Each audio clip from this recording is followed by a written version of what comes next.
Good morning, and thank you so much for waking up with us here on Live Now from Fox. I'm Jeanne Francine here with you on this Thursday morning, July 11th, and we have a packed show for you this Thursday morning, or as I like to call it, Friday Eve. I'm going to kind of give you a round robin just to show you some of the many stories we're following this morning, giving you a live look out there, southern Israel, looking into Gaza, as we do have updates as it relates to the conflict in the Middle East that ranges from the Israel-Hamas War to the conflict with Israel and Hezbollah to even the conflict out there in the Red Sea with the Yemen Houthi rebels. So we will have updates this morning. We're also following the very latest out in Washington, D.C., giving you a live look there at the U.S. Capitol, 2 minutes shy from the top of the 6 o'clock hour here on the East Coast. Of course, we're following the very latest of what legislators have going on inside of Capitol Hill, but also keeping a close eye on that NATO summit. We've been bringing you extensive coverage throughout the week as this has been underway. We're also keeping a close eye on your weather-related headlines, giving you a live look at our XRAD system, and you can see the Northeast is being inundated with weather this morning. Look at New York. You can see they're dealing with flood concerns, and I've even been told they are dealing with tornadoes. But as we work to keep you informed this Thursday morning, we want to begin with a weather alert as it relates to extreme heat. We know that as insane summer heat is sending communities into crisis mode, residents, especially in the western U.S., are suffering from sky-high temperatures. Fox News correspondent Kevin Cork takes a closer look this morning at what records are being broken and why conditions are sparking calls for action. Millions of Americans still under heat alerts as spiking temperatures continue impacting communities coast to coast. So far this July, we've been off to a hotter than normal start. Sin City is especially sweltering. On Wednesday, Las Vegas sizzled through a record-breaking 5th consecutive day of temperatures of 115 degrees or more. And that record may keep being broken, with insanely hot weather expected to press on through the weekend. We're always scampering from one air-conditioned building to another. But the heat in Nevada isn't just shattering records. I couldn't believe that this was actual glass breaking and it was hissing. It was just so hot. A window in Camilla Linkowski's Henderson home cracked to pieces. That pane that's facing the sun can actually get up to close to 300 degrees. The National Weather Service, meanwhile, set up this time lapse showing crayons melting under the sun's intense rays. It's super hot out here. But as the mercury surges, environmental and health groups are ramping up calls for the Federal Emergency Management Agency to declare extreme heat as a major disaster, similar to tornadoes and floods. I know there's a lot of property damage when it comes to, hurricanes and so forth. But when you look at the sheer numbers of persons that die from heat, it's off the charts. If that were to happen, funds from FEMA could be used by local governments to pay for emergency response efforts like cooling centers and more. I'm Kevin Cork, Fox News. Kevin, thank you so much. And as we continue with these breaking news alerts as it relates to summer heat and these sweltering temperatures, we're also taking a close look this morning at tropical developments along with flood concerns and tornadoes. As we do so, let's check in with our content partners over at Fox Weather.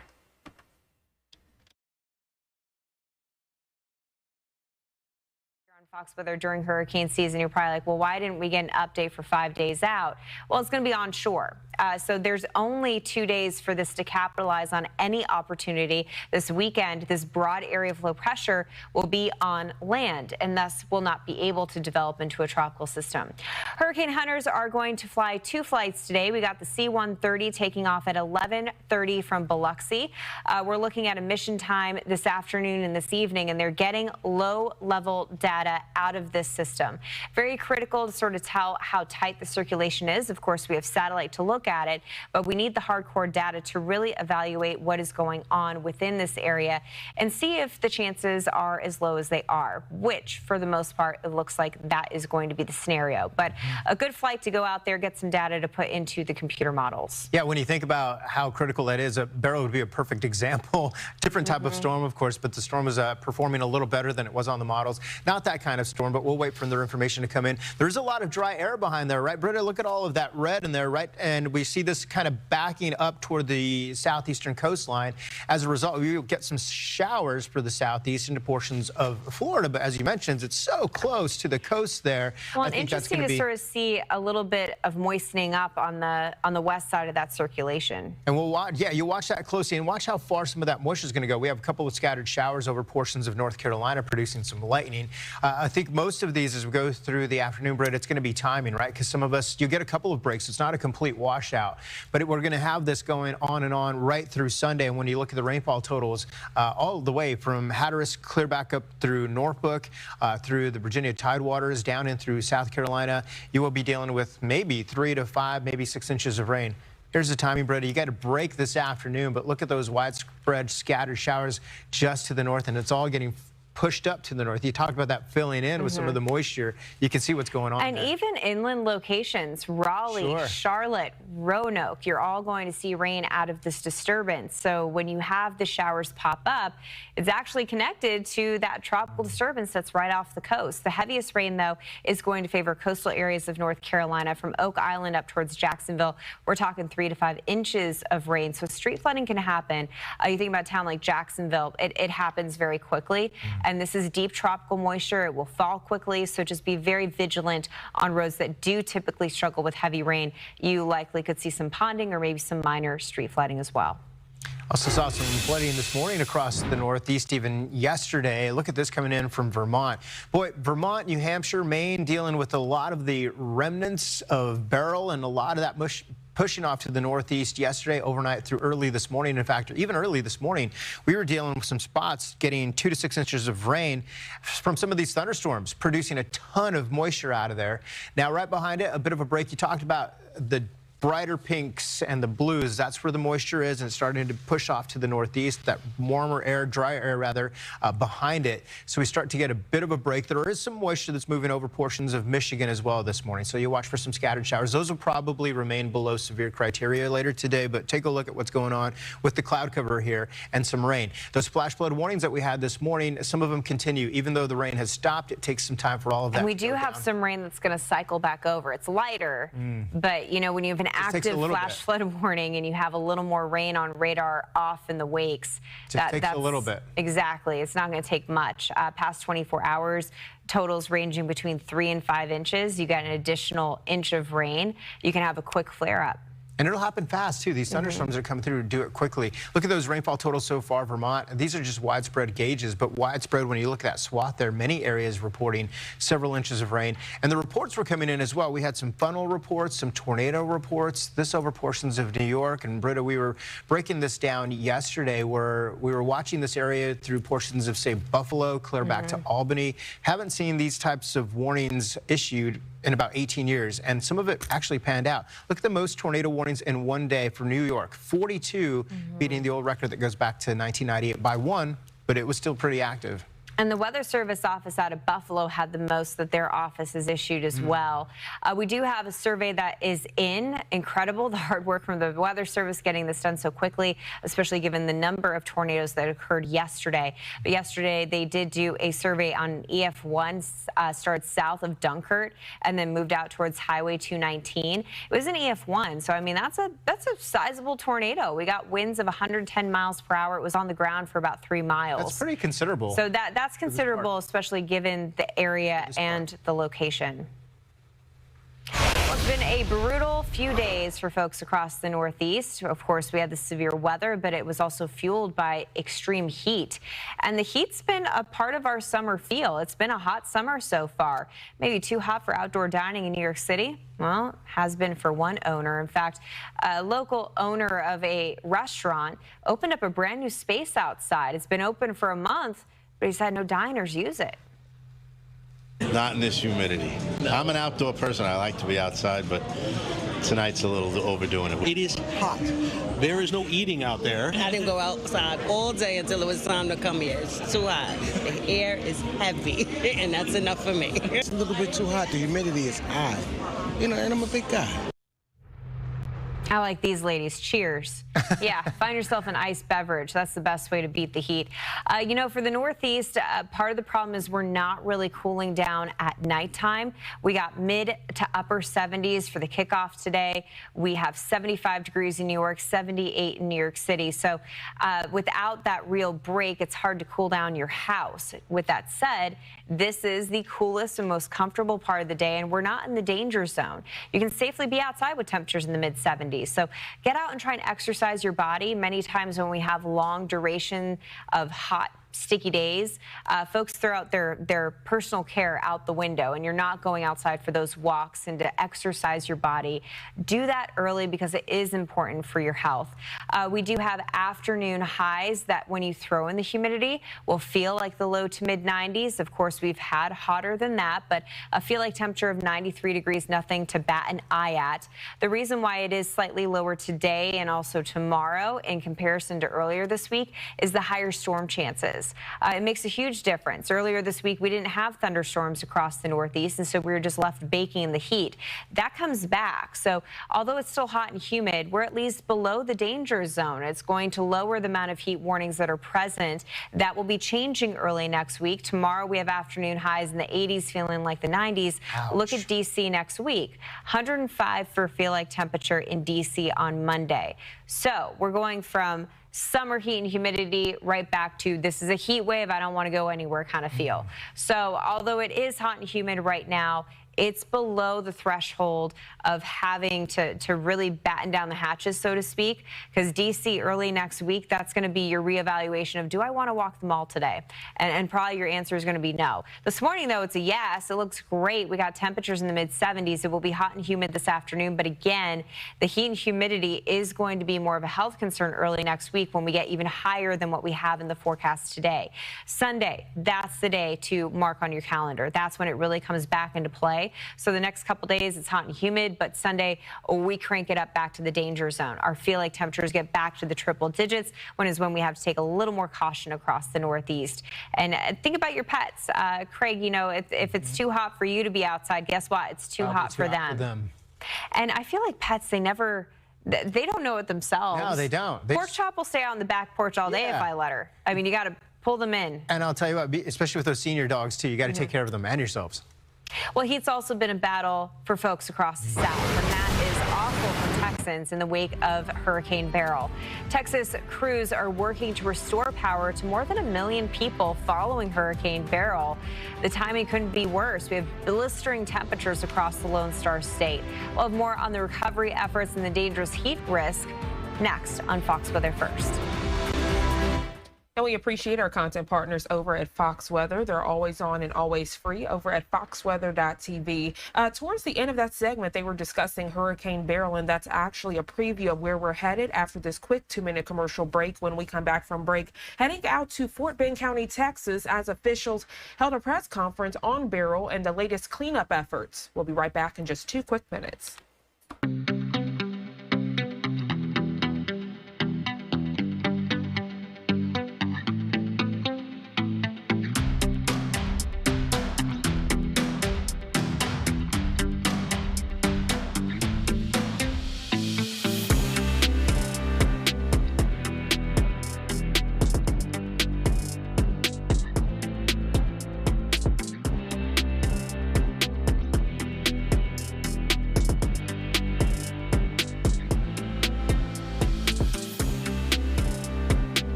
Welcome back to Live Now from Fox, and good morning to you if you're just now tuning in. I'm Jeanne Francine. Take a look at your screen. You're taking a look at flooding, emergency responders, debris scattered across the roadways. This is the reality of those who live in the Lone Star State as they continue with cleanup efforts this Thursday morning, all because of Beryl. We know it did make landfall days ago there near Matagorda, Texas, as a Category 1 hurricane. So though the storm is gone, remnants of the storm still linger.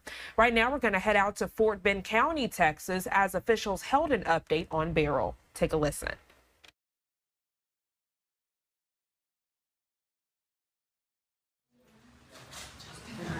Check.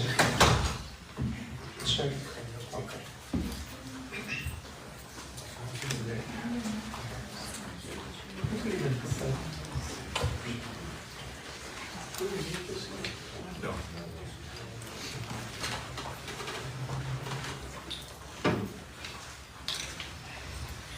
Good afternoon, everyone. Thank you for coming. And it is, we are, as you know, we are in a recovery mode, and we wanted to give you some updates how Fort Bend County is responding during this absolutely tiring and challenging times. Center point outage numbers, and obviously we started with 353,292, but today the latest numbers we got is 135,825 people, families are still don't have power.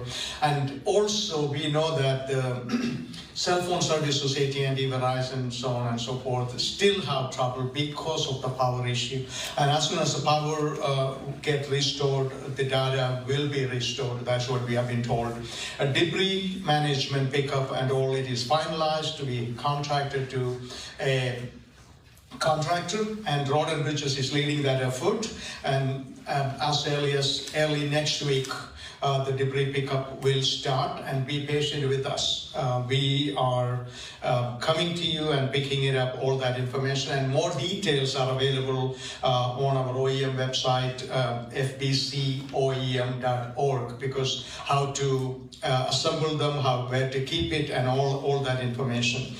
Fort Bend County is currently have two major shelters. One is Fairground, the other one is Attack Poverty shelters. 156 individuals at the Fairground shelter, and 35 as we speak right now at Attack Poverty shelter. But these numbers are always changing. Some people go home, more people coming, and all that. And also we have a numerous cooling centers. We opened it up, and so we know that it's 95-degree weather out there, and it is hot, and many people in our community don't have power. Cooling centers, Fairground, Attack Poverty in Rosenberg, Creekside Fellowship in Needville, River Point Church in Richmond, Fresno Fire Station, ESB 7, Fort Bend County libraries. Many libraries are open as cooling centers. And so now we are fortunate to have coach buses. How many? 4 of them? 4 coach buses we have as cooling, mobile cooling centers, and also we are using these buses for transportation purposes also, which is stationed in Katy, Kendallton, Missouri City, and Stafford. The information is available via our social media pages. County facilities, and we are still struggling to restore power and data for the county facilities. The last update we have is more than 16 of critical buildings are still without power or data. And so that is actually creating a lot of problem in opening the county back to normal business and going back to normal business hours, and so all that, so on and so forth. So we are on a regular basis assessing, and we have inspectors out there looking at every buildings and conditions, and we are getting reports, and hopefully we will see a better number tomorrow. As of now, we are still look like county is still not ready to open back to business. That's what it looked like. And so EOC is, activation is maintained at level 2, and you all know that we actually are under declared disaster. The county is in alignment with the state, and so we have commuter services are in full swing, and whatever we have available, it is out there to help people. And especially we will talk about, I will ask Greg to talk about the EMS services, demand medical appointments, or things of that nature. We are providing transportation, disaster relief services for sheltered individuals and pets and all that stuff. We are making sure they will get services to go to the shelters, and if they wanted to go back home or other places, we are providing that. Talking about water, and we heard some conversation about some areas of water have low pressure and also water issues.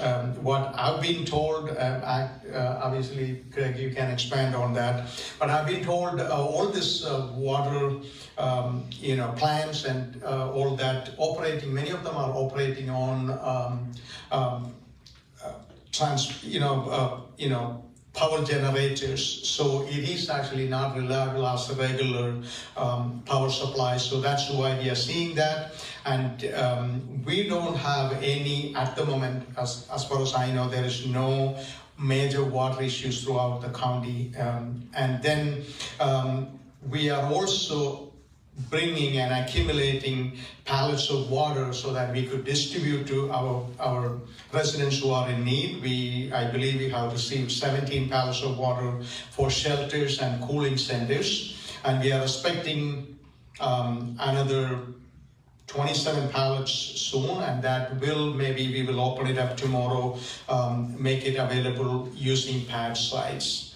And so we have any kind of non-emergency, and I know that many people don't have power and you're frustrated about it, and maybe you see your neighbor got power, you don't have it. I know that it is so frustrating. Please understand, Centerpoint is working so diligently, making sure the fastest they can turn on your power for you, but they are working, and we have more than the numbers I got is more than 750 of their members are working throughout Fort Bend County, and hundreds of trucks in Fort Bend County they are working.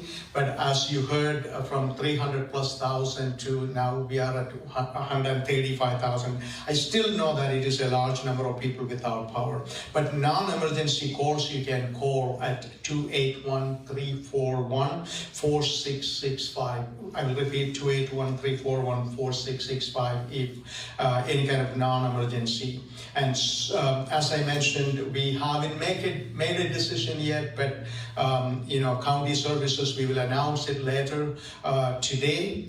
Most likely, it looked like, because the buildings are not up, is going to be, most likely it's going to be closed, but wait for our announcement. So, and I just want our residents and others, please follow us on social media, please follow us on other means, on our website, and also we have FM radio, because especially many people don't have power, don't have internet connection and all that. So somehow if you can follow us, we are putting out a lot of information to benefit how we are, how you can manage your situation, and if you wanted to get into a cooling center, or if you wanted to get some other support, and so please let us know.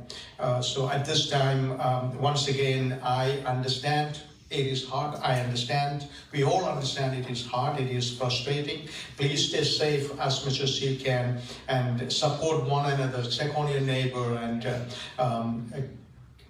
see how they're doing. And some people cannot take too much heat, and so this is a good time to be a good neighbor. So thank you for your cooperation in this trying time in Fort Bend County. But I promise you, we have some of the finest people working in every department in Fort Bend County, some of the partners, finest people. They are getting job done, but this big issue, it takes a little bit of time to address it. At this time, I will ask our OEM manager, Greg Babs, to come and give a little more specific details about what is going on in Fort Bend County. Okay. Thank you, Judge. Good evening, everybody. Thank you for coming out and attending this press conference and then getting this message out to our citizens of Fort Bend County. Very important as we move forward. Again, Judge mentioned heat's the condition and power's the problem. So we've got to make sure that we are taking care of that. We've got a center point rep inside the EOC, and we're following as those center point responders are throughout the county and bringing power back up, and then we are supplying that to the judge. And then we're looking also at critical infrastructure throughout the county, ensuring that those are priorities, bringing those critical infrastructures up, and then also to include vulnerable populations. Our HHS staff, along with the EMS staff, is working hard inside the EOC to reach out to those vulnerable populations, those elderly communities, and if they need that medical support system and needs power, we're putting them on priority list and we're getting them up as fast as we can. Operations section is also helping out with that quite a bit and ensuring that we're sending also a sheriff's officer or a law enforcement agency out there to do checks along with EMS. EMS has also done a phenomenal job, not only responding every single day, over 250 calls every single day since the storm, just outstanding. They've also requested a strike team, which is a state team that's come in to help support, so that's emphasized the amount of response that we are able to do for our citizens. And then they've gone outside the box, and those non-critical but still an emergency type situations, they're sending these lieutenants out to go ahead and verify these risky conditions that the citizens that are having, and then they're providing them the source of information, allowing for that EMS box to go out to those 911 calls. So counterbalance, doing amazing things in Fort Bend County and helping all citizens and allowing us to meet that demand of over 250 calls a day. So excellent job. They're also have set up O2 distribution and filling sites at our fairgrounds. So again, if you need to fill your oxygen and you need that oxygen, you're able to come down to the fairgrounds and redistribute your bottles, and they can fill your bottles up to keep it going while our power's out. With that, again, that next problem that we've got facing again is shelters. Like the judge mentioned, we've got 2 shelters up currently where, again, meeting that demand. I want to say right now, Fort Bend County is running the shelter at the fairgrounds underneath HHS's direction. We've also got the Texas State Guard there to help us out and plus up personnel down there. And the facility is now extended from one building at the fairgrounds into a second building. And we will continue that and continue supporting those shelter operations at the Fort Bend County shelter. We've also plussed up, like the judge said, at Attack Poverty, Friends of North Rosenberg, our partner. We're so thankful that they've opened their doors and allowed us to bring Red Cross in. So now we've got a Red Cross shelter also stood up in the county, and Red Cross is supporting that shelter as we move through this event. Cooling centers, Judge mentioned a plethora of cooling centers. We will keep those going while this heat's out there. Please, if you're having those issues where you need to cool off, use the cooling centers. We haven't met capacity at any of the cooling centers currently, which is a good thing. Again, if we start to see quite an influx of people during those cooling center times, we do have the capability to expand. We have more facilities available throughout the county. And again, want to thank those state partners that allowed those buses, those coach buses to come in. We can transport them around the county as needs happen. And power comes up, we can move those from one location to another that doesn't have power. So we want to thank the state for doing that. And a large amount of the county still, like the judge said, is on generator power when it comes to these water distribution plants or sewage distribution plants. That is key. What I want everybody to do in these next times is, again, know what your utility district is. Again, if one of these systems fail or a generator fails and they lose pressure out there, you're going to get a boil water notice. And you need to know what your MUD is or what your utility district is, because those will come out in a boil water notice for that MUD or for that utility district. So please Know what your utility district is, be aware of those boil water notices, and follow us. We'll be posting any boil water notices that come out. Also follow your cities or your jurisdictions. They'll be putting that stuff out too. And TCEQ pushes everything out also for boil water notices. So please follow those sites, be aware, and be ready if those boil water notices go out. Last thing, or last couple things, we're moving into, I know it doesn't feel like it, but we're going into an intermediate recovery stage right now. We've still got some response going on, again, with vulnerable populations and the power issues and trying to get power up.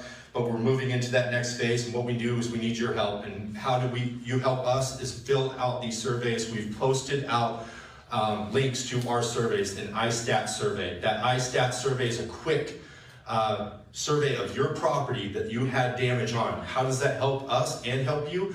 As we collect that data, the state collects that data. Recovery teams are coming, and those recovery teams are then deployed from the Emergency Operations Center and from FEMA or the state. And then what we're gonna do is we see where those collections are of all these surveys, and this is where we're gonna send people out first. Once we get these assessments, right, and this might possibly go into a federal declaration. Lieutenant Governor, acting governor right now, submitted a federal declaration to FEMA, and we're waiting for that response back. And as soon as we get that response back that we're in a federal declaration, we'll post that out and let everybody know. And then that will be key, because FEMA's going to come in and then help that recovery state. Judge mentioned we are under a disaster declaration. The state's under a disaster declaration. So please fill out those ISTATs, those surveys for us, so we can move forward. And again, we're in that time where if you need assistance, and it's not emergency assistance, please don't hold up the lines on 911. Don't call 911 unless it's an emergency. If it's not an emergency, you got a question, please use our non-emergency line, 281-342-6185. And follow us on social media. We're posting I think our public information officer is posting something about every 3 hours of notice of some sort of advisory. Also Health and Human Services, Fire Marshal's Office, EMS, all are posting stuff for you to be better prepared and to get a better understanding of what the situation is, and then how do you respond. I want to thank everybody. Please be patient with us. As we move into this debris collection, please follow us. Please follow the debris management plan. These debris management plans, as they're running through, I want to emphasize this. They'll pick up, and if you didn't get your stuff out there in time because you were inundated with stuff going on, know that they're going to come back. They're going to collect everything. So don't just think a sweep went through. You're not going to get stuff picked up. You will get stuff picked up. And then the real case is follow that debris management process that we put on our webpage, www.fbcoem.org. Please follow us, follow that guidance on there, because it's critical, because they will not pick stuff up. Do not leave your trash in the middle of debris. They can't pick it up, okay? So please follow that guidance. Thank you. Yeah. At this time, I'm joined by numerous critical departments, and I will ask if anybody wanted to give any kind of update. Due to lack of time, I'm not going to call each and every one of them, but if you have any information you wanted to share with the people, you're welcome to do it. Anything at all? Doctor? Good. I just wanted to say thank you for all of you for doing a tremendous work during this hard time, and everybody is struggling. We are aware of it, and so you have some good people taking care of a lot of issues in Fort Bend County.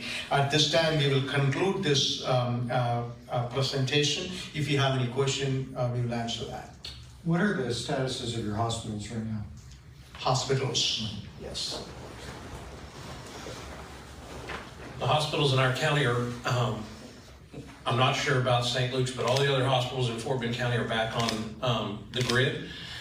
They're functioning well. They're heavily inundated with a large number of people coming to the hospital for care. as happens with every natural disaster. But they're all functioning at a pretty good level here in Fort Bend County, and we've been in communication with them and helping offload the ERs from dialysis patients that just need to go to their dialysis center, or a dialysis center if theirs is without power, or folks who come to the ER looking for oxygen. That's why we push so hard to set up those processes we have, is because the ER does not have the capacity to do dialysis on everybody that needs it.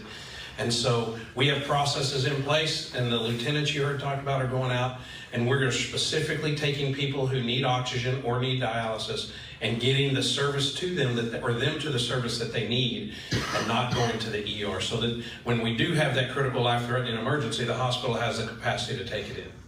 Are you all utilizing that emergency shelter at NRG?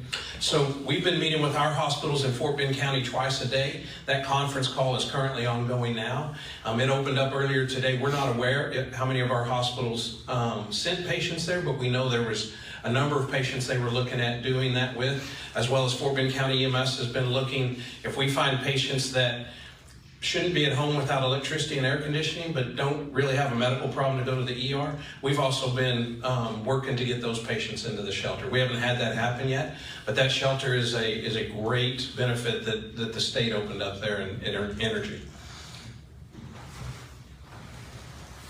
Any other questions? So that press conference wrapping up there in Fort Bend County, Texas, giving an update on Beryl, that right box on your screen, putting everything into perspective. Though Beryl is now gone, the remnants, the flooding, the debris that is scattered across the Lone Star State still remains. Now it's 6:34 on the East Coast. We're going to go to our second 2-minute commercial break of the hour. But when we come back, giving you a live look, southern Israel looking into Gaza. We'll be checking in with Fox News correspondent Trey Yingst for an update on the Gaza war. We'll be right back in just 2 quick minutes.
Welcome back to Live Now from Fox. As we continue with your Thursday morning headlines, Israeli troops are once again pushing into Gaza City as Israeli Defense Forces say troops are regrouping in the area.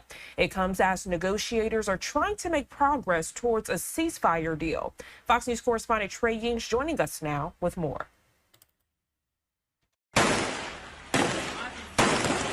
As fighting rages on in Gaza, there's more progress being made on ceasefire talks. Senior officials from the U.S. and Egypt are back in Qatar to try to push forward a potential deal between Israel and Hamas. The two sides appeared to narrow gaps between them, but obstacles remain. So far, Israel has rejected any agreement that would force an end to the war with Hamas intact. This deal is in the interests of Israel. It's in the interests of the Palestinian people in Gaza. It would alleviate the suffering of the Palestinian people in Gaza. And now Hamas warns renewed fighting in northern Gaza could threaten negotiations. This week, Israeli troops returned to Gaza City as part of an effort to eliminate Hamas militants who have regrouped in the area. Defense Minister Yoav Gallant says 60% of Hamas's forces have been wounded or killed since the war began. We disbanded the 24 battalions. We have returned half of the hostages, and we are determined to return the rest.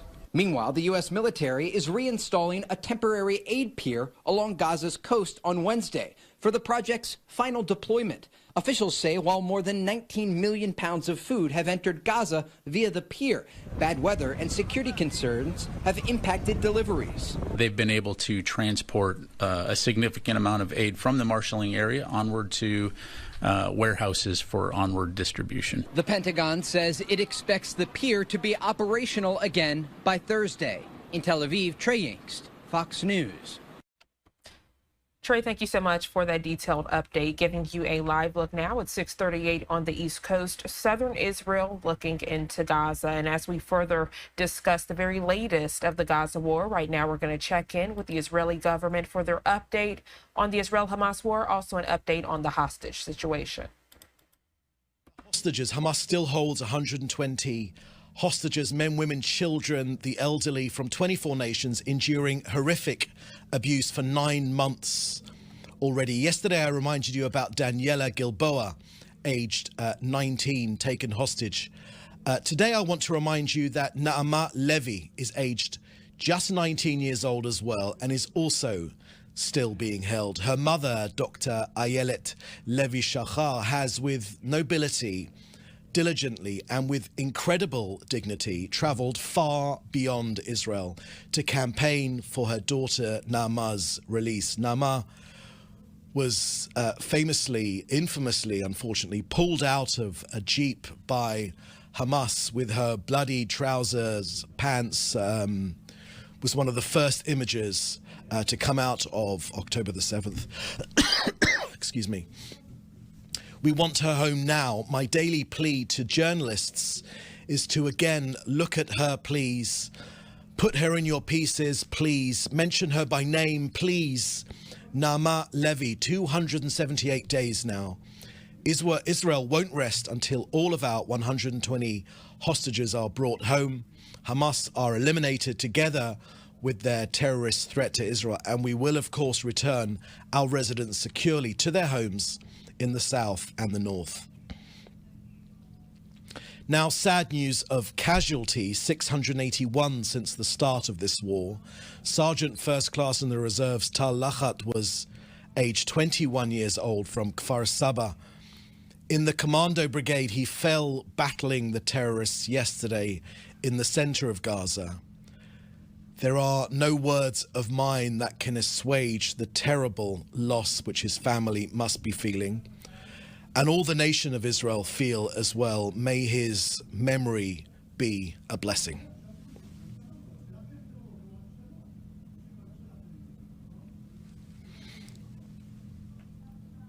Next to the progress of this war in Gaza, Defense Minister Yoav Gallant updated the Knesset today that the IDF had killed or injured 60% of Hamas terrorists in Gaza. Approximately 14,000 terrorists have been eliminated. The majority of Hamas's 24 battalions have been shattered.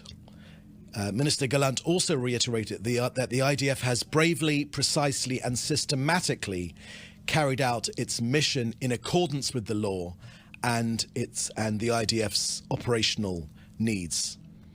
Now an update from COGAT and their work coordinating aid into Gaza over the last 24 hours. 224 aid trucks carrying humanitarian goods went in, 7 tankers of fuel, 4 tankers of cooking gas. 50 aid trucks are awaiting collection on the Gazan side of the Erez crossing. 142 trucks were collected from the Gazan side of Kerem Shalom, but 1,150 trucks are still awaiting collection. Excuse me, still awaiting collection and waiting for the UN to get its act together, to get food to the Gazans that need it, and give a well-earned break to its condemnation of Israel, its addiction to condemning Israel. More food and aid enters Gaza every day. 80% more food enters Gaza than before October the 7th. So that's the end of our briefing today. I will now take your questions, which you should put in the chat together with your outlet. First question I have here is from David Clement from the News Forum. The IDF is blamed for an airstrike in a school that's killed 19 people. Can the Prime Minister's office confirm it was an IDF strike? And if so, can you provide any information about who was targeted in that strike? Thank you for that question, David. The IDF has, in the last 24 hours, put out details of that incident, which you can pick up from the IDF's many ways of getting information out to you through Telegram or through Twitter, and they've made a fairly comprehensive layout of that particular issue.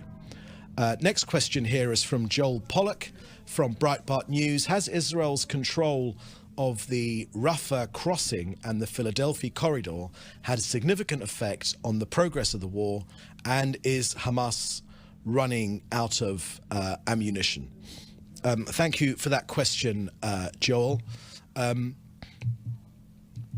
The issue of the Philadelphia crossing is an extremely important, and if you allow me, Joel, it forms part of these negotiations which are happening right now.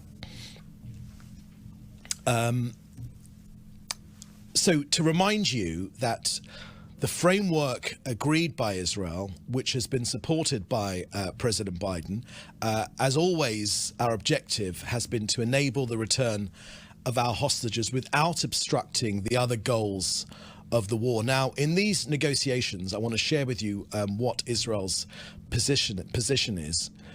We're insisting on the issues which we've already, the principles of which we've already agreed. Among them is the option to return to fighting until all of our goals of the war are met, the prevention of smuggling ammunition from Egypt into Gaza. That's an extremely important point, Joel, because it's the lifeline for Hamas.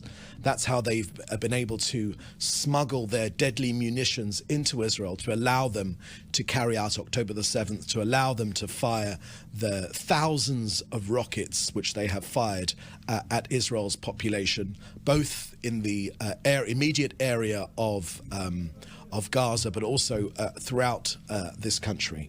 So that's a very, very important point. And the prevention of the return of thousands of armed terrorists to the north of Gaza. We want to maximize the number of living hostages that return from Hamas captivity. And look, again and again, Israel has made it clear that the war will end when our goals, the return of all the hostages, dismantling of Hamas's governmental and military capabilities, and the removing of the terrorist threat to Israel takes place. So this issue, Joel, I would point you particularly to the statement just released just a few minutes ago from the Prime Minister's office about his meeting this morning with Brett McGurk, President Biden's senior envoy to the Middle East.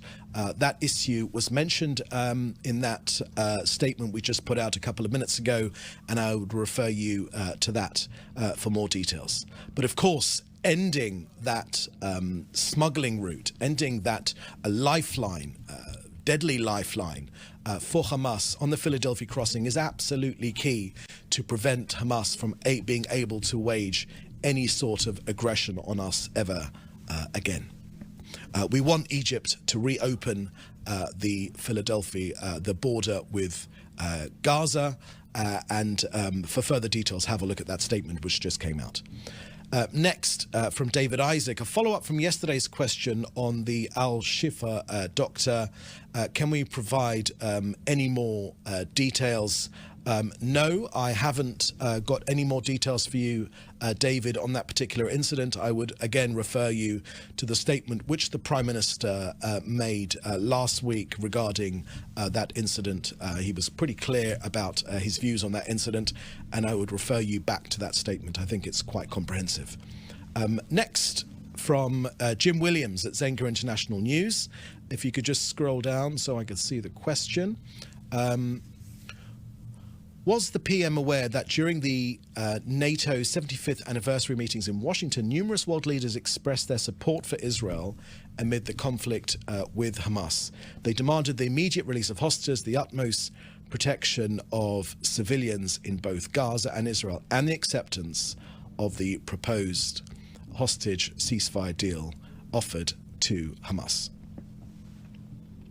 Thank you for that question, Jim. Yes, of course, we were very much aware of the meeting and also what was discussed at NATO. We've been obviously following that very, very closely. Israel is extremely close to NATO, and we do, of course, have seen the statements which will come out of that summit in Washington, D.C. Next question from Hannah Julian from the Jewish Press. Can you confirm or at least comment on a report that the Israeli government is going to use taxpayers' money to pay the legal defense fees for Hamas Nukba terrorists in Israeli custody? Thank you for that question, Hannah. I've got no comment to make on that. I don't know about the issue, and I can't confirm or deny any of those of that story. I haven't got any of that information in front of me. Next question from Louis Boudouin Larman from AFP. Could you confirm the IDF ordered the evacuation of Gaza City today? What will happen in Gaza City? Thank you very much for that question, Louis. I would point you to the IDF. They've been quite clear about their actions. We want to get civilians out of harm's way. We have no interest in harming civilians in Gaza City or anywhere else. We're trying to get to the terrorists, where the terrorists attack from or where they have set up base. As I mentioned to you earlier, 24 of their battalions, most of them have been smashed, but the pieces of those shattered battalions are popping up in different parts of Gaza, but we are going after them. It's our mission to destroy this organization, but we want to get civilians out of harm's way. That has been our practice since the beginning of this war. This has been a very, very difficult fighting environment, very, very complex, with a determined enemy that actually wants Gazans to die. They want ordinary Gazans to die. They think it feeds into their mission to get international opprobrium against Israel.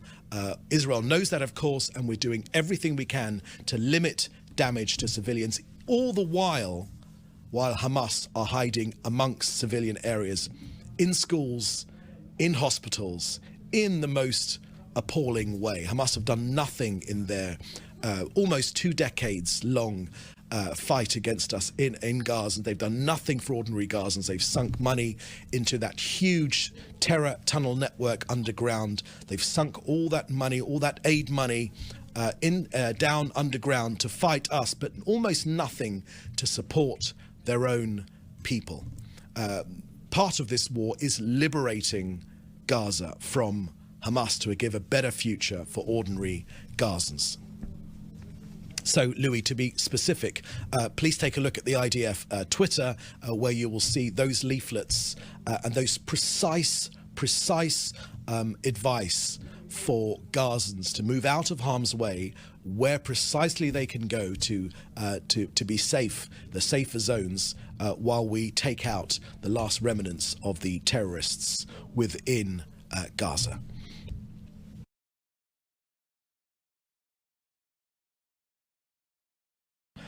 On our hostages, Hamas still holds 120 hostages. So that wraps up the latest Israeli government update on the Israel-Hamas war and giving an update on the hostage situation. Now it's 6:52, giving you a live look. Southern Israel looking into Gaza. We're going to go to our third break of the hour, and when we come back, taking you out to Bosnia for a live event. The details in just 2 quick minutes.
Welcome back to Live Now from Fox. I'm Jeanne Francine. Now it's 6:54 here on the East Coast, giving you a live look out in Bosnia. You're taking a look as 14 victims of the 1995 Srebrenica genocide. They're being buried in a ceremonial funeral at the Podakari Memorial Center. Now, the UN General Assembly recently passed a resolution recognizing July 11th as Srebrenica Memorial Day. However, Serbia strongly opposed this resolution. Now, this event is not in English, but of course, as we get many live feeds and events into our Live Now from Fox Studios, of course, I want to share it with you in case this is an item of interest to you. The time now 6:55. We're going to take our final 2-minute commercial break of the hour. We'll be right back.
Welcome back to Live Now from Fox. I'm Jeanette Francine. Now 6:57 here on the East Coast, and you're taking a look out in Brussels, Belgium, as the Thursday European Commission briefing's about to get underway.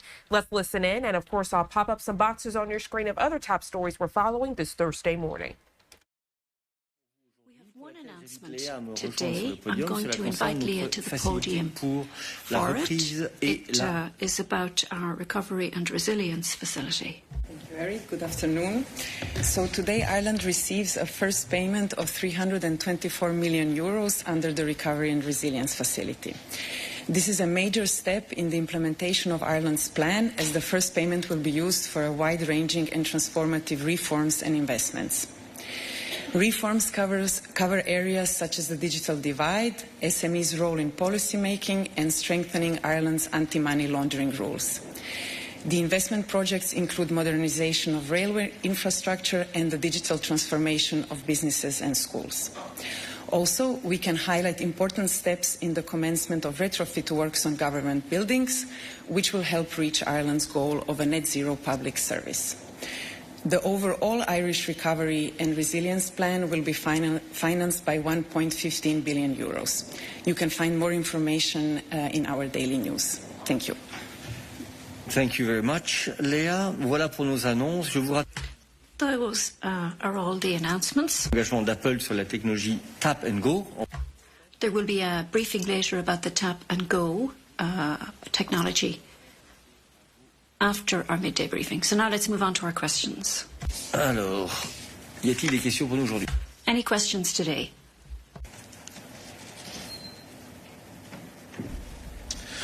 Thank you. Peter Thompson, Watch Major. It's a question related to the Commission's stance on hydrogen as a sustainable fuel.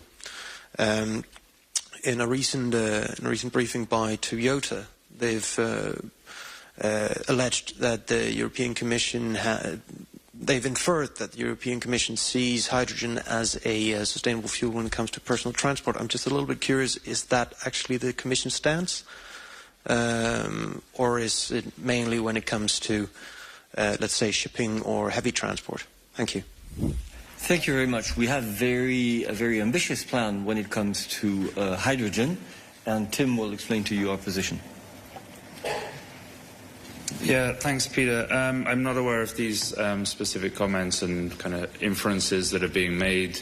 As Eric says, I mean, we've had a hydrogen strategy in place since the first year of this commission, and you know we've presented various legislative tools to help this market to evolve and develop, including the hydrogen bank most recently. Now, in terms of how that hydrogen is used, that's really a choice for industries to make about what is the most efficient use of this valuable resource. Now, for the transport sector, indeed, we expect hydrogen to be more used for heavy transport and for heavy industry in general. But again, that's not a choice that we prescribe. That's just a kind of an assessment of where the economic case is most likely to be strongest. But again, it's for the industry to decide how to use this. Our policy is to support the generation of clean hydrogen and to make sure there's a very clear framework of how that is defined, and that the infrastructure is in place to allow that hydrogen to reach the places it needs to go. Thank you. Any other questions for Tim on this, or more generally on climate and energy policy? That is not the case. Thank you very much. Other issues before we move to the technical briefing. Mose. Thanks, Eric. Can I come back to the questions yesterday about Hungary and Prime Minister Orban's visits to Moscow and so on? I know that yesterday was a press conference by Hungary's European Affairs Minister here in Brussels, Mr. Boka, and he said that, among others, that his Prime Minister's mission was basically a fact-finding mission, and he has already reported about the results to the Commission or to the EU member states. I wonder if you can confirm that. Thank you. I cannot confirm that he has reported to the Commission. That's all I have to say. Any other questions for us today? Mose, don't prolong this too much, but go ahead. Don't feel obliged. That's what I mean to say. No, thank you. No, but I had another question in mind also, which is quite topical, and it relates to the Middle East. Maybe it's for Peter, because we know that there was a meeting by the mediators in Doha, in Qatar, yesterday, a kind of last attempt to agree on a hostage deal and ensure a ceasefire in Gaza. And one issue, the remaining issue, seems to be, the control of the Rafah crossing between the Gaza Strip and Egypt, and the prevention of smuggling of weapons into the Gaza Strip. There we have, let's say, a European border mission, EUPAM, I think, which was extended some time ago. And we heard before from Peter that the idea was maybe to engage it again at the border crossing. Can I ask whether that will be discussed at next Foreign Affairs Council meeting in a week's time from now? Peter.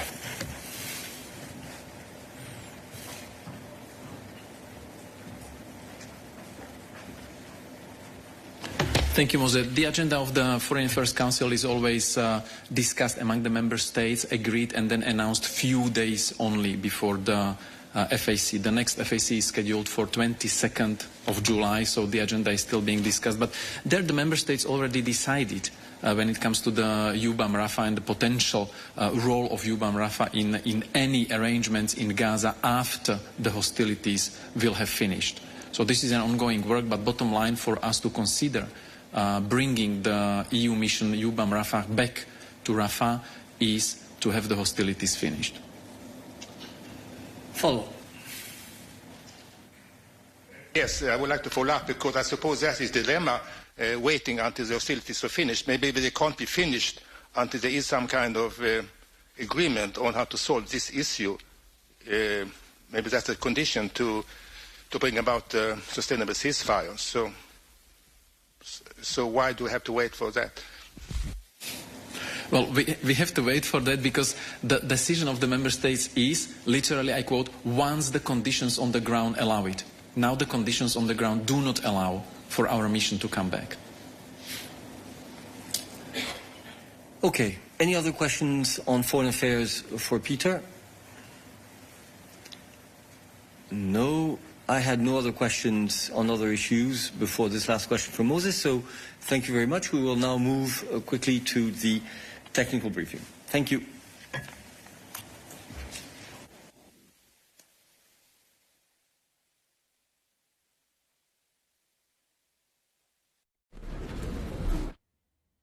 So that European Commission briefing wrapping up in Brussels, Belgium. Several topics discussed, including what's the latest on the ceasefire negotiations between Israel and Hamas. So that was discussed on the right side of your screen. That top right box, a live look out in Bosnia. You're taking a live look at the Srebrenica genocide. This is a ceremonial funeral taking place at the Podokari Memorial Center for 14 victims of that 1995 Srebrenica genocide. The UN General Assembly recently passed a resolution recognizing today as Srebrenica Memorial Day, with Serbia strongly opposing the resolution. And then that bottom box, we're looking ahead this morning on Live Now. You're getting a live look there. The U.S. Capitol, Washington, D.C., as we are looking ahead to the NATO summit. Now at 7:06 on the East Coast, we're going to go to our first 2-minute commercial break of the hour. We'll be right back.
Welcome back to Live Now from Fox, and good morning to you if you're just now tuning in. I'm Jeanne Francine. Right now, we're going to transition to your top political headlines, giving you a live look there in Washington, D.C. You can see the White House is there in the distance, as President Biden's political future could all come down to a single news conference set to take place later today. It's a rare opportunity for the Washington press corps, and it could be a final chance for Biden to revive his reelection. Fox News correspondent Doug Luzader joining us now from Washington with the very latest. Well, the White House has taken to calling this a big boy press conference today, meaning the president will face extensive questioning from the media, and it is going to be a critical test. May we continue to grow stronger and closer in all the years ahead.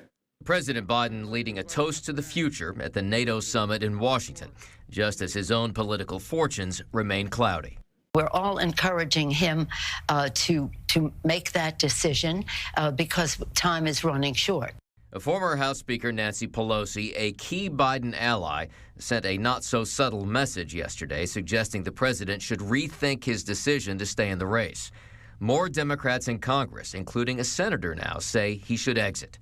Biden advisors today will meet with Senate Democrats, hoping to keep the rest on board, and the president does have some support. I'm showing up with brass knuckles, and I'm all in on Joe Biden. But to make matters worse for the president, actor George Clooney, who just last month hosted a glitzy Hollywood fundraiser for the president, wrote in the New York Times that he should drop out. It's devastating to say it, but the Joe Biden I was with 3 weeks ago at the fundraiser was not the Joe Big Effing Deal Biden of 2010. He wasn't even the Joe Biden of 2020.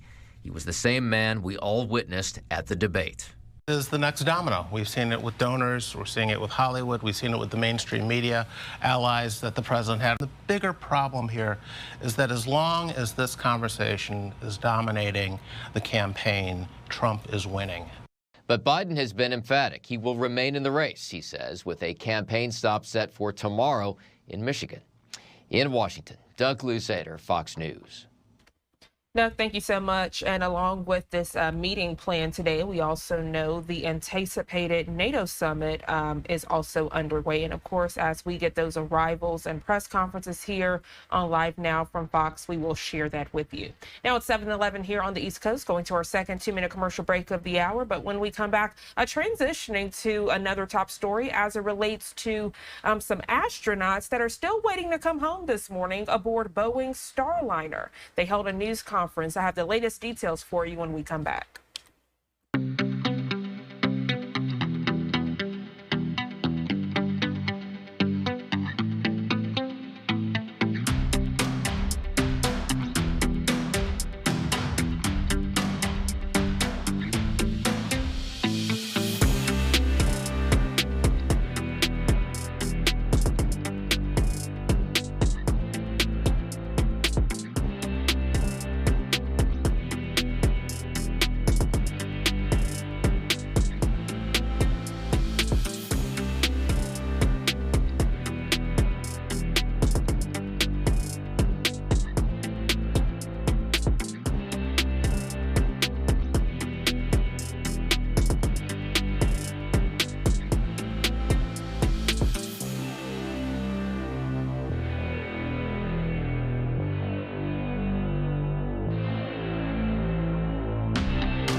Welcome back to Live Now from Fox. I'm Jeanne Francine. As we continue with your Thursday morning headlines, we're transitioning, taking a close look as 2 astronauts are still waiting to come home this morning as they are aboard Boeing's Starliner. Right now, we're going to check in with Fox News correspondent Connor Hansen for the very latest. We've practiced a lot, so I have a feeling, I have a real good feeling in my heart that the spacecraft will bring us home, no problem. 2 NASA astronauts took Boeing's Starliner capsule on its inaugural crewed trip to the International Space Station in early June. The test mission was only supposed to last a few days and now has been extended indefinitely due to helium leaks and issues with the capsule's thrusters. But the astronauts Sonny Williams and Barry Butch Wilmore say it's all part of the job. Human spaceflight is not easy in any regime, and there have been multiple issues with every spacecraft that's ever been designed. NASA has stressed Wilmore and Williams are not stranded, but they were supposed to return almost a month ago. Back on Earth, the space agency and Boeing are running tests trying to replicate the thruster issues on land. Meanwhile, the astronauts say they've been helping out on the space station. About once a week, we get to jump into Starliner and talk to our control team there and work through all the new nuances that they're working very hard on the ground to make sure that we will be able to come home before too long. There's nothing to indicate that there's any problem to bring them home. They're actually certified to come back if there was an emergency. So if there's an emergency today, they could jump in the capsule, shut the hatch, and come back to Earth. This test mission is Boeing's final step before getting NASA certification to become the second capsule from a private company to take people to and from the space station. SpaceX built the first one. In New York, Connor Hansen, Fox News.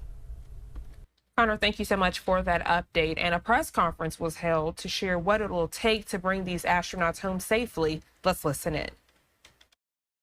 It's streaming back up, so give us just a sec. Okay, we see video. Ready for a 5 count. 1, 2, 3, 4, 5.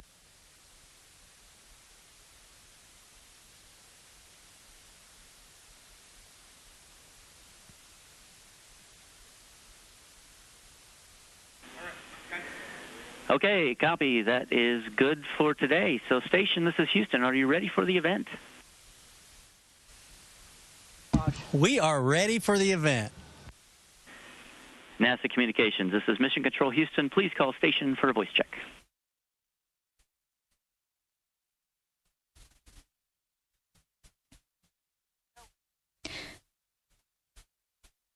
Station, this is Chelsea Bayarte with NASA Communications. How do you hear me?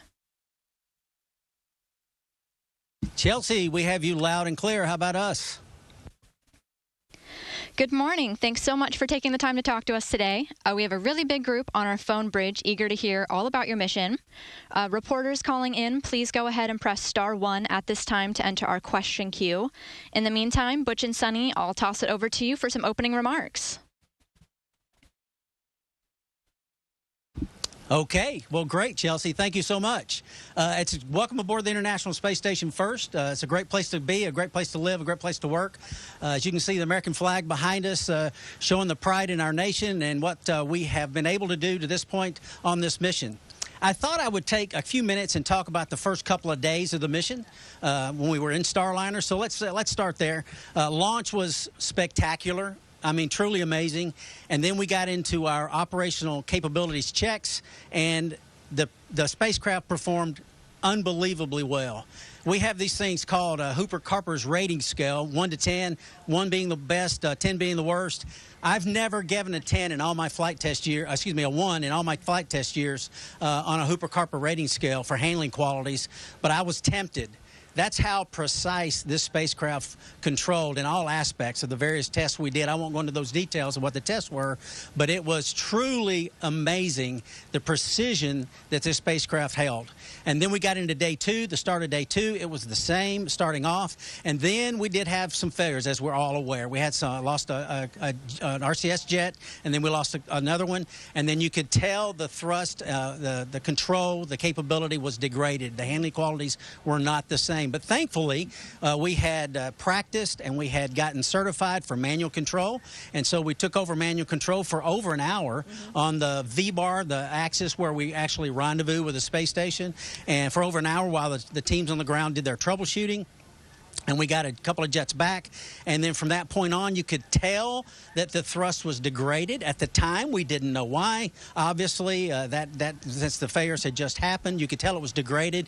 But it was still impressive. Let me give you an example. Coming into docking, those final 10 meters, we have a tolerance when we actually connect with the space station of 5 degrees in attitude and about 4 inches in position. And so Starliner came right down in automatic mode at this point and right down the middle, even with the degraded thrusters, which was truly impressive, knowing what we know now and not knowing what we knew, not knowing it then, but what we know now. Truly impressive that even with degraded thrusters, the capability was there to actually dock that precise. And then, of course, we became Expedition 71 crew members. We're fully certified for all aspects of life aboard the space station here. Whether it's spacewalks or operating the over-orbit arm or maintenance, which we've done a lot of. That's part of living here. You have to keep the space station going. And over to Sonny for some of those details. Yeah, thanks, Butch. I'll just add a couple other things once we got onto the space station. We still had a lot of checks for Starliner, and those all went really well. One of them was practicing for safe haven to make sure that we had all the emergency equipment that's laid out that we need to have to get into our spacecraft and use it as a safe haven in case something happens to the International Space Station. There was also a couple other tests with habitability to make sure that the spacecraft is ready to support 4 people. We grabbed a couple ISS crew members to come in there with us and go through all of the actions, and as well as checked out the ECLSS, the environmental control system, pretty thoroughly throughout all these tests, and it really worked very well. So we are really satisfied with putting more people in the spacecraft once we get back and we work through all the issues that we've found already. I'll just reiterate again, this is a test flight. We were expecting to find some things, and so we are finding stuff, and we're correcting it and making changes, making updates with our control team. Every day we had conferences to go over things that we found or we thought about or we might add for the next flight. Once we got onto the space station, beside for all the Starliner tests, we've been integrated right into Expedition 71, 71 plus as we call it, and we've been doing science for them, maintenance, some major maintenance that has been waiting for a little while, like stuff that's been on the books for a little bit.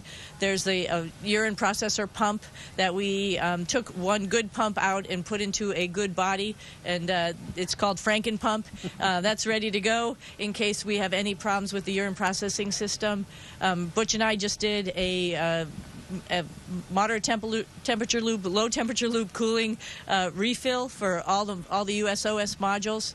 I got to do some gene sequencing. I think you got to do some other science experiments as well with a moon microscope that was 3D printed. So we've been thoroughly busy up here, integrated right into the crew, and every about once a week we get to jump into Starliner and talk to our control team there and work through all the new nuances that they're working very hard on the ground to make sure that we will be able to come home before too long. Over to you, Chelsea. That sounds great. Thanks, Butch and Sonny. Let's jump into some questions. We're going to start with Bill Harwood with CBS News. Butch, given what you just told us in your remarks, based on what you know today, how confident are you that the Starliner will get you home safely, given the known helium leaks and the earlier thruster issues? And as test pilots, are you satisfied you have a workable backup procedures in place if the normal deorbit plan cannot be executed for some reason? Thanks. Yeah, thank you. That's a good question, Bill, obviously. Yes, I'll say yes to all of those questions. We're absolutely confident. We've already, as Sonny mentioned, for Safe Haven, we had that test, not just the test, but also to do it for real when we had that possible conjunction a few weeks ago. And we got in Starliner, we were ready to go. Everything's in place as far as what we know now. That is a good point. We are actually doing thruster testing as we speak at White Sands, New Mexico, going through that process, trying to replicate what we saw on that flight day 2 when we were rendezvousing, and we're going to learn from that, and we're going to incorporate new processes, new procedures that we will employ if necessary. So obviously, right now we are ready. We will be ready then, unless the data shows otherwise. But right now, based on what we know, we are absolutely ready. Our next question is from Marcia Dunn with the Associated Press.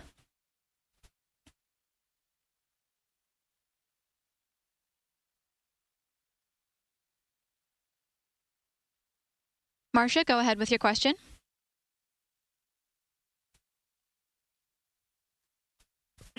I'm sorry. Do you have any qualms whatsoever about returning in the Starliner yourself? Why or why not?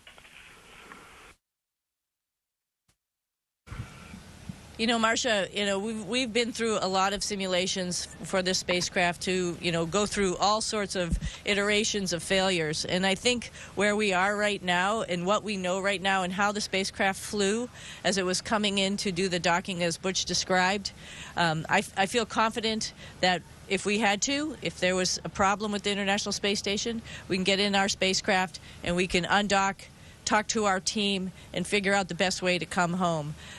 Yeah, like I said, we've practiced a lot, so I have a feeling, I have a real good feeling in my heart that the spacecraft will bring us home, no problem. But like Butch said, we're learning now to optimize our specific situation and make sure that we know everything about it. If we just came home, we'd lose the SM, and then we wouldn't be able to go through all this testing and understand about our spacecraft. I envision that we'll still do testing when we undock and before we undock, actually, first to open the helium valves, and then secondly, once we undock, to make sure everything is working correctly as it's planned from what they found out during the thruster testing. So I have confidence, Butch has confidence. We're here on the space station with our safe haven of Starliner. And I will add this, that we were able to rendezvous and dock because of the team effort. Guys like Dean Lenort and our propulsion officer and Ed Van Sice, our flight director, and the team on the ground is working together. What we did, taking over manual control while they assessed the situation and coming to the conclusion that we could re-enable those RCS jets that had failed and then get us here safely, as I said, with the precision still there with some degraded thrusters. And we feel confident that this team will do the same on the way home. Our next question will be from Ken Cheng with the New York Times. Ken, I wanted to give you a little bit of a heads up that we might get a momentary loss of signal pretty soon, but if you want to go ahead with your question, and then we'll just repeat it if we have to.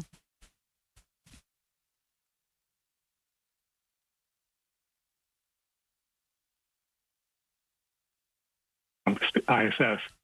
Also, can you give us examples of what you might hear from the test at White Sands that would give you concerns about the safety of Starliner for coming back to Earth? Thank you. Hey, Ken, it does look like we lost them there, so I'll have you repeat your question once they get back online. Should just be a couple more seconds. I will take this time to remind everybody that we will have another news conference, a longer one this time, with NASA and Boeing leadership later today. So be sure to tune in for that as well. In the meantime, we'll wait for Butch and Sunny to come back to us from the space station. All right, Ken, do you want to repeat your question? Sure. First, I was saying, I imagine you're not complaining that you got to spend a few extra weeks at ISS. And second, I was wondering, is there anything that would come out at test? Can you give examples of something that would come out at test at White Sands that would give you pause about the status of Starliner and that for it being able to take you home safely? Thank you. Yeah, we are having a great time here on ISS. Butch and I have been up here before, and it feels like coming back home. It feels good to float around. It feels good to be in space and work up here with the International Space Station team. So, yeah, it's great to be up here. So I'm not complaining. Butch isn't complaining that we're here for a couple weeks, extra weeks. I mean, your question is full of speculation. I really don't know personally exactly what could come out of there. that would give us a huge amount of pause. What we want to know is that the thrusters can perform. If whatever their percentage of thrust is, we can put it into a package that will get us a deorbit burn. That's the main purpose that we need the service module, to get us a good deorbit burn so that we can come back.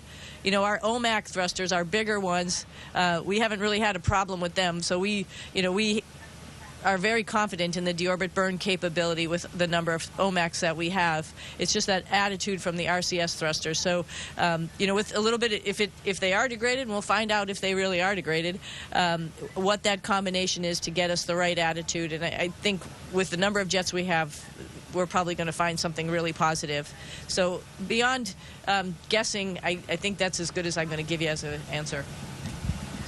Yeah, one other thing, that during the burn itself, once we get to the burn, we're pretty much home free as long as the OMACs continue to operate, and there's no reason they wouldn't, because the OMACs can maintain the attitude themselves during the burn. So that's another added feature that is in our favor. We'll now go to Gina Sinceri with ABC News.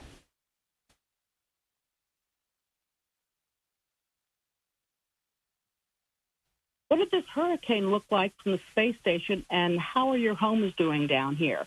Is everyone okay? Lost power? Tell me about that.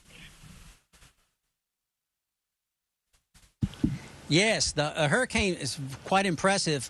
And I don't think many people know this, but I actually took a picture of a storm that was off the west coast of Africa about a week and a half before the hurricane impacted. And I'm about 98% sure that was the one that became Beryl. 4 days later, it was hurricane strength. I took some video of it, set it down. I don't know if the Weather Channel showed it or not, but showed it. And it was, like I said, very impressive. We got some pictures a couple of days later.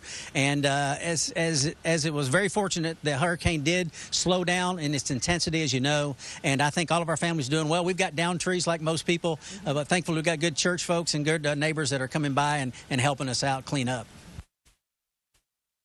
Yeah, I'll add just an interesting aspect of it. When it was really strong, we were able to take pictures of the eye and actually see the definition of the eye. And Butch and I were up in the cupola the other day, right as it was getting ready to hit the Texas coast, and you could see it had dispersed. The clouds had dispersed, but it was still very circular and still very huge. So we know we were praying for our friends down there in Mission Control and all of our family and friends in the Houston area, hoping everybody will be okay. And yep, power is lost, trees are down, but we're a big team. Everybody pulls together in Texas.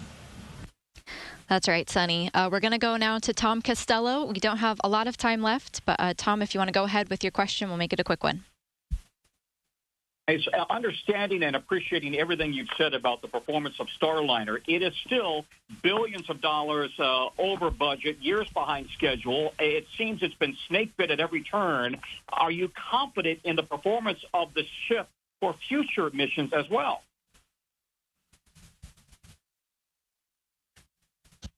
Yeah, you know, that's a fair question. I can tell you that this is the world of test.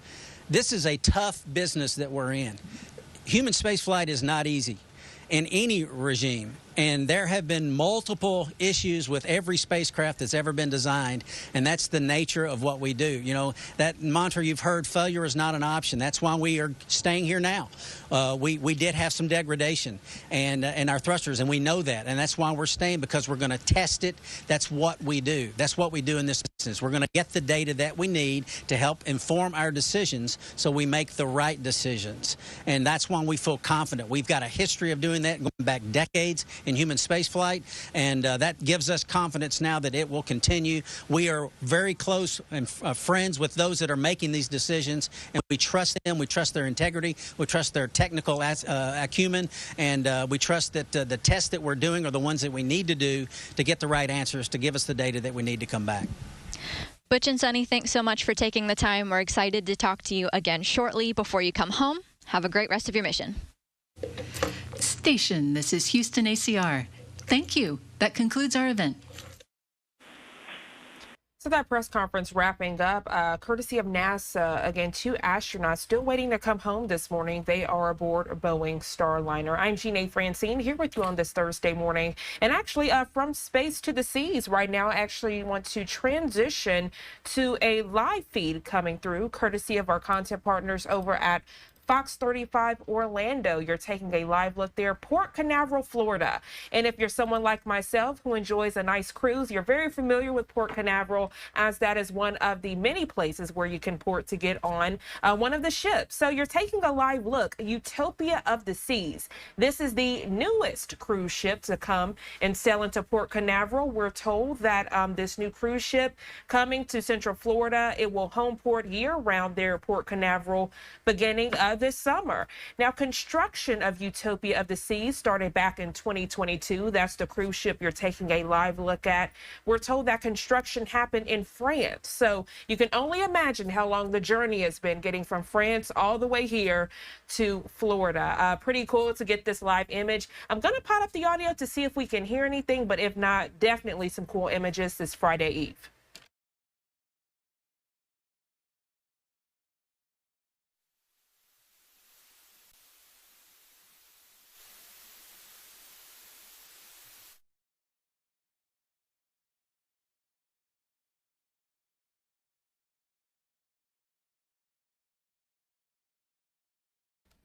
All right, so no audio on that feed, which is understandable. Looking a little closer at the notes, this is a shot from a reporter hit that will happen with Fox 35. So they probably cut the mic as they are out there working to get information from the press department with Royal Caribbean. Also, today is media day for this new cruise ship porting at Port Canaveral, so sailing into Port Canaveral. So we should get some updates throughout the day, but nevertheless, a live event coming through, and I wanted you all to see it right here on Live Now from Fox. Now it's 7:35 on the East Coast. Let's go to our third 2-minute commercial break of the hour. And when we come back, I do have some updates for you as it relates to NATO, giving you a live look out in Washington, D.C., the U.S. Capitol there on your screen. We'll be right back in just 2 quick minutes.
Welcome back to Live Now from Fox. I'm Jeanne Francine. Now it's 7:38 here on the East Coast. We transition to discuss your latest political headlines as it relates to President Biden, also that NATO summit that will take place later this morning. President Biden hosting dozens of world leaders in Washington for the NATO summit, but concerns over his re-election chances seem to be overshadowing the high-profile event.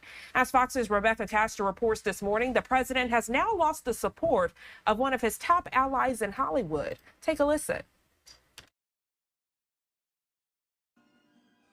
As the U.S. hosts dozens of our closest international allies, some of President Biden's domestic allies are in retreat. In a damning op-ed in the New York Times, actor George Clooney says it's time for Democrats to find a new nominee, just 3 weeks after his star-studded fundraiser for the president raked in a record $30 million.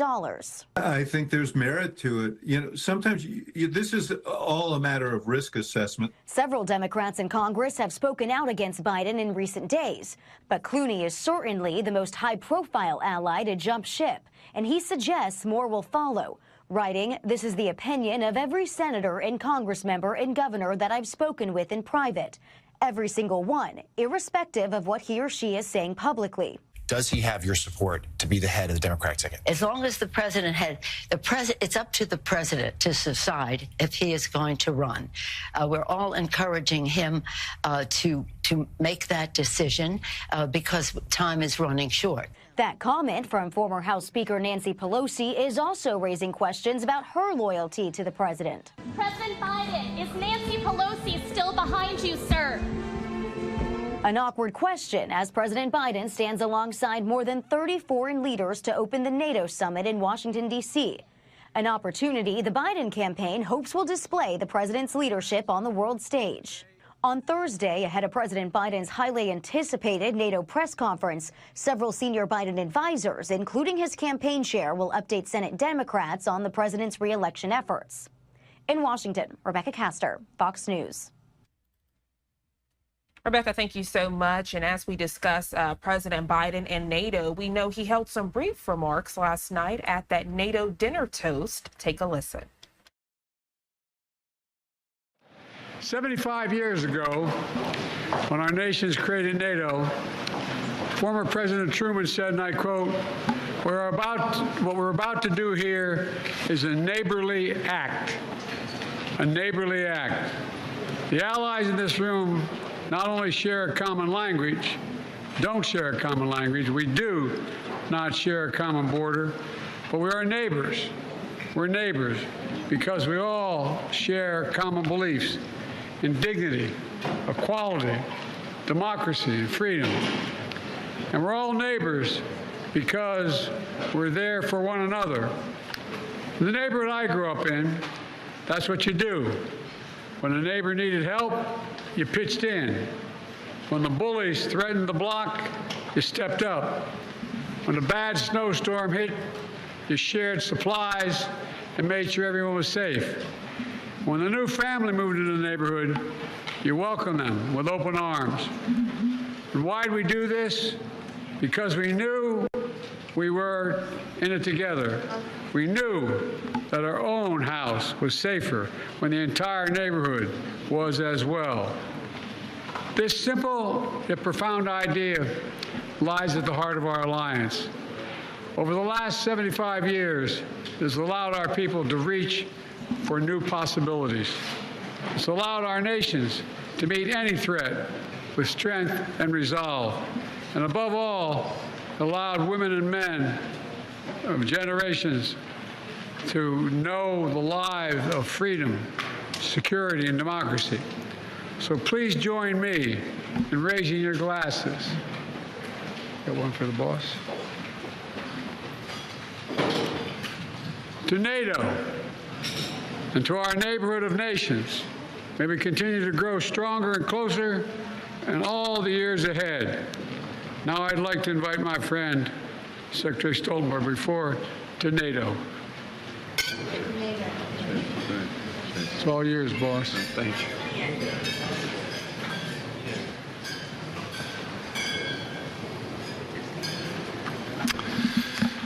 President Biden, dear Joe, Madam First Lady, dear Jill, thank you so much for hosting all of us here tonight at the White House. This is an historic building. This is a special place with a lot of history, and many decisions have been taken here that has shaped not only this nation, but also shaped the North Atlantic Alliance, NATO. So it's great for all of us to be here tonight. But this is more than an important political building. This is also your home, the place you live. So thank you for having us over for dinner tonight. And as you know, in all cultures, at all time, sharing a meal,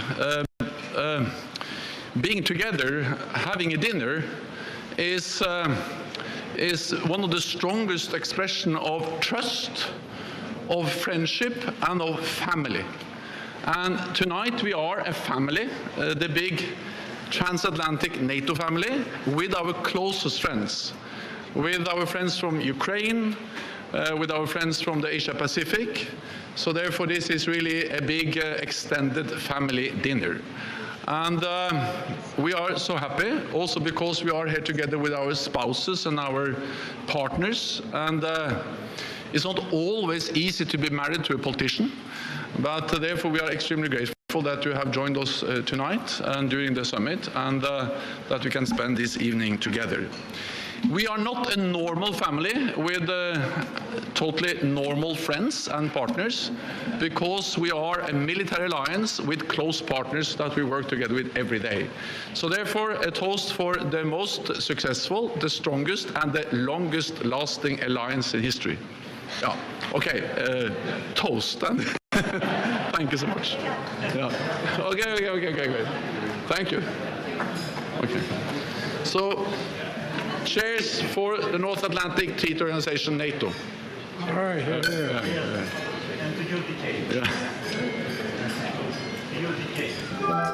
So I wanted to play that out for you, as that's the latest event and comments that were given regarding NATO. Again, you were taking a look at that NATO dinner toast. You heard from President Biden, and then the NATO Secretary General there speaking towards the end, Jens Stoltenberg. Now it's 7:45 on the East Coast. Again, giving you a live look at the U.S. Capitol there in Washington, D.C.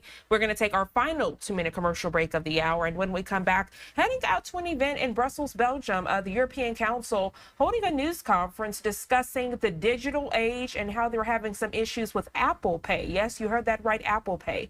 We'll have the details in just 2 quick minutes.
Welcome back to Live Now from Fox. Right now, you're taking a look out in Brussels, Belgium. The European Council on the stage holding a news conference to discuss the digital age and Apple Pay and concerns they have regarding both. We're going to listen in, and I'll pop up some boxes on your screen of other top stories we're following this Thursday morning.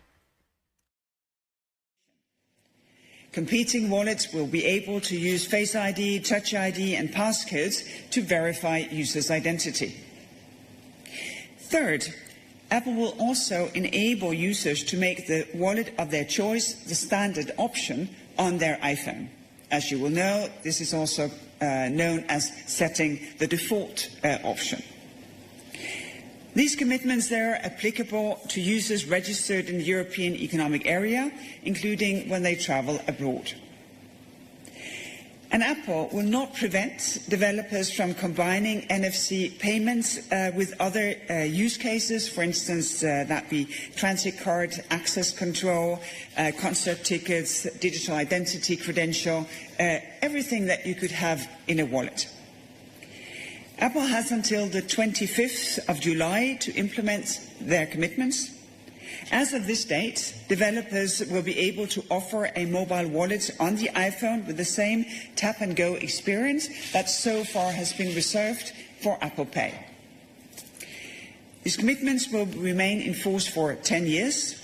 Apple's compliance will be ensured by a monitoring trustee, and there will be a fast resolution mechanism will also allow for an independent review of Apple's implementation.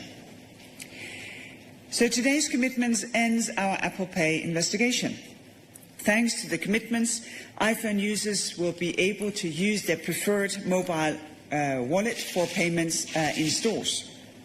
They'll be able to do so while enjoying all the iPhone's functionalities, including Tap and Go, Double Click, and Face ID. Finally, the commitments will apply in parallel to Apple's obligations under other regulations.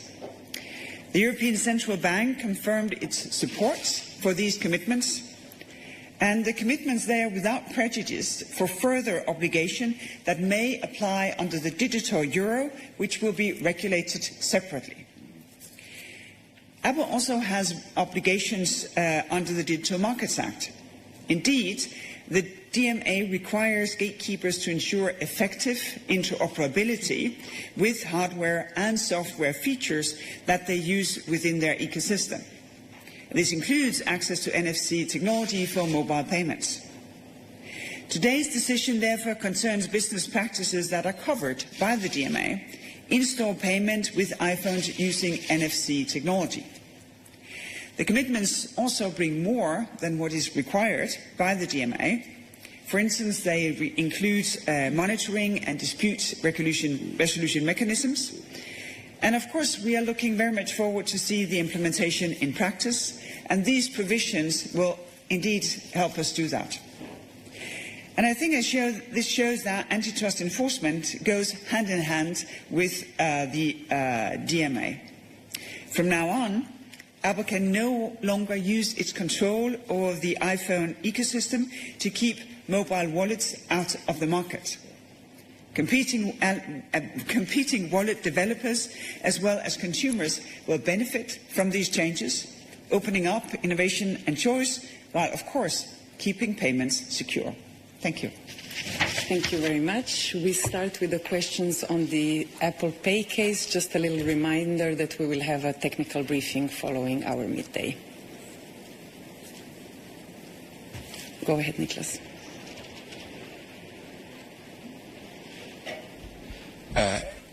Hello, Nicholas Hurst from MNEX. Two questions, if I can, on this. You said that the ECB ultimately backed these commitments. The last that was public was the ECB expressing concerns that the commitments wouldn't facilitate the rollout of the digital euro. That third parties ought to have access to the secure element. What happened in the meantime? And second question, as far as I can tell, these don't apply to Apple Watch. Is that something that you considered extending? I mean, wouldn't that have been useful? Thank you. On the first question, indeed, there was a letter that was public by the ECB questioning the commitments. I don't think for the case as such, but for a wider application. So we've been in touch with the ECB, and they are in full agreement with us that these commitments, they address our concerns. As said in my introduction, what happens in the future once or if a digital euro is introduced, that is for the future. And it may be that under the digital euro regulation, if such a thing will happen, there may be other demands on Apple when it comes to the technology that will enable the digital euro to work. So far, so good. On the Apple Watch, we did not open on the Apple Watch. Is our impression that the number of people who uses their Apple Watch for payments is a rather small number of people. So I think that it's quite limited what are the harms done by the Apple Watch not being included. This is the main payment mode is to use your phone, and that also goes if you both have a phone and an Apple Watch. Thank you. Other questions on the case? I don't see them, so you can now go ahead with other topics. Natalie. Hi, Natalie McNeilis from MLEX. Thank you for taking questions. I want to ask about Lufthansa ITA. You know there's a lot of suspicion that the clearance of the deal was politically motivated, and I'd like to hear what you have to say in answer to that. And also, another question is, how would you answer the criticism that the EU didn't ask as much, didn't require as much from dominant Lufthansa in a deal that affects European consumers directly as it required from the Koreans? So, first of all, it's always difficult to compare, in particular since the commitments in the Lufthansa ITA deal has not been made public yet, because we're not done with confidentiality.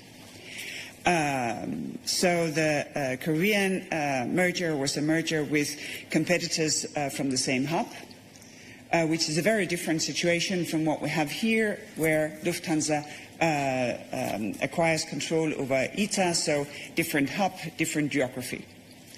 The ITA, Deutsche Lufthansa commitments, they are different from what we have had before. I think I've said it many times in this press room that we have learned from slot divestitures that very often they're not effective. In order to make sure that actually they will be taken up, that there will be a competitor actually flying the routes where slots are being made available. So we have moved away from that in order to make sure that if choice is limited, when there is a control because of an overlap, there is someone else that consumers can turn to. And that is indeed also the case when it comes to the Lufthansa ITA concentration. On the question of political, it's our obligation to make sure that consumers still have choice if there is a risk that a merger will limit that choice. For instance, because if there could be a merger to monopoly on some routes, that there's someone else who can step in and actually enable people to fly and pose a competitive constraint on the companies who may otherwise have had a monopoly on that route. That is our obligation. And there's not room to be political about it, because if we have expressed concerns, then in our decision we need to show that these concerns, they are remedied. And even if we were not honest, we have the courts to keep us honest. Because there is always the possibility that someone will say, we disagree with this decision, we will take the Commission to court. It happens quite often, I can tell you. So that is obviously always a factor in what we do here. And also because, of course, when people can study all the details also of the commitments, well, of course, as always, they will compare, they will see, well, are there any mergers that are similar to this, where the commitments have been different? So because of the transparency that comes once we have confidentiality cleared, I think it will be for everybody to look at and to make their own assessment as to whether or not we have secure choice for customers that would otherwise be affected by the merger. Thank you. I think David has a question on the same. Thank you. David Carretta, Radio Radicale. Apologies if I will be rude, but the leak of the decision on ITA Lufthansa came from the G7 in Puglia.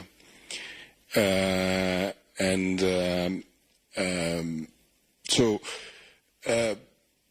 I understand that there is confidentiality and so on, but the impression that the Commission gave on this case has been that since the beginning, Alitalia, you know Alitalia maybe better than me, is that politics count much more than competition rules in this particular case of an Italian airline company.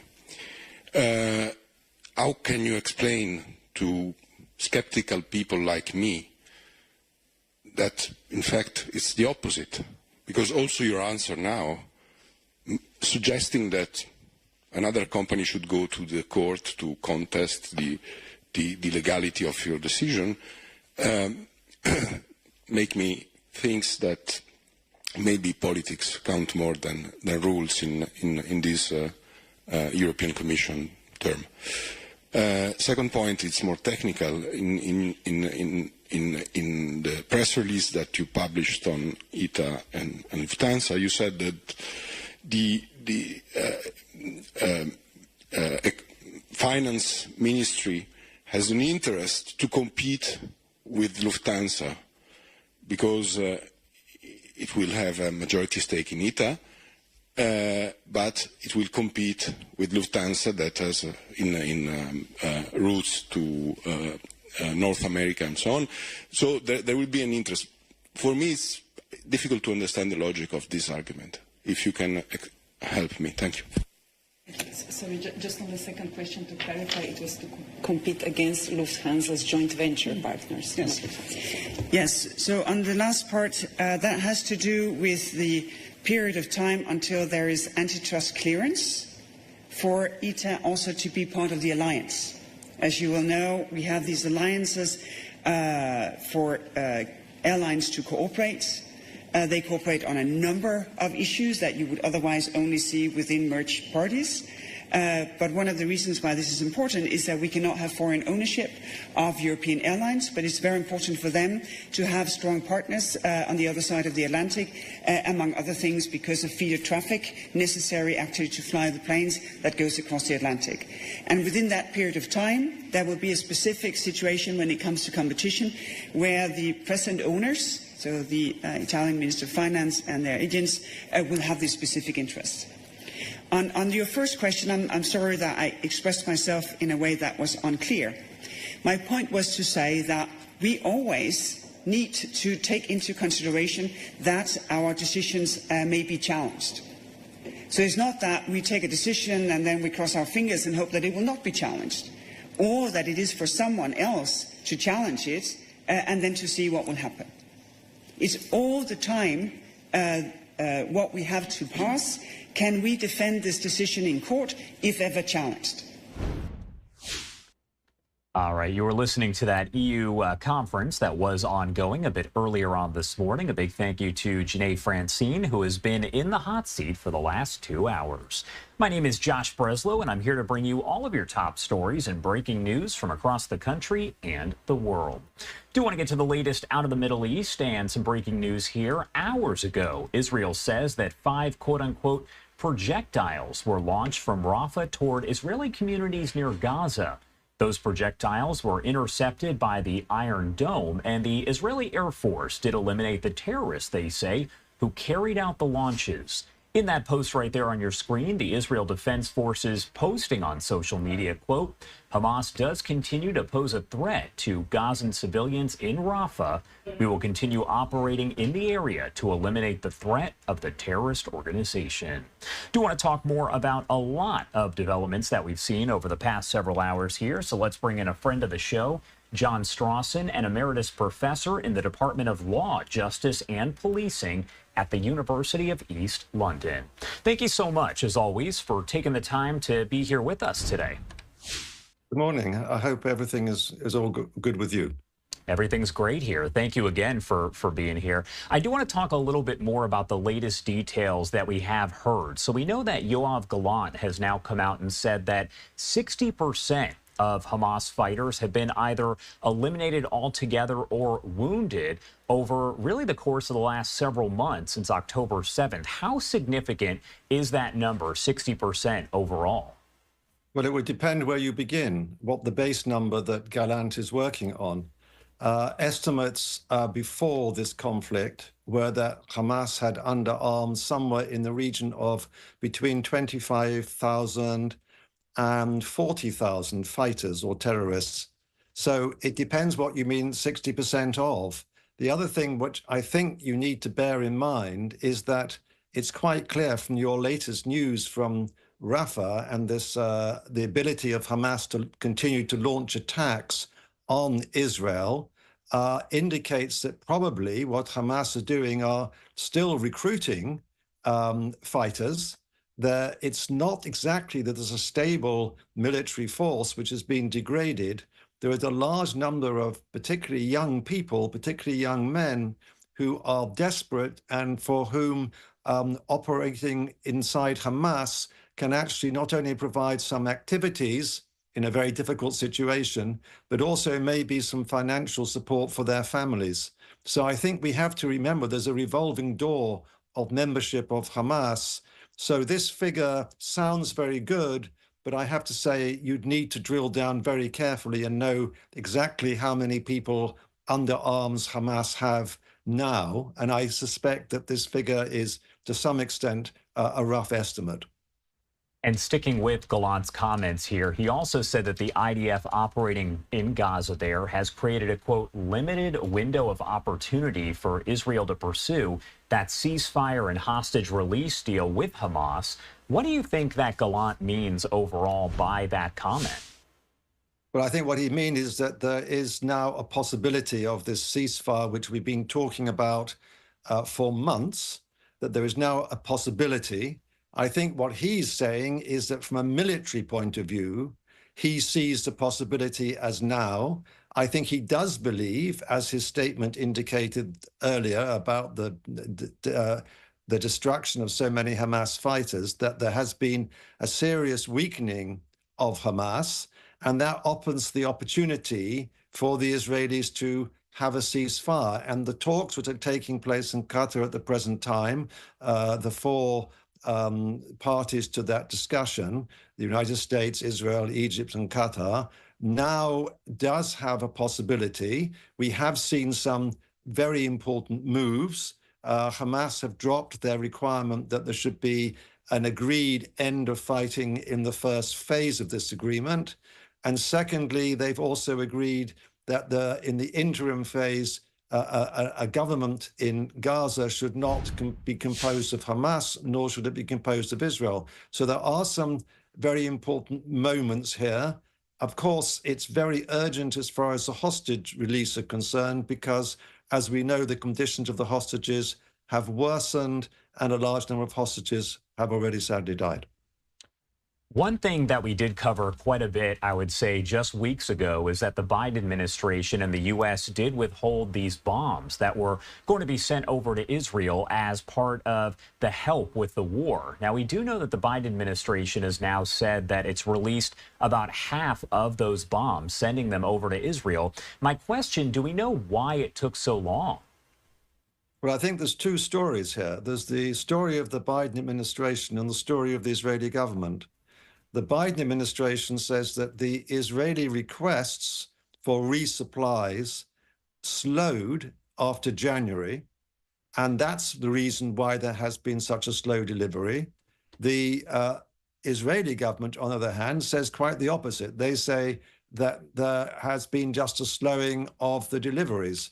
So I think it depends on who you believe, and I suspect the truth is somewhere in the middle. It's certainly clear that the Biden administration didn't want to supply heavy weapons just before the Rafah operation, when, don't forget, there were over 1 million people in Rafah, mostly civilians, of course, and thought that the use of heavy bombs would cause extensive civilian casualties. So there was a pause of those weapons, but it's a big argument as to whether or not the Americans have been slow or the Israelis were slow to make their requests. And you are, of course, over there at the University of East London, so you seem like the perfect person to answer this question. The newly appointed British Foreign Secretary David Lammy has called for a, quote, immediate ceasefire in Gaza and the release of all of the hostages. With the change in leadership there in the UK, does that bring a change of feelings about Israel overall? I think the overall policy probably doesn't change that much, but I think the tone will change a great deal. I think on one thing there might be a big change, not to do with the Foreign Secretary, but to do with the new Attorney General, Lord Hermer, KC, who is a surprise appointment. He comes from a very liberal background. He's been a human rights lawyer, and he also has international experience. He's been on the task force, for instance, looking at war crimes in Ukraine. And he's also on record as saying that he thinks the occupation of the West Bank and Gaza is unlawful and must come to an end. And I suspect that it may be that it's from that source that there will be a shift in attitude towards Israel, particularly on some of the legal questions, criticizing Israel, perhaps more on some of the operations like we've seen over the last 4 days, where individual Hamas operatives have been targeted and killed, but also so have dozens of civilians. So I suspect that there might be a change of attitude there, which will actually be quite important.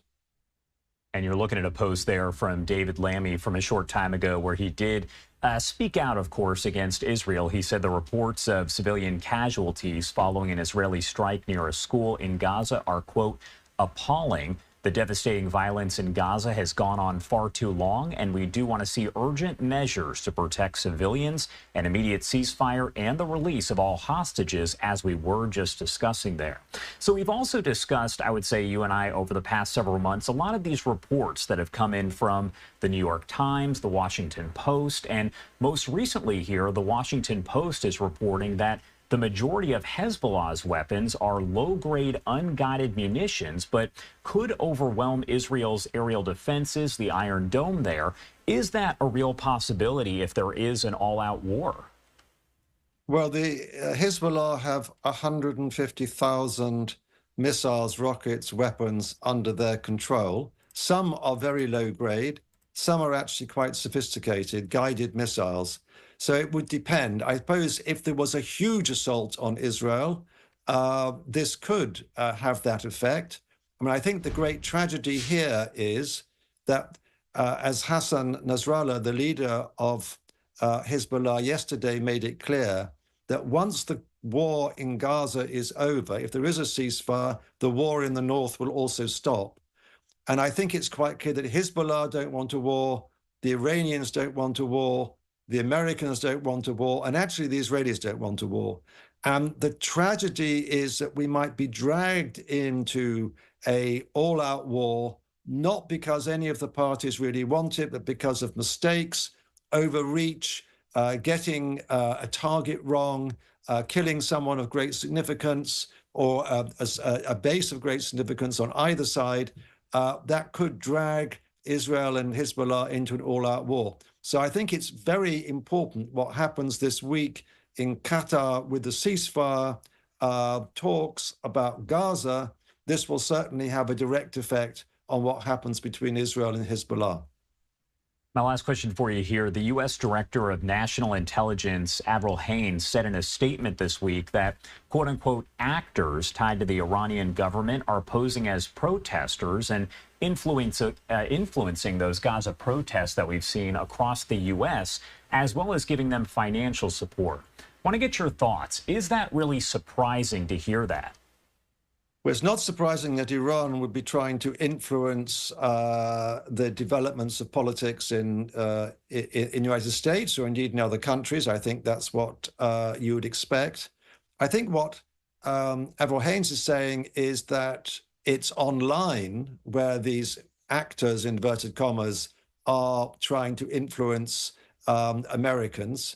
And now, of course, if we look at TikTok or X or Facebook, or Instagram, you never quite know who you're engaging with. You know, people, perfectly reasonable people, use different handles which are not their names. And so you never quite know who it would be. And so I suppose there could well be on those platforms, Iranians trying to stir up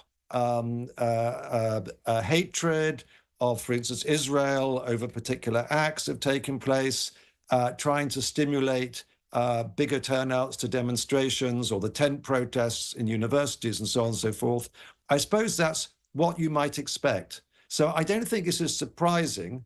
What I think is, of course, we don't know is when she talks about financing, what character of financing that is. And is this just about social media financing or is it about some other kind of financing? And of course, unless one saw the intelligence itself, the details, one really would have to be cautious about what she means by that.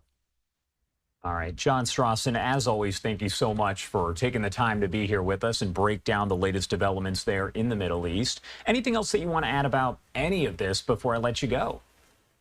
Well, I think I'd like to just return to this. It would be a very sad thing if we had a general war between Israel and Hezbollah. The war of attrition, which has been taking place, is really dangerous. And over the last month, we've seen an upscaling of activity. We've seen more casualties on both sides, more damage on both sides. And this is very, very worrying because not only could it trigger a war which would have terrible catastrophic effects actually on both Lebanon and Israel, but it would also possibly trigger a wider war. So I think that what we need to watch very carefully is what's happening in Qatar over the ceasefire agreement about Gaza, that if we can sort that question out, and I know we've been optimistic for several months, the Arab press today is quite optimistic this will work. So I think we have to hope not only for the conflict in Gaza and for the civilians in Gaza and for the Israelis, particularly in the border areas, but also what's happening between Israel and Hezbollah in the north, that those talks do actually come this time to a successful conclusion. All right, John, as always, thank you so much for taking the time to join us and break this all down for us. We appreciate it. Nice to be with you again. All right, everybody, and I do want to pop up this live image right here. You saw it a few times during the interview, but this is one of the shots we've been looking at over the past 9 months. That is the Israel-Gaza border as those ceasefire talks and hostage release deal talks do continue there over in Qatar. As we get any sort of update, we'll make sure to bring those to you right here on Live Now from Fox. The time now is 8:16 over on the East Coast and 5:16 on the West Coast. We're going to head to our first 2-minute commercial break of the hour. But on the other side, we will actually head out live over to NATO, where there is more discussion. We are seeing more of these news conferences with Jens Stoltenberg, the chief there at NATO, alongside prime ministers and other leaders from several countries. You're watching Live Now from Fox. We'll be right back.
Welcome back here on Live Now from Fox, and we always check in with our different Fox affiliates across the country to see the stories that they are working on. And this is some incredibly violent video that's coming in from our Fox 5 New York station. Take a look. We are told that Chad Irish, the New York City man police charged with concealing the body of Yasmin Williams in a sleeping bag over on Kips Bay, is now facing upgraded charges of murder. That is according to the New York City Police Department. Irish, who is 55, denied knowing Yasmin, the 31-year-old woman who investigators have now accused him of killing.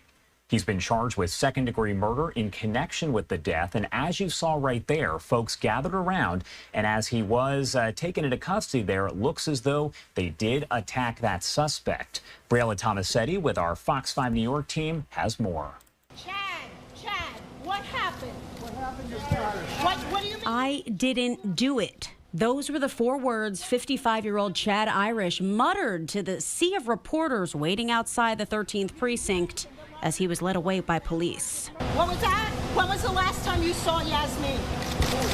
Irish also denied knowing 31-year-old Yasmin Williams, the woman who investigators have now accused him of killing.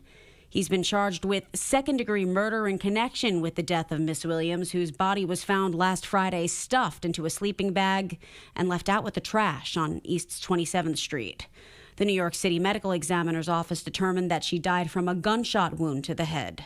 All right, we found it. Irish was initially charged with concealment of a human corpse, but the charges were upgraded yesterday. This surveillance video obtained by the New York Post shows a man in an electric wheelchair, believed to be Irish, dragging Williams's body to the curb. He was also hit with 2 counts each of menacing and criminal possession of a weapon in relation to a different incident. This now viral video shows Irish being apprehended by police outside NYCHA's Strauss houses earlier this week. A seething crowd descended on him as he was taken into custody while handcuffed to a stretcher. For Yasmin's family, the murder charge is one step toward accountability, but her mother says justice won't be served until the day Irish is sentenced in court.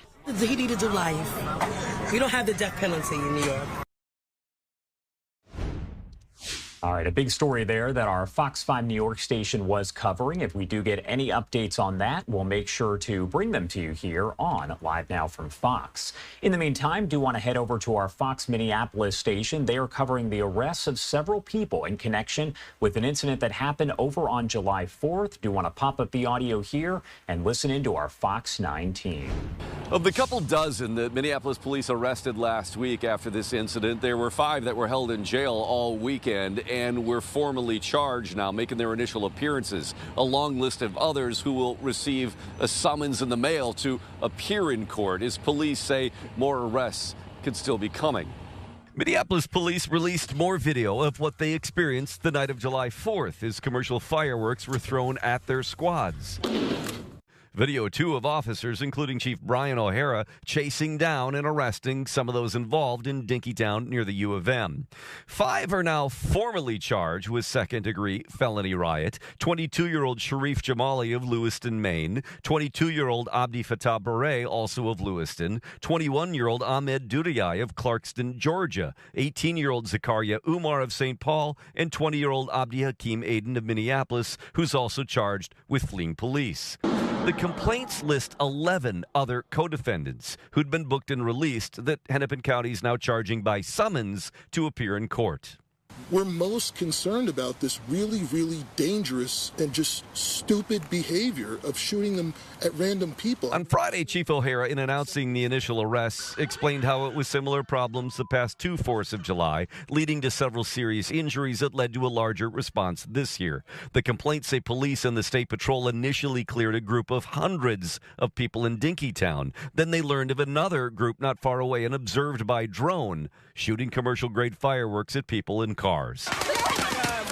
O'Hara said there were several close calls for officers, including himself, as fireworks were tossed at them and their cars. I don't think I have to tell you, but throwing fireworks at people, throwing fireworks at cars with people in them is extremely dangerous. One of those who've been charged, who made his initial appearance in the jail courthouse, was given an option of no bail, but with conditions. And among those conditions, no possession of fireworks, and more importantly, not going back into Dinkytown. There have been a total of 32 arrests now and 8 citations. Police say more arrests could come. The county attorney's office says certainly more charges could come too. In Minneapolis, Rob Olson, Fox 9. All right, a big thank you there to our Fox 9 team. As I mentioned, we are going to our different Fox affiliates across the country to see what top stories they are following. And our Fox 26 Houston team did have a sit-down, a one-on-one with the governor there, Greg Abbott. They talked about a variety of issues, and do want to play that for you here, raw and unfiltered. Governor Greg Abbott is still out of the country on an economic development trip. He spoke to me Wednesday morning about the president's accusation and about what seems to be a reoccurring problem in Houston, keeping the lights on when a storm hits. Well, it was shocking. That assessment from Governor Greg Abbott is about this report published in the Houston Chronicle. In an interview with the paper, President Joe Biden claimed he had trouble contacting Abbott and other state leaders. That, according to Biden, delayed the release of federal hurricane aid to Texas. Governor Greg Abbott is on the other side of the globe on an economic development trip. In a broadcast exclusive from Japan, the governor spoke to me about the president's accusation. We already know this, and that is that President Biden has actually called me multiple times after disasters or calling to my same phone number every single time. Also, an aide who works under the president, the FEMA director, called me on that very same phone number. There has been no call from Joe Biden to that phone number at all during the entirety of this entire disaster, even though his assistants talked to me about this disaster on July the 5th. Are you sure no one dropped the ball? I think Acting Governor Dan Patrick has been doing a great job. For another, listen, I've talked to him every day. I know exactly what's going on. And I've talked to Chief Nim Kidd of Texas Division of Emergency Management. And through both of those sources that are direct tied in to FEMA, I know for an absolute 100% certainty, the only person who dropped the ball is Joe Biden by making up some bizarre lie. And why he would do that, I have no idea. The power crisis in Houston is another thing the governor said he's perplexed about. Officials with CenterPoint reportedly underestimated the impact from Hurricane Beryl, which left more than 2 million customers without electricity. The big slip up here has been the lack of power. And there are Texans still suffering as we're talking right now who are without power. So really what I'm doing to get to the bottom of this is I'm instructing the Public Utilities Commission to undertake a study of about exactly why, not only in this instance, but on multiple occasions, Houston has been able to not have access to power. And so I want to find out, is it a structural issue?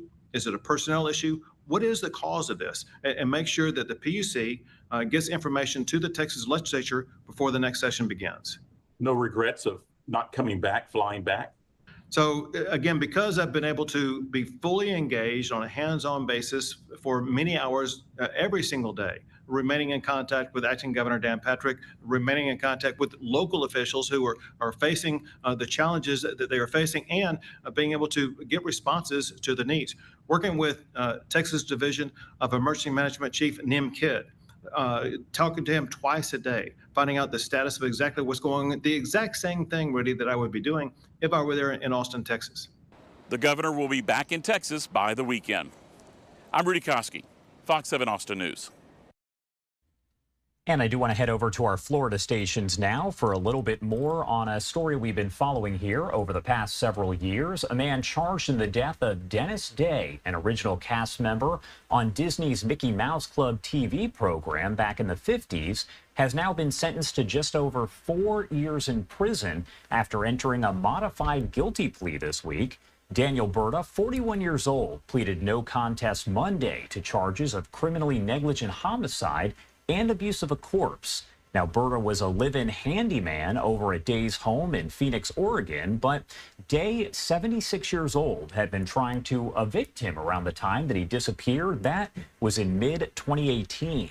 A no-contest plea is a concession that the state can prove criminal charges at trial and carries the same legal effects as a guilty plea. Prosecutors said Berta caused Day's death and then used Day's identity to spend money.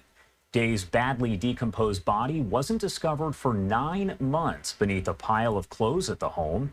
His family has sued the Phoenix Police Department, saying its failure to discover his remains in his own home for so long, despite having been to the home several times, caused emotional distress. During one search, police stepped on Day's body, causing fractures to the corpse, but they still didn't find it until April of 2019, when Oregon State Police came with a cadaver-sniffing dog. That is according to a lawsuit. The delay prevented the medical examiner from being able to determine an official cause of death. Again, that information coming from the actual lawsuit filed by the family. The police department has denied the allegations, and a trial is set for October in Jackson County Circuit Court.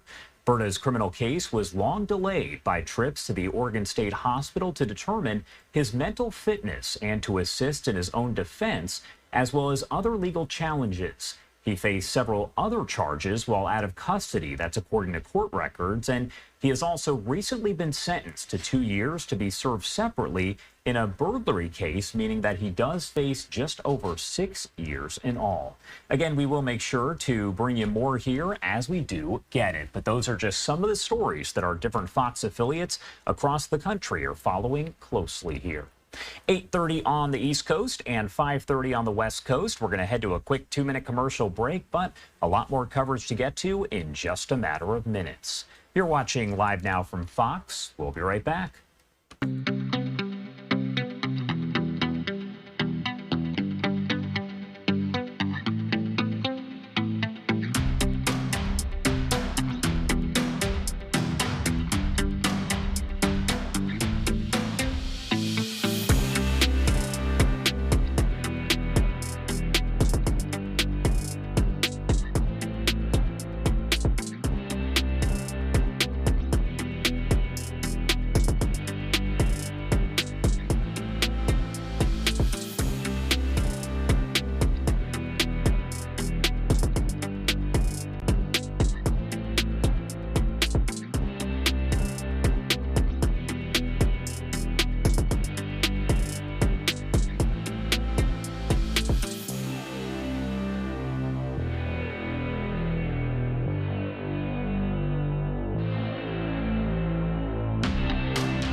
Well, welcome back here on Live Now from Fox. The time is 8:32 over on the East Coast, and it is 5:32 on the West Coast. Do want to get back into the headlines that we are following very closely on Live Now from Fox.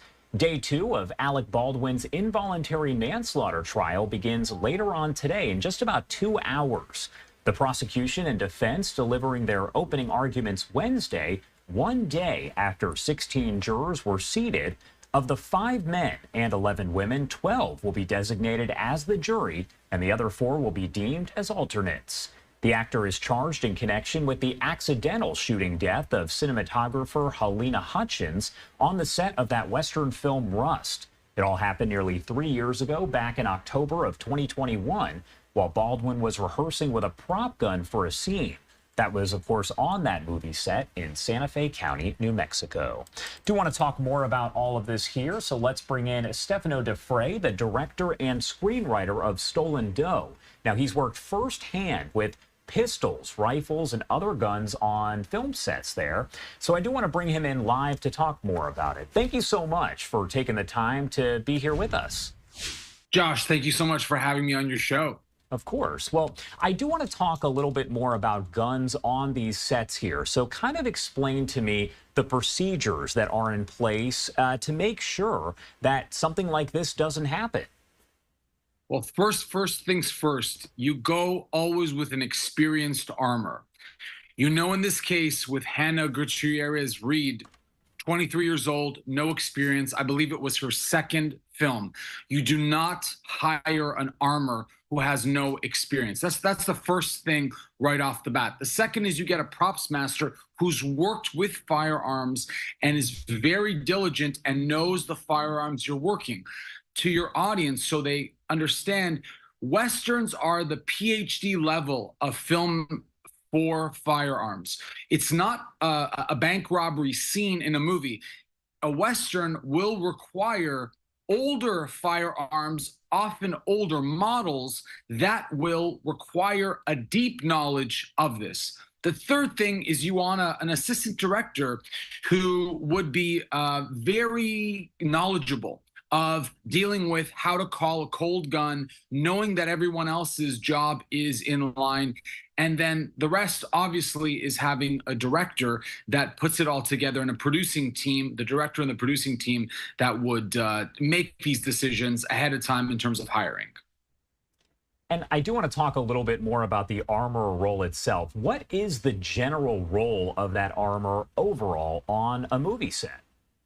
To keep it very simple for the audience, it's the specific role to handle the firearms. Your job is to handle the firearms to the actors, have safety procedures before in pre-production, also to speak to the actors or extras or any individual who will be using it on camera and letting them know what this firearm is, what bullets they're using, to look at it, how to know that it's clean, and go through with them step by step so that they feel comfortable and that you're also, in a sense, doing it for yourself. You're rechecking your own job, you know, maybe a second or third time. You're doing that with the props master. So the armor is the president of that task of handling specifically only the firearms. And from your personal experience, when you are talking about a specific actor who is using one of these weapons on the set, is it their job to make sure that the gun or weapon in general is not loaded? I was just having this conversation at a dinner just in Los Angeles about this, and it's the fourth in the chain of command. So you would go from the armor to the props master, then to the assistant director who calls a cold gun, but it is the actor's responsibility at the end to look at the gun and to see what has been inserted in place. Now, they're not tasked with the job of calling the gun cold, meaning the gun is safe to use. That's not their job. However, in the Baldwin case, we know from body cam footage and from footage that will be used in the trial and was also used in the armor's trial, who was found guilty for the same movie. We know that he was rushing the set. He was calling the shots, as it were. He was not necessarily listening to when the director would yell cut. And these things, when people fall out of line with a hierarchy of structure, especially when you're around firearms, it really can make things like this happen, a terrible accident and a death happen all too frequently. Are accidents overall like this on movie sets fairly rare? I feel as though I've heard of just a couple big high-profile ones that have made headlines, but are these fairly rare? Josh, I'm really glad you asked me. So before getting on with you, I looked up the statistics, and less than 2% of films that use firearms have accidental discharges. We know that rust, aside from Elena dying and Joel Souza, the director, being shot. We know that there was another on this set accidental discharge. So that's rare in and of itself. That means that there was already a symptom of a problem on this set at a high level.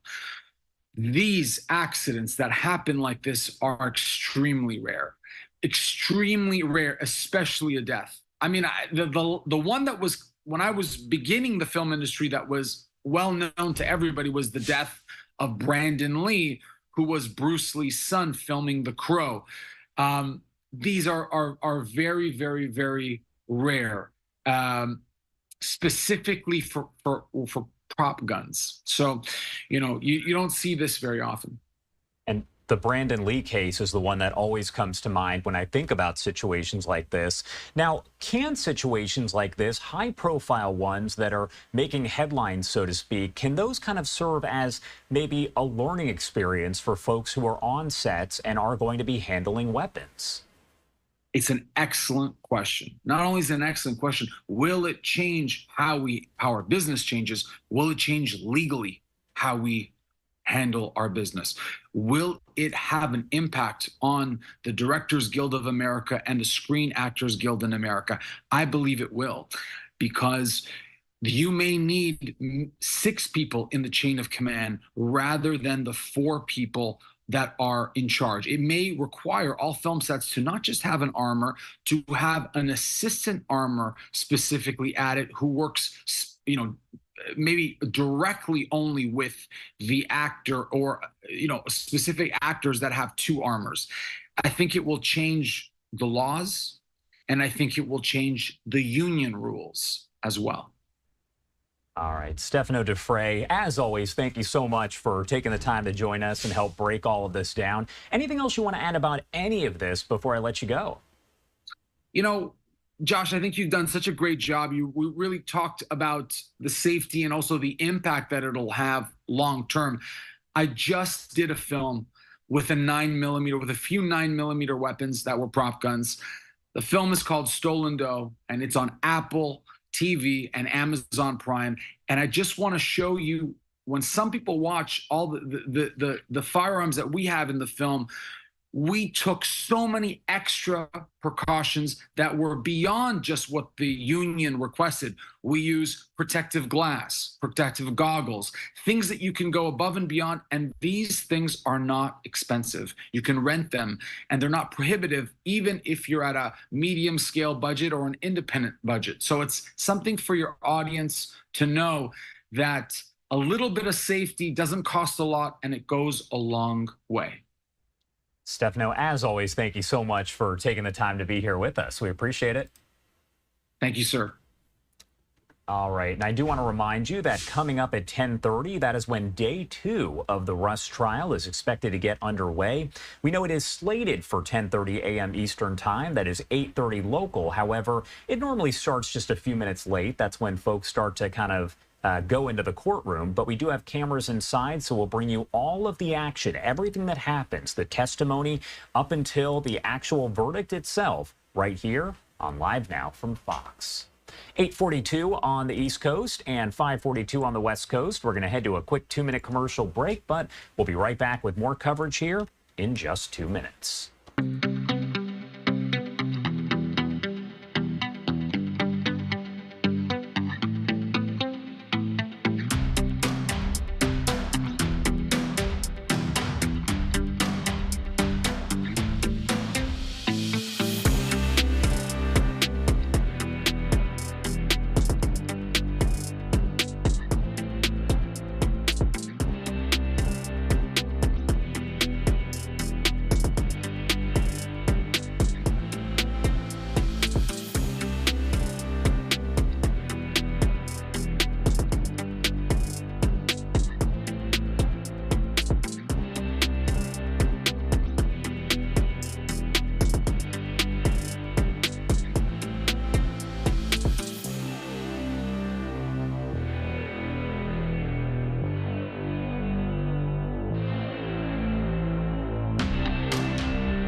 Welcome back here on Live Now from Fox, and I do want to head out live right now over to D.C. We do actually have Secretary of State Antony Blinken meeting with G7 foreign ministers. He is going to talk right here, so let's pop up the audio. Our colleagues from the G7, which is really the essential coordinating committee for the world's leading democracies. We have an opportunity today to follow up on the very good work that our leaders did in Puglia, and I want to thank again my friend and our Chair, Antonio Tajani, for the remarkable work that Italy did and continues to do in leading the G7 this year. I think you see through the G7 extraordinary collaboration and coordination on the critical issues of our time, including, of course, Russia's aggression against Ukraine, the ongoing challenges in the Middle East, and all the work that we're doing together in the Indo-Pacific. G7 strongly complements the work that's being done here at NATO. We had a very good day yesterday with the first day of our summit, not only celebrating 75 years of the alliance, but in particular, putting the alliance in strong shape for the next 75 years, including the many issues that we face today.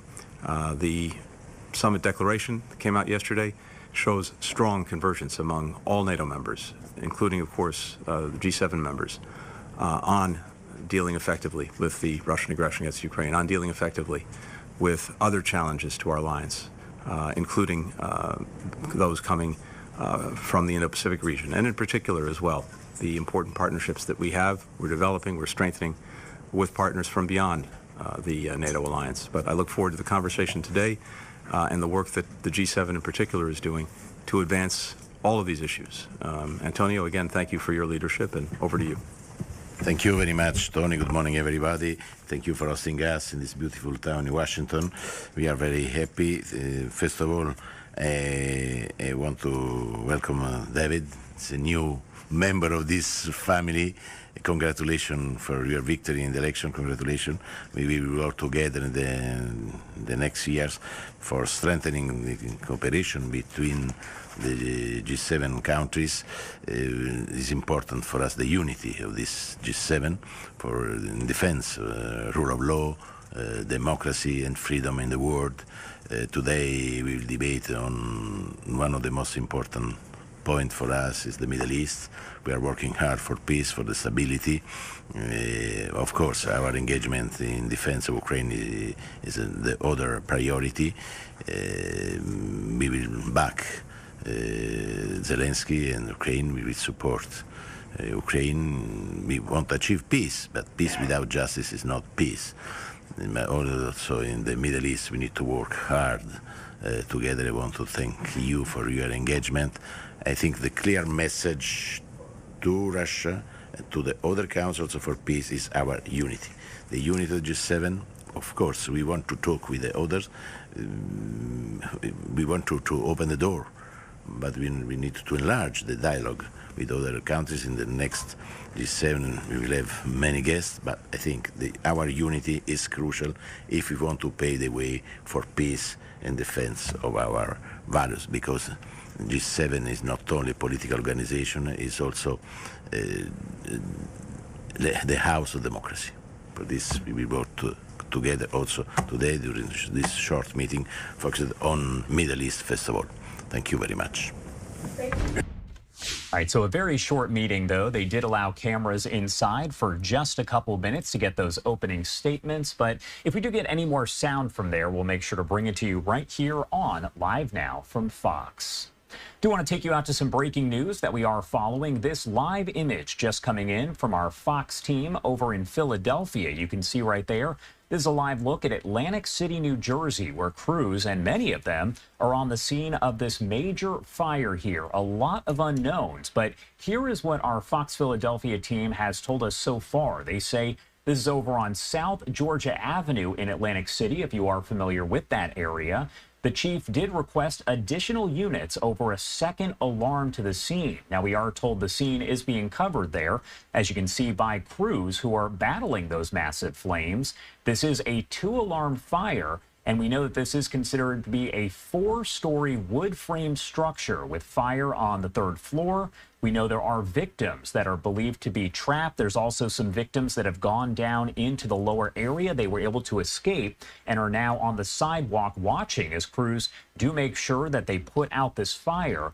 As I mentioned, there are victims that are still believed to be inside this building here. A lot of unknowns, and we will continue to bring you the latest as we do get it from our Fox Philadelphia team. But again, you can see those massive flames that are coming from the top of that building. This is a 4-story structure, and the fire did start on the 3rd floor. So you can see it did spread all the way to the roof. Again, a lot of unknowns. A cause will go under investigation. However, at this point, that is not even an initial thought from those fire investigators. Their first thought is just put out that fire as quickly as possible and get to those victims. Again, if there is a news conference, anything of that nature, we'll make sure to bring it to you right here on Live Now from Fox. It is now 8:50 on the East Coast and 5:50 on the West Coast. Do want to head to our final 2-minute commercial break of the hour. A lot more news to get to, though, in just a matter of minutes. You're watching Live Now from Fox. We'll be right back.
Welcome back here on Live Now from Fox. Once again, taking a live look over in Atlantic City, New Jersey. This is a shot of some breaking news that is coming in from our Fox Philadelphia team. You can see their chopper is flying overhead, staying, though, at a safe distance as the flames are still shooting from the top of that 4-story building. Now, this is considered, at last check, to be a 2-alarm fire. Still a lot of questions about what led to this fire, but we do know from officials there that there are victims that they are working to get out of that building. There are others who are over on the sidewalk right now who were able to escape. As far as numbers, anything of that nature, that is still something that has not been released by officials there.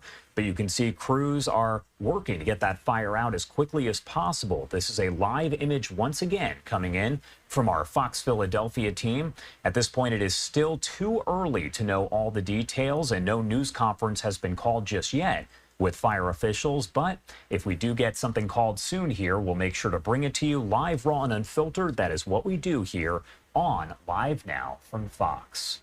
In the meantime, do want to get to some of the other big stories that we are covering at this hour. Take a look at your screen as, again, this is a story that we brought you just yesterday as some breaking news. We do know that the House has now actually approved the SAVE Act, which does require really some identification if you are going to be voting. So a lot to this here. Connor Hansen does break it down.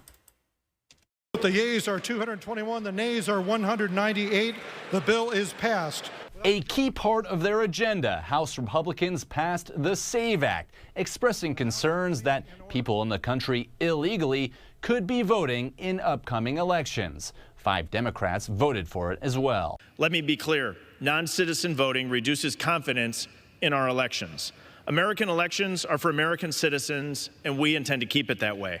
The law would require people to provide documents proving their citizenship when they register to vote, and it would give states access to federal databases to help them remove non-citizens from the rolls. These common sense solutions are not controversial. State audits show it's rare for ballots from non-citizens to be counted, and they haven't impacted an election. Many Democrats argue the SAVE Act is unnecessary and could make it harder for some Americans if they've lost documents or if they're overseas and can't register in person. Republicans are pushing a bill that will disenfranchise U.S. military personnel protecting us overseas from registering. It's unpatriotic and it's shameful. Former President Trump supports the bill and stood with House Speaker Mike Johnson when he announced it.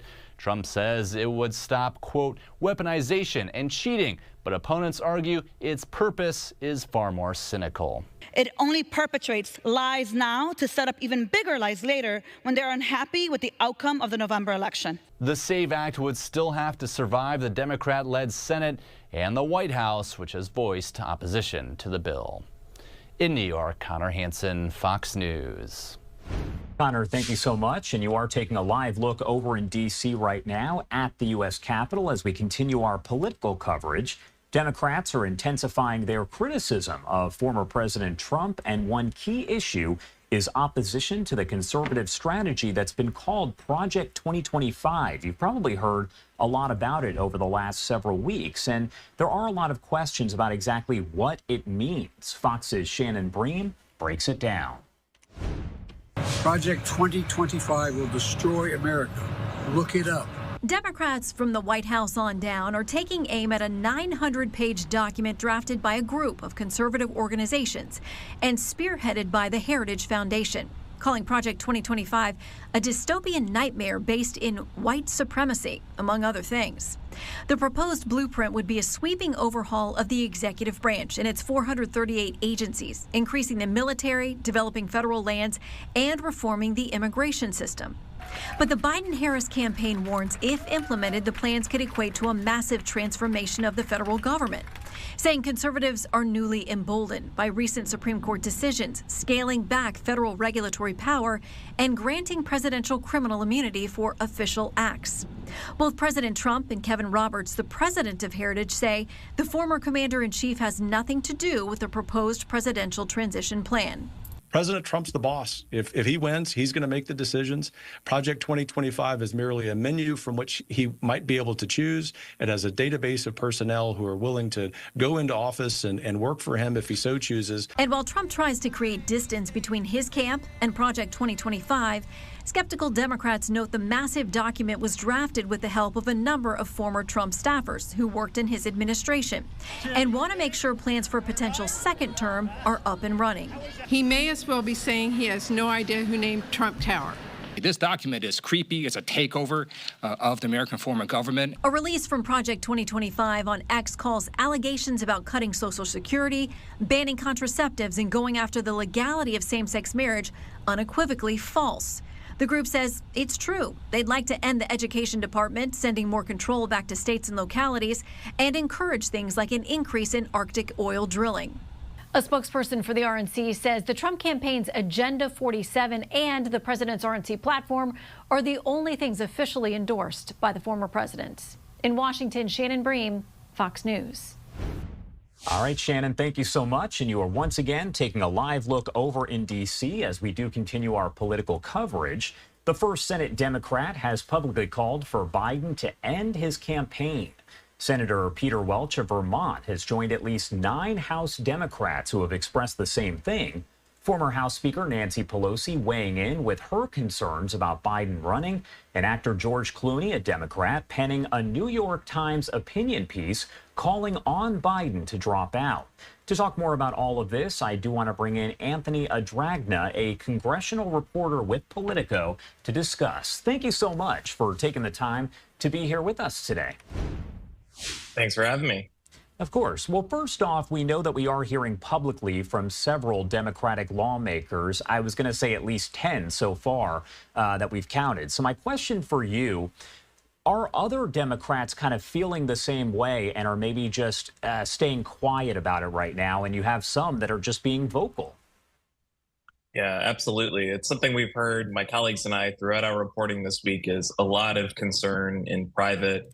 There are a lot of Democrats that are wary about stepping out in front and doing anything that they think may weaken the president if he does continue with this reelection bid. But there's absolutely no question that Democrats feel like they saw the same debate performance the rest of us did. They don't think the White House has been vocal enough in putting President Biden out there in unscripted settings and doing enough to reassure both members of his party and the broader electorate that he's up for a second term. What do you think, again, just based on your reporting, might be the tipping point, so to speak, for Biden, where he does say he's had enough and he's out? I think that's kind of the question in Washington at the moment, but today will offer a really important data point. President Biden will be hosting a press conference solo at the end of the NATO conference, where you can expect the questions about his vitality, his health, his ability to serve a second term in office are going to dominate. I think people are watching as much how he conducts that press conference as much as the content of it. People want to see a forceful, energetic president. But I'll tell you this, in talking to a number of members yesterday, there's sort of this prevailing concern and border on depression about the fact that the longer he continues with this bid, and if he goes forward with it altogether, every single public event the president has is going to be scrutinized, and people are going to be looking for signs of what we saw in the debate a couple weeks ago. So these aren't going to go away. That's something actually Senator Welch was telling me yesterday before he put out that op-ed calling for the president to stand aside. Let's talk a little bit about logistics. Is it actually possible for Biden to back out and for there to be another presidential nominee from the Democratic Party? Is that even a reality, a possibility? The short answer is it's going to be in the president's court. He is the only one that could trigger this process. And from there are a number of different approaches about what could happen. You've heard people talk about sort of a blitz primary that could be conducted in a couple of weeks where various Democrats could enter the race and make their case before a convention fight when the Democrats gather in Chicago next month. I think everybody would be looking, obviously, at Vice President Kamala Harris first. She would sort of have the right of first refusal. I imagine there would be a lot of ambitious Democrats that might still want to go for it. But certainly if President Biden were to step aside, it would be most clean and easiest to transfer the funds from his campaign to her, Vice President Harris. And so that would probably be where I would assume most people think the process would begin. But there are a number of different ways that it could shape up. Any other likely candidates that you think of that would run for president for the Democratic Party? Oh, gosh. I think anytime there's anything approaching an open contest, there'd be scores of ambitious Democrats that would take a look at it. I think everybody's focus has been on a lot of the Democratic governors. There are a lot of young Democratic governors throughout the country that people are pretty excited about. I think the governors Whitmer, Moore, Shapiro, Pritzker, Bashir, and I'm sure others as well. So I have no doubt that there would be a really crowded field of ambitious young Democrats that would all very seriously take a look at the race. Governor Gavin Newsom would be another one that I left out in my initial list. And I was going to ask about Newsom because we know that he's been at a lot of different rallies, so to speak, campaign events for Biden, and not in California, but elsewhere across the U.S. What does that say to you? Does it mean anything? I think a lot of the Democratic governors, Governor Whitmer's been out there as well. There's very much very concerted efforts to not look like they're stepping on his toes or even entertaining the possibility of swapping in to replace him atop the ticket. So I'm not surprised. You know, these are people that have been vocal surrogates. Governor Newsom was there following the first debate and did his best to provide a positive spin on the president's performance when I think few others were willing to take on that task. So it's something where folks have been very publicly supportive of the president and I think are not looking to fan the flames of this game about potentially whether or not the president would abandon his reelection bid. Do the Republicans want Biden to be replaced on the ballot, or do they really like Trump's odds against Biden? There's no question they think that they're big fans of the odds against President Biden for former President Trump right now. I think, if anything, many are afraid that they've done too good of a job. They've sort of harbored these doubts about President Biden's ability to make the case for a second term for a long time. And the debate honestly went worse for President Biden than many of them sort of thought of in their worst case scenarios. It's been sort of interesting on the Hill this week. Republicans have been used to, throughout the Trump era, getting aggressively questioned about whatever was the latest coming from the former president. And I think this week have been sort of amused to see the Democrats struggling with a lot of these own internal questions. So as to where they are right now, I think they are enjoying watching Democrats sort of fight amongst themselves. And but there's no question, I think, that they'd love to have President Biden atop the ticket. They view him as eminently beatable for former President Trump. These are all kind of hypothetical questions that I'm asking you, but if President Biden were to, let's say, back out of the race for re-election, would he stay very likely in office? Do you think he would pass the power right now to Kamala Harris and say, I'm done? Or does he stay in office there for several months until a new person is elected? Yeah, obviously there are a number of different scenarios that could play out. I would say we've seen absolutely no even inclination or inkling that he might step aside early. There have been a number of Republicans that have made that call, essentially saying, you know, if you don't think you have the stamina to mount a reelection bid for the next 4 months, then perhaps you ought to step aside from the presidency right away.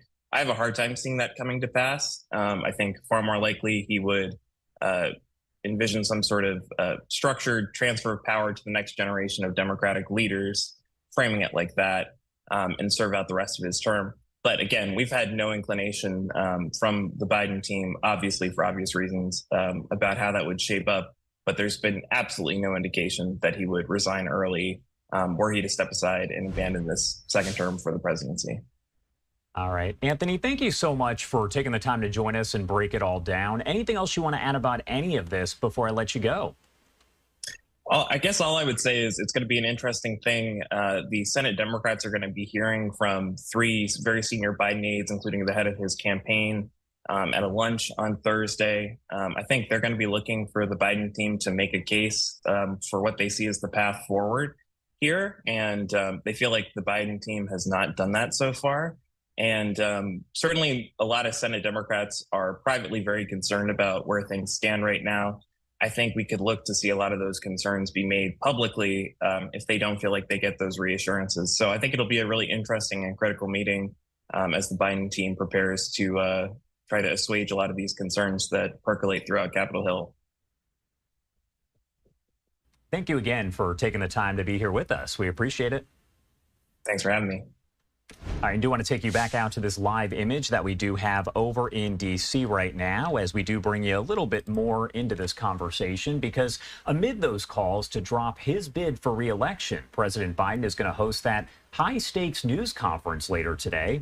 Biden expected to take questions from the White House press corps at 5:30 p.m. Eastern time tonight. You can watch it all right here on LiveNOW from Fox, and the news conference is the one that political experts say Biden needs to pull off successfully to turn back demands of withdrawal from his re-election battle against former President Trump. It's also, as you see on your screen there, the one that the White House press secretary Karine Jean-Pierre and National Security Communications Advisor John Kirby referred to this week as Biden's, quote, big boy press conference. That's, of course, a joking reference to a term that was coined last week during the White House press briefing when a Bloomberg reporter asked if Biden's news conference would be, quote, the real big boy press conference that we're used to. Again, that is going to take place at 5:30 p.m. Eastern Time tonight, and you can watch it right here on Live Now from Fox. The time now 9:09 on the East Coast and 6:09 on the West Coast. We're going to head to our first 2-minute commercial break of the hour, but a lot more news to get to in just a matter of minutes. You're watching Live Now from Fox. We'll be right back.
Welcome back here on Live Now from Fox, and I do want to take you back out to that breaking news that we have been following over the last 30 minutes or so. This is coming in from our Fox Philadelphia team, an aerial view right here over in Atlantic City, New Jersey. At last check, this is a 2-alarm fire, and it looks like there are still flames that are shooting from the roof. We know this fire did start on the 3rd story of that 4-story building. Again, a 2-alarm fire with crews working to put the fire out. We have been told by fire officials that there are victims who are still believed to be inside, but there are others that did escape down to the street. Again, a lot still left to figure out as crews are not focused necessarily on gathering the information just yet. They are just working to make sure they are able to get that fire out and clear the building of any victims. As we get more details on this and a possible news conference, we'll make sure to bring it to you right here on Live Now from Fox. I do want to head out live right now over to Washington, D.C. That is where we do have this NATO summit that is still underway. There are several different panels, so I do want to pop up one that just began. This is happening live, raw, and unfiltered. This year, I think it's about 39, which felt much more reasonable. But actually, I really encourage folks to take a look at the declaration, read it carefully. There's a lot of very interesting and fascinating parts to the declaration, particularly the nexus between Russia and China, this ever-deepening and evolving relationship, and what these two countries are now doing together. The fact that China is providing these dual-use components to Russia to be used in the war in Ukraine. I would also offer that the paragraphs on resilience, in particular protecting critical infrastructure, and all the good work we're doing on cybersecurity are really worth a read as well. We're proud of this declaration. I think it really leans in. It says a lot about how far this alliance has come just in the last 2 years. And of course, you don't want to miss the section on Ukraine, that irreversible path to NATO membership. Absolutely. It's online since last night, so you may all read it. So because we care about outreach, I would like to highlight 2 projects in this respect. One is about science. Thanks to our chief scientist, who must be somewhere in the room with us. There he is, Brian Wells. Thank you for being here. And because this day is very much about the future, about tomorrow, I would like to recognize 3 young women who are the finalists of NATO's Science and Technology Women and Girls in Science Initiative. I know they're here with us too. So Sandra from Spain, Jillian from the UK, and Liana from the Netherlands. Congratulations. Julie, I know you also care about young female leaders. So congratulations to you.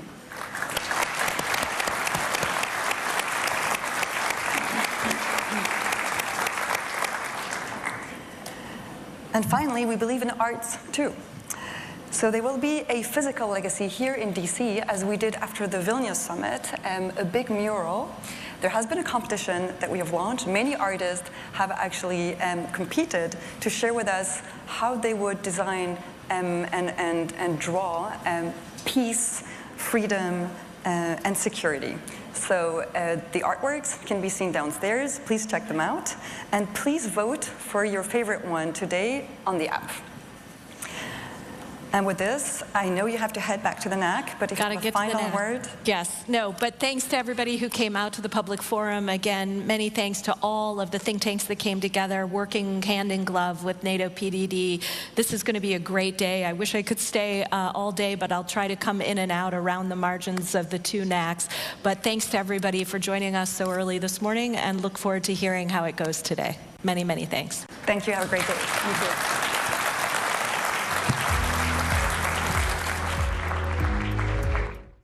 All right, so a lot of panels that are taking place, and as you've seen throughout the morning, a lot of them are fairly brief, but we do have world leaders that are coming together over in Washington, D.C., all part of this NATO summit. We're going to be dipping in and out over the course of several days here. Actually, looks like they did just start another panel as I started talking again, so we're going to pop up the audio and listen back in. The head of the office of President Zelensky. Welcome here, and welcome in Washington. Thank you, Robert. Thank you. Yeah, thank you. Is that all right? When we first met more than 2 years ago in Kiev, it was, I think, May 2022, so a few months after the full-scale attack on Ukraine, in your office, and we've been discussing about the security guarantees and how Ukraine should sustain. I have to say I was really impressed by the leadership and bravery of the Ukraine people, of President Zelensky and yourself. And thanks to President Zelensky and his team, Ukraine 2 years on is still standing. Thank you for your leadership.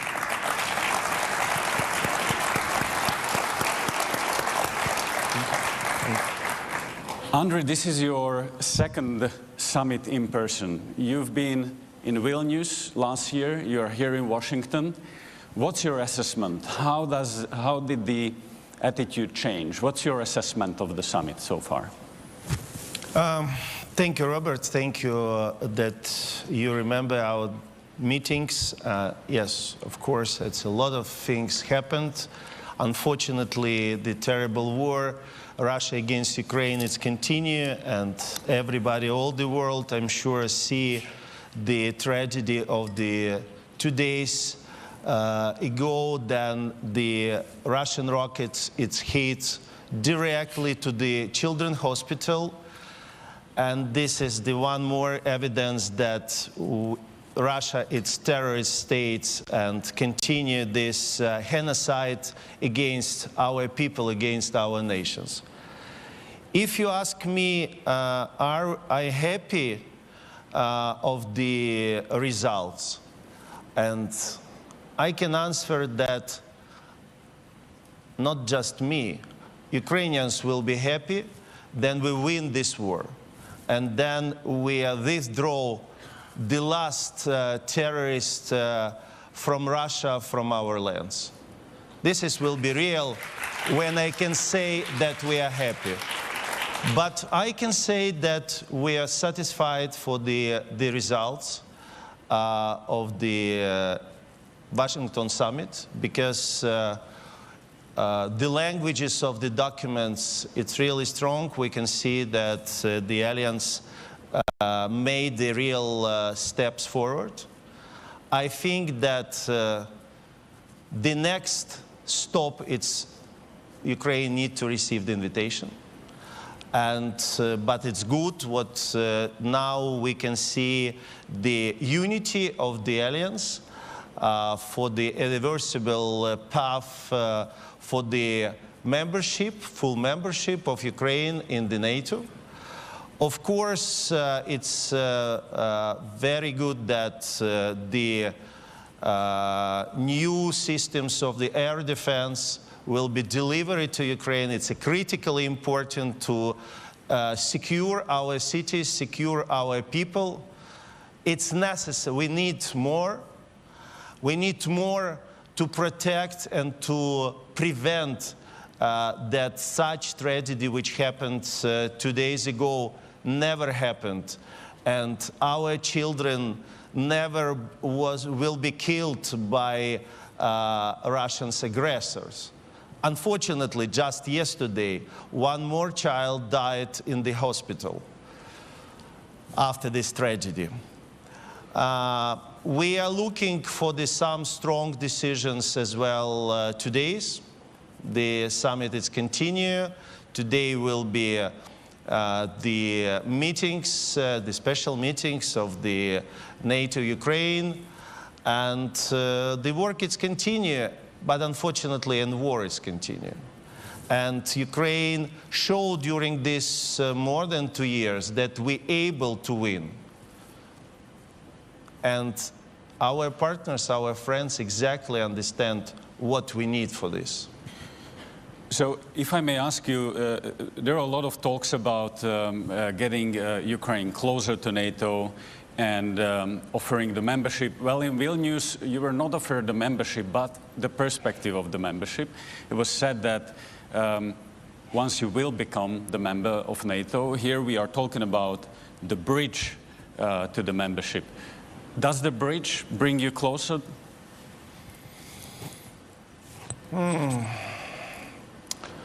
You know, Robert, when you living in the war, you have little bit different feelings.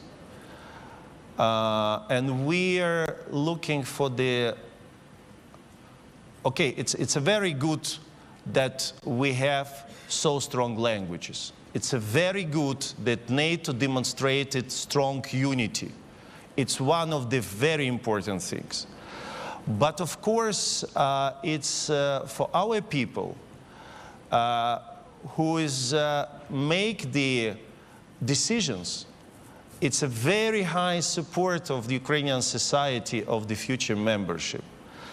And of course, it's as I said, is a step forward.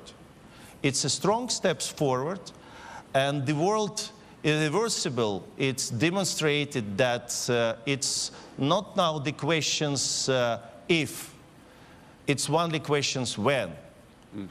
But we still think that the membership of Ukraine in NATO, it's our national interest of our security, but as well is the interest of NATO. Because Ukraine fighting is not just for Ukraine. Ukraine fighting for all Europe. Ukraine fighting for all free world. And I think this long period and heroic fightings of our people, it's demonstrated that with Ukraine, NATO will be more strong. Absolutely. I can't agree more, and I'm sure that there will be a time soon where you will train NATO troops about how to fight Russians.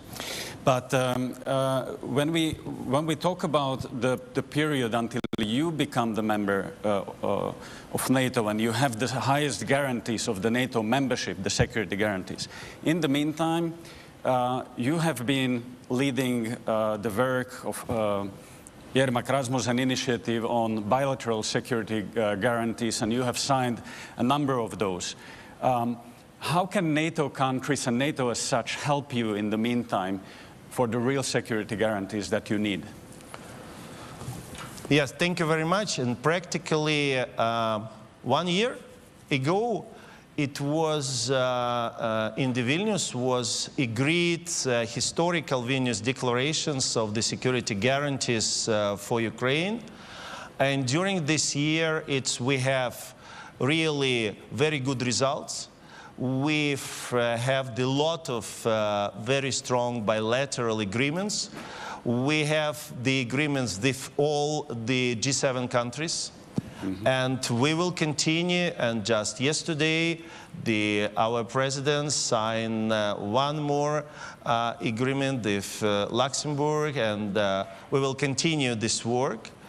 And a lot of countries joined the Vilnius declarations, and thank you very much that you recall how it started. It really started from the documents of our group with Rasmussen, and from the Kyiv Security Compact. And during 1 year, once again, it's, I think, very good results. Of course, we always mentioned that these bilateral agreements, it's the security guarantee in the way of the membership of NATO. Because definitely the most strong security, it's a membership of NATO.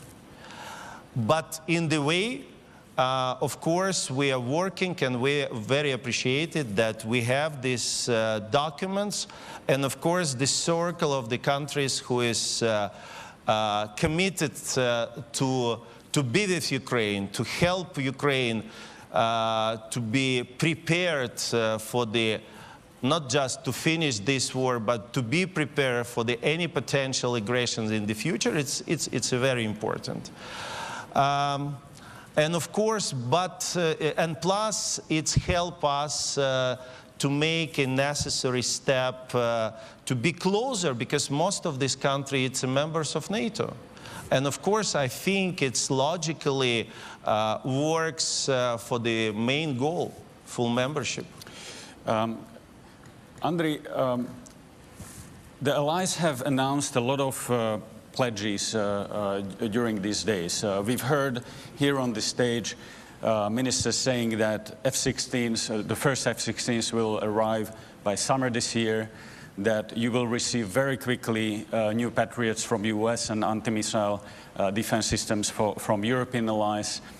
That NATO has agreed that next year they will support Ukraine minimum with 40 billion US dollars, so the same level as this year, minimum.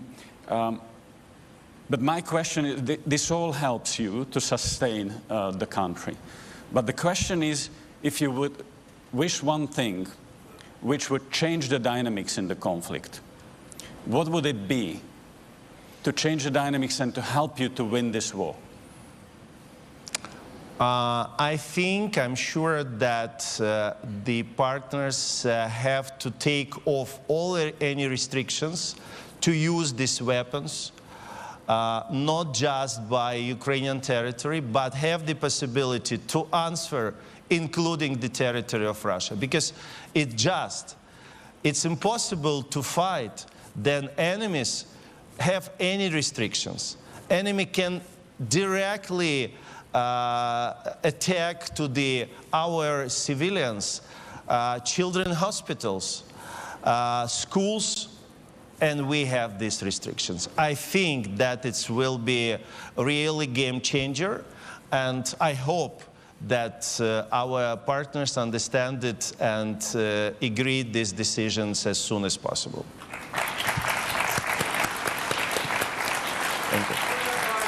So there is a clear call to put down all the restrictions, because now the war is asymmetric. They are able to attack everything in Ukraine, but you are not able to protect yourself by preempting that.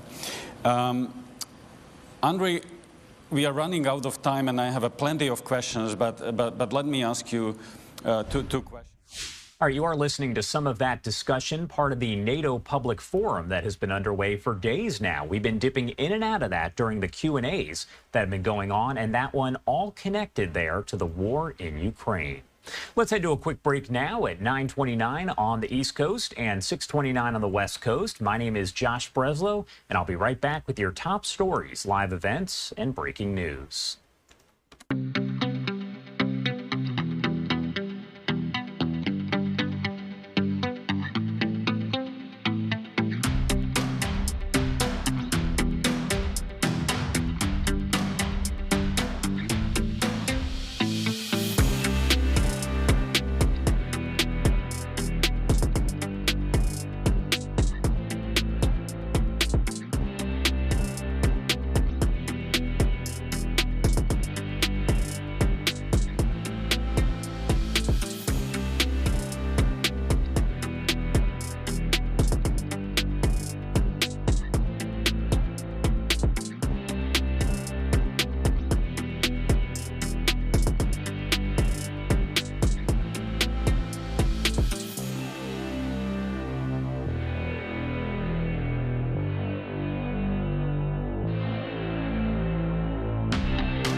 Welcome back here on Live Now from Fox, 9:31 on the East Coast and 6:31 on the West Coast. My name is Josh Breslow, and I'm here for the next several hours to bring you all of your top stories and live events from across the country and across the world. Day 2 of Alec Baldwin's involuntary manslaughter trial begins in just about an hour. The prosecution and defense delivering their opening arguments Wednesday, one day after 16 jurors were seated. Of the 5 men and 11 women, 12 of them will be designated as the jury, and the other 4 will be deemed alternates.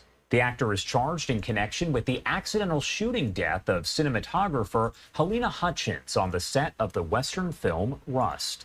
It all happened nearly 3 years ago, back in October of 2021, while Baldwin was rehearsing with a prop gun for a scene on that movie set over in Santa Fe County, New Mexico. And what you're looking at live here is a live image from outside the courthouse over in Santa Fe.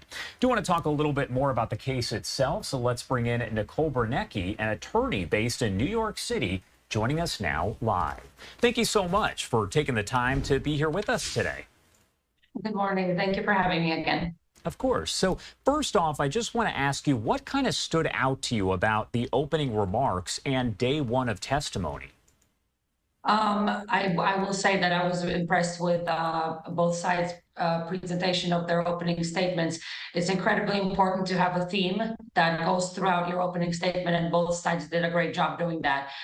Initially, I thought that the prosecution did a slightly better job because she was looking at the jury, addressing them. She was very conversational. The defense counsel, he was reading sometimes off of the paper. I think, however, his statement was much longer and it touched upon so many more issues that he needed to have an outline, and I understood that at that point, and that's what that was happening. I think that, as I said, the most important thing that they had a theme. The prosecution was pointing to the fact that regardless of the fact that it was a movie scene, movie set, that Alec Baldwin was still charged with the same safety standards as in any normal situation outside of a movie set. The defense, however, was very good at arguing that different rules may apply regarding safety. An actor should not be charged with making sure that the gun that he's working with is safe. So that may turn into a battle of the experts somewhere down the road, because we need to hear from people who are regular in the movie industry and are able to tell us whose job it really is to ensure that the gun was safe. We do know that Hannah Gutierrez-Reed has already been tried on similar charges, and she was sentenced to 18 months in prison as a result here. Does this give kind of any indication, so to speak, about what to expect with Baldwin's trial? These are the same charges that carry the same potential sentence. So he's facing a similar legal procedure, similar charges, similar potential penalty. The facts that were uncovered during her trial were one of the reasons why his charges were brought back. Because as we know, they were initially dismissed and then brought back again. So a lot of the things that were touched upon in her trial will have bearing upon his trial. But I think what the defense will do is they will point to the difference in their roles. And the difference in their roles is incredible, because she was the armor who, from what I've heard so far in the movie industry, is the main person that's responsible for the gun safety. They're going to be pointing to her as the one who was responsible, and they're going to be explaining that that's why she was actually held liable and was held guilty. And he was an actor, so he should not be held to the same standard. I think that's what the defense will be exploring. But her trial shed a lot of light on what actually happened there, and that brought back his charges. So it's super intertwined. Do you think that Baldwin will actually testify in his trial? Normally, it's not advisable to put a defendant on the stand, because it opens the door to a lot of other questions that could be not desirable from the defense's standpoint. We will see what he will do here. It's a slightly different situation because he's a public figure. He's a celebrity. A lot of people know him. A lot of people like him. Maybe if he exploits the fact that he's an actor and does the right thing on the stand, I think it might help him. But it's up to him and his defense team, who I think he has a very good defense attorney. I think they'll make the right decision at the end of the day, depending on how the trial goes and depending on their original intentions. Do you think that Baldwin, if he is convicted here and sentenced to prison time, is it likely that he actually does prison time? Sentencing is a separate process from the jury determination as to someone's guilt. Sentencing is usually is done by a judge. The judge obviously can hear recommendations from other individuals, as well as impact statements from victim family. But there are factors that are mitigating and factors that are aggravating that would have to be analyzed here. So, for instance, did Mr. Baldwin have any prior convictions? Was he a first-time offender? Was it a violent crime? Are the victims that have to be made whole? So in his situation, there are some aggravating factors, but there's also quite a lot of mitigating factors because he's not a person who was previously a criminal. We will see how the judge decides that. I think also the fact that it's the venue itself, this trial being in New Mexico, which is pretty liberal in terms of usage of guns, may be helpful. In this case, that is supposed to be argued as an accidental discharge. So I think that the likelihood of him going to prison is small, but we have to see how the trial progresses. All right, Nicole Bernecki, thank you so much for taking the time to join us and help break it down. Anything else that you want to add before I let you go? Well, it's another interesting trial involving a public person. We've really had a lot of those lately. And I think aside from just the sensational aspect of this, I think we should look at how it will influence the industries that we're discussing, whether it's a trial involving a politician or here an actor and gun safety. Maybe there will be some changes in how the guilds handle those issues. I think it's all historical to a certain degree, and we have to see what actual effect it has on the way we do things in the future. All right, Nicole Bernecki, thank you so much again for taking the time to be here with us today. Thank you. And I do want to take you back out live here to Santa Fe, New Mexico. This is right outside the courthouse where in just about an hour we do expect testimony to get back underway. This is day 2 of the Alec Baldwin involuntary manslaughter trial. Important to note that the actor is charged in connection with the accidental shooting death of cinematographer Halyna Hutchins on the set of the Western film Rust. All of this happening back in October of 2021. We do have a camera inside of the courtroom there, so once testimony gets back underway, you can watch it all right here on Live Now from Fox. Do want to head to a quick break now at 9:39 on the East Coast and 6:39 on the West Coast. You're watching Live Now from Fox. We'll be right back.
Welcome back here on Live Now from Fox, and I do want to take you back out to this breaking story that we have been following. Still very few details, but this is an aerial view coming in from our Fox Philadelphia team, WTXF.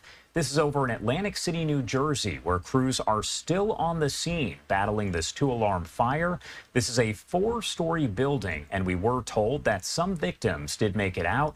There were some other victims that were believed to still be inside. Crews, though, focusing their efforts right now on putting out the fire. So not a lot of details have been released, but if there is a news conference or any additional information, we'll make sure to bring it to you here on Live Now from Fox. We are also following some other stories here, as we have been all throughout the morning. This is a live look over at the Capitol building in D.C. Amid calls to drop his bid for re-election, President Biden is going to host a high-stakes news conference later on today. Biden expected to take questions from the White House press corps. That is scheduled for 5:30 p.m. Eastern Time tonight. And you can watch it all here on Live Now from Fox as it does get underway. The news conference is one that political experts have said Biden needs to pull off successfully to turn back demands to withdraw from his re-election battle against former President Trump. It's also the one that the White House press secretary Karine Jean-Pierre and National Security Communications Advisor John Kirby referred to this week as Biden's, quote, big boy press conference. That's a joking reference to a term that was coined last week during the White House press briefing when a Bloomberg reporter asked if Biden's news conference would be, quote, the real big boy press conference that we're used to. Again, that is set to begin at 5:30 p.m. Eastern Time tonight. You can watch it all right here on LiveNOW from Fox. I do want to head back out to D.C. right now as we do have that NATO forum back underway. Again, there are several panels and many of them are fairly short, but world leaders are coming together to discuss a variety of topics. That does include climate change and the Ukraine war. And there are opportunities for the military themselves in this. So I would say if NATO did not look into this, it would not be doing our job. Because, and I say that not only as a former climate minister, but also as a former defense minister, you always need to think about the current, but also the future. If you only focus on the current crisis, you may overlook the trends that will take us to the next crisis. Just as much as if you only look at the next crisis, you'll not be able to dealing with the current. So you need to do both, and that's why NATO officially launched a few days ago the center in Canada, which is a NATO center of excellence on the relationship between climate and security. It's already been running for some months, but it was officially launched at the great ceremony at the Canadian mission. It's placed in Montreal, which is also the home of the recent Kunming-Montreal Global Biodiversity Framework, by the way. And thanks for mentioning the National Intelligence Council. I oversaw the last two of those, and we have the new global trends will be coming out in the next couple months. Well done. So I'm going to switch gears and ask Mr. Podesta, in your role as overseeing the IRA, it is no news to you that some Europeans have chafed at this legislation and seen it as too protectionist, and that it was maybe a symbol. Maybe people on both sides of the Atlantic see both Europeans and the United States approaching climate issues in a way of competition rather than collaboration. What can you tell us practically, instead of just some of the talk, but practically, what are the things that we can do to really emphasize collaboration between allies to advance this goal? Well, I think, particularly when we're talking about our European allies, I think the biggest response to the Inflation Reduction Act and the other actions that President Biden, Vice President Harris took at the beginning of this administration, like rejoining Paris, was thank God. Thank God they're back in the game. They're actually made a commitment to reduce our emissions by 50%. They're making the investments that are necessary to do that. They're creating whole new industries. And I would say, and as I have said to others, and particularly our European colleagues, what we're doing here is also driving change, innovation, cost reductions.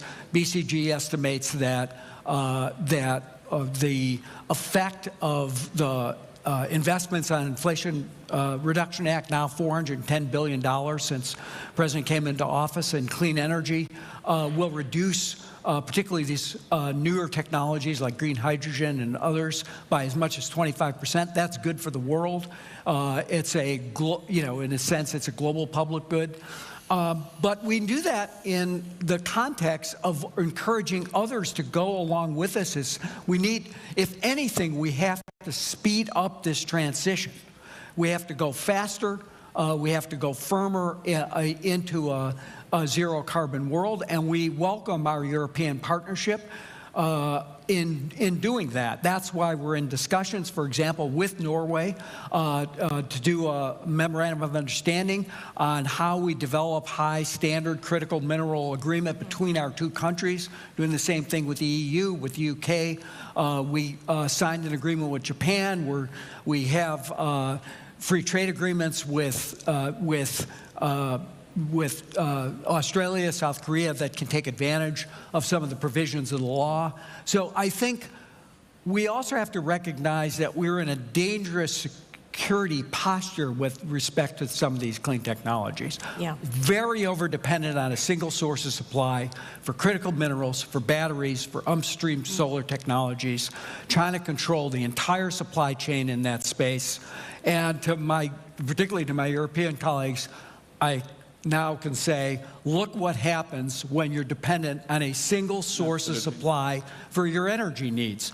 We need to work together to develop secure, market-based and responsive supply chains. Yeah. I totally agree with John. And industrial policies back very big time in Western countries. It never left Asia. You know, China is the name of the game, but even our allies in Asia always had a strong public-private partnership. We, for some decades, thought the market would do well on its own. It didn't really, and now we see both in Europe and in North America a massive return to the idea that if you need real, serious, long-term innovation, if you need to change things fundamentally, you need more of a in the market, we need a strong support from the state. That's why many of the innovations we have and which we use, everyone is looking on a cell phone now, are using the internet. The internet only exists because the United States government invested in DARPA, and the innovations that led to the internet is thanks to very solid state innovation. And there's so many examples of that. There are two drivers that make this particularly important right now, and they both begin with C. It's climate and China. And China is representing not only China, but the other non-democratic, non-Western countries. We need to be able to compete in the new technologies of the 21st century. We dominated many of those of the 20th, but the jury is out for the 21st century technologies. But also because we need these fundamental complex changes on climate. We need, not only to produce new energy sources and new energy carriers like hydrogen and ammonia, we also need to have technology to use it and to distribute it, and that will not, you can just not do that by leaving it alone to the market. So the security, climate, and economic policy is coming together in ways that in a certain sense resembles the early post-Second World War years, actually, but now for a new set of purposes. And yes, we have, the Europeans and Americans have exactly the same goal, which is to reduce more than 50% in this decade and then eventually go to net zero. We in Europe are more leaning towards carbon pricing and these kind of issues. There's more direct support in the IRA, but the goal is the same. So if we just sort out the nuances between us, we can sort of collectively strengthen the West, but also taking the lead in moving to a more climate-friendly economy. All right, so you're listening to European officials there who are speaking at the NATO forum. Again, that is ongoing in D.C., and we are going to be dipping in and out as we hear from several officials from many different countries. Do want to take a look at the stock board right now. The Dow is up just slightly, about 0.03% or 12 points. We've seen it kind of go back and forth over the last little bit. You can see it started off ever so slightly in the green, went down for a bit, and now it is just up. 9:50 on the East Coast and 6:50 on the West Coast. We're going to head to a quick break, but a lot more live coverage coming up in just a matter of minutes. You're watching Live Now from Fox. We'll be right back.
Welcome back here on Live Now from Fox. I do want to take you back out live over to Santa Fe, New Mexico. That is where the trial is set to resume for Alec Baldwin. Again, this is that Rust trial that we have been following, and this is a live image outside of the courthouse where a camera looks to be pointing at another camera back and forth. But either way, testimony set to resume for day 2 of the Alec Baldwin trial. We do have a camera inside the courtroom, so we'll make sure to bring you all of that testimony live, raw, and unfiltered. The trial itself expected to last for a total of 10 days. All right, so we have been checking in with the NATO Public Forum. It looks like they are about to have another panel that will get underway. So we're going to head out there live. Again, this is ongoing over in D.C. On the other side, we are going to bring in our host, Stephanie Quinn. She will be in the hot seat with all your top stories, breaking news, and live events. Community businesses and entrepreneurs are well positioned to build up infrastructure systems and security workforces. Rovaniemi is the home of Lapland Air Wing and the Jaeger Brigade's anti-aircraft unit. Finland's first F-35 fighters will be stationed at Lapland Air Wing. Additionally, Rovaniemi hosts Western Europe's largest shooting range and military training area. We still have so much to learn about the Arctic. The moon is better mapped than the Arctic Ocean floor. NATO has had a very good record of supporting science over its history. Arctic research is something that is still very, very important for the security of all of our nations. The uncertainty of climate change in the Arctic needs a holistic, indigenous, and Western science approach and understanding of the land and climate devastation. As climate change progresses, natural resources and maritime routes in the Arctic region become more easily accessible, increasing tension in the area. We have to realize that the Bering Strait is really the Bering Gate. Global impacts on the Arctic need global solutions and speedy collaborative efforts to defend and secure Arctic homelands and protect the human rights of Indigenous peoples and Northerners that make the Arctic their home. Thank you for joining us for this video. For our virtual participants, you can now tune in for conversation with youth voices from Ukraine and a conversation with General Philippe Lavin, Supreme Allied Commander Transformation. And for guests here, please feel free to join us for a coffee break, get caffeinated, get some conversation going, and meet us here in 30 minutes. Thanks.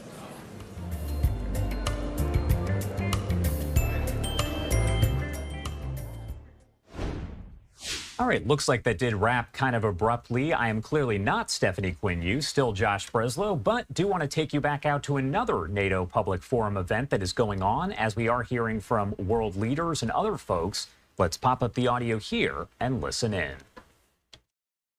Der Ministerpräsident heute Abend nach dem Gipfel nach Florida fliegt, Donald Trump zu treffen. Werden Sie versuchen, den ungarischen Regierungschef noch von seinen Reiseplänen abzubringen? Und sehen Sie das nicht als eine eigentlich ungehörige Einmischung in den amerikanischen Wahlkampf an? Die Reisepläne von Ministerpräsidenten anderer Länder lasse ich mir nicht vorlegen und ich entscheide darüber auch nicht. Sie sind auch nicht weiter von Bedeutung.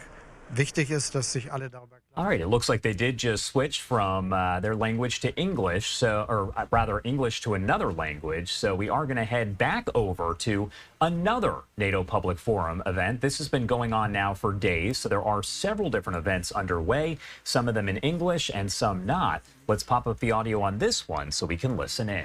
Position to be in. Yeah. And just based on what you said about being in Norfolk, you've been there for 3 years as the SAC-T, as the Supreme Allied Commander Transformation, and a lot of you probably know SAC-T, or ACT, Allied Command Transformation in Norfolk, is in charge of keeping the alliance looking forward and keeping the alliance in a state of transformation to make sure we don't get mired in the past and that we're always alert for the threat coming in the future and how to handle it. So, General, my first question for you is, you've been there 3 years. What's your takeaway from that posting there in Norfolk? Besides eating fried food and Southern cuisine, what's your takeaway from your time as ACT? Yeah, thank you very much for this question. Very important question. But back to what is ACT, what we are doing is, you know, we love acronyms in NATO. It's Allied Command Transformation, but I pitch ACT with the A for anticipation. What is the new reality? What are the drivers of change for tomorrow? And of course, then we have to propose to the nations and to NATO how to keep the edge. Because the aim of transformation, the aim of all this is to keep the edge in order to protect our 1 billion people, in order to preserve peace and stability. So anticipation and then concept to capabilities. We can talk about cognitive warfare, multi-domain operation, digital transformation, to capabilities, because at the end we need capabilities for our warfighters. And of course, 95% of the capabilities are developed by the nations. So it's why I'm sort of chef d'orchestre, manager of the team, in order to say to each nation, hey, you have to produce this effect. And so then they have to deliver the capabilities. I'm building 5% of the capabilities, which is the glue of it. And the T of ACT is super important, and is the most important, is the talents. Because we need skills, we need the right skill, we need the right people, we need the people to be trained in and exercised to be able to keep the edge. So 3 years, wow, it has gone so fast. But 3 years, my perception is, when I jump into this job, NATO was strong to have this team, strong to have this type of processes, exercising. But today, NATO is stronger, and tomorrow NATO will be even stronger than today. Why? Because we have refocused. We have refocused on collective defense, which means more able to deter, be stronger in our defense. Of course, we can talk about, and I'm sure that Chris Cavalier has talked already about operational plan, C2, command and control, and forces. But we are also, we've got plans to tackle the future of the challenge of the future. So we will be stronger, and we are stronger with 2 new allies. When I arrived in these 3 years, I've made 3 military integration: North Macedonia, Finland, and then Sweden. It's fabulous. It's fabulous. It's fabulous.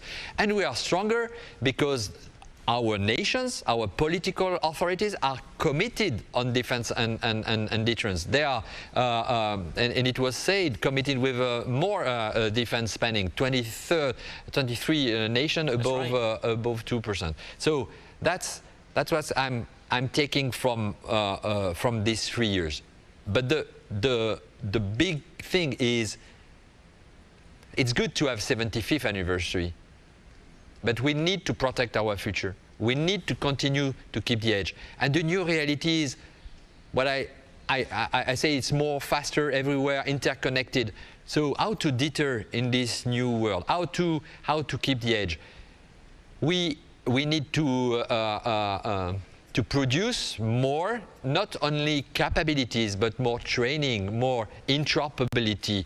And the way we are going to do that is through a multi-domain operation alliance enabled by this necessary digital transformation. Well, that's a lot. Yeah. I think I have 1,000 questions, and I'm sure you all do out there in the audience as well. But let me ask you something about industry, because I know that's a very important part of what you do.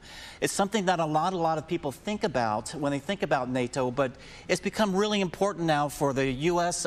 defense industry and those industries in Europe as well to work together to try to help you deliver on the future, develop those capabilities. So as you leave now at the end of your 3 years, do you see the relationships between NATO and industry and the transatlantic industrial relationship? Is that now more cooperative, helping out to try to help us face the future? Are you seeing progress? Yes, I've seen progress, but it's not only this community of interest.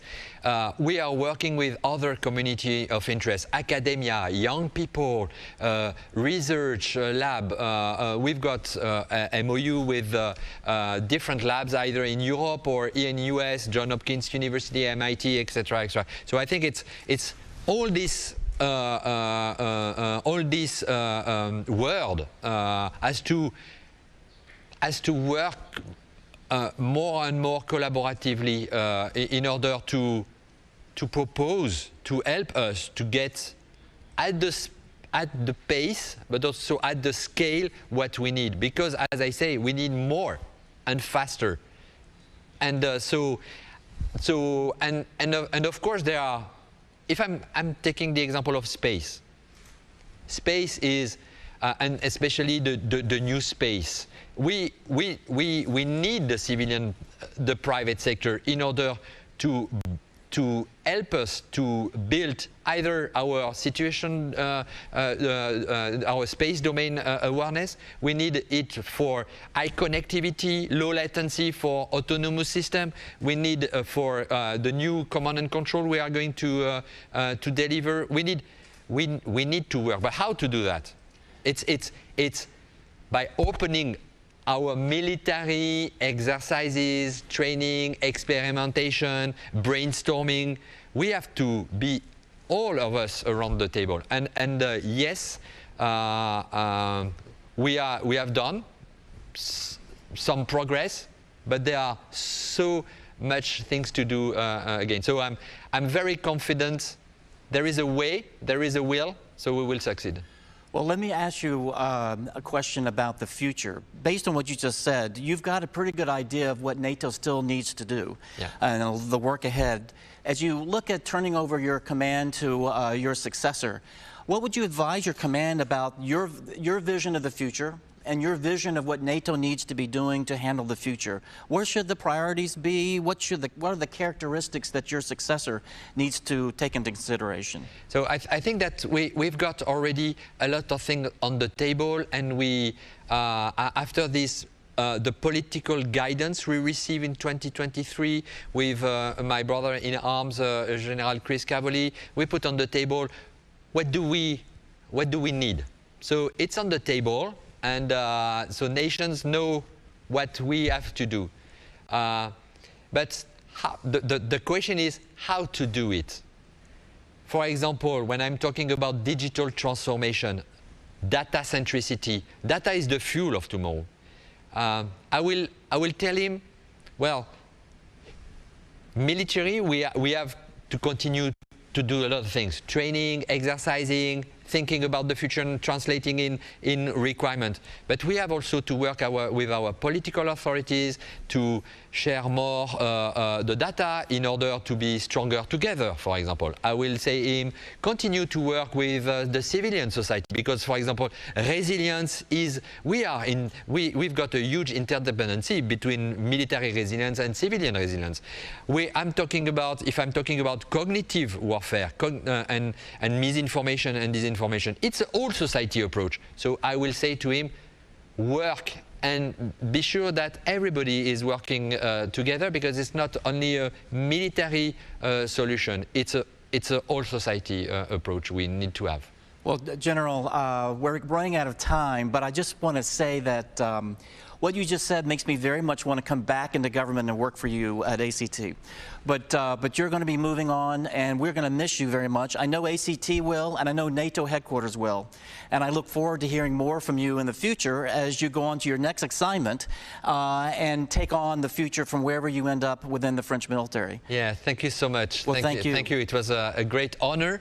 But also, as you see in my face, a great pleasure, and I will keep going to serve and to protect our future. Well, I'll send you some fried seafood next year because I know you'll miss it.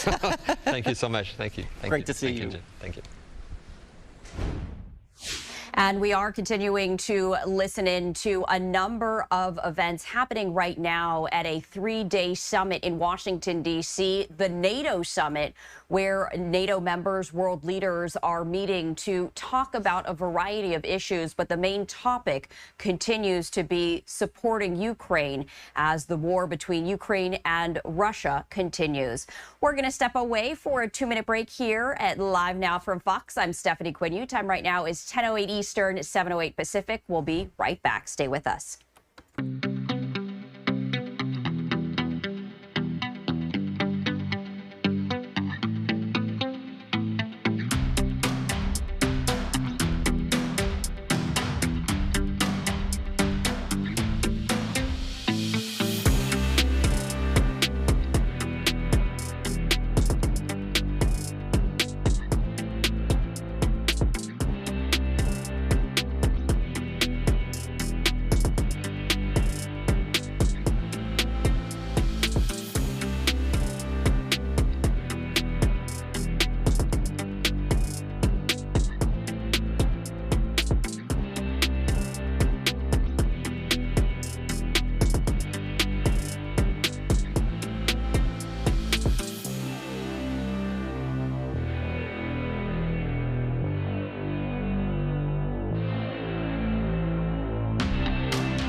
Welcome back to Live Now from Fox, and we do have some breaking news at this hour. We have learned that the White House has delayed President Biden's solo press conference by 1 hour. Biden was scheduled to speak after the NATO summit at 5:30 p.m. Eastern Time. The White House issuing an update on that schedule, now saying that Biden is slated to speak 1 hour later at 6:30 p.m. Eastern Time. President Biden was holding a news conference at the end of the NATO summit, and this is an event that is going to be very closely watched for what he says about the future of his presidential campaign. We do know that a number of Democratic lawmakers are now calling on President Biden to exit the presidential race. So he will be holding a news conference now scheduled for 6:30 p.m. Eastern Time, an event during a very large week in which Biden is fending off calls for him to step aside as the Democratic Party's presumptive presidential nominee after that very shaky debate performance. This event is something that a lot of analysts, a lot of leaders are going to be watching, and they have said that Biden needs to have a very strong performance today to really turn back demands, including from his own party, as he is hearing calls for him to withdraw from his re-election battle against presumptive Republican nominee Donald Trump. Now, Biden has argued that that shaky debate in Atlanta was just one bad night and not representative of his mental acuity. A strong performance today could help to convince members from his own party that he does have the ability to win in November and also serve a second term. But if he should stumble later on today during that press conference, that could make the calls for him to withdraw grow much louder. So we did want to share that breaking news. We are going to be airing those remarks live right here on Live Now from Fox, but originally scheduled for 5:30 p.m. Eastern Time. That has now changed to 6:30 p.m. Eastern Time. And if we get another update from the White House, we, of course, will let you know. In the meantime, I also wanted to share this live look right here, as we are expecting testimony to resume shortly in the Alec Baldwin involuntary manslaughter trial. That is a live look outside the courtroom right there in Santa Fe, New Mexico. This is day 2 of testimony that is set to get underway in about 20 minutes or so. Now, yesterday, the jury heard opening remarks and testimony from the first witness, the first law enforcement officer to arrive at the Rust movie set after the shooting. Jurors saw body camera video that showed the moments after that shooting, including footage of people trying to help revive cinematographer Helena Hutchins after she was shot. If you're not familiar with this trial, Alec Baldwin is charged with involuntary manslaughter in Helena Hutchins' death. He was holding a gun when that gun went off, shooting and killing Hutchins and also injuring the director. Now, Baldwin has said the gun fired accidentally, but yesterday, during opening statements, his attorney, Alex Spiro, said that it would still not be manslaughter even if Baldwin had willfully fired it. He said, quote, on a movie set, you're allowed to pull that trigger. Now, Spiro called the shooting an unspeakable tragedy and that an amazing person died. But he said the responsibility lies with the film's armorer, Hannah Gutierrez-Reed. She has already been convicted of involuntary manslaughter in this same case, and also laying the blame on Assistant Director David Halls, who told Baldwin that the gun was cold, which is another term that it was safe and didn't actually have live rounds in it.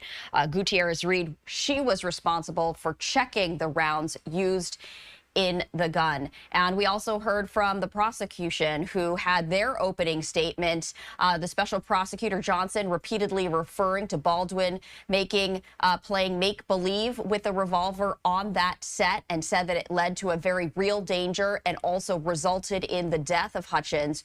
whom she called a vibrant 42-year-old rising star.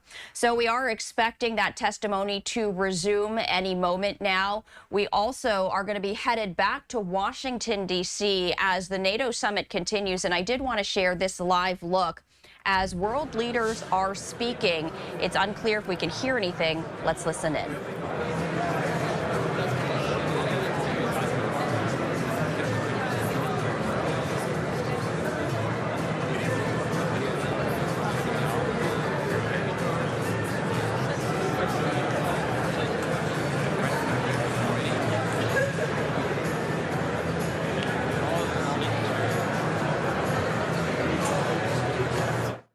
So it doesn't appear that we can hear any conversations, but that is the Canadian Prime Minister Trudeau right there, Justin Trudeau, as he is speaking with a number of other NATO leaders right there. It does look like they are in between events at the moment. So we're going to continue to keep a very close eye. As you can see, this entire room filled with NATO members and world leaders right there. That is the French President, Emmanuel Macron, right there on the right-hand side of your screen, having a conversation right there. So it's really interesting, even though we can't hear these conversations, just to see who is talking with whom and getting a glimpse inside this forum, this summit. This is the three-day NATO summit, and we do have access to cameras all around the world and here at home. This is just one of them as we get an inside look, raw, unfiltered, at what is going on in between these events taking place at this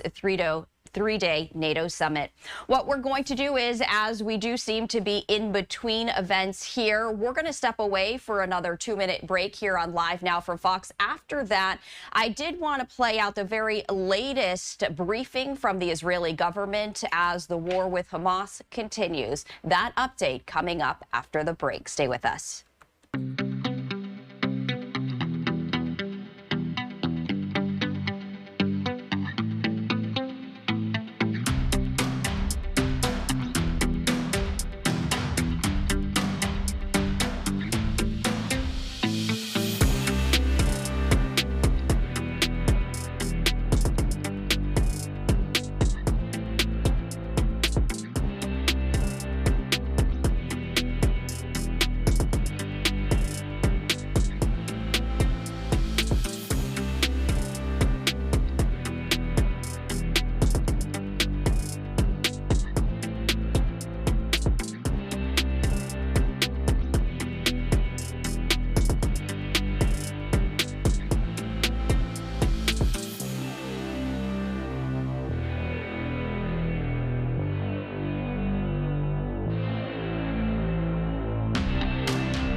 Welcome back to Live Now from Fox. I'm Stephanie Quinu, and we are still awaiting for a court to reconvene in Santa Fe, New Mexico, as this is day 2 in Alec Baldwin's involuntary manslaughter trial. This is another live look outside at the courthouse right there. And as of yet, we haven't seen Alec Baldwin entering. This is just one of the entrances. So we're going to continue to monitor this. We do anticipate that testimony will get underway in the next half hour or so, depending on just how quickly all of this proceeds. As soon as that does happen, of course, we will bring that to you live right here on Live Now from Fox. And the other major headline continues to be the NATO summit. This is a live look. As you can see that the world leaders and the NATO members are in between events. This is a peek inside one of those large rooms. That obviously is the NATO member of Turkey seated next to the United Kingdom. You can see Defense Secretary Lloyd Austin right there as the camera does pan over. As we do await those two major events, I also want to get you the very latest as the Israeli government just held their briefing amid the ongoing war with Hamas, and I do want to play that out for you right now.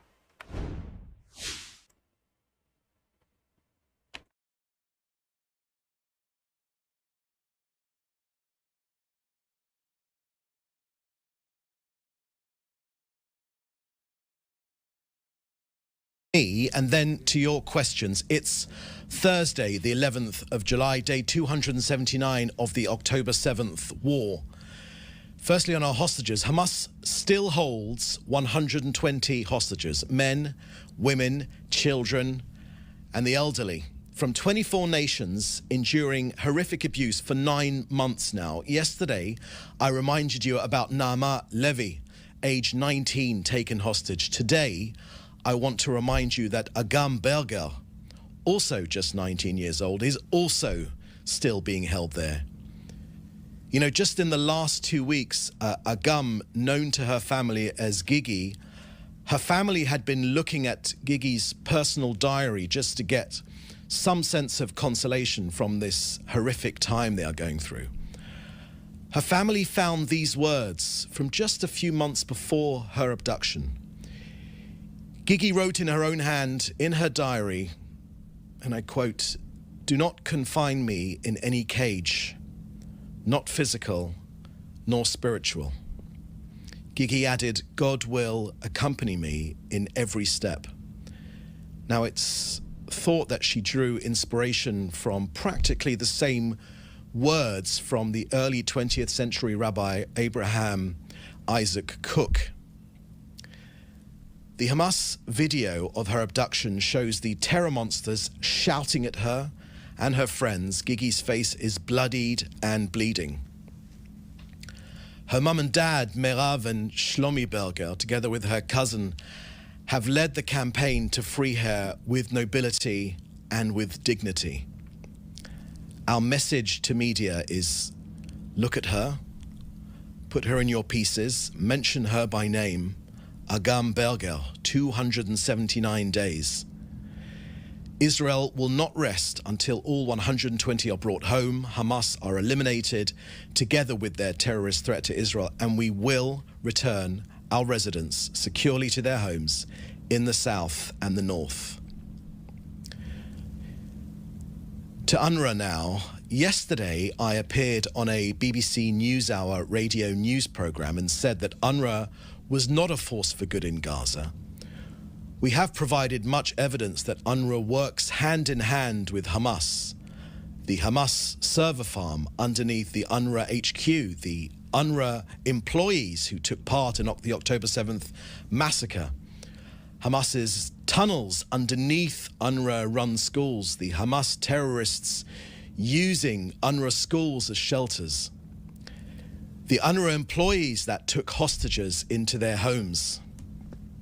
In the same radio program, Sam Rose, UNRWA's director of planning, said that he had seen no evidence and refuted the evidence.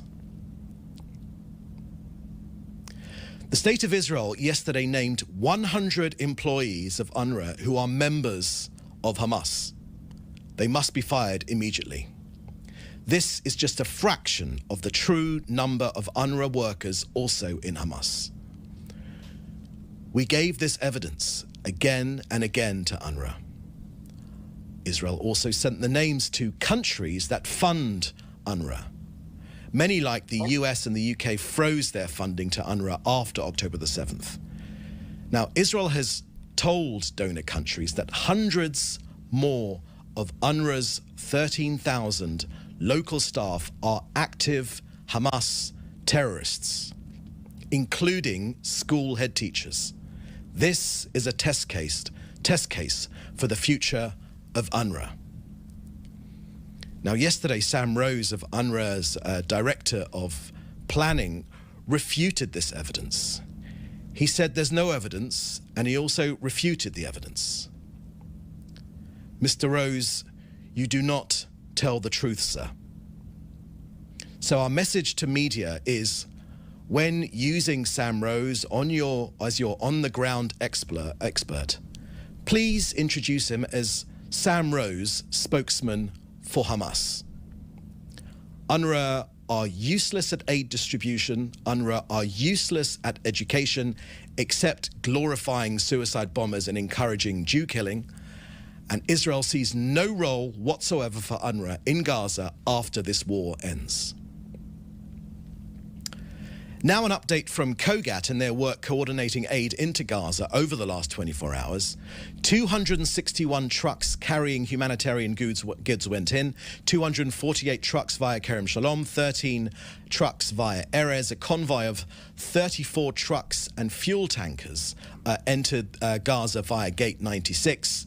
6 tankers of fuel and 6 tankers of cooking gas went in for essential needs. 31 pallets, which is 5.58 tons, were airdropped over Gaza.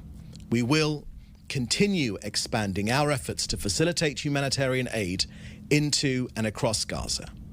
But of course, 1,150 trucks are still awaiting collection from the Gazan side of Kerem Shalom border crossing, waiting for UNRWA to get their act together. You know, no other country would supply so much food to an enemy entity who started this war, refuses to stop fighting, and refuses to release our civilian hostages. We do it, of course, to feed ordinary Gazans. So that's the end of our briefing today. I will now take your questions, which you should put in the chat, together with your news outlet. Thank you very much. First question here is from David Clement from the News Forum. The United Nations is stressing that very little aid is getting to Palestinians from the Kerem Shalom border crossing. Can you give an update on how much aid is crossing at that border, and is the breakdown on the Gaza side? Thank you very much for that question, David. I gave a full briefing just a couple of moments ago about the number of trucks going in. At the media briefing yesterday at Kerem Shalom, COGAT made very clear that one of the issues is the lack of trucks. The lack of trucks at the disposal of UNRWA, not because of any restrictions, because UNRWA does not bring in more trucks. Why? To perpetuate this conflict, because feeding Gazans is not good for the Hamas cause. UNRWA and Hamas are one and the same organization. Next question from Gidi Kleinman from the BBC. Can you confirm reports that the Israeli delegation has returned to Israel from Doha? Thank you very much for that question, Gidi. We, of course, understand why you are asking it. These negotiations are absolutely key. We will not be giving a running commentary on the ins and the outs of these negotiations. The Prime Minister met yesterday at his office in Jerusalem with President Biden's special envoy for the Middle East, Brett McGurk. The Prime Minister has emphasized his emphasis to a deal as long as Israel's red lines are preserved. And we have, of course, shared those red lines with you. Next question from Joel Pollack at Breitbart News. Firstly, can you confirm that arms manufacturers in the West are slowing deliveries to Israel or refusing to respond to inquiries? Thank you, Joel. No, I've got nothing to say on that. I've got no evidence that that's the case. Is the answer to your question. And number two, can you confirm a report by David Ignatius in the Washington Post that Hamas and Israel have agreed to a framework for a ceasefire and a hostage deal that includes a PA-linked force governing Gaza. Thank you for that question, Joel. These are extremely sensitive topics. Lives literally hang in the balance. I've told you about some of the negotiation issues just a little bit earlier. Perhaps I can be more specific about these ongoing negotiations for a hostage release deal. I want to remind you that this is the same framework agreed by Israel, which has been supported by President Biden. As always, Israel's objectives are to enable the return of our hostages without obstructing the other goals of this war. Now, in these negotiations, the Israeli position is to insist on already agreed upon principles. Among them is the option to return to fighting until all the goals of the war are met, the prevention of smuggling ammunition from Egypt into the Gaza Strip, which is a vital lifeline, an absolutely key issue, supplying Hamas with their deadly munitions. We're going to put an end to that.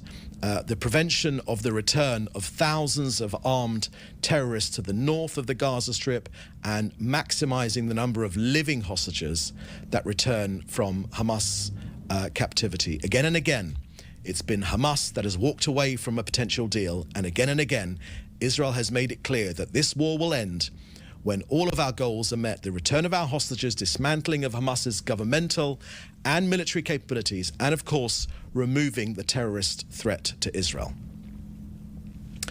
The next question here is from Hannah Julian of the Jewish Press. Hannah writes that US officials say that the White House is releasing half of a shipment of 550-pound bombs, but is still holding back the other half of the shipment and an entire shipment of 2,000-pound bombs. Can you comment and also tell us what else, if anything, is being held up? Thank you for that question, Hannah. Our Defence Minister, Yoav Gallant, put out a statement just before we came on, about 2 p.m., 1:58 p.m. To be precise. And in that statement, after his meeting with Brett McGurk, President Biden's envoy to the Middle East, he made clear some of those issues, not with the specificity, that you require, but he did refer to those issues nonetheless. The Prime Minister has made clear on this issue. He quoted Winston Churchill to a former US President Roosevelt. He said, "Give us the tools to finish the job," and the Prime Minister paraphrased that Churchill comment just a little bit by saying, "Give us the tools to finish the job and we'll finish it much quicker." Next question here is from Jim Williams of Zenga. Are there any updates on the situation of the displaced Israelis in the north? It's been some time since the last update amidst all the other ongoing events. Thank you for that question, Jim. More than 100,000 of our people, just from the north alone, have been displaced. We saw the case yesterday of the direct hit on two civilians' car, a husband and a wife, who leave behind their 3 teenage children. Absolutely tragic case here in Israel, doing nothing wrong, those Israelis, but simply driving on the road. Their car received a direct hit from a Hezbollah rocket. Look, Israel will continue to operate in response to this Hezbollah aggression. We will use all means necessary to restore security on our northern border and safely return all of our citizens to their homes. We know that the state of Lebanon and Hezbollah terrorist organization, which of course is operating under the guidance of Iran, bear full responsibility to the deterioration of the security situation in our north. More than 6,700 rockets causing fires in 177,500 dunams of land in our north, forests, nature reserves, arable land, farmland, all of this in violation of Security Council resolutions 1559 and 1701. One way or another, through diplomacy or through military action, our northern border will be secured, this country will be defended, and Hamas and Hezbollah, will be pushed back to the Litani River. Next question here is from Fred Ager. Hamas reports that 38,345 Palestinian deaths since October 7th attack on Israel, including 15,000 gunmen killed in battle and 1,000 inside Israel. Can you remind us of the official numbers you have of Hamas and Hezbollah operatives killed by the IDF thus far? Thank you for that question. Let me share with you some of these issues, some of the numbers. I shared with you yesterday the latest briefing which we've had and was given by Defense Minister Gallant. He said that 60% of Hamas terrorists had been either killed or injured and therefore taken off the battlefield, 60%. We talked about the region of 14,000 terrorists having been killed, and I think those are the main figures that I can share with you right now. Okay, I think that's the last question. So with that, thank you very much for joining us. Please do stay safe, and we look forward to the next briefing, which is scheduled to be on Monday now. Thank you very much. Bye-bye now. And that was the latest briefing from the Israeli government, as they said that they do expect another update next week as the war continues with Hamas.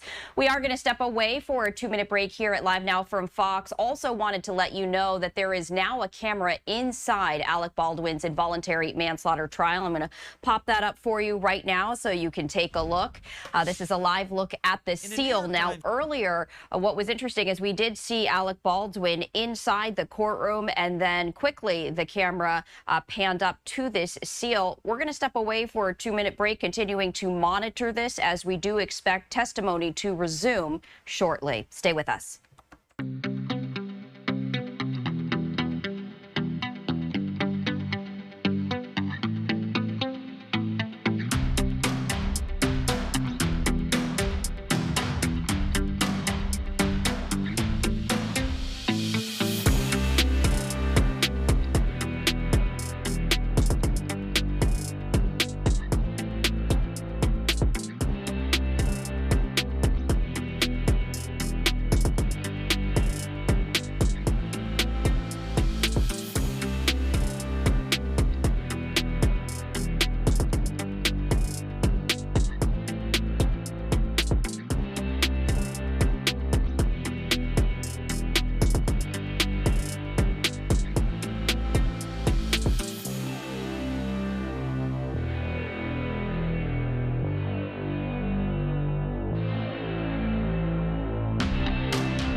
Welcome back to Live Now from Fox. I'm Stephanie Quinu. Time right now is 10:38 Eastern, 7:38 Pacific. And I did want to share this live look with you as we do continue to follow the very latest in Alec Baldwin's involuntary manslaughter trial. This is a live look inside the courtroom in Santa Fe, New Mexico.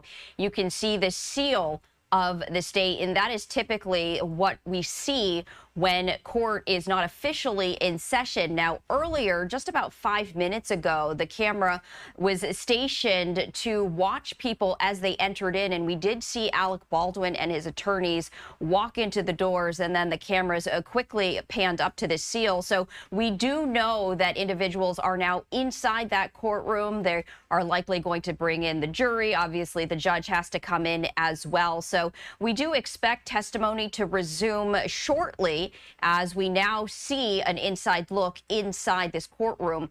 If you're just joining us here on Live Now from Fox and you haven't been keeping up to date, we have been airing this trial right here on Live Now from Fox. This is day 2 in Alec Baldwin's involuntary manslaughter trial. Day 1, of course, yesterday, those were the opening statements that we heard. We also heard from the very first witness who was called to the stand, who was the first law enforcement officer to arrive at the Rust movie set after the shooting. And what was really interesting is for the very first time, the jurors saw body camera video that showed the moments after the shooting, including footage of people trying to help revive cinematographer Helena Hutchins after she was shot. So we are waiting for that. I also want to share this with you. This just coming into our newsroom right here. Take a look at this. President Biden right there at the NATO summit. And the very latest is that President Biden is expected to speak later on today at the conclusion of this NATO summit. You can see that he's shaking hands with world leaders there. The update, though, just minutes ago from the White House is that President Biden has delayed his press conference by 1 hour. It does appear, actually, that he is sitting down, unclear whether he's actually going to be speaking. So as we await the Rust trial, I'm going to pot up the sound to see if we can listen in. Welcome to all of you. Welcome to this meeting. Today we are joined by our partners in the Indo-Pacific region, Prime Minister Kishida of Japan, and President Yoon of the Republic of Korea, and Prime Minister Luxon of New Zealand, and Deputy Prime Minister Mars of Australia. Welcome to all of you.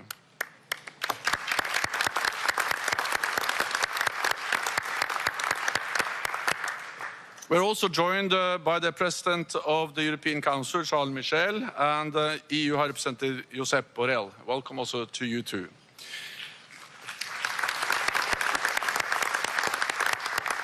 It is great to have you at our summit once again, a demonstration of our strong and deepening cooperation. In this session, we will address our shared security challenges, including Russia's war against Ukraine, support for Russia's war economy, and the growing alignment of authoritarian powers. In response, we must work ever more closely together to preserve peace and protect the rules-based international order. This ends the public part of the meeting. I thank the media for joining us at the top of the meeting, and we will continue in just a moment. So, thank you so much.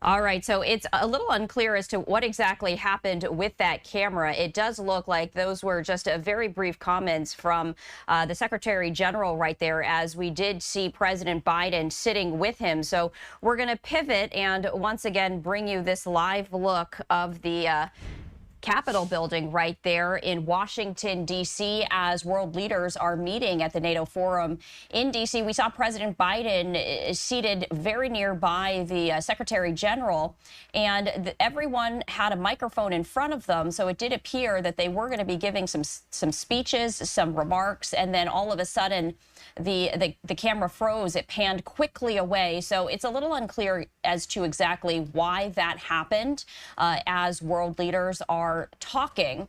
And as soon as we get a better understanding of exactly what led to this, of course, we will let you know. But we do continue to follow that breaking news, as I was mentioning, that the White House announcing just a short time ago that President Biden is now delaying his very rare press conference until 6:30 p.m. Eastern time. He was slated to deliver remarks and also answer questions at 5:30 p.m. Unclear as to exactly why the White House has delayed that press conference by 1 hour, but this is high stakes for President Biden, as many leaders in his own party have called for him to exit the presidential race, coming on the heels of a very weak debate with former President Trump. And so this is a very significant moment for him to show that he is able to deliver off-the-cuff strong remarks, that he is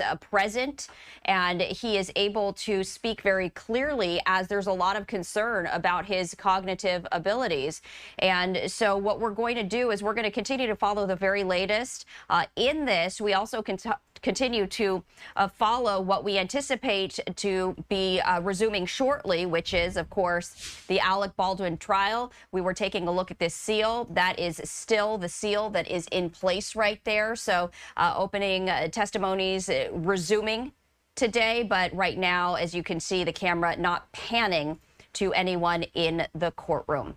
We're going to take another 2-minute break here on Live Now from Fox. After that, there is a NATO summit event happening right now that we are going to get to as we await the Alec Baldwin involuntary manslaughter trial. Stay with us.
Welcome back to Live Now from Fox. And I do want to head live to Washington, D.C., as there is a NATO summit event happening right now. We're going to pivot to that, raise the audio, and listen in.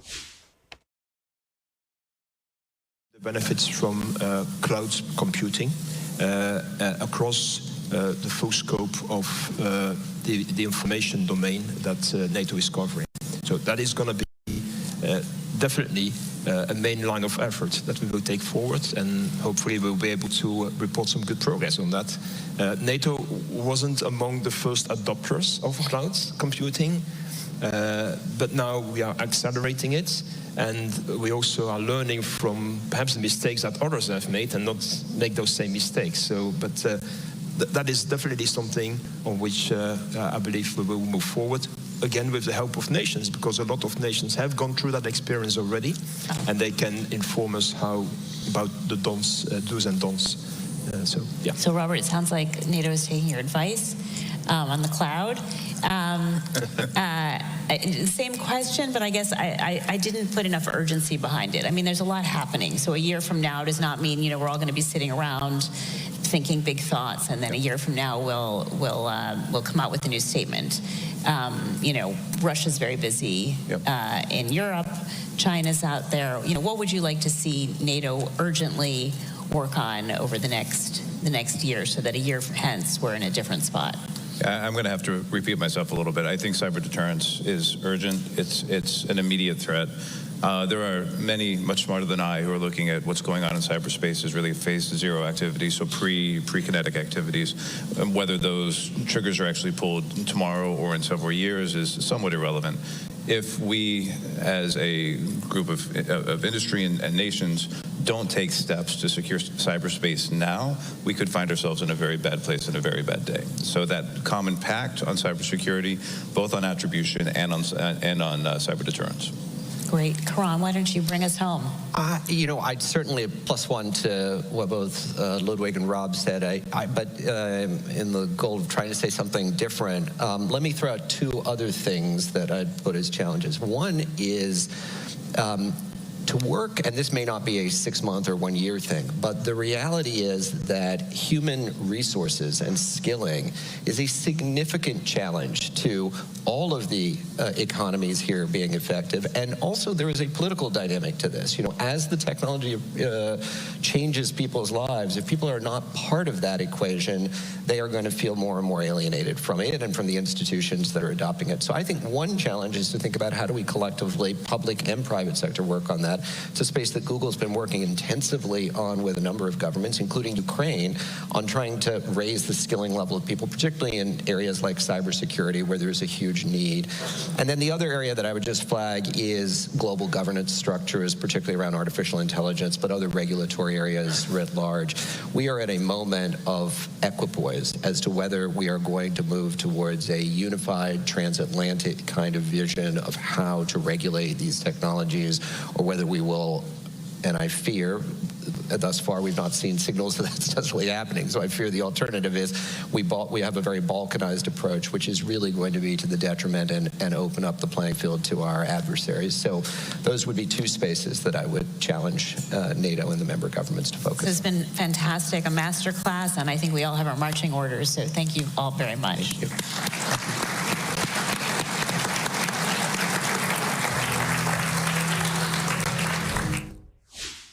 So I did want to pivot right here, as we are expecting testimony to resume any moment in Alec Baldwin's involuntary manslaughter trial. I raised the audio, and right now microphones are muted.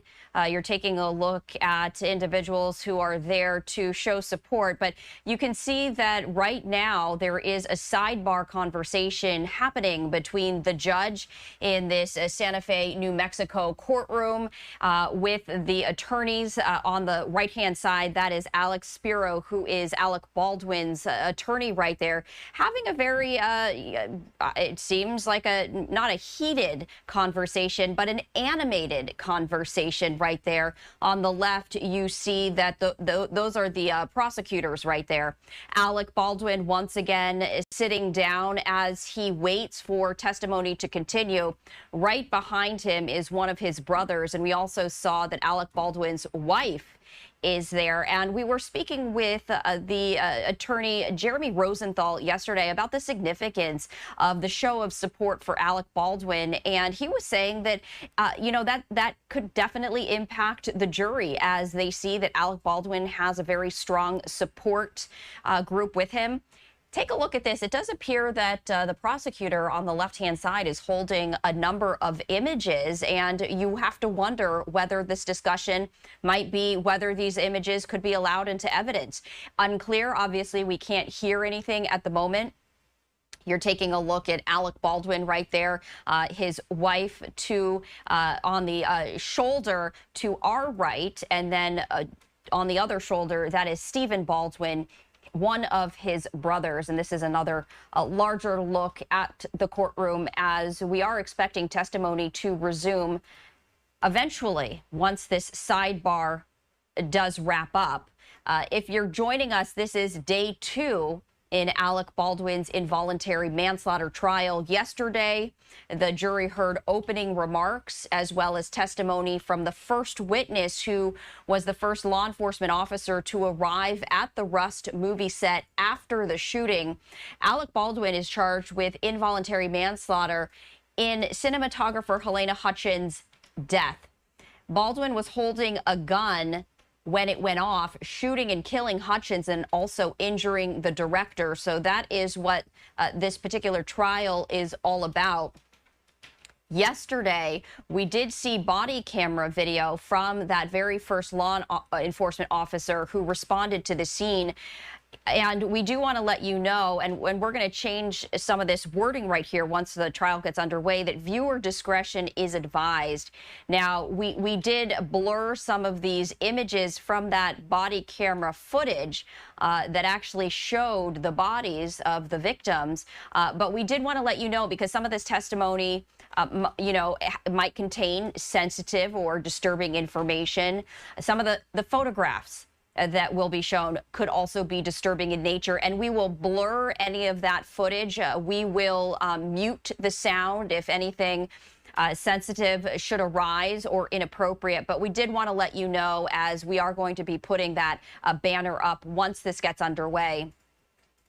If you're just joining us here on Live Now from Fox, there is no audio. I'm going to raise the sound just to confirm, but in sidebar situations like this one, the judge mutes the microphones so that the jury can't hear, the public can't hear the conversation oftentimes that focus on sensitive information and evidence that may not be admissible, questions that one side or the other may want to ask.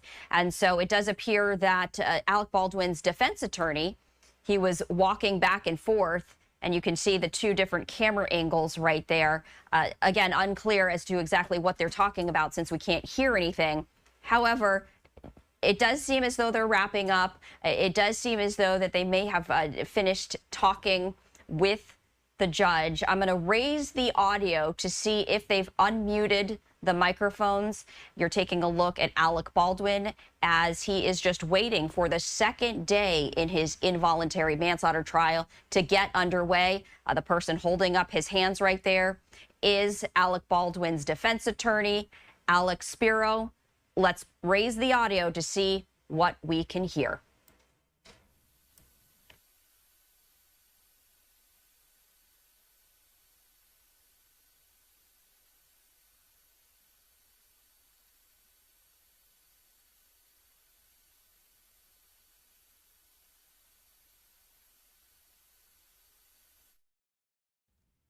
So the sidebar continues right here in Santa Fe, New Mexico, the courtroom where Alec Baldwin's involuntary manslaughter trial is underway. This is the very start.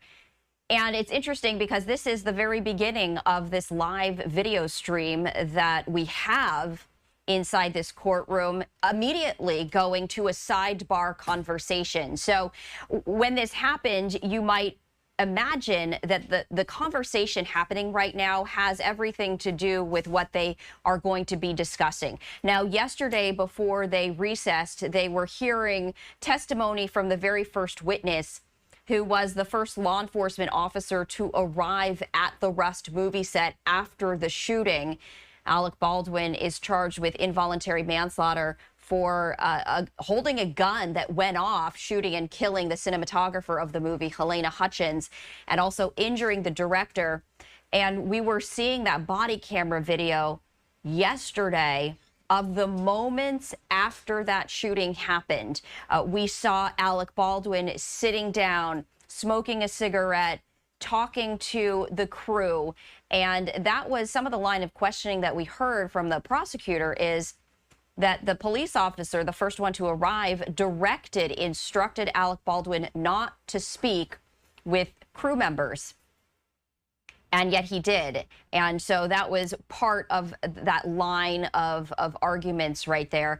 We see Alec Baldwin looking down, appearing to review his notes We see his wife seated in the front row on the right-hand side of your screen, Hilaria Baldwin, and right behind him, Alec Baldwin, is one of his brothers, Stephen Baldwin.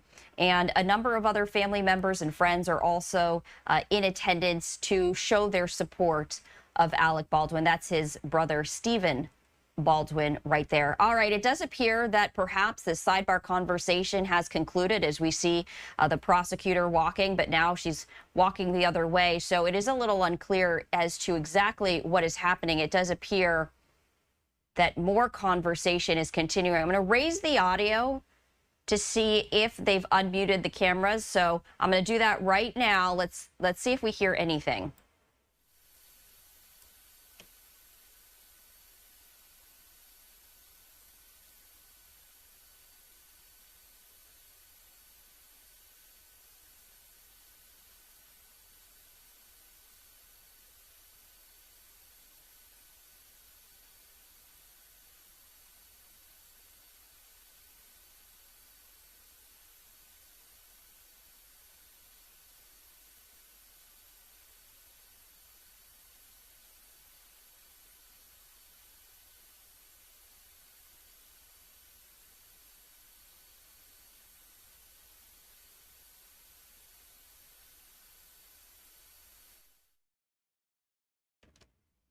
Still no audio here, but it's still fascinating to see what is happening in the courtroom. We saw one of the prosecutors holding a photograph of the gun that Alec Baldwin used, and we saw that she had a number of photographs that have already been entered into evidence. And then we saw an individual with a whiteboard being wheeled in front of the judge. They've then faced the camera away from the judge, so it's unclear as to exactly what is happening from that standpoint. The camera now just pointed at Alec Baldwin, who is not looking at what the judge is doing or perhaps saying.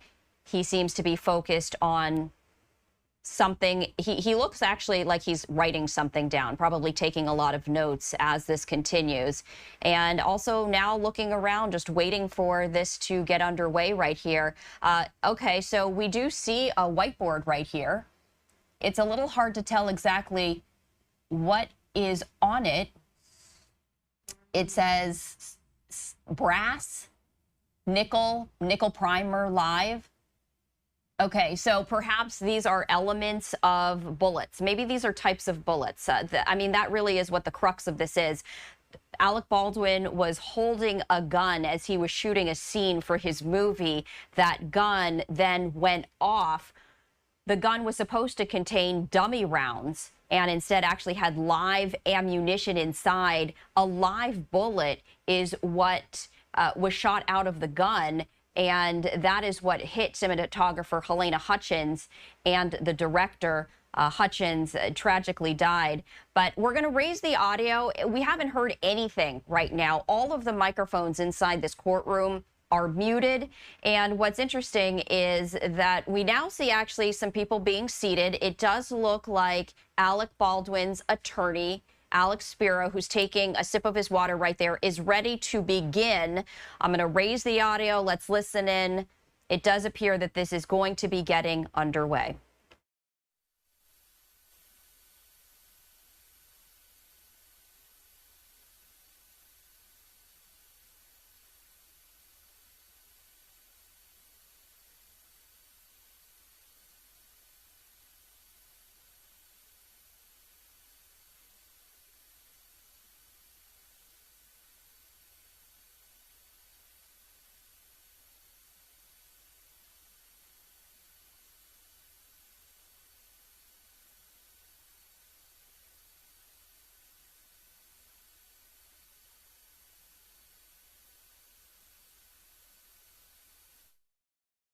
So my producer, Tania, was taking a look at what Starliner brass is. You know, if you're not familiar with guns, you may not know, but it's actually a manufacturer of guns and, you know, possibly the manufacturer of the gun that really is at the crux of this trial right here. So we saw 3 phrases on that whiteboard. Starliner brass, which we have researched, my producer Tania, and it is a company that focuses on ammunition, perhaps, and also makes the finest brass as it comes to ammunition, handguns. We also saw after that there was a nickel primer. So that was the second phrase on the whiteboard. And then the third was live.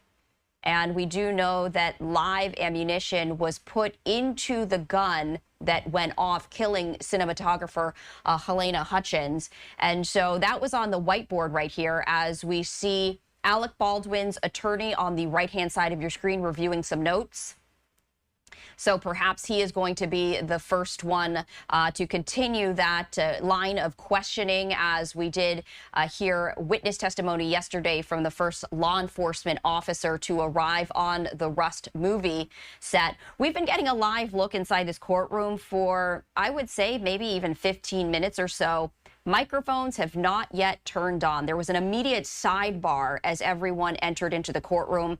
A long and very animated conversation between attorneys and the judge. What we're going to do is this. We're going to step away for a 2-minute break here on Live Now from Fox as testimony has yet to resume. We're going to continue with this live look after the break. Stay with us.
Welcome back to Live Now from Fox. I'm Stephanie Quinu. Time right now is 11:07 Eastern, 8:07 Pacific. And I do want to get back live to inside the New Mexico courtroom right here, as we do anticipate testimony to get underway in Alec Baldwin's involuntary manslaughter trial. We do see everyone standing. That is typical when the jury enters the room.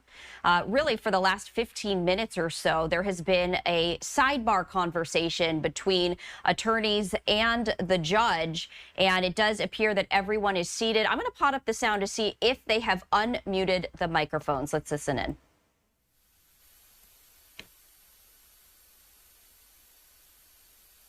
Take more than a bathroom break or whatever, and you just need to be patient. We're trying to move the trial along, okay? So, thank you. All right, before, and I'm sorry, I don't, this probably isn't the most appropriate time, but media and media in the war room, or whatever we call it, one more cup, and everybody is not allowed to bring any liquids of any kind whatsoever. My staff is, and in our county, people are not going to be picking up trash that you all could pick up. Okay, and that also means downstairs in the jury assembly room. So one more cup, one more water. Let's just have some manners on picking up after ourselves, okay? All right, I'm sorry I had to bring that up right now. Is this witness still under oath, Judge? Yes, she's still under oath. Is that okay, or do you want me to? That's fine. All right. May I proceed? Yes. Good morning, Investigator Powell. Good morning. Judge.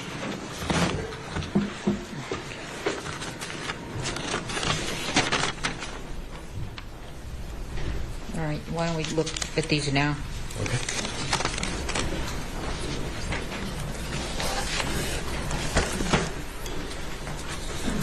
Is this, are you keeping track?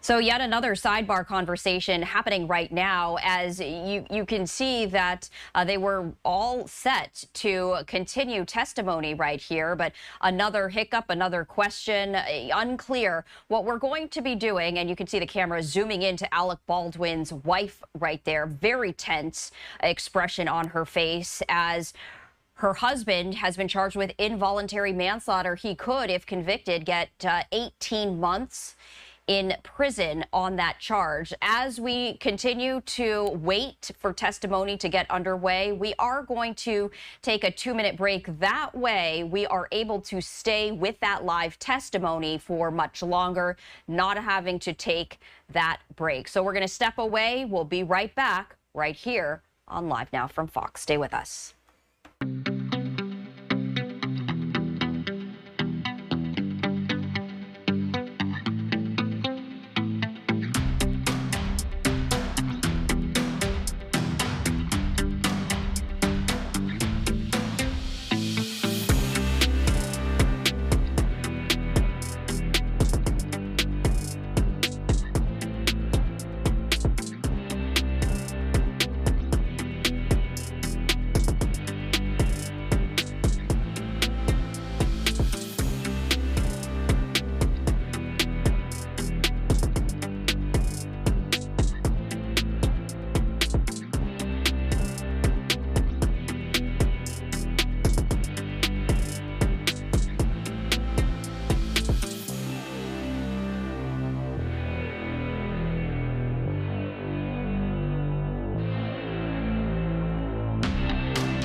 Welcome back to Live Now from Fox. And during the break, that sidebar in Alec Baldwin's involuntary manslaughter trial ended. It does appear that the testimony has resumed.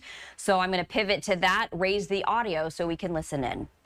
Was whether it was Starline brass, silver, and only dummies, or if it was Starline, brass, silver, and he also had live ammunition in his prop house, correct? Yes. And you did know that Seth Kenney kept live ammunition at his prop house, correct? I believe at that time we were looking for live ammunition, yes. Right, but you were aware of whether you found the exact correct live ammunition that matched perfectly the live ammunition on the movie set. You did ultimately recover some live ammunition, and you had probable cause to get a search warrant, right? Yes. And did that concern you that in a prop house that's sending out ammunition for movie sets, that there was both live ammunition and dummy rounds? Yes. So I want to take a step back for a second. When you go out to collect evidence on a day like October 21st, 2021, you bring with you your Nikon camera, right? Yes. You have gloves with you, right? Yes. And in a perfect world, you're trying to get to the evidence and the state of the evidence as quickly as possible. Fair? Yes.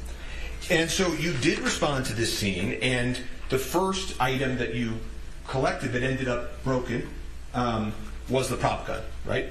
Yes.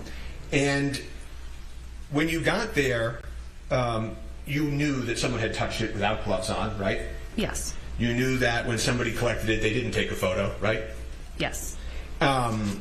But you did take that into evidence, and that was sort of the first item in this case that you were collecting and entrusted to keep vouchered and maintained for the course of this investigation. Is that fair? Yes. And it was a critical piece of evidence. Isn't that true? Yes. And so as you continue after that moment into the scene, you're looking for additional evidence. Fair? Yes.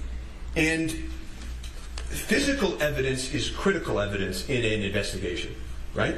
Yes. Because, you know, witnesses and their memories can change. Witnesses can say one thing one day and another day, but physical evidence pretty much stays the same, right? I'm just objecting to a compound question. Physical evidence stays the same, right? Yes. And you logged all the evidence you collected in this case? Yes. And all the evidence collected by law enforcement in this case was ultimately logged by you? Yes. And by logging it, you also make it available for the defense so that we have visibility into what in fact you collected. Yes. And one way you figure out as you're going through a scene what evidence is relevant is you can talk to your fellow officers, right? Yes. You can talk to witnesses, right? I do not. As part of I'm not an investigator, I'm a technician. So my concern is with the physical evidence. I don't do any of the interviews. No, I know you don't do formal interviews, but, you know, in this case, you did talk to Seth Kenney, right? You're not forbidden to speak to somebody who's at a scene. No, I do believe we had some casual conversations, yes. Well, but there are times where a witness could say in your presence, hey, that glove is very important. And they would say it to you and Corporal Hancock, and you would I object to the hypothetical. Overruled. As I was saying, you went to Corporal Hancock could be at a scene, and somebody could say, hey, that glove was used, and you, as a technician, would say, okay, that witness is pointing out that glove, that could be important, I'm going to note that, and once I confer with Corporal Hancock, potentially take that into custody, to take an inventory. Yes, that's something that could happen, yes. And the other thing that you do is, and you talked about this a little bit on your direct, which is you can learn information and decide what to forensically test. Fair? Yes.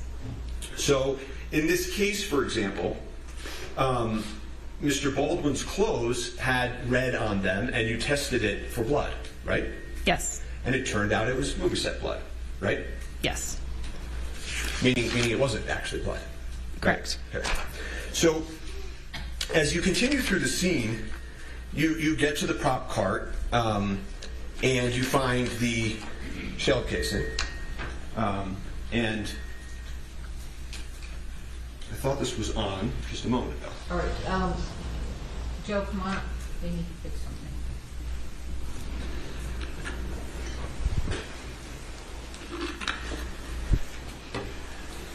You're doing a military document? Yeah, it's the fastest.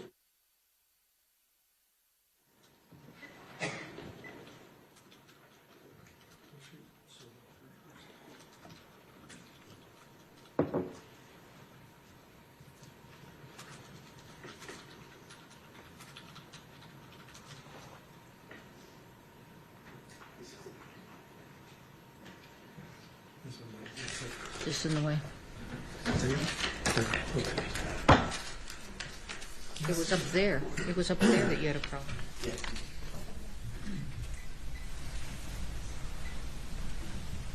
And I'm putting States Exhibit 29.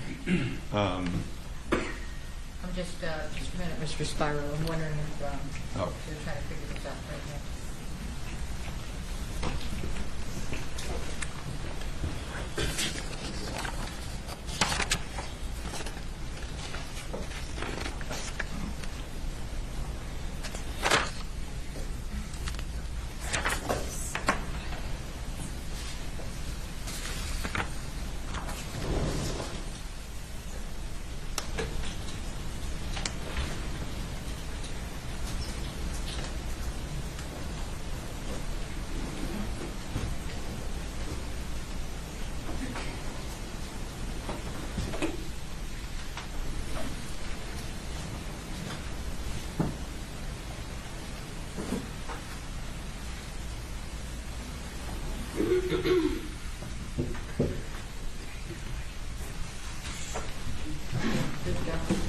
Thank you very much.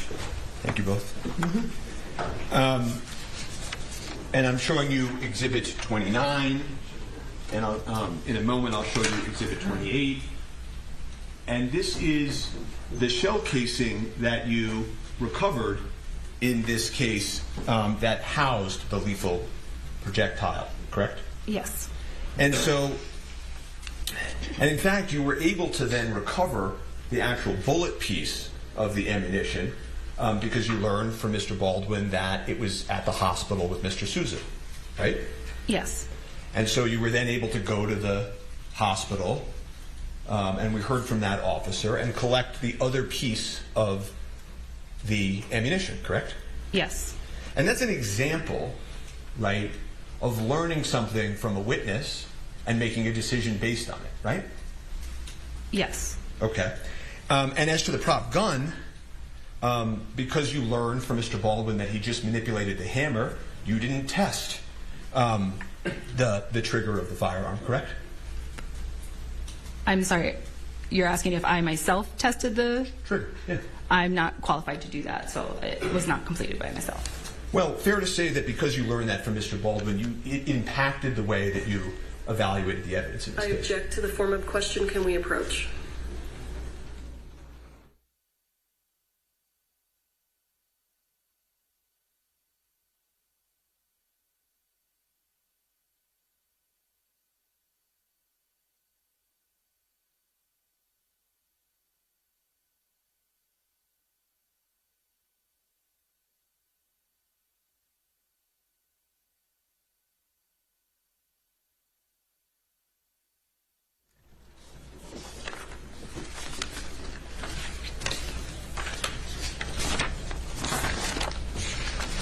You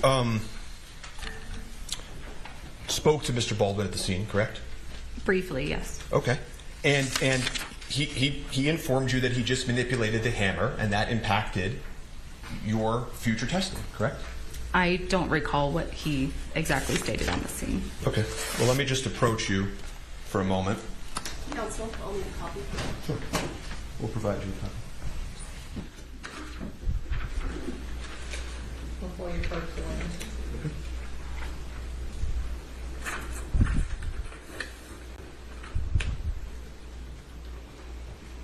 We're also going to need, well, while they're looking for that, why don't we approach?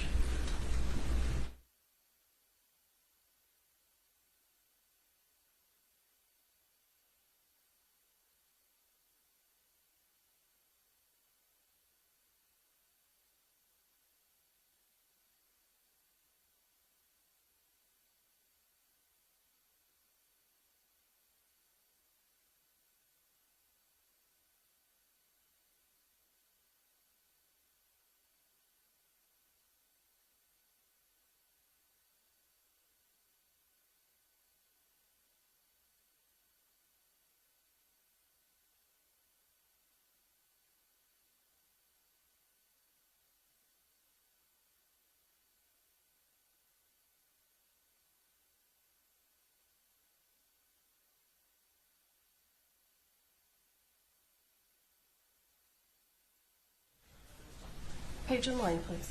Yep.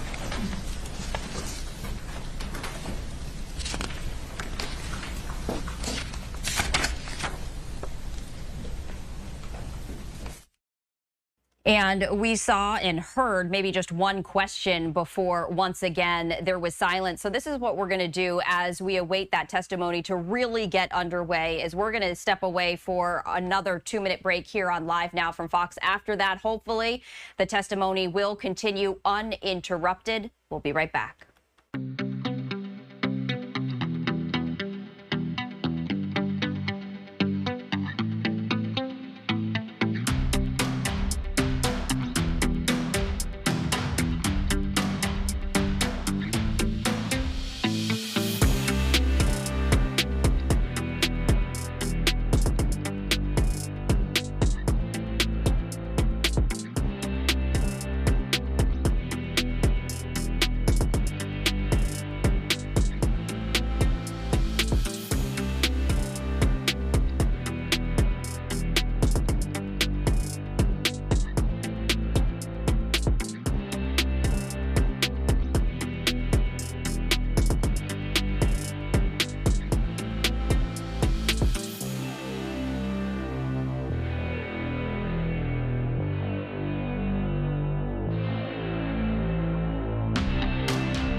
Welcome back to Live Now from Fox. I'm Stephanie Quinn. Time right now is 11:27 Eastern, 8:27 Pacific. And I do want to head back live to New Mexico as take a look.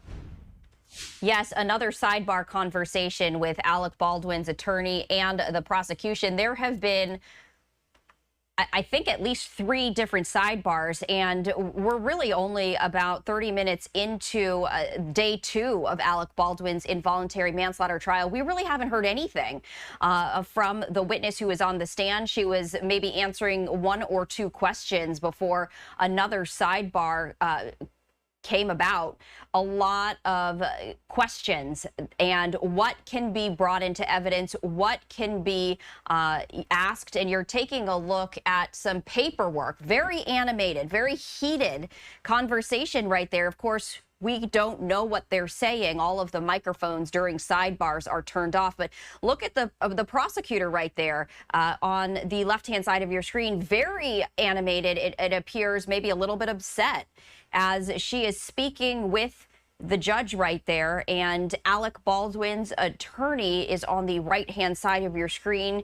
He is holding some pieces of paper. Both of them are, but just taking a look at body language, even without audio, very animated, and it seems as though the prosecutor not happy with her body language and her gestures. She's leaning in. It sounds like she's speaking with a lot of animation right here.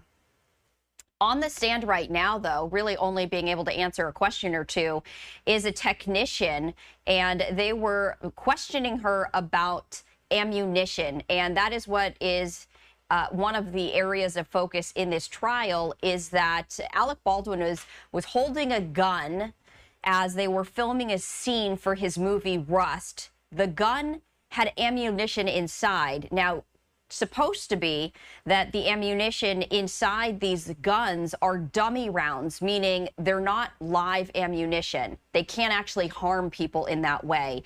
But what happened was that live rounds of ammunition were actually in that gun. And it does appear that the sidebar is over. Let's listen in. On the cart. And another question is, do you know if Mr. Baldwin's fingerprints or DNA were on the trigger of the firearm? I do not know those results off the top of my head. Okay. Is there a better witness that may come in to tell the jury that? Yes. Okay. And, you know, you were interacting, as we were left off, with Mr. Baldwin at the scene and spoke to him, correct? Yes. Okay. And after speaking to him, did you, in fact, test the hammer of the... Did you, in fact, request to test the hammer of the firearm for prints and DNA? Same objection. That doesn't lay the foundation. It has to go to why she did what she did. It's the first question, and then I'll ask why she did or didn't. Overruled. Did you, after speaking to Mr. Baldwin, did you then test the hammer of the gun for DNA or fingerprints, or request that it be done? The request that was made was after a conversation with the lab, which essentially was asking them what assistance they could provide. I believe the request was made for latents and DNA. I don't recall the specifics of what on the item they were going to specifically test. I don't know their requirements or standards when they receive a firearm. Most labs would do the testing on the entirety of the gun, but they might break it down further and do just the trigger, just the hammer, just the rough areas. I'm not certain. That's a question for their lab. Right, but I'm just asking you, Investigator Papa, when you made the request, did you specify, you know, given what we've learned now, we really want you to check the hammer specifically? Did you make that request? I don't recall specifically requesting that.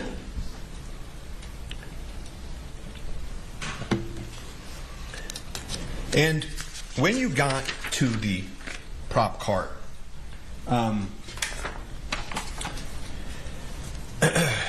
you could not tell from looking at it whether or not anybody had altered or moved any of the evidence, correct?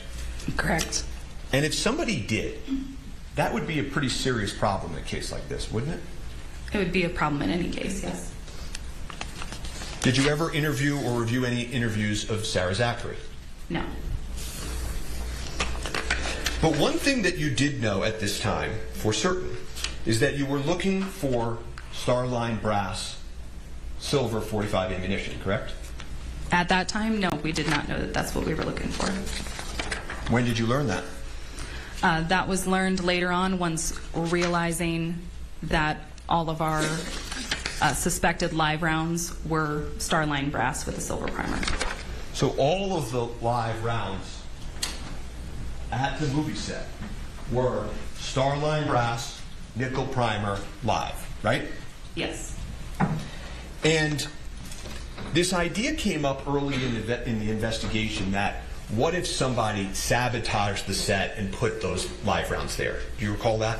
Yes. And that was quickly dismissed in this case as not something that law enforcement thought to be realistic. Fair? Yes. But you also needed to investigate whether somebody from outside of the Rust set was responsible for injecting these live ammunition into the Rust set. Fair? Yes. And so you continue to investigate that as this case proceeds, and you executed search warrants, correct? Not myself personally investigating it, but I believe that was something that was being investigated. So, you know, we looked at, and I'm just going to show you Defense A1. And what's this a picture of? These were some of the rounds that were located loose on top of the cart. And these live rounds being loose on top of the cart, I mean, you don't know whether those live rounds were there at the time of the incident, right? Correct. And again, these were all Starline brass, nickel primer, live, correct? Yes. And you were also not certain at times when you would collect rounds whether or not they were live or dummies. Correct. Some rounds you submitted to the FBI to process to figure that out. Yes. And if we could look at States Exhibit 27, can you tell me what that is? This is a photograph of the silver primers on the 2 rounds that were later discovered to be live that were on the top of the cart.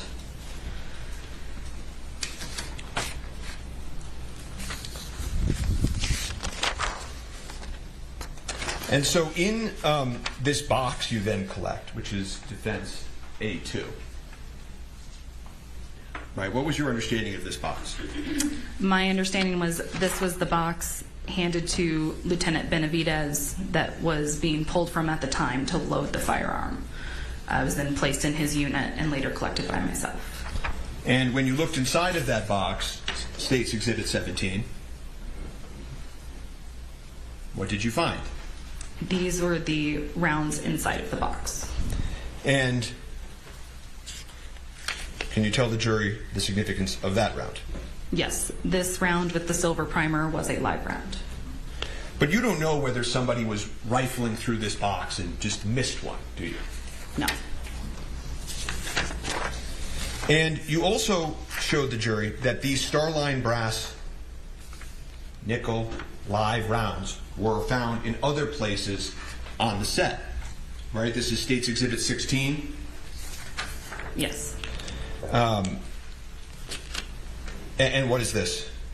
This is a close-up of one of the gun holsters that has a live round in it. Okay. And States Exhibit 15? This is a close-up of the gun holster that was belonging to Mr. Baldwin that has a live round in it. And was then 15, this is 15. Was 16 the one that was the other actor, Jason Eccles? Yes. Okay. And so Mr. Eccles, another actor on the set, turns out that he, as he acted, as he performed, had a live bullet in his bandolier, correct? Yes. And you have no reason to think Mr. Eccles had any idea that was there, right? Correct.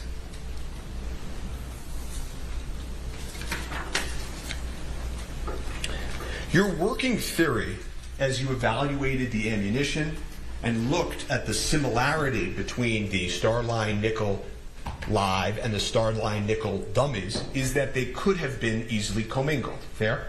Yes. In other words, somebody could have mistaken one for the other, right? Yes. And so when you conduct then a search warrant on the church, you find additional evidence, right? Yes. And you talked about search warrants in your direct examination, but I just want to orient the jury a little bit to what that is.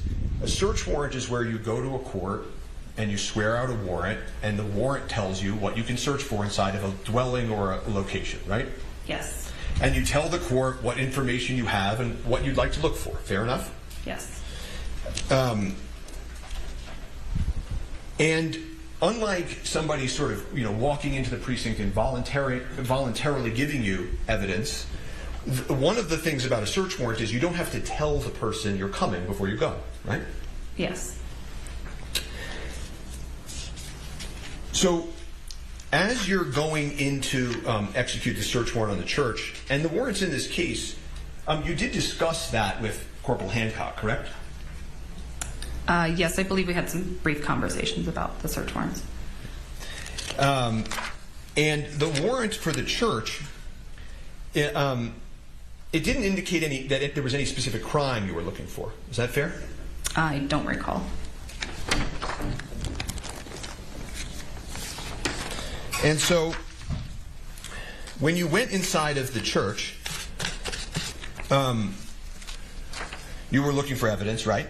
Yes. And you remember, as you ended your direct examination yesterday, Ms. Morrissey, the prosecutor, said, you know, you keep all of this evidence so that if anyone who wants to bring any evidence, you have it, right?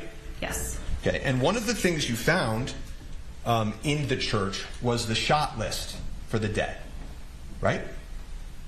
I don't recall that. Do you recall collecting paperwork inside the church? Yes. Okay. And Your Honor, I've already indicated to Mr. Spiro that I object to some of these, so we can approach now. I wish we had dealt with it previously.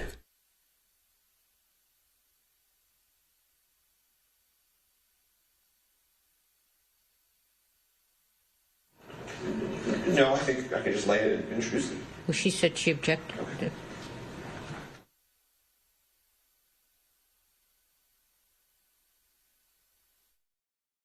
And as is becoming routine in this trial, another sidebar as the prosecutor is objecting to the line of questioning right here. On the stand right now appears to be an investigator who is talking about the ammunition on the set, the movie set of Rust.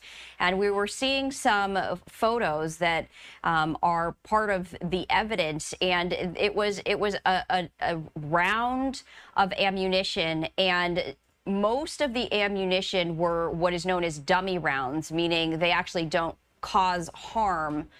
But we did see one of the bullets was a live round, a live bullet. And the difference is that the inside of this bullet is made out of nickel instead of brass, and to be able to just better identify whether it is a live round or a dummy round.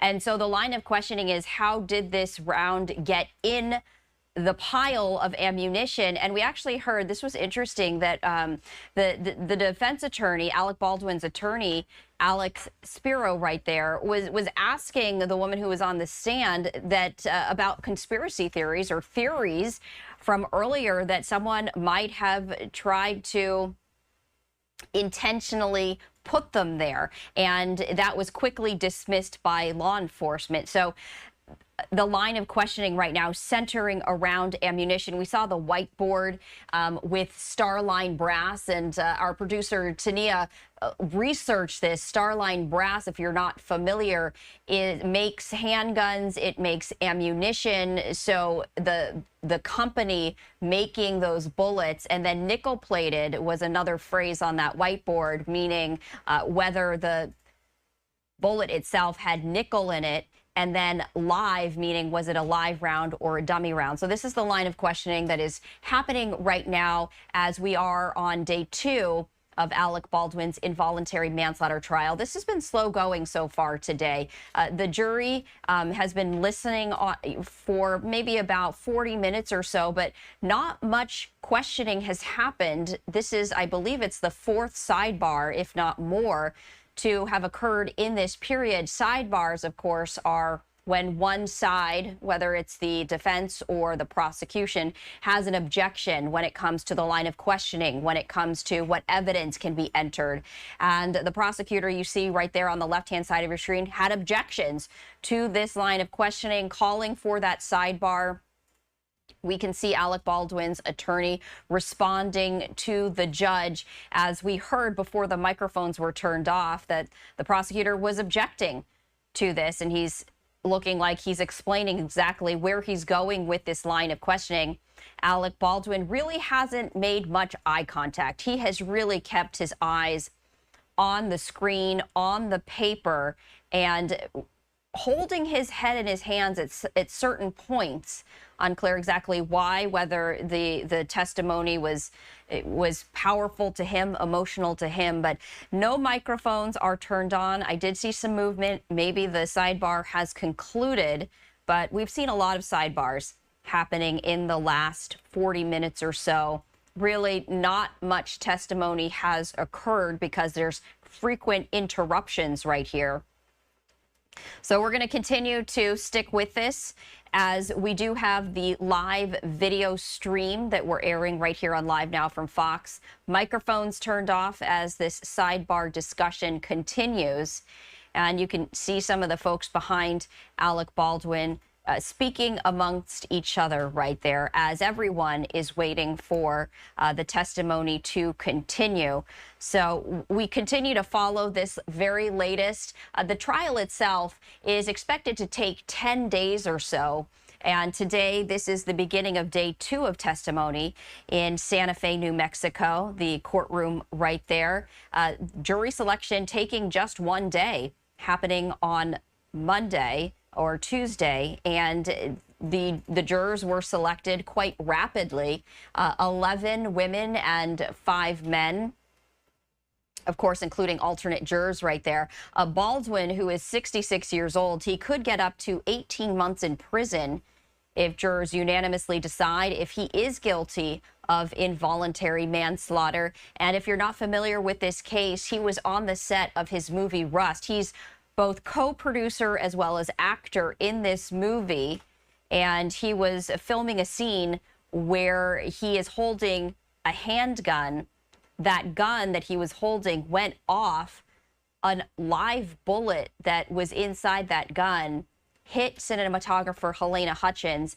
She died from her injuries, and also the director of the movie was injured as well.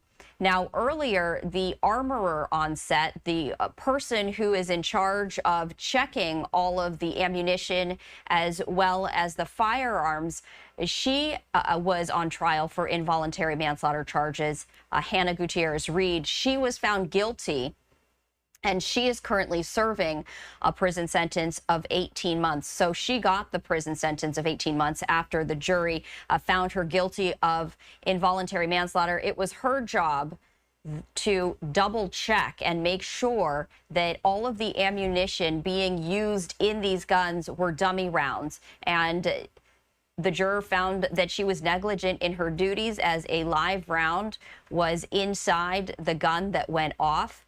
And so what's interesting is this: if you're not familiar with the very beginning of this, is, as I mentioned, Alec Baldwin is both producer and actor.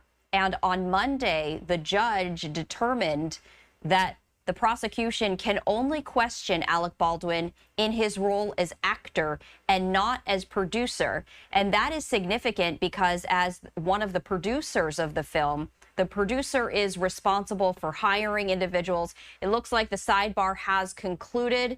We do see the judge answering maybe some questions from this individual. I'm going to raise the audio to see if the microphones are once again up. Yourselves or anyone else about the evidence received here in court. All rise, jury.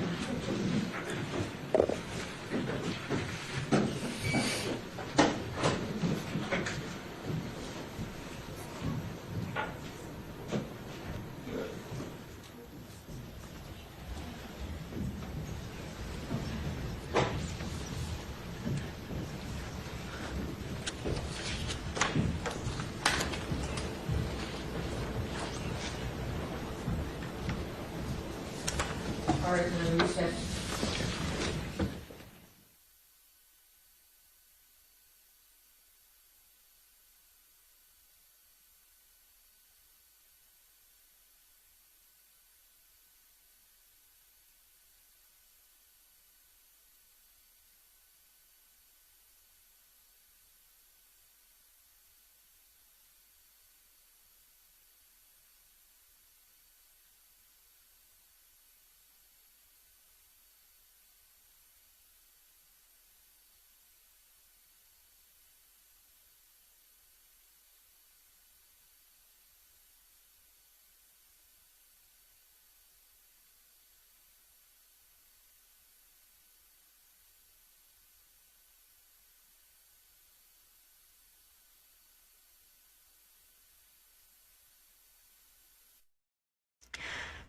So after that very lengthy sidebar, the judge has now declared a brief recess in the proceedings of Alec Baldwin's involuntary manslaughter trial. Again, this is day 2 of the trial, and really not much testimony has been shared, as there have been a number of sidebar conversations. After that latest sidebar, the attorneys then have now adjourned, at least temporarily. So we did want to share that with you in that capacity, as we, of course, will bring you the very latest as it happens.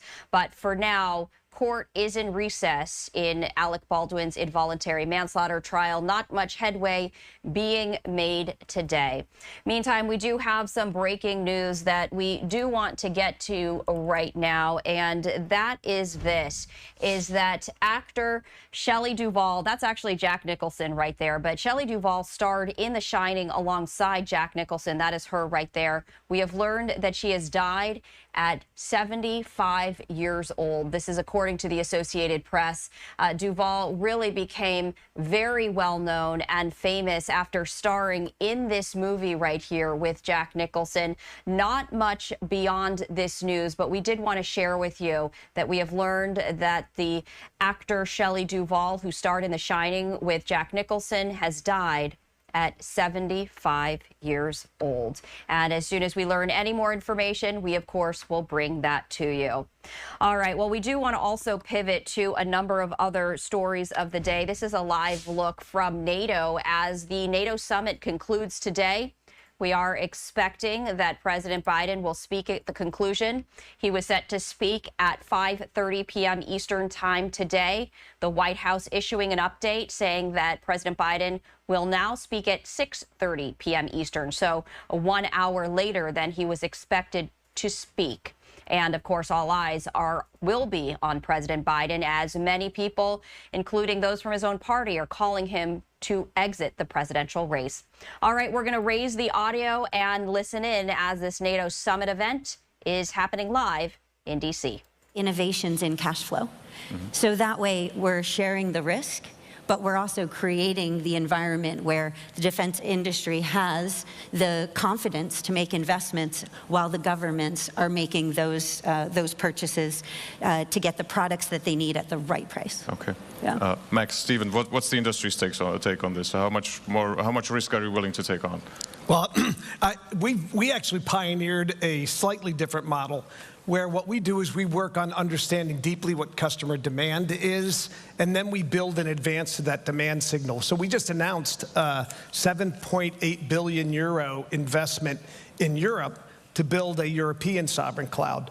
And that's based upon our understanding of the work that we've done across highly regulated industries and defense and national security space in the EU, and an understanding that we believe we have to work, again, in partnership on things like standards, on things like compliance, on things like security, so that we can actually get the platform capability from a tech perspective that we're going to need for defense across NATO.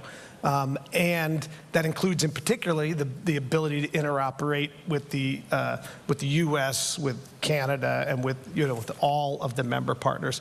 So we make those investments in advance, and we anticipate customer demand. That's the only way to really get hyperscale cloud capability. Slightly different than some other industry partners. Yeah. All right, so we are continuing to listen in to this NATO summit event as the summit is expected to conclude today. President Biden will hold a very rare press conference at the very end, White House issuing that he will now speak at 6:30 p.m. Eastern time. We also want to let you know, if you're just joining us, that the Rust trial of Alec Baldwin is now in recess, but as soon as that gets back up and running, we will bring that to you live right here on Live Now from Fox. I'm Stephanie Quinn. Time right now is 11:53 Eastern, 8:53 Pacific. We're going to step away for our final 2-minute break. Mike Paish is going to be here as your host for the next few hours to guide you on all of your top stories, live events, and headlines after the break. Stay with us.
And welcome back, everyone, here to Live Now from Fox Live. Look here at the Senate floor as we continue to roll on here on this Thursday. Hi, everyone. Mike Pace here. Thanks so much for joining us, as always, bringing you the top stories, the top feeds, and, of course, when breaking news happens, you know we have you covered here as well. We are in just a short break in the Alec Baldwin Day 2 trial, and as soon as that gets going, we'll of course bring that back out to you. In the meantime, do you want to go out live to DC? We have the NATO summit continuing to go on. Let's listen.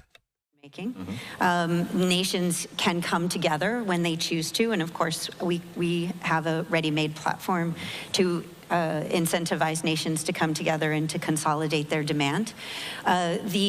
How much we need is based on what is the stock levels that we're looking for, how much have we already donated, what do we need for the foreseeable future to support Ukraine, and then what is the level of stocks, level of systems, defense systems that we need in the future to continue to deter our adversaries. And when you put all that together, you also need to consider that we don't all buy exactly one thing, that we're going to say we need 1,000 of these one things, because we have a lot of different configurations, we have a lot of different systems, and nations do make that decision based on their requirements and based on what's in the best interest for them and the way that they operate.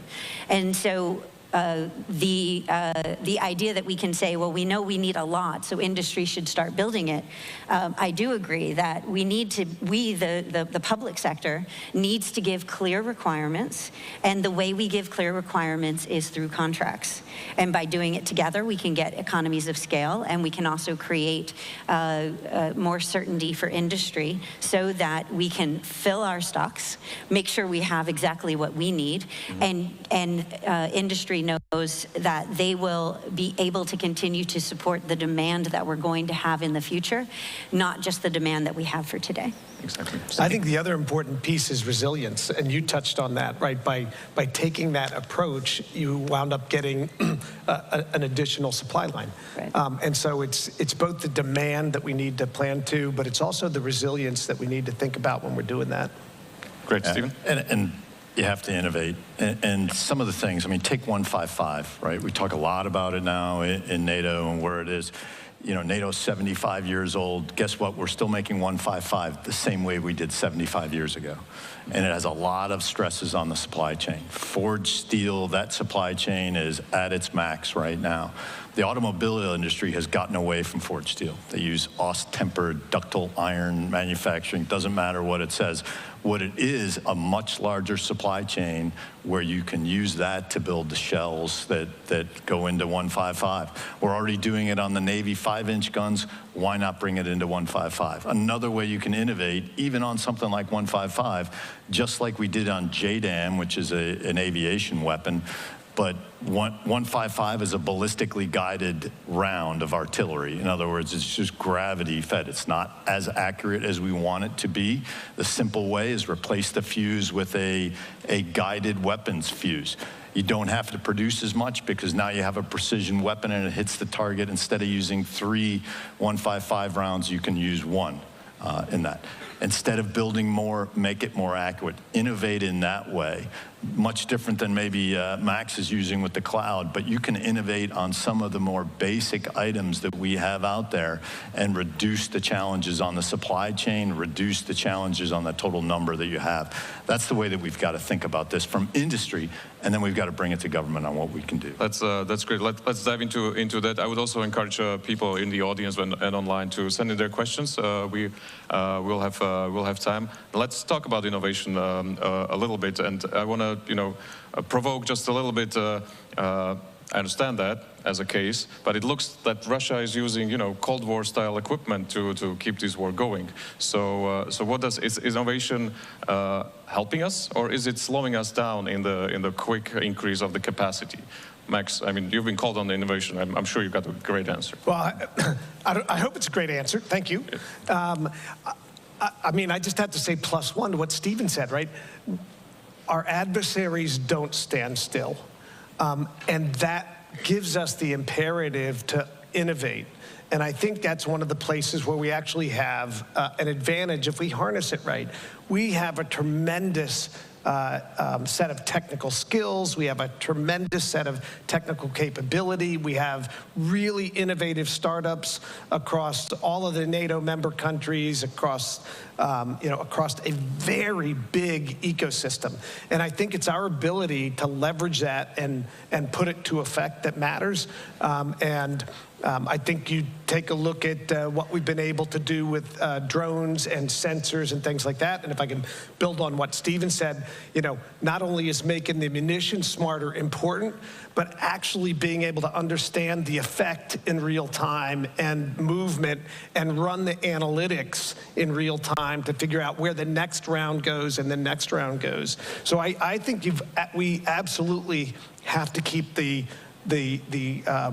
imperative and the speed on innovation, and we need to think about it in a comprehensive sort of fashion. So don't just innovate on the tech. It needs to be innovation across tech, across battlefield commanders, across industry, and I'm excited because we do a ton with Northrop Grumman already in terms of innovation across those platforms. Stacey, how is the NSPA pushing innovation in this? Yeah, great question. So you brought up the term public procurement that kind of has a bit of an attachment to long bureaucratic processes. But as an acquisition professional, I would say that you can innovate across the entire life cycle of requirements all the way through in service for a defense system. So when we look at generating requirements that are more outcome-oriented or operational requirements so that we give industry the opportunity to propose back to us more innovative solutions to meet our requirements instead of saying, I want what I had before, I just want it to be newer, we can actually create defense systems that are iterative in nature, so we can meet the requirements of today, but be prepared by designing in an iterative process like open system architecture, by bringing in small innovative companies to be able to do parts of the defense system, especially in the software enablement side. But we can also innovate in the procurement process, digital acquisition, digital engineering, which allows us to better understand the intellectual property and tech data that we're acquiring, and again, deliver capabilities that are meant to be upgradable, so that as the threat environment changes, you're continuously assessing whether or not your defense system is meeting your needs, and you're able to upgrade it annually, every 6 months, even down to when we're talking about software, every 2 weeks, where you actually design that in from the very beginning. And I think that is the way that we transition from this thought process of public procurement being something that's bureaucratic to really talking about acquisition from the beginning all the way through the life cycle with a digital thread that enables the operator, but also enables the maintainer and the supply chain to be reactive, and where just-in-time is a good thing, because just-in-time means that you have everything you need to either build the part or to iterate on the design on a real-time basis. And so technology is really, I think, going to, and is already, transforming the way we design, acquire, and support defense systems. Great, thanks. Before I turn to a question from the audience, and we're getting some good ones, let me use your presence, Max, here from, I mean, the A in the AWS stands for Amazon, so, I'm going to broaden it up a little bit. Yesterday we heard from Secure that some of the gaps that we have actually in the NATO force are in the enablement and the logistics, department. So how can we put more companies into the defense industry to help us deal with that?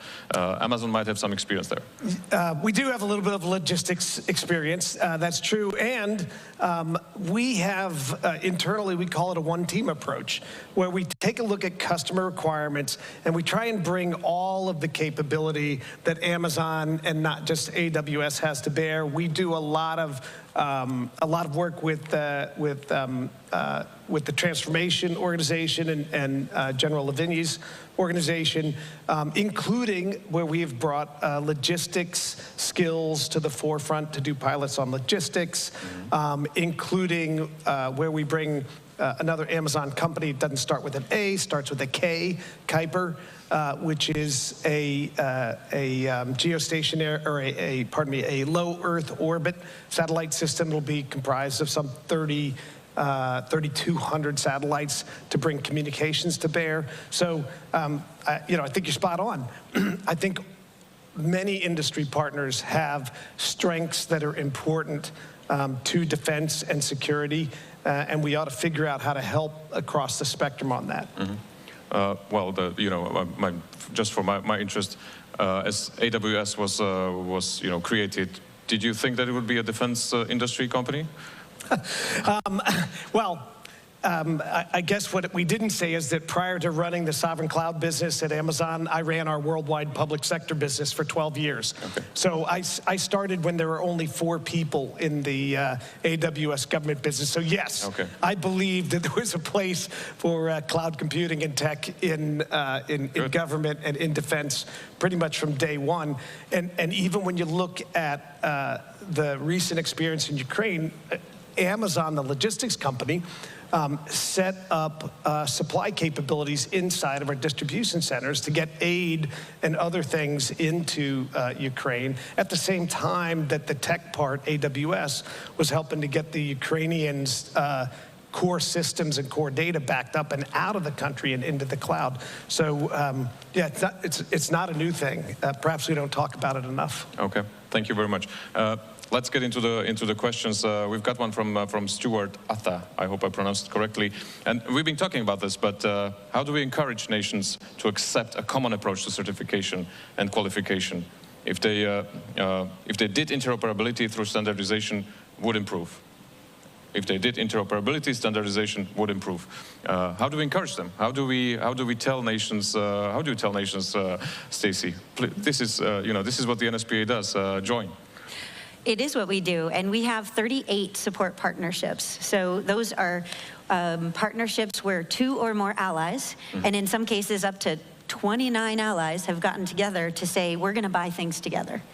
And I think the best way we can encourage allies to do that, to bring together their requirements, is by being able to deliver on the requirements that they've given us, getting them the best possible price, and also just making it as easy as possible to come and work with us. So we're a customer-funded agency, and so nations have to choose to come to NSPA. And although, of course, I'm the GM of NSPA, and I'm going to say that it's a great place to come and bring requirements together, I would encourage nations to work together even if it's not through the NSPA platform.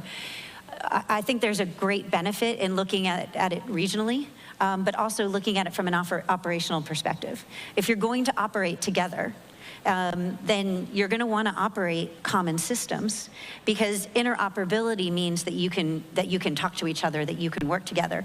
Interchangeability or commonality means that if you're in a tank or a truck and it's disabled, you can get out and hop into the tank or the truck of your partner without going to training before you can do that. You can share supply chains. So if you have a part shortage or a critical part that has downed your aircraft or has downed your system, then you can turn to your partner and you can borrow it, you can use it. One thing a lot of people don't know is that we can actually do multinational FMS cases, foreign military sales cases, with the U.S. The benefit of that is not only a streamlined process of being able to work together, not only that, and potential for significant savings through economies of scale, but also being able to exchange end items on the back end because you're part of a partnership is a benefit that you can't get in any other platform. And that's something that I think is a great incentive for nations to be able to have that flexibility. All right, we've been listening a little bit in D.C. to the NATO summit. What we are going to do, since it looks like the Alec Baldwin trial might be coming back here shortly, let's take a 2-minute break, get one out of the way, and then we'll get you hopefully back right out there to Santa Fe.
Welcome back, everyone, here to Live Now from Fox. We appreciate you continuing to join us all in real time right here. Thanks again for being with us here today. I'm your host, Mike Page. We are expecting the Alec Baldwin Day 2 trial to resume here in just a bit, so we'll be keeping an eye on that right now.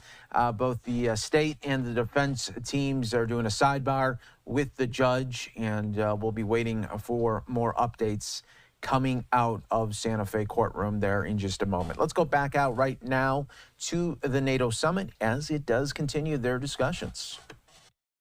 In all these weapon systems, not just 155. And we're all looking forward into the information that we're going to get from the JTAG, the Joint Center in Poland, where Ukraine is actually doing this, right? I mean, they are trying to see how much interoperability there already is in the equipment, and they have to, and we, we're looking forward to seeing it. Let's go to the question from the audience. Thank you. My name is Peter Banyas. I'm an engineering student at Duke. I'd like to pull on the thread of incentive structures and motivations as you're dealing with this private partnerships. You mentioned the difficulty of innovating, even just switching from the type of steel you use. And I wonder if the ultimate reason why there's difficulty with changing and updating maybe these simple solutions is because after a year of negotiating contracts, once that contract's finally signed, there's no more profit maximizing incentive for the contractors to actually change anything and do anything any more innovative after that point. So if that's true, and maybe it's not, are there ways that we could change the way that we write contracts or develop these partnerships so that there still is that either flexibility or direct incentive for contractors to build those new innovative solutions? I'll start. Go, please. I think that there are examples out there, great examples out there, of where a contracting officer can be as flexible as they need to be in order to get the capability or the outcome that they're looking for. That being said, we are public sector. We need to be transparent. We need to be fair. But we do have a lot of tools at our disposal. So we have tools to be able to go out and run competitions for prototypes, where those prototypes can then be seamlessly moved into a production contract. So that gives industry the opportunity to compete for those prototypes, but then demonstrate that they're able to deliver, and then use that demonstration as a streamlined way to get into production, which again goes back to those incentives of making sure that industry is bringing the best, most capable, most innovative solutions. There are other things that we can do from a contracting perspective around cost sharing, cost overruns, but also cost sharing, cost underruns, where both the government and industry benefit when they reduce costs. And we can build that structure into contracts. In order to do that, of course, you need to have the right acquisition strategy from the beginning, and then you need to have the right contracting strategy. And then when you have that right contracting strategy, you can execute really innovative ways to, it goes back to that word partnership.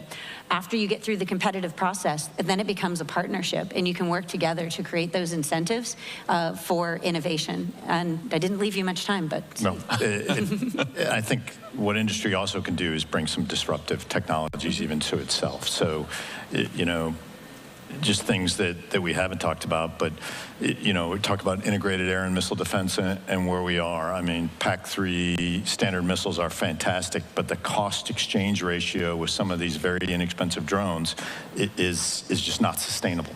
And we're going to run out of missiles, and I think we all get that. So we have to come up with innovative ways to try to solve the problems, working with the U.S. government in this case, or all the governments, in a way that we can do this in a much more efficient manner.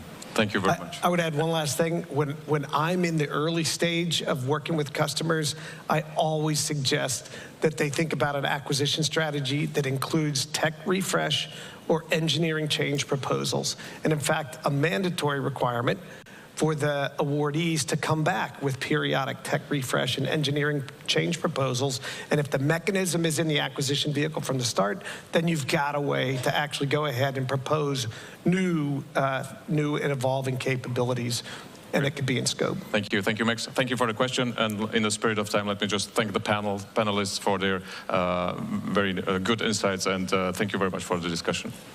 Thank you.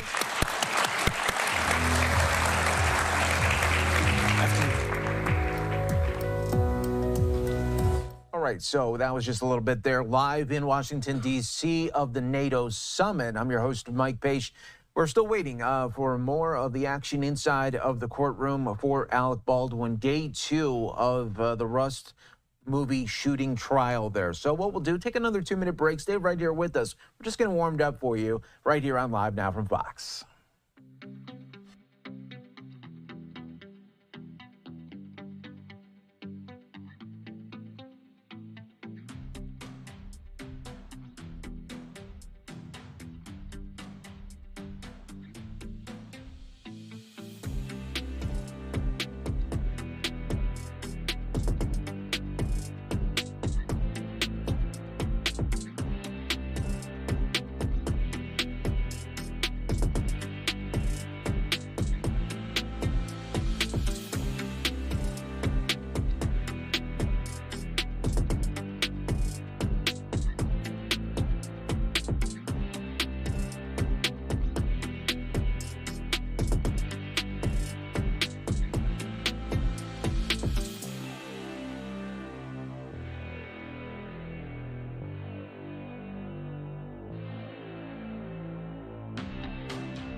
Thanks so much again for joining us here worldwide on Live Now from Fox. I am your host, Mike Page. We continue to wait for more action here inside of the courthouse in Santa Fe, New Mexico for the Alec Baldwin trial there. So we'll be keeping an eye on that here for you. In the meantime, do want to go out to Wisconsin. This is the Wisconsin GOP getting ready for their state to be hosting the big RNC, Republican National Convention, that will be happening starting next week there. So all eyes will be on for the Republicans' national stage out in Milwaukee here. So let's listen a little bit here on Live Now from Fox while we do wait a little bit more for the Alec Baldwin trial. Shows about the same thing. And a lot of these polls, by the way, do not fully take into account the bounce that Donald Trump got off of the debate that we had a couple of weeks ago. So the convention here is going to kind of showcase really what's happening around the country. Wisconsin, let's be honest, Wisconsin oftentimes is the most competitive of the swing states, particularly the big 7 swing states. But right now we feel confident about where we're at. I should add, the national campaign, the Trump campaign, is adding states like Minnesota and New Hampshire onto their list of possible states they can win. So that puts us in a good place. At debate time, the Biden campaign was a campaign of confidence. They have gone from a campaign of confidence to calamity to crisis.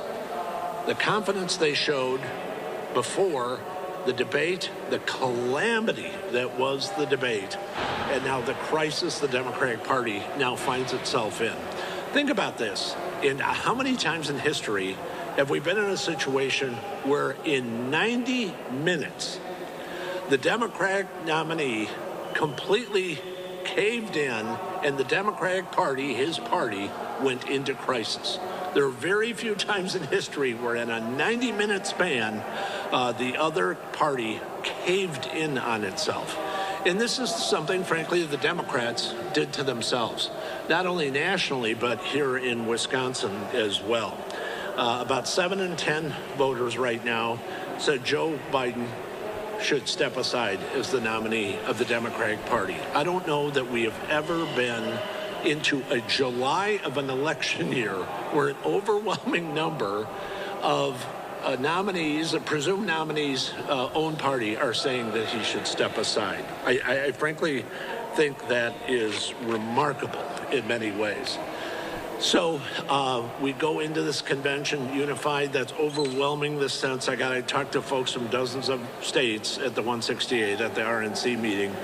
And I will tell you, it is overwhelmingly unified behind Donald Trump. He called into the meeting yesterday when we were in the session, the full session yesterday. And I talked to Laura Trump, who's the co-chair of the campaign, with Mike Wadley, the chair of the Republican National Committee. We had a press conference the other day. I think most of you are aware we have our daily delegation meetings, probably 8 or 8:30 every morning at our convention hotel. As you know, as we start that off, and those delegation meetings are generally briefings for our delegates and alternates and guests coming to Milwaukee. I'll be doing a presser every morning during that, at which point, you know, we can kind of preview the day and talk about what's going on that day. And then we'll have some availability after that. But I'm so excited. Our delegation is super excited. I'm super excited for Milwaukee. I'm a homer. I'm from Wisconsin, so it means a lot to me to have this convention going on. By the way, this is the first national convention I've ever been to. I was a delegate 4 years ago, and of course, we didn't have a convention. And so I never got to go to a convention. So this actually is the first time I've ever been to a national convention, and I'm doing it as state chairman in my home state. So I'm excited about that. Personally, I'm excited about that. I'll take any questions you got. What can people expect at the convention, and do you have any big announcements on speakers? I don't yet. We haven't heard ourselves yet. Actually, it was part of the briefing we had yesterday, so I wish I had information for you, but I don't yet. We are reassured. I'm touring the convention site and the staging area and everything on Saturday, which I'm told is really something. And but yeah, I thought we'd know a little bit more on speakers yesterday, but they didn't. They don't have anything to tell us yet, but I'm happy to pass that along when I hear it. Do you expect the platform to pass Yes. on Monday? Yes. Yeah, platform will pass. And, you know, there's some back and forth on the platform, as there almost always is. But I will tell you, the folks I talked to yesterday walked out unified behind the platform. So I feel, and actually kind of to that point, Monday morning, our schedule Monday, we'll be on the floor by 12:45 on Monday, and that'll be to kind of handle a lot of the mechanicals and the whatever of the, and then, but otherwise it'll basically be every night from 6 to 10.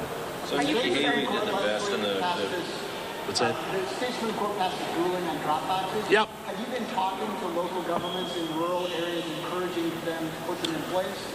Right. So our position on drop boxes, I think it was the wrong decision. I've said that publicly before. As many of you know, I've been involved in a lot of recounts and campaigns in this state.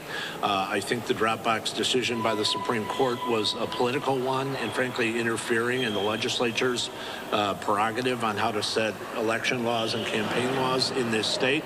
But I'm state chairman of the party, and I have to deal with the law as it is in this state, whether it's on drop boxes or any other issue. I think a lot of you are aware I was the first state chairman of the country to start pushing early vote, which has maybe not been a Republican tradition in the past, but we will deal on the drop box issue. It may be observers. It may be I know the Elections Commission met yesterday on the issue, or this morning as well, I think I should say, on the issue of drop boxes and what some of the rules around drop boxes will be. We'll be getting a look at those today. But from my perspective, and I know a lot of clerks, I know the state, been traveling the state for 40 years. And so we want to have a cooperative relationship with the clerks around the state, and we have had. But, so that there's nobody in the face of the planet that wants this election to go more smoothly than I do. And I really mean that. There's no advantage to having troubles. But we will deal with those if there are some as they come along. We want to have protections in place, whether it's observations or tracking ballots, obviously, as both parties do and other parties do. So we're going to do everything we can. And really, I feel confident because of our internal election integrity unit and all the efforts that we have statewide that we'll be able to have confidence in the election results on election night. But if we end up into a recount situation or there are other issues at hand, we're going to deal with them. What do you think of the decision not to invite Nikki Haley to the convention? I didn't really. She's been supportive already. She has released her delegates to Donald Trump and endorsed him already. I see Governor DeSantis will be speaking. I saw yesterday at the meeting. So I don't. She's been, helping with the campaign, and so I'm not. And I expect her to be helpful in the campaign. I really do. I've spoken at 2 rallies with Nikki Haley before. I like her. And she's been to Wisconsin a couple of times, and so she, not unlike others, will have a lot of different speakers at the convention, but she's supporting the president. I'm not worried about that. We had a ruling earlier this week. I'm sorry, go ahead. Are you concerned about possible protests disrupting the convention and taking away attention from the... No, not really. I think there's going to be, I've kind of said to people, I said the problem isn't probably any one geographical location in Milwaukee. It's the fact that we will likely have hundreds, if not thousands, of paid protesters organized from around the country in Milwaukee. And so we'll see some of that, but I know we've had a really good relationship with the city, and the committee has with the Secret Service and all the dozens and dozens of law enforcement agencies. So I'm confident we'll have a good convention. The Wisconsin Hotel actually is on the protest route, by the way, and so nothing like having a welcoming committee. Are you happy with the federal court ruling earlier this week on the protest route, and are you satisfied that everything will be safe and secure? I feel pretty good about that, actually. I actually do feel pretty good about that. You know, there's police protection in each one of the hotels, and, you know, we're taking precautions for our own hotel as well. Look, I've, as some of you know, I've worked in this building for decades, and I've been around this building for decades. During Act 10, when I was Chief of Staff in the Assembly, I've spent a lot of time at the protest rodeo, and I feel pretty well that it'll be. But if we have some surprises, we're counting on local law enforcement to deal with it, and we expect that they will. Have you heard when Trump plans to announce his VP pick? Well, I think, as I mentioned last week, it's not me. I checked again when I was at the meeting. Still not me. No, I haven't. We were all kind of wondering about that, actually, at the RNC meeting, but there was no real indication of who it would be or when that announcement would be. I think many of you know that It looks like we could be getting some more action in the courtroom there for Alec Baldwin. We were listening there to Wisconsin Republican Party getting ready for the big RNC next week in Milwaukee. So what we'll do is take a 2-minute break, get one out of the way, and then we'll hopefully get you back out to Santa Fe, New Mexico.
And welcome back, everyone, here to Live Now from Fox. I'm your host, Mike Page. Always great to be with you as you're taking a look here live inside of the courtroom there in New Mexico. So good thing is it looks like the jury just came back into the courtroom there.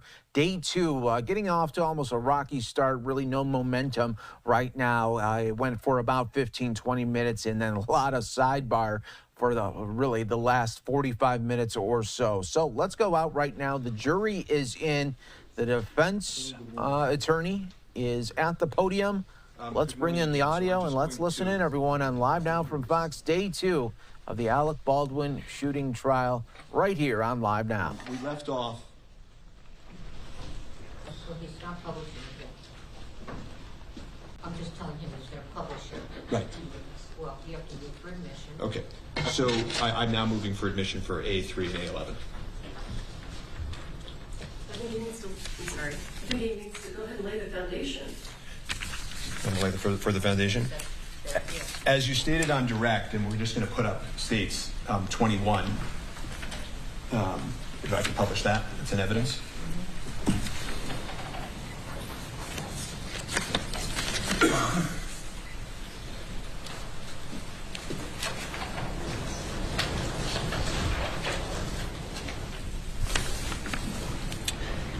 As you testified yesterday, you collected items from the church that you thought were relevant to this case, correct?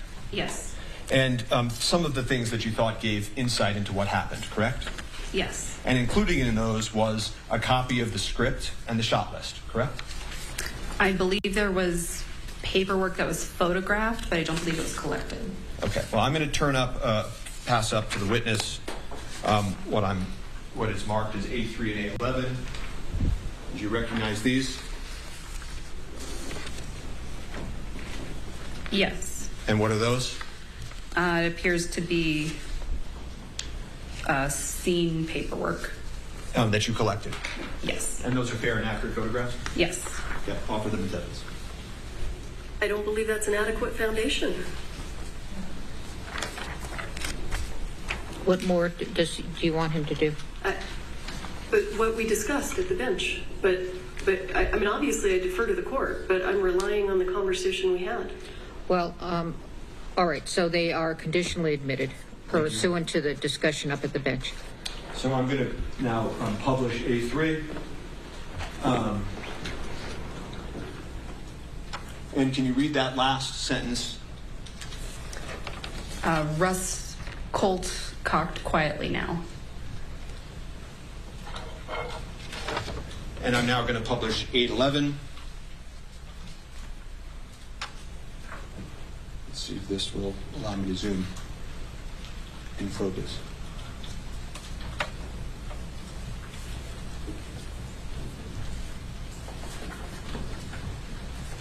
Can you read that, or doesn't have focus right? I cannot read that. Okay, I apologize.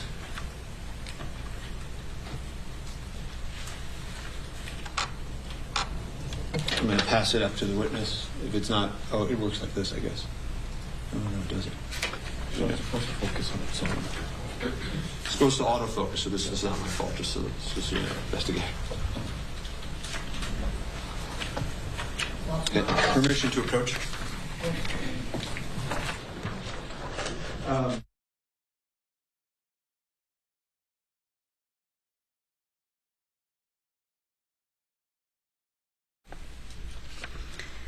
Macro on hammer as thumb cocks it, and then line 6 is frontal slow push in on Rust, his hat down, motionless.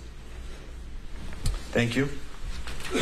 And you found and photographed these documents in the church in the vicinity of where Ms. Hutchins fell, correct? I believe the first photograph, the first paper was. I don't recall where the second paper was located. And if we look at states 21,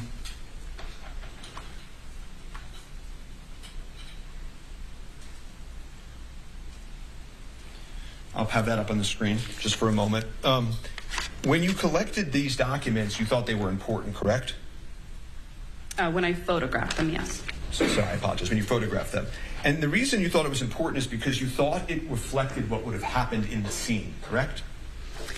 I understood that there was a mentioning of a firearm in the paperwork, which is why I thought it was important. Right, because it's actually just because you thought to yourself at the time and that it actually described what he's doing, right? I believe at the time, yes. And you said to your fellow officers that you think it's important because it confirms Mr. Baldwin's statements, correct? I don't recall stating that, but it could be something that I stated.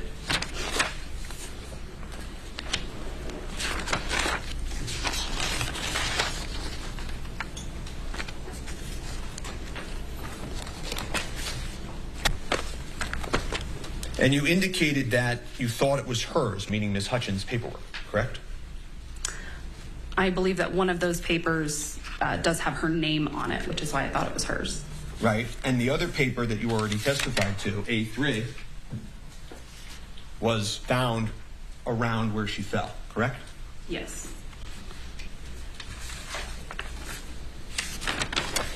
And it contains the shot list and the script for that day, correct? I don't know exactly. Sorry.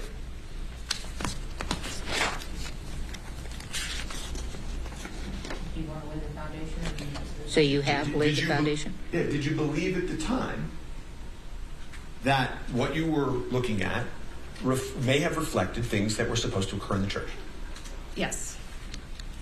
You also recovered Ms. Hutchins' cell phone, correct? At a later date, I believe.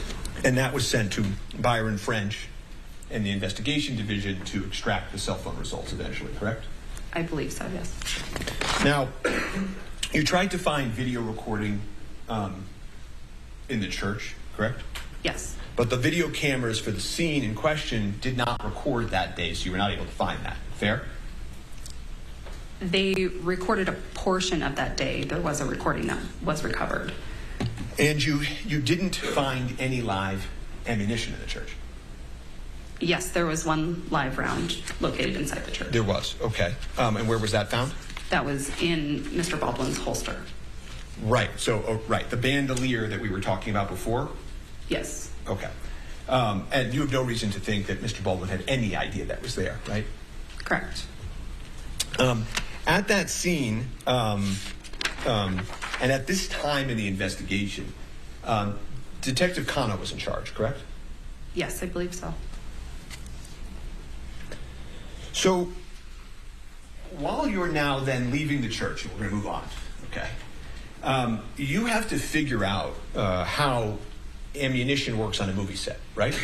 Yes. That wasn't something that you were familiar with before the incident in question, right?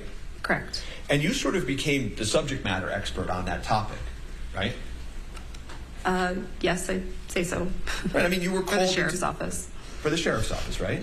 But also you'd be called into meetings with Corporal Hancock and the prosecutors and try to educate them on those topics. Isn't that fair?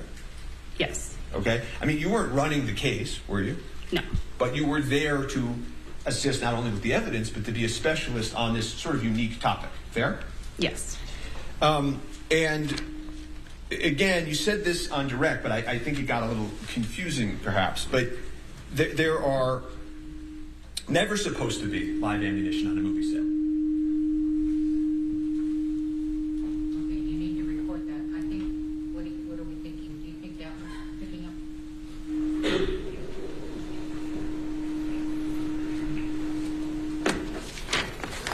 Okay, go ahead. Yours is on though, right? Yes, it is on. Okay. Thank you.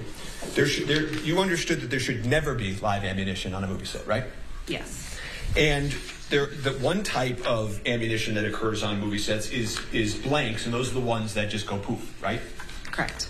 Okay, and I'm just showing you 812 that's in evidence, right? And those have a crimped top, right? Yes. Okay, as opposed to dummy rounds, right? I'm showing you 811 that's in evidence, right? Which look like real bullets, right? Correct. And there were different types of dummy rounds, as I think you said on direct. But you can't tell necessarily that a dummy round is a dummy round just by looking at it. Not always, no. Some dummy rounds have holes in them, right? Yes. Others have their primers removed. Yes. Some of them do not have holes in the side or their primers removed. Correct. Some of them don't make a noise when they're shaken, called Denex rounds. Yes.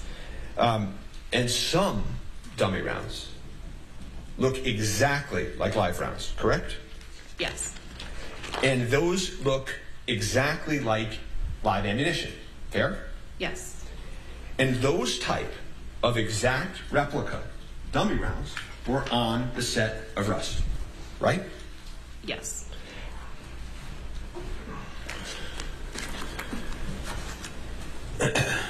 And those were Seth Kenny's dummy rounds, right? Yes. And in terms of identifying dummy rounds by shaking them, right, which is something you talked about on direct, some of them are louder than others, right? Yes. Some of them have 1 BB or 2 BBs in them or 3 BBs in them, right? Yes. Sometimes if you shake a bullet, you can hear the powder, or because of oxidation, you can hear things inside of a bullet when you shake it, right? Yes. And depending on the setting of something would impact the person's ability to hear it. Isn't that fair? Yes. So, right, if I shook a dummy round right now in a courtroom in front of a microphone, right, it would probably be, you would be able to hear it. Would you agree? Yes. But if people are all moving around in a movie set, you don't know that everybody would be able to hear it. Isn't that fair? Not everyone, no. And some dummy rounds don't shake at all. Isn't that also true? Yes. The only way to determine definitively is to send them to the FBI and to take apart the dummy round to figure out what the powder is inside of it, right? The powder inside of a dummy round? Yeah. Or the ball bearings? Well, the ball bearings versus the powder that could be in a live ammunition. Yes, right? that would be the comparison, yes. And so one of the questions that I'm going to ask you is there different grades of gunpowder used in blanks versus live rounds? I do not know the answer to that question. Okay. And so as you proceed in this case, you are then executing the prop truck search at the scene of Rust, right? Yes. So about a week after the incident, approximately, you go back to the setting of Rust and you execute a search warrant on the truck that housed the prop cart that you found the shell casing on, right? Yes. And when you went to do that search warrant, it was light outside, right? Correct. And you were with your fellow officers, Hancock, Cano, Sergeant Zook was there, correct? Yes. And you had a good working relationship with all of these people, right? Yes. And Detective Hancock and Cano, signed off on what you collected as detectives involved in this, right? Yes. And Sergeant Zook, who was their supervisor, signed off as well. Fair? Yes. And there was a witness there that day that assisted law enforcement with the search of the prop truck, right? Yes. A man named Seth Kenny. Correct. And not only did he assist, he actually was the one that opened the safe, right? Yes, he had the combination to it. Well, do you know how he got the combination? He was the owner of the safe. You sure about that? That was my understanding. You collected dozens of guns from the safe, right? Yes. And you understood that there were a dozen plus actors, extras, stuntmen that used firearms on the set of Rust? Yes. Just like we talked about with Mr. Ackles and his bandolier, right? A lot of these actors may have at one point or another, unbeknownst to them, God forbid, had live ammunition on them, right? Yes. And the prop truck, we can look at A13, was a little disorganized. I don't know if it's quite at the level of the cart, but it was a little disorganized, right? Yes. Okay, and we'll just show A14 for completeness.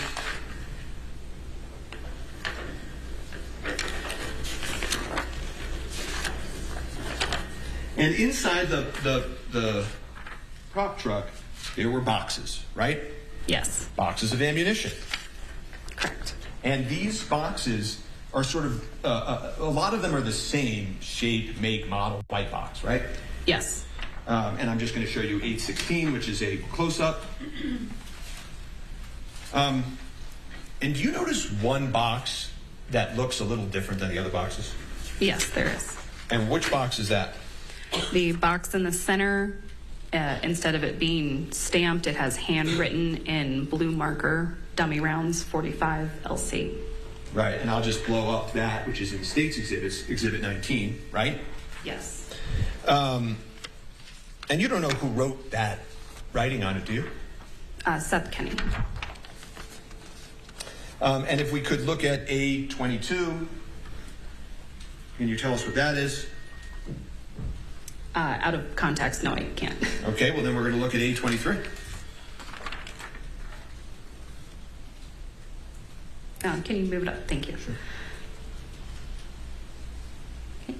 This is the rounds that were inside of that box with the styrofoam insert that were removed. Okay. And you see that they are Starliner brass, nickel, dummy rounds, right? Yes. And again, the difference between a Starliner brass nickel-plated dummy round and a live round is effectively that one has powder inside and the other does not, right? Yes. And do you know where all the ones in this box went, the ones that are missing? I do not. So we're in the prop truck, and you have Starliner brass, you have nickel primer, but they're not live. Right? Correct. And you don't know when that box ended up getting to the prop truck, moved to the prop truck. You don't know any of that background, right? Right. You don't know if somebody placed that box with the handwriting on it into that Mary Kay bag, do you? No. And on the prop truck that housed all the ammunition, was there any live?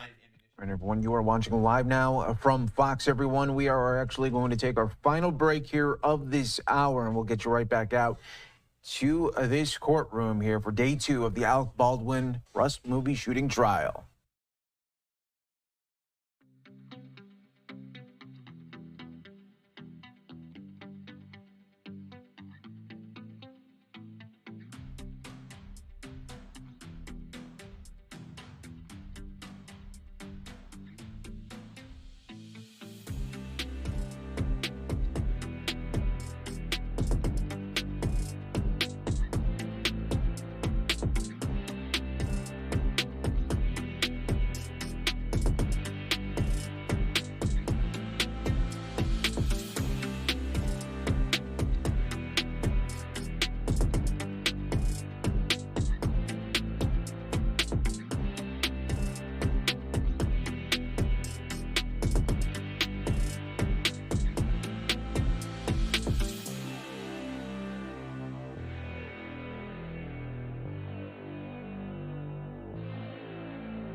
Welcome back, everyone, here to Live Now from Fox. I'm your host, Mike Page. Thanks again for being with us here worldwide as we take you back now inside Santa Fe courtroom there for the day 2 of the Alec Baldwin Rust movie shooting trial. Let's continue to listen here on Live Now. So then how do you explain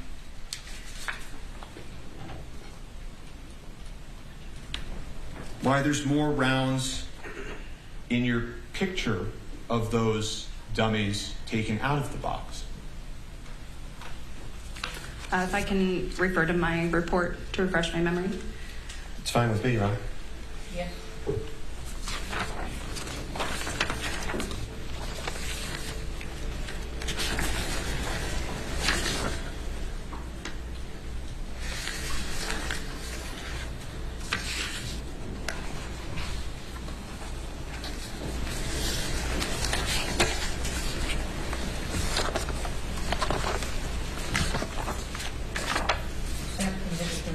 It is right.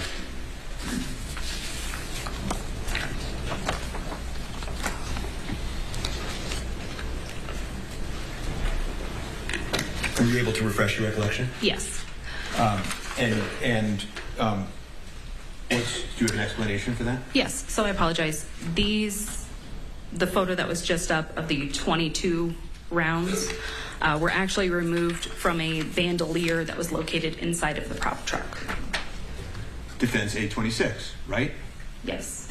And it has the exact number as the picture you showed the jury, right? Yes. Okay. And in fact, the real picture of the ammunition that comes out of Seth Kenny's box is this one. A27, right? Yes. And I saw you counting. I just wanted to make sure the number of rounds. Fair enough. No, I think that's a good way to that's how I figured about it. That's from the right one, though, right? Yes. And there's something important about this picture, isn't there? Yes.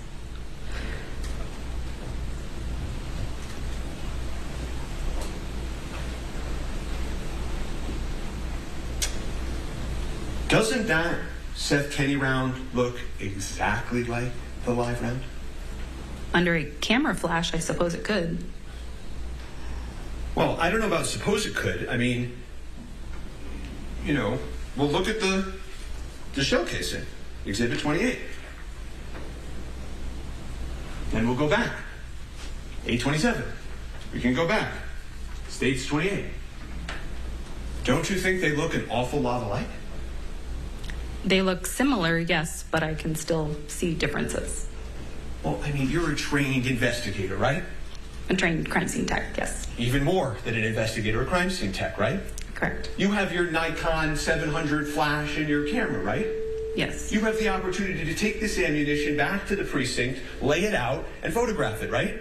Yes. You have no reason to think anybody on the set of Rust was able to do that, do you? No.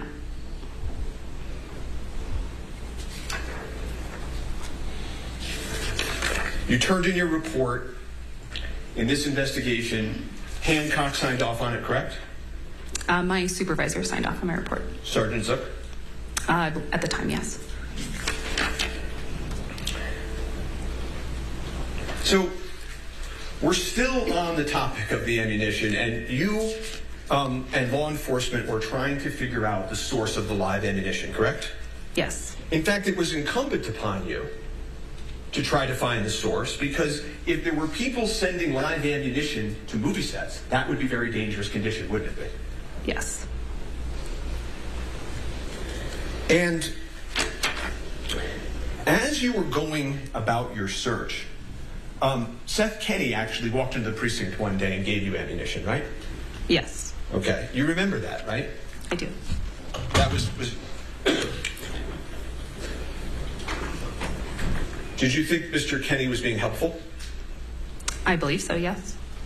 I mean, were you suspicious at all of that? That was not my place to be suspicious of him. I hadn't had much interaction with him. Yeah, I mean, it may not have been your place to, but I'm just asking you if after this point, you know, Seth Kenney, comes knocking on the precinct and shows you all some rounds, whether or not that asked and answered. I don't believe it was. Overruled. I'm just asking whether it's your place to be or not. I'm just asking, when the man showed up and just presented ammunition to the precinct, did that make you suspicious at all? No. Well, let me ask you this. I bet it didn't surprise you that he didn't turn in the exact matching lethal ammunition, did it? No, I wasn't surprised by that. Okay. And so what he turned in, and I know you have your report there if you need to refresh, but he walks into the precinct, and this is Seth Kenney.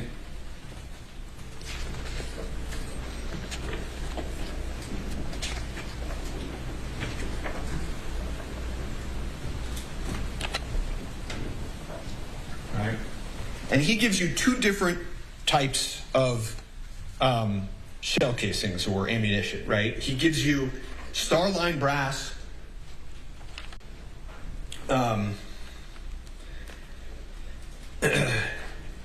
he gives you spent shell casings, right? Yes. And those were Starliner brass, nickel primer, but they weren't live, right? They had been shot, or they were spent shell casings, right? If I can refer to my report to refresh. I don't recall if any of them were Starliner brass. If you turn to the last page.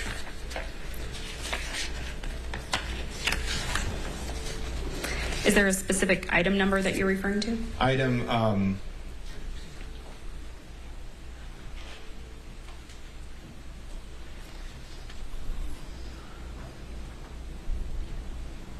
set, I think 215. You're going to be better at determining these reports than me. Yes. Okay. And he brought you, again, he also gave you live ammunition with nickel primers, but they weren't Starliner brass, right? Yes. Okay. So he just seems to have, he just missed sort of on what you were looking for, right? Yes. Because you were... Objection to the form of question. She doesn't know what Seth Kinney's motives are. No, I don't. I don't. He's overruled.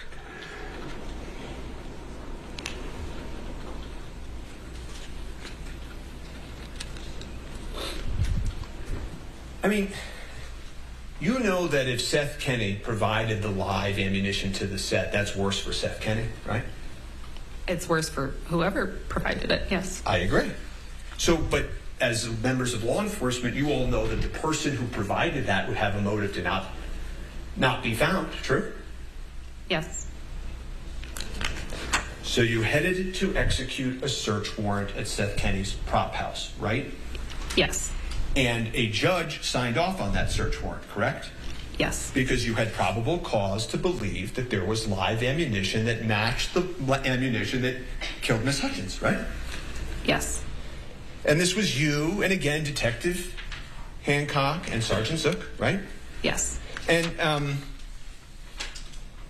yeah, I wanted to ask you, how come you executed the search warrant at night? I don't recall. And I wanted to ask you, how come Detective Kano waits outside? I don't believe that Detective Kano was there the entirety of the search warrant. So, well, while he was there, you know, do you know why? Do you have any information as to why he didn't come inside? I do not. Before you went on the search, you discussed it with Detective Hancock, correct?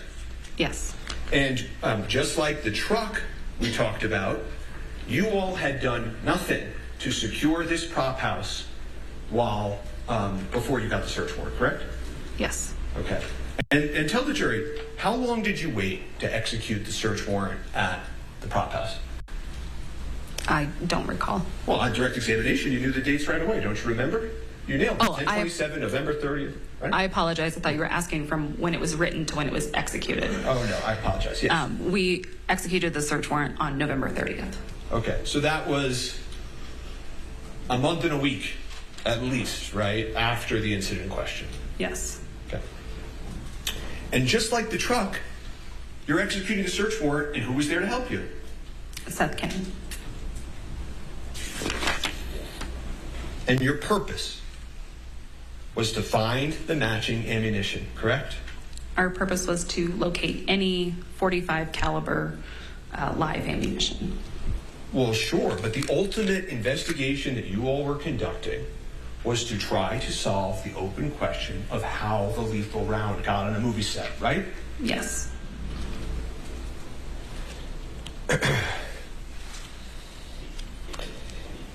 And you talked a little bit about this when we talked about the prop cart, how the disorganization of it could lead to commingling, right?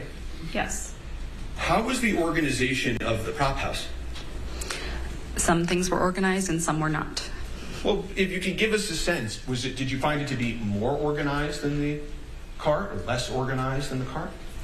I would say they were probably about equal. And you knew, did you not, that a dummy round can be turned into a live round and a live round can be turned into a dummy round, correct? Yes. So a person with spent shell casings or dummies, they could reuse them, correct? Yes. That would be economically efficient, right? Yes. And you knew as you enter this search that some of the ammunition on the set of Rust definitely came from Seth Kenney, right? Yes. He admitted that, right? Correct. There were invoices he didn't have much of a choice, correct? Yes. And you were also looking for tools that could be used to manufacture dummies and live ammunition, correct? Yes. And you were also looking for a green ammo can, correct? Yes. You know, the white boxes that we keep looking at are, they look like each other, right? Correct. A green ammo can is a more unique item, fair? Yes. So why don't you tell the jury why you were looking for a green ammo can? I don't recall specifically, other than at some point in time it had housed live rounds. And law enforcement had that information at the time of going to a judge to get the search warrant, and very much at the time that they were executing the warrant, right? Yes. And I don't want to belabor the white box conversation too much, but other than, I have to find it too, on the white boxes that you found at the set, and at the white boxes that you saw a lot of at Seth Kenny's, there were these initials in the middle of the white box that said JS. Right? I'll just show you A2. Yeah. Right, that you found at the scene, correct? Yes. And if we look inside of Seth Kenny's prop house, A18, you see very similar font and signage, correct? Yes. And as you continue on in your search, you understood Seth Kenny was a person of interest, correct? Yes. And this was an important moment in the case, correct? Yes.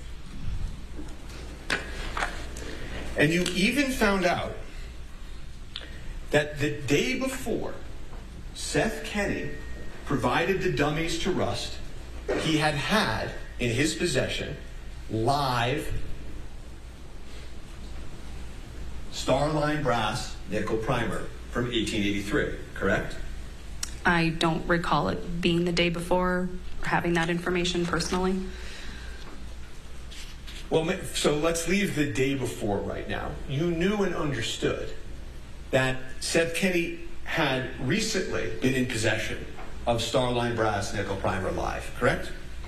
I don't know that it was that specific, just that he was in possession of live ammunition in a recent point. Now, when you testified on direct examination, you told the jury about how you found some live ammo at the prop house, right?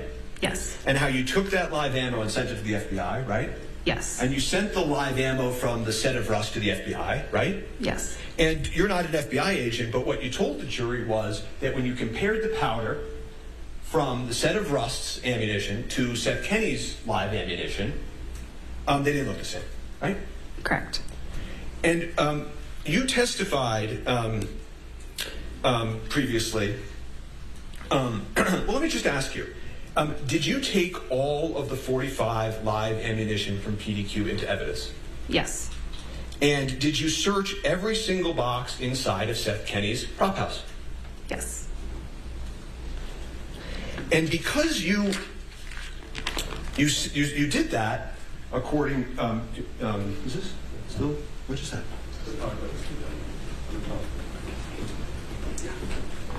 Did I do something? No. Oh, it just goes to sleep. Talking too much. And because you've told this jury now that you found every 45 live ammo there, correct? Yes. And that you searched every single box, correct? Yes. What you're telling this jury is they can be sure that if there was a live round on there that matched the set of Rust, you would have found it, right? Yes. Let's take a look at A19.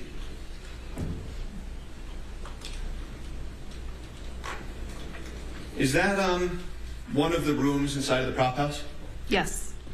You see those boxes packed all the way to the ceiling? Yes. Did you all have a ladder or anything when you guys were searching? No. Okay. So can we agree that you didn't search the boxes at the top? I believe they were taken down or at least looked into. It was not just myself searching. Right, well, we talked about it. It was Kana was outside. It was you and Hancock and Zook, right? Yes. Okay. So, I mean, tell the jury. I mean, did you or did you not search every single one of those boxes? We searched the entirety of the property, yes. Well, what do you mean when you say that you searched the entirety of the property? I mean, if a box is opened and it is clear that there's no ammunition in it, meaning if I open a box and it's all clothing and I look at the bottom of the box and it's all clothing, then we're not going to dump the box out on the floor and continue to shake it until rounds that aren't in there fall out. But okay, sure. Were there any boxes like that? There were a multitude of boxes. Got it. So are you telling this jury that you're on your oath that you searched every single box in this room? That's just all I want to know. Not me personally. Our team reasonably searched the warehouse. Okay, and I think we're getting closer to, when you say reasonably searched, what do you mean by that? I mean, how would you approach searching this kind of area? Well, I can tell you that law enforcement, I know from the movies. Okay. I'll move on. Well, why don't you tell me, what's a grid search? A grid search is usually conducted outside, where you would reasonably set up in a way that you could grid an area and then search each section on that grid. Okay, and well, why don't you tell me, what would have been, if you wanted to be certain, the best way to search this room if you had unlimited resources and time? I believe that when we searched this room, we divided the room in order for it to be searched. Divided it how? Meaning myself took one section, Sergeant Zook took another section, Detective Hancock took another section. Are you certain of that, or are you best estimate that that's what your memory tells you? I do not recall exactly how the room was searched. Okay, and then let's say you open up a box with ammunition. How would you search an individual box? It would depend on the box. So tell me. If we open a box and it's all 38s, we're not looking for 38s at that time, we're looking for 45s. Okay. And so if you opened up a box and it was commingled rounds, how would you do it? We would have to go through those rounds individually. Right, and there were boxes like that here, right? There were a few, yes. Okay. And how many rooms were there inside of this location that had lots of boxes in them? There was the back room that we see here. There was a front room that didn't have many boxes, and then a side room that had nicely organized boxes. And what about the bathroom? Weren't there boxes and ammunition in the bathroom? There were boxes in the bathroom, yes. So 4 rooms, right? Yes. 3 of you, 4 rooms, right? Yes. A20. What are we looking at here, Investigator Papa? This was a table that was located in the side room. Okay. And what do you notice? I don't know why that arrow's there. What do you notice on this? It's probably because of me. What do you notice on this table of... here, thank you, sir. What's on this table? What is this? There were plastic bags, tools, cleaning products, tape. Okay. And as we talked about before, the search warrant told you to look for tools, right? Yes. Okay. And Detective Hancock spent some time in this room during the search, correct? Yes, I believe so. And do you know what all these tools are? Do you have familiarity with these tools? I'm not, no. Okay. You don't know what they can be done. You don't know how they can be used with either firearms or ammunition, do you? No. Okay. So tell the members of the jury which of these tools you seized. We did not take any tools from the warehouse. When you were searching this area, did you have a schematic or a floor plan? No, I don't believe so. Did you go one room at a time, or did you split up? I don't recall. Was there a predetermined plan of how to search this and to confirm that there were no further live bullets? The predetermined plan was that I went in myself first and did overall photographs of everything in place, and then we conducted the search. Did you do those letters like we saw in the prop truck so you could keep track of everything? Remember when we were looking in the church that there were those letters up so that you could sort of keep track and make sure you got everything? Did you use those letters? No, I did not. And, of course, Seth Kenny was there and being helpful again, right? Yes. He told you that there were no 45 long Colts there and offered to show you the dummy rounds at one point. Do you remember that? I don't recall that. Do you remember him saying, I bet you $1,000 there's no 45 long Colts in there? I do recall that, yes. Okay. And did he win the bet? He did not. He lost the bet. So he tells you that, and law enforcement continues, and you look in the bathroom, and you found them, right? Yes. All right, everyone, you are watching Live Now from Fox. We are actually going to take our first break of the hour. When we come back, we'll continue to bring you the coverage out in New Mexico of this mega trial.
And welcome back to Live Now from Fox, everyone. I'm your host, Mike Page. Thanks again for being with us. Let's go back out to the Alec Baldwin Day 2 trial in that unfortunate shooting death on the Rust movie set here. Let's listen in on Live Now from Fox.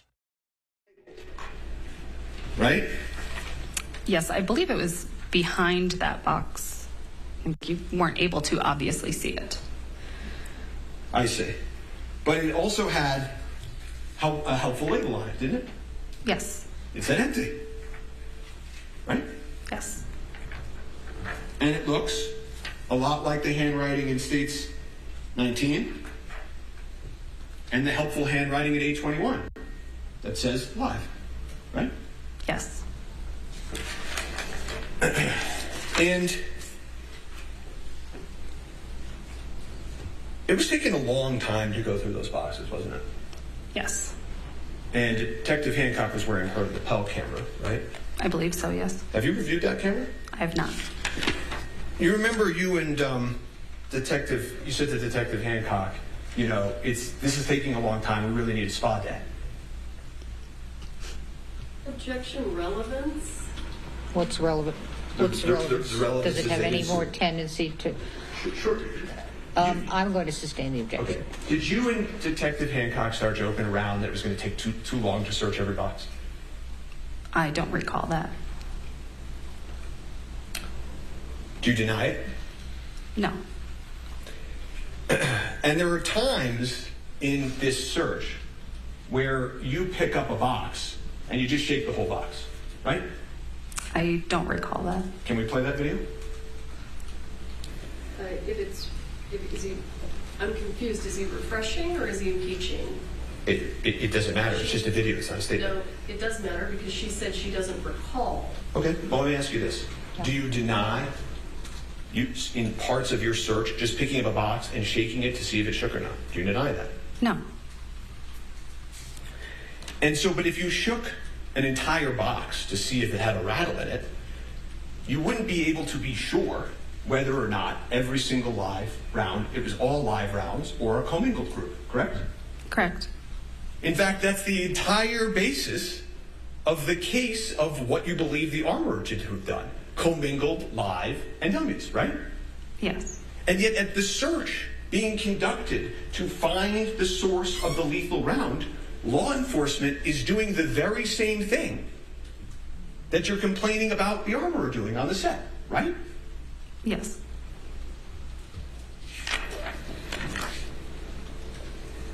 And when you left that search, you are not, as you sit here, sure you got every live round, are you?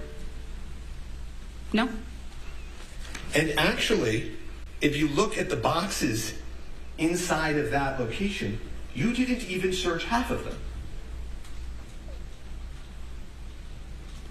Did you? I don't recall.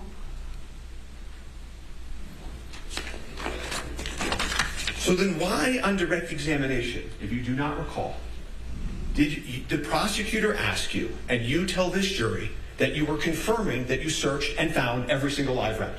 Why did you testify to that? I found what I believe to be all the live rounds at the warehouse. But that's not what you said.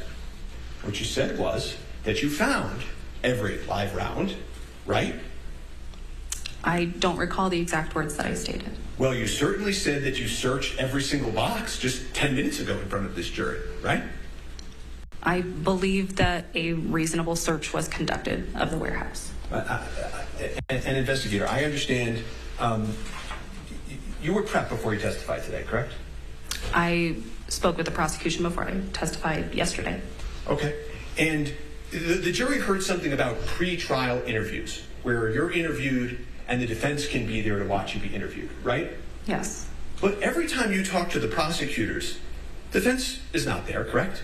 Correct. In fact, the vast majority of times you speak to the prosecutors, the defense is not there, correct? Correct. In fact, you and I had never met before today, or yesterday, I guess, correct? Yes.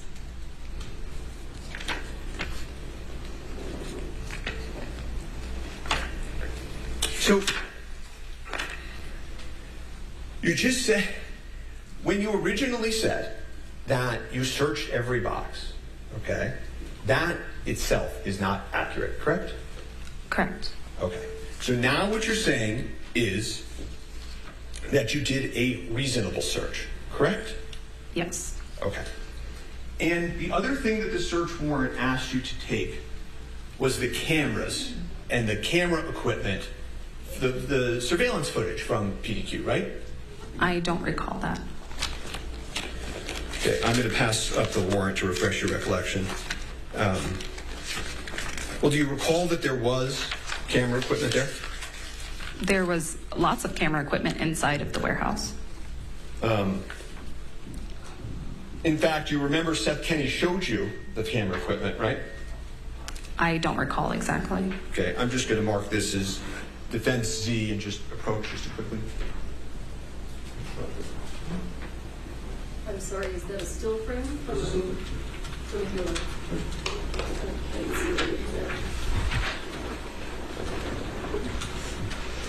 okay, sure.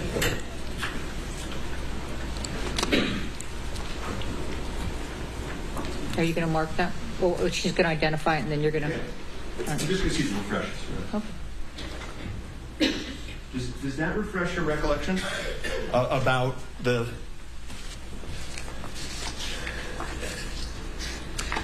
No, it doesn't. Okay. Take it back. And I'm going to pass you the warrant and ask you, this is DX23, if this refreshes your recollection of if you were supposed to... X23? Yes. What? Yes, Your Honor, DX23. Oh. I'm sorry. What? Yeah, I need to know. No. We need to refresh. It's just a refresh. I can make it DX. So, and never. but why are we marking it? Yeah, why are we marking it? Then I will mark it. Yes. Unmarked. Yes. Okay. Not seeking to introduce this. I'm just simply asking, does this refresh your recollection that the warrant commanded you to take the video footage?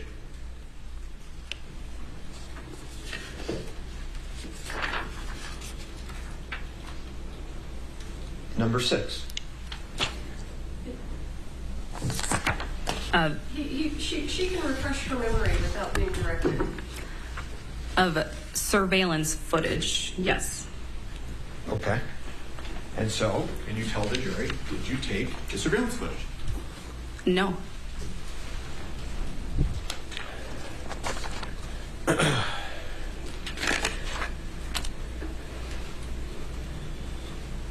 You didn't take the surveillance footage, even though that footage could have shown when people came and left the prop house, correct?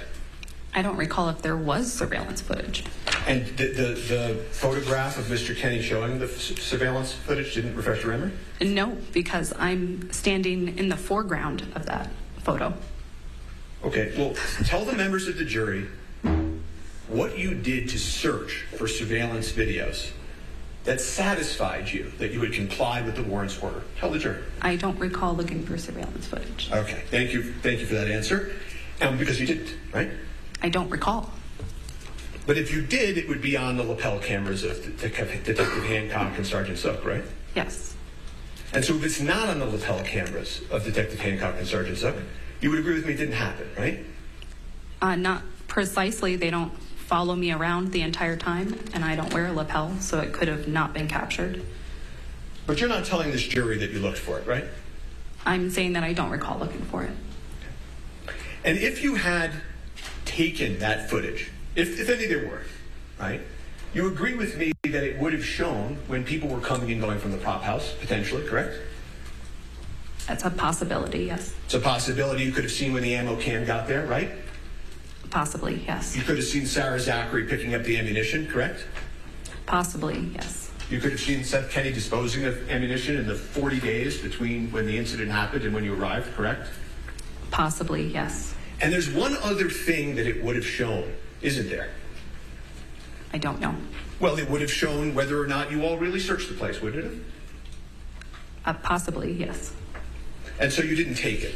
You did not voucher any of the surveillance footage. I do not recall looking for the surveillance footage. Well, again, I know that answer, but you know what you vouchered in this case, correct? I'm not sure I understand your question. You didn't take into your custody and add to the evidence any surveillance footage, correct? No. And you never spoke to any witnesses, you yourself, about what you found at PDQ later, did you? No. And you testified on direct examination that you did collect DNA, phones, prints, things like that in this case, right? Yes. And you got the armorer, the first assistant director, Dave Hall's, Sarah Zachary, and Alec Baldwin's phones, right? I did not. I don't believe so. You ultimately vouchered? I would have to refer to my report. I don't believe I collected all of those things. Okay. What about DNA extractions? I did collect DNA swabs from certain individuals, yes. Okay. Including Hannah Gutierrez-Reed, Dave Halls, Sarah Zachary, Alec Baldwin? Not Alec Baldwin, but the rest. Okay. And what about prints? Fingerprints? Yes. Okay. From Hannah Gutierrez-Reed, Dave Halls, Sarah Zachary? Yes. Okay. Did you take the cell phone of Seth Kenny? I don't believe so, no. Did you take the prints of Seth Kenny? No. Did you take the DNA of Seth Kenny? No. Everything that you did take into your custody, in law enforcement's custody in this case, is in your supplemental report. Is that fair? Yes. And most importantly of all, it's your testimony you never were able to discover the source of the live ammunition, correct? I don't believe that's in my supplemental report. I'm not sure how you're phrasing that. I'm sorry. Yeah, sure. I'm asking you. When we started, we were talking about solving this question of how a live round got on a movie set. Do you remember that? Yes. Okay, so I'm asking you, trying to solve that question, did you ever solve it? I do not have any physical evidence to show where the live rounds originated from. And I was asking you questions earlier about how come the search happened at night. Right? Yes. Do you remember? I don't recall. Okay. Why Detective Cano stood outside? I don't recall. Okay. Isn't the truth that you were just trying to get this over with so that the prosecutors could focus on Alec Baldwin? No.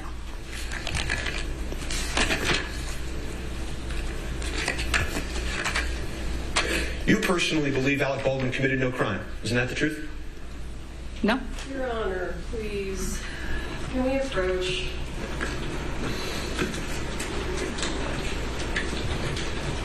Don't do that. I'm going to strike that question, okay? I'm going to strike the question. You're going to disregard it, okay, and the answer. There is zero evidence in this case that Alec Baldwin brought a live round onto set, correct? Correct. There is zero evidence in this case that Alec Baldwin loaded that live round into that gun, right? Correct. And after this, and you turn to the next chapter of this case, is when the order came from you all, meaning you, the prosecutors, Detective Hancock, to order the testing on the firearm, right? I'm sorry, can you repeat that? Wasn't a good question. As this case moved forward, after what we just discussed, you, Detective Hancock and the prosecutors, made the request to the FBI to order the accidental discharge test, right? I don't recall when that request was made exactly. Well, forget exactly when it was made. Do you have any general recollection? I don't. Okay. Are you testifying that you don't know whether it was after the PDQ search? I don't recall. Okay. And at that time, when that test was ordered, you knew that Mr. Baldwin had told you that he had just pulled the hammer of the gun and not the trigger, correct? I don't recall. Okay.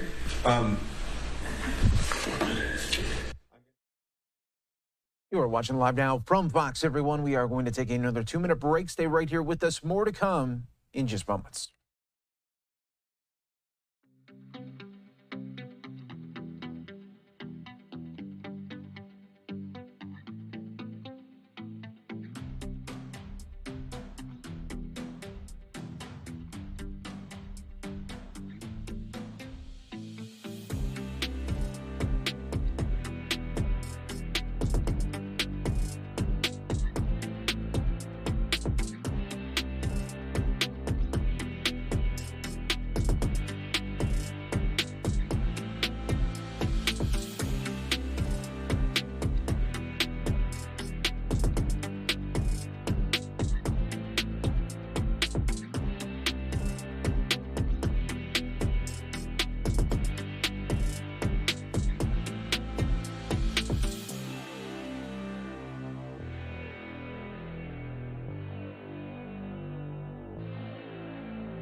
Welcome back, everyone, here to Live Now from Fox. Take you back out right now to Santa Fe, New Mexico, day 2 of the Alec Baldwin shooting trial.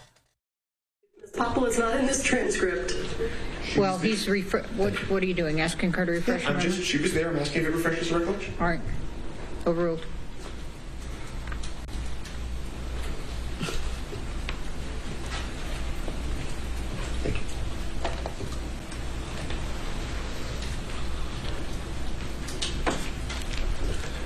Does that refresh your recollection about what Mr. Baldwin told you at the scene? Not particularly. Okay. Would it be helpful if you saw the video from the lapel camera of you and Mr. Baldwin at the scene and listened to it? Would that be helpful? No. That wouldn't be helpful to you, Investigator Bob? I'm not denying that these statements were made, but I do not recall all of the information that was being stated at that time.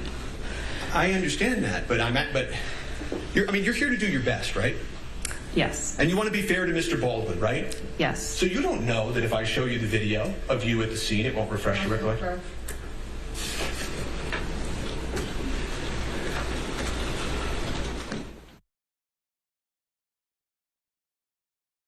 All right, some powerful moments happening right now in New Mexico as they are in another sidebar.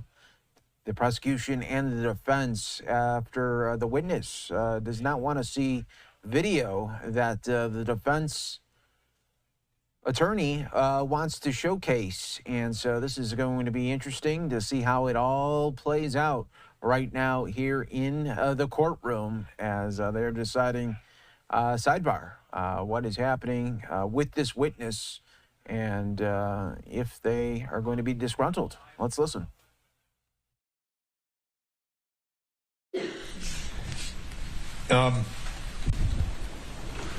Investigator Popple, are you willing to watch the body-worn camera, the lapel, from 1021 to refresh your recollection at a break?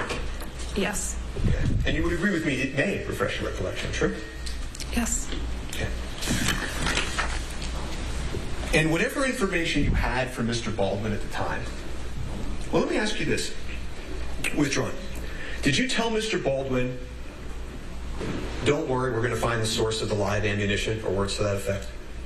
I don't recall stating that. You don't deny it, though, do you? No. You and the team end up ordering the accidental discharge test, I think you call it the drop test, on the firearm in question, right? Yes. And when you all ordered that test, the FBI told you that this test may very well destroy the gun, right? I don't recall that. Okay, well, let's, I can't put anything on her screen, so I think you guys can do that. I'm going to show you an email in a minute. But you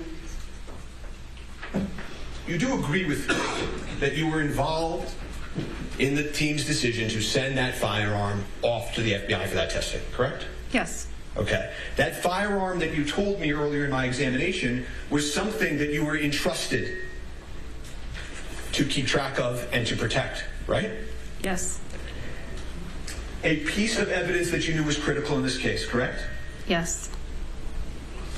And the FBI told you in no uncertain terms that if they do this test on the firearm, it would alter the condition of the firearm, correct? I don't recall that. Okay.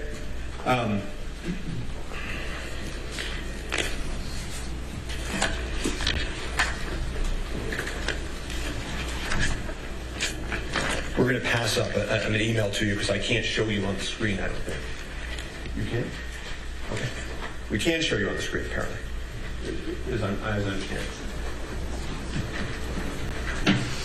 Is there a reason you can't just walk up and just You can find it. Listen, you can look at it too. So just come up here before. I have it, right?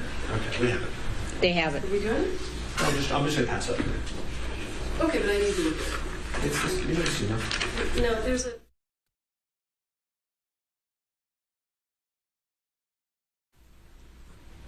All right, looks to be another sidebar maybe possibly going on right here. So we will take a... Oh, no, it's not. Let's see what's going to happen. Wait. I have not reviewed this. Okay, can I have a second? Yes.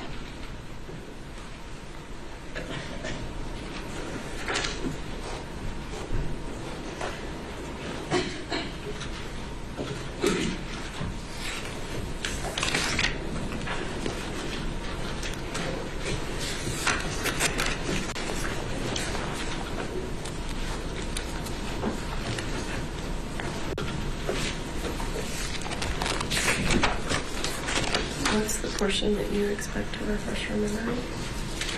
She's on the email. Yeah, but what is the portion of the email that you expect to request to refresh your memory? Do you all want to be on the recording for this? Let's just...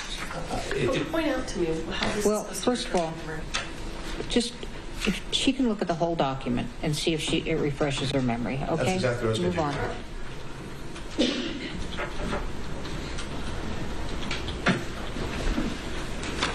And you see your email address on that email? Yes, I do. We'll let her see if she can refresh her memory. Of course, I just wanted to point out her email.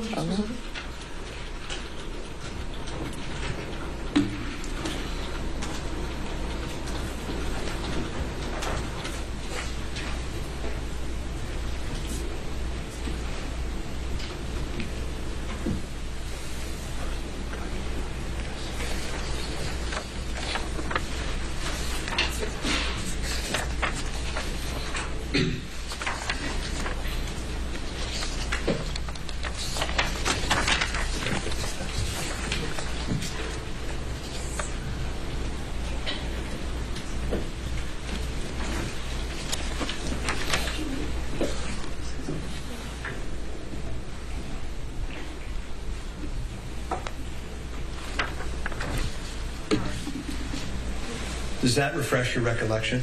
Yes. Okay. Take it back.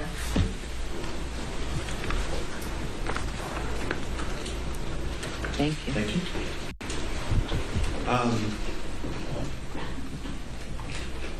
And it is true, right? You're on this email, correct? Yes. And on April 21st, 2022, which is after the search of the prop house, you and the team sent the firearm for testing at the FBI, correct? Yes. I apologize. I think I've been handed the wrong thing. Can we approach? She can have my copy. I'll take yours then. Hang on.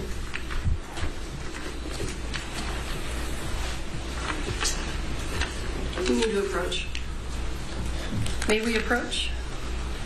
Yes. All right, another sidebar going to be happening with the prosecution and the defense as the investigator witness on the stand still. Let's take a 2-minute break. Stay right here with us. More to come on Live Now.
Welcome back, everyone, here to Live Now from Fox. Well, the sidebar now is over, and we are taking you back out to the action inside of that courtroom in Santa Fe right now. Let's continue to listen in the Alec Baldwin trial. And on April 21st, 2022, which is after the search of the prop house, you and the team sent the firearm for testing at the FBI, correct? Yes. And that was truthful testimony and accurate testimony that you just gave, correct? Yes. And at the time that you sent it to the FBI for accidental discharge testing, which I believe you discussed on your direct examination, didn't you? Yes. Okay. So at the time you did that, you knew that the testing would cause this firearm. Sorry.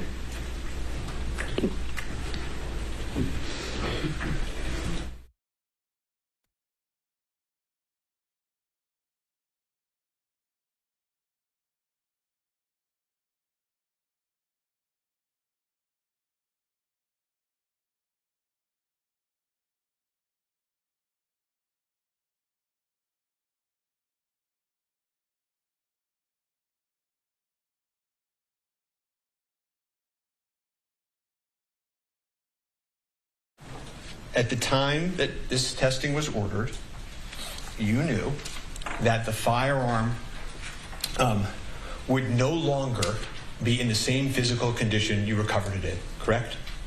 Yes. Let's take a break. Thank you, Your Honor. All right, we're going to take our lunch break. Please don't talk among yourselves or anyone else about the evidence received here in court, and please don't come back until 2 o'clock. Okay? 2. All rise for the jury. Jurors, please get your pads with you. All right, we're in.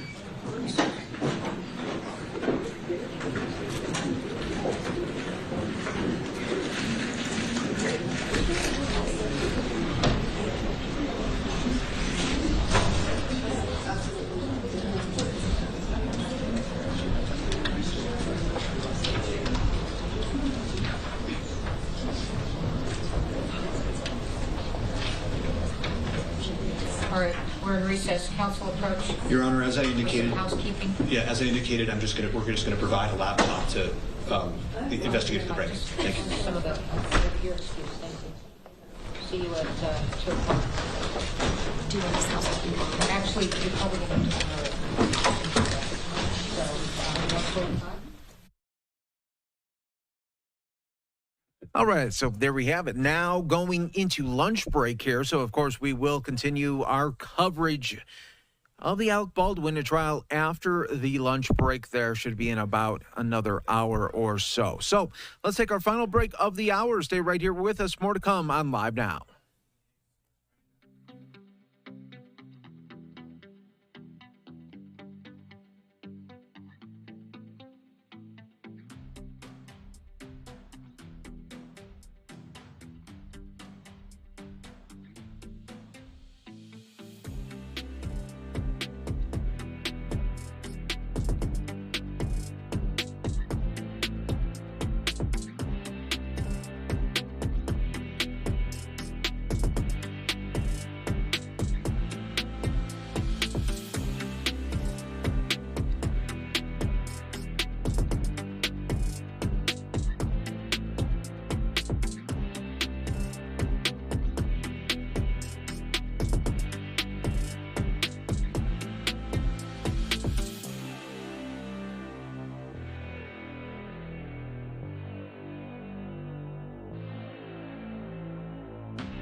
Welcome back, everyone, here to Live Now from Fox. We appreciate everyone continuing to join us here as always. I'm your host, Mike Page. Thanks again for being with us today. So we do have a break now, a lunch break in the Alec Baldwin Day 2 trial there. So we'll keep an eye on it. When they do come back from lunch, we will bring you that coverage, of course, here on Live Now. Do want to go out to another live event, though, that we have here for you. This is in D.C. The NATO summit continues. Strategic nature, I would like to say that I'm so proud to see that 32 allied nations, 1 billion people, 53% of global GDP, adjusting to this difficult period of transition. The world is in flux. And if I see how quickly we're adjusting to this new reality, how we can sometimes avoid natural differences amongst allied nations, because it's not easy to keep consensus in this alliance. And I think that NATO is today, against very difficult headwinds, more united, stronger, more relevant. And if I can use a word, because please wrap up, as Joel, I would say, I can really say, like Madeleine Albright a few decades back, that NATO is today the indispensable alliance, not only for our peace and security, but also for global stability and predictability. NATO is as essential to our nations and to the world as 75 years ago, and nothing gives you more pride. And also for the young ones, this is your alliance too. This is not for Jens Stoltenberg or Mircea Joana or our leaders, you see them on the podium. This is your alliance. We are really the foundation of peace and everything you do with your lives. So if there's something I would like to have a legacy of pride and the generations to come, take the lead from us, move it forward, because this is a foundation of peace and security, democracy, and our way of life. I couldn't have been prouder to serve this great alliance than for the last 5 years. I always love a conversation that ends on a positive note, so that was perfect. Thank you so much. Thank you, everyone. Thank you. That was good. Come on. Thank you so much, Andrea. Thank you very much, Ambassador Joanna. You're such a great speaker. Fascinating conversation, wide-ranging.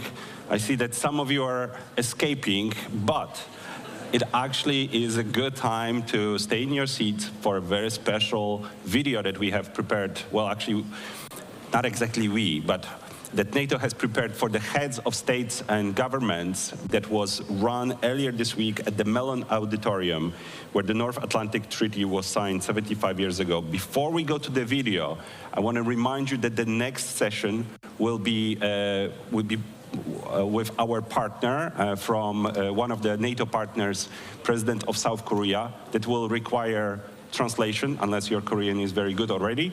And those translation devices are in the back of the room. But for right now, tune in to the special video. Yeah, please take a look. The day of days for America and her allies. Celebrations throughout the country at the end of the greatest war in history. In April 1949, 12 nations came together in Washington to sign the North Atlantic Treaty. The Russians had not demobilized. They retained overwhelmingly the largest force in Europe. From Budapest come the first pictures of the battle which has shaken the world. In Berlin, bricks, mortar, wire make up what decent people call the wall of shame. More Russian troops were on Czechoslovak soil than were Americans in Vietnam. It appears military forces are crossing the border. A platoon of troops. All right, folks, this is just a video that NATO is putting out there. Once more speakers come, we will bring that to you right here on Live Now from Fox. Everyone, we appreciate everyone continuing to join us all in real time right here as we get closer to a new hour. I do want to bring you some news that is first being reported by the New York Times, and we are learning that the Biden campaign is quietly testing Kamala Harris versus Trump in some new polling there. So again, that is from the New York Times right now, where the Biden campaign is testing Kamala Harris versus Trump. This all coming on really on the heels of 2 weeks ago. Now the debate between Biden and Donald Trump there. So now we will wait and see for this upcoming news conference between just a solo news conference between Biden and the media there 2 weeks after the big debate where even in his own words, Biden has said that he was not at his best. And we will see if he has that bounce back mentality in this type of setting with a news conference just with himself here. This all really coming, this news from the New York Times, as we are learning new information as well from The Atlantic, as a White House official told The Atlantic that President Biden making a public gaffe at the NATO summit in D.C. might be fatal to his campaign. This is a terrible thing to say, an anonymous White House official told The Atlantic in a story published just yesterday, but what might be the only thing that could force him out at this point while there's still time to rewrite the ending. Biden's performance at the NATO summit this week has come under increased scrutiny amid concerns about the president's cognitive health and his ability to serve. This week is pivotal for President Biden, not only because of the intense interest in what he will be saying at his press events, but also because the summit provides a clear example of restored American global leadership in support of our nation's defense. Joel Rubin, a former State Department official, told the Obama administration, saying from Fox News. President Joe Biden, 81, is acting like one of history's most negligent and other leaders at a crucial moment, and right now we are all pedestrians, he added there. Biden delivered the opening speech at NATO's 75th anniversary summit in Washington, D.C. just on Tuesday evening there. So we will definitely be keeping an eye on all of this for you right here on Live Now from Fox. All right, everyone, and we do have some more live events to get to right now. Let's go out to NATO here. We do have the NATO General Secretary with the Ukrainian President Zelensky. Let's listen on Live Now from Fox. And more interoperability constitute a bridge to NATO membership and a very strong package for Ukraine. Ukraine's future is in NATO. I welcome your progress on reforms, and as you continue this important work, we will support you on your irreversible path to NATO membership. Shortly, we will meet in the NATO-Ukraine Council, which we established last year at the Vilnius Summit, and discuss how to deepen our cooperation even further. So once again, President Vladimir, it's great to have you here. You have the floor. Thank you very much, Jens. Thank you so much for invitation. Dear Jens, dear your team, and dear journalists, I'm grateful to you for your attention to Ukraine and for supporting our people and our absolutely just cause, the defense against Russian aggression. It is Russia that invaded our land. It's Russia that wants to take our lives. It's Russia that kills and destroys, and through this war against Ukraine, it wants to show what awaits other countries if we do not endure. That is why we must endure. That is why we must preserve our unity, all partners. And that is why we must strengthen ourselves so that Russia does not succeed in making the world accept to the notion that wars of aggression are normal. Dear Jens, I want to thank you for all these meetings, for all these years, for all these steps of our cooperation. Thank you so much, and the allies has truly become stronger, and all that we have achieved together will continue to work for the benefit of all partners. Now, within the framework of this NATO summit, we have concrete successes, and very important for us, for our people, our children, very important decisions. First of all, we appreciate the decision on air defense, 5 Patriots for Ukraine and dozens of other systems, and we expect them to be delivered as soon as possible so that as many lives as possible can be saved.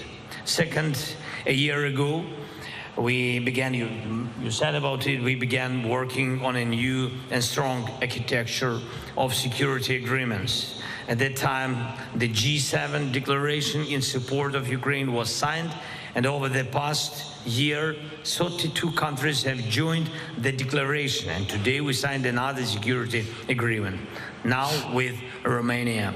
There will be more signings. Each agreement makes us stronger and will be in effect for the entire duration of our path to NATO.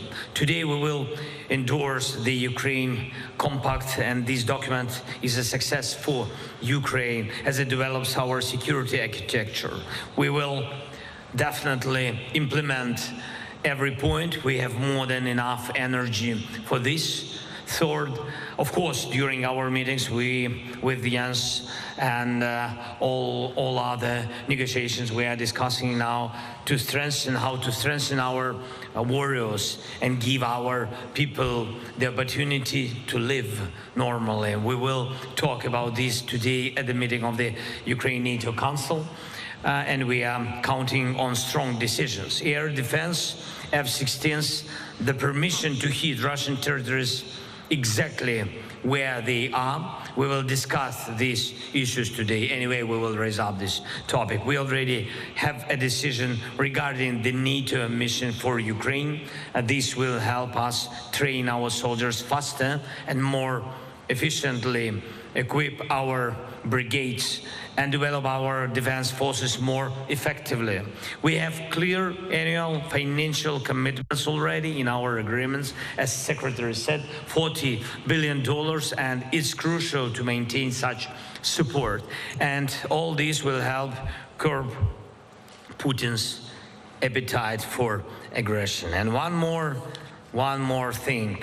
We have strong warning regarding the irreversibility of Ukraine's movement towards NATO. Every step truly brings us closer to membership. We are doing and will continue to do everything to ensure that the day comes when Ukraine is invited and becomes a NATO member. And I am confident we will achieve this. Thank you for your attention. Thank you for your support. Thank you. Yes. Slava Ukraini.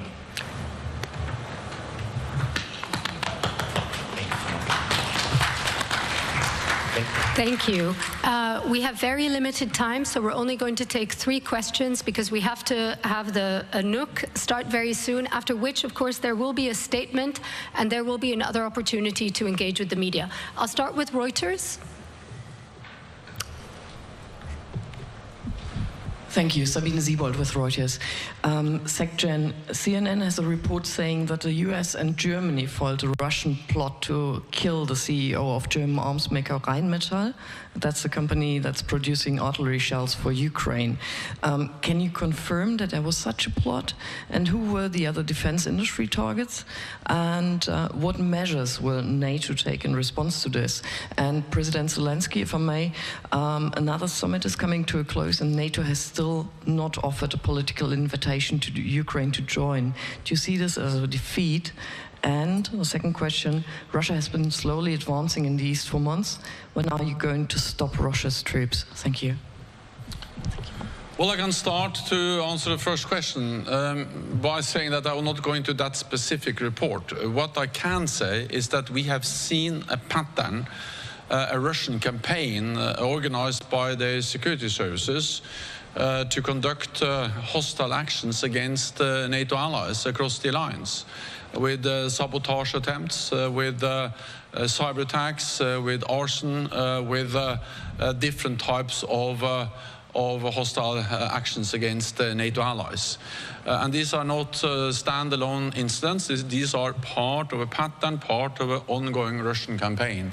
And the purpose of this campaign is, of course, to intimidate NATO allies from supporting Ukraine. What we have seen over the last months is that NATO allies have not been intimidated. NATO allies are actually stepping up their support, delivering more aid to Ukraine. And today we agree a package with the NATO command for Ukraine, with a long-term financial pledge for Ukraine, with more immediate support with the new Patriots and ammunition to Ukraine, and with the bilateral security agreements on top of everything we do to enhance our interoperability with Ukraine. So yes, we see a Russian attempt to intimidate us from providing support, but we see that it has, if anything, the opposite effect on NATO allies. They're actually stepping up their support for Ukraine. Let me add one more thing, is that we have seen arrests across the alliance in the United Kingdom, in Germany, in Poland, in the Baltic countries, following these hostile actions. And of course, there are ongoing legal processes.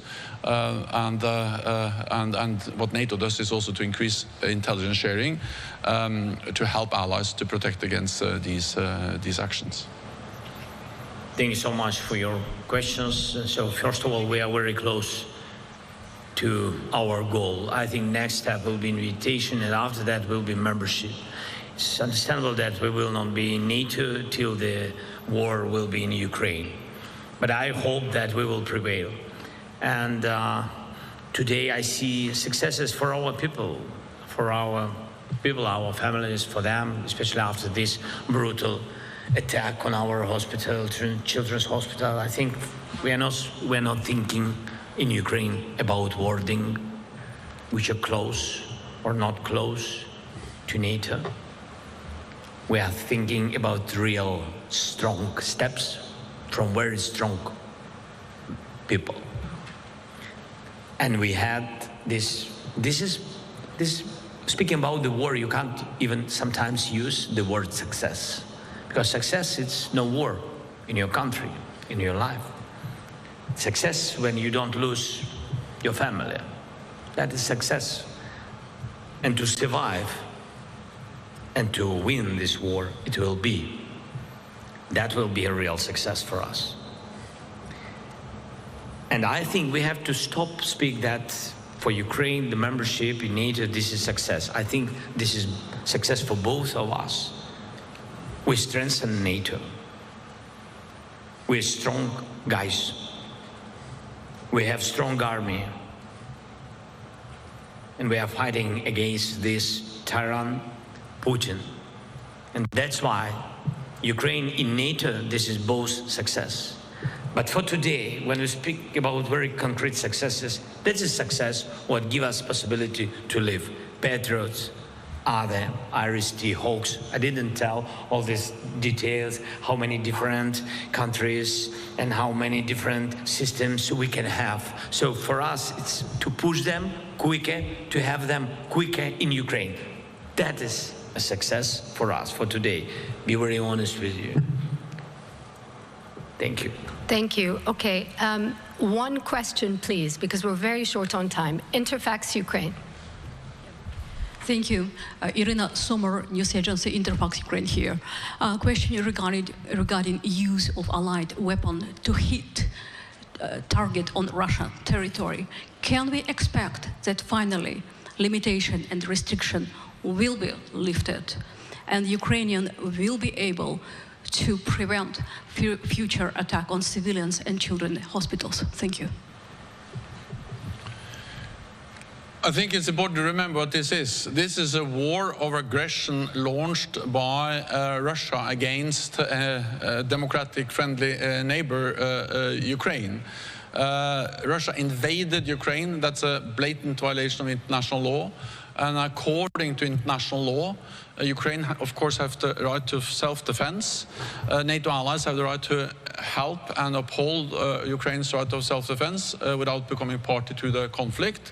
And the right of self-defense includes also the right to strike legitimate military targets on the territory of the aggressor, Russia. And therefore, allies have reduced. Some allies have not imposed any restrictions at all. It varies a bit between allies.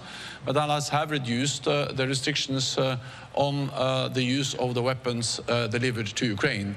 And this has enabled Ukraine to strike legitimate military targets on the territory of Russia. I think it's also important to understand that in the beginning of the war, or actually until quite recently, most of the fighting took place on Ukrainian territory. The front lines were inside Ukrainian territory. So to hit military targets on the other side was to hit Russian military installations on Ukrainian territory. But since Russia opened a new front in Kharkiv, the front line and the borderline is more or less the same. So the only way to hit military targets, missile launchers or airfields which are conducting attacks against Ukraine, is to hit military targets on Russian territory, because the front line and the borderline is more or less the same. And therefore I welcome that allies have loosened their restrictions, and there is no doubt that Ukraine has the right to use weapons. They have received their own weapons, but also weapons that have been donated by allies to hit legitimate military targets on Russian territory. Okay, last one to the BBC. Thank you very much, Jonathan Beale. President Zelensky, first of all, have allies loosened restrictions on long-range weapons being used inside Russian territory to hit Russian military targets, or are there countries that are still not doing enough on that? And then separately, I'd like to ask you, you were recently visited by Viktor Orban, who then went to President Putin. Today we hear Viktor Orban is meeting President Trump. Are you worried he's doing backroom deals without you knowing what's going on? And then I'd like to ask the Secretary General the same thing. Did you know he was going to see Trump? Do you know what he's going to talk about? And then just finally, Secretary General, on the decision by the US, the agreement between the US and Germany to allow long-range weapons, US weapons, to go into Germany from time to time. Is that likely to antagonize Russia, or do you think it is a smart move? And if so, why? Thank you. Okay, thanks so much. First of all, answering on your question, first part of your question and previous questions of the lady. So we, of course, if we want to win, if we want to prevail, if we want to save our country and to defend it, we need to lift all the limitations.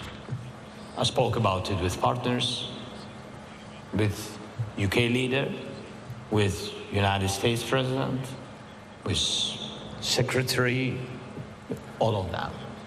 And I will raise up this topic with very concrete facts. We understand where they stay. We understand from what military base they attack us. And if they attacked us and killed our children in the hospital, that is crazy question why we can't answer and attack this, especially this person, this military base, where from these guided bombs from jets or missile came, targeted us, killed our children. So for me, that's not rhetoric. For me, it's real plan. And for our people, not for soldiers. Not only for soldiers, that is their job, they understand it. Now this is the plan for all our nation. And we are waiting from our allies, and I'm sure that our friends, allies, will understand all this. We've got very good messages from UK leader, and I hope that we will have, we will make such decisions. And of course, again, if we really want to have Ukraine on the map and not to have Putin, who is attacked half of the planet, yes, we need to do very concrete steps, quick, very quick steps. And the second part of your question, I forgot, I'm sorry. Orban, he was in Kiev. I didn't know that he will go to Putin or then to China, and you said now to Trump, yes. So what the question? Where he will go tomorrow? I don't know. I don't know. Maybe he will come again to Ukraine. I don't know. I mean, that's between us, with all respect to everybody. With all respect to all the countries, in big and small countries, but we have to understand that not all the leaders can make negotiations. You need to have some power for this. Okay, then on the same questions. So first, I can do the last question first on the issue of U.S. long-range missiles deployed in Germany. Well, they have announced that there will be periodic deployments of these long-range conventional missiles in Germany. That first of all demonstrates the U.S. commitment to NATO, to European security, which I think is a good and very clear and welcomed message. Second, it demonstrates that NATO is about deterrence. The way NATO has prevented war, preserved peace, is by have at all times credible deterrence. We live in a more dangerous world. We have seen the aggressive actions by Russia against Ukraine, and therefore we have stepped up our conventional presence. We have strengthened our collective defense, and periodic deployments of U.S. long-range missiles in Germany is part of that picture, and something I welcome. Then on different meetings conducted by different allied leaders and also the Hungarian Prime Minister, different allied leaders meet different political leaders and also sometimes meet opposition leaders in different countries. And it's not for NATO to try to regulate the kind of travel plans for different NATO leaders. What matters for NATO is that all NATO allies agree on the policy. And we have yesterday agreed a very strong declaration from the 32 allies expressing our support to Ukraine, supporting Ukraine's territorial integrity, sovereignty, and pledging to continue and to step up our support for Ukraine. And I agree actually with what President Zelensky just said, that of course language is important, but actions speaks louder than words. So of course the language on membership, the irreversible path to membership, is important. But in many ways what we do concretely together to support Ukraine is even more important. And the fact that we now are stepping up the provision of air defense systems, that enables Ukraine to prevail. And the only way for Ukraine to become a member is that Ukraine prevails as a sovereign independent nation in Europe. The long-term pledge, the NATO command, the bilateral security agreements, interoperability, these are concrete things we will do, finance and do together with Ukrainians. And for me, actually, these actions speaks louder than the language. The language is important, but more important is actually the concrete actions we are doing together with Ukraine. And all allies have agreed on this. So that matters. That's the language from NATO, regardless of which leaders in opposition or in position different NATO prime ministers or presidents meets. That doesn't undermine or reduce the importance of what we have agreed. Yeah. Okay, thank you, Secretary General. Thank you, President Zelensky. We will see you all after the NATO-Ukraine Council. Thank you so much. All right, busy day at NATO today. Before this news conference with the NATO Secretary General, we did see President Biden and Zelensky together as well. We'll play that out in just a little bit right here on Live Now from Fox. We'll take a 2-minute break. Stay right here with us. We'll be back in moments.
Back, everyone, here to Live Now from Fox. I'm your host, Mike Page. Thanks again for being with us. As you can see, we continue to wait for the Alec Baldwin trial to come back from lunch. It is day 2 there, so we'll be keeping an eye on that. Of course, we're also keeping you up to date on the latest highlights coming out of NATO in Washington, D.C. Let's go out right now and show you the video from President Biden in his meeting with the Ukrainian President Vladimir Zelensky right here on Live Now from Fox.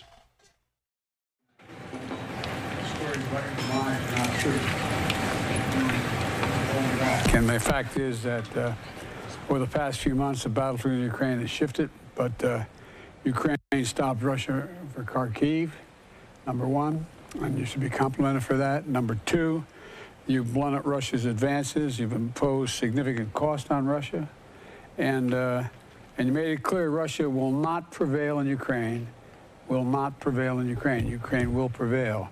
And I want you to know we're going to be with you every step of the way.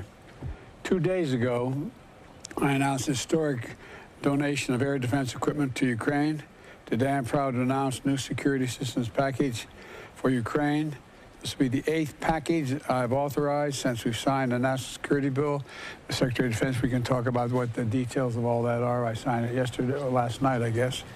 And we're working with our NATO allies to ensure Ukraine is flying F-16s this summer.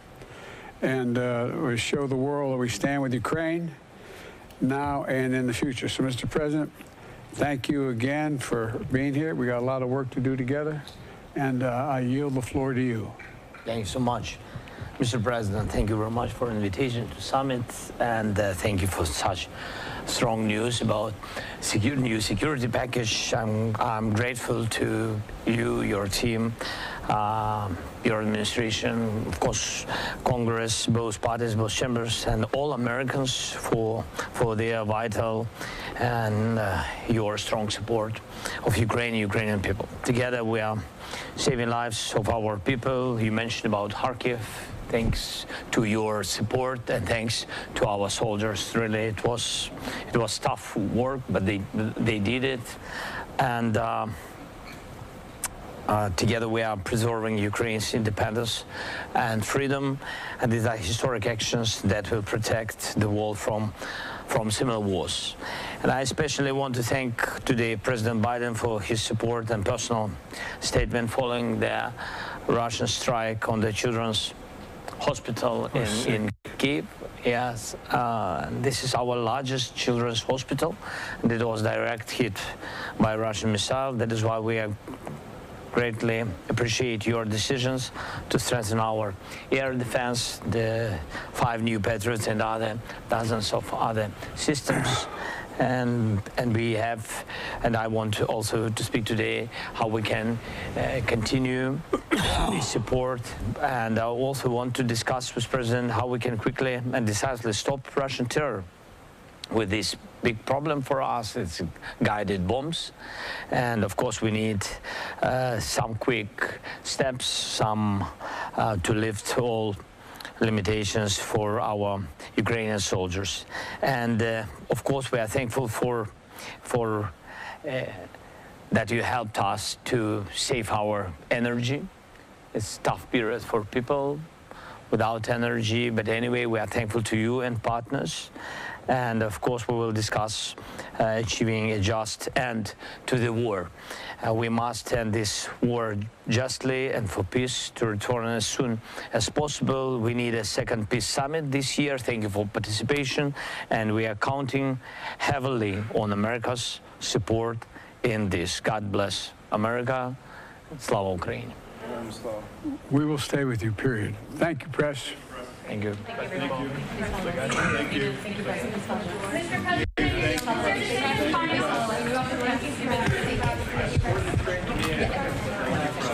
your decision to stay in the race final? Everyone has to go, please. Thank you. All right, so President Biden there, of course, being asked some questions, not returning any of them to the press there. But we will hear from President Biden a little bit later today. The White House pushed back the news conference a little bit, but his news conference following the NATO summit, now happening at 6:30 p.m. Eastern. We will have coverage starting at 6 p.m. Eastern to bring you, getting you ready for the big news conference from President Biden that will be solo right there between him and the media there. So we are going to take a 2-minute break on Live Now from Fox. When we come back, we'll take you out to North Carolina, where we do have Vice President Kamala Harris speaking live right now.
Welcome back, everyone, here to Live Now from Fox. I'm your host, Mike Page. Let's go out right now to North Carolina. That's where we have Vice President Kamala Harris starting her rally there as she is campaigning in Greensboro right now. This all coming just moments ago from the New York Times, a new report out saying that the White House is quietly surveying and polling Kamala Harris versus Donald Trump there. That is the report there from the New York Times, so we'll be keeping an eye on that. And, of course, we will have President Biden, his news conference at 6:30 Eastern right here on Live Now from Fox. In the meantime, let's go out right here to North Carolina on Live Now. Spectacular.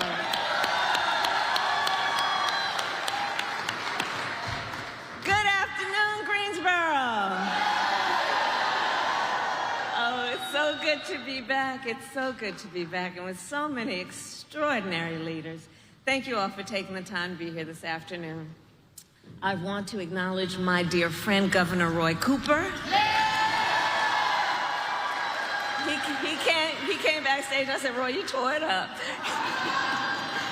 And, you know, he and I have known each other for years because when I became Attorney General of California in 2011, he was Attorney General of North Carolina. So we have been working together for years. Roy, I thank you for the partnership you have given President Biden and me. You've been extraordinary as a leader. Can we hear it from you? And Mayor Nancy Vaughn, thank you for your leadership and for greeting me so warmly on the tarmac this afternoon. Thank you, Mayor.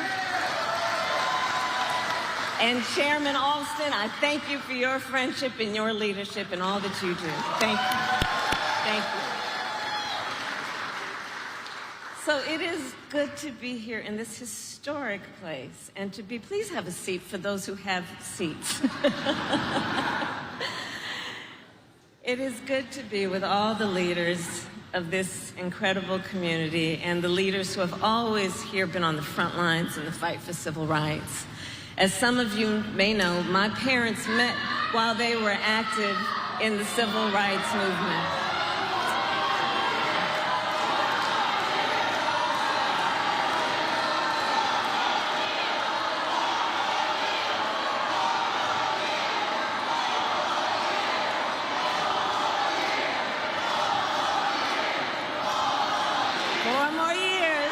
That's what we're looking forward to. So as I was saying, this is an extraordinary community of people who have always fought for civil rights and for the rights of all people to speak when it is their turn to speak.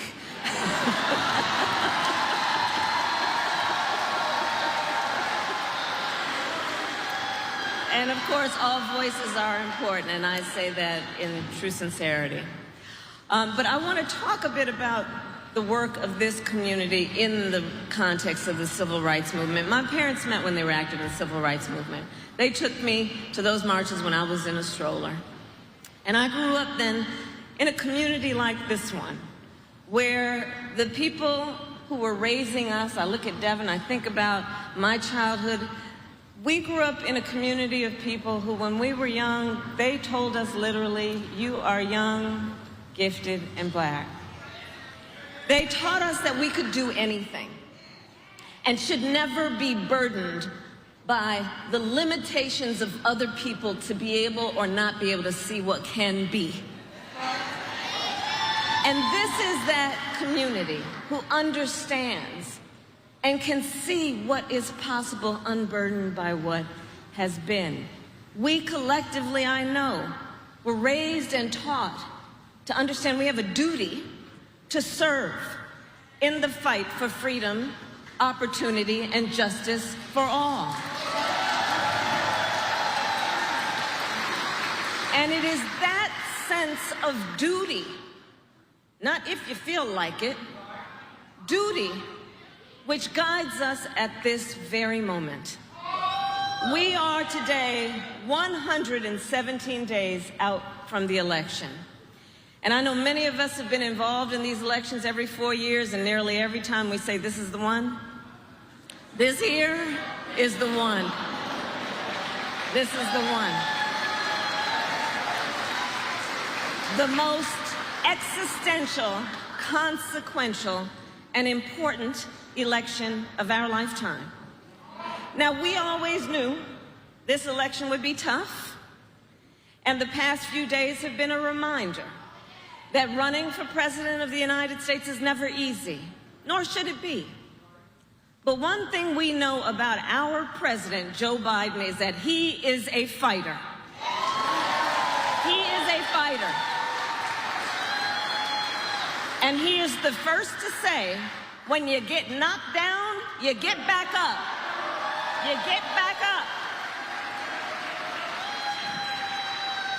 So we will continue to fight, and we will continue to organize, and in November we will win. We will win, because we know what's at stake. And in this election, there can be no doubt who you can count on to fight for you when it counts. It's simple. President Biden and I fight for the American people. Donald Trump does not. He fights for himself. Roy talked about it. Look at the issue of affordable health care. When Donald Trump was in the White House, he tried more than 60 times, to end the Affordable Care Act, to take health care back from millions of Americans, including 3 million black Americans, to once again give insurance companies the power to deny coverage to people with pre-existing conditions. You remember that?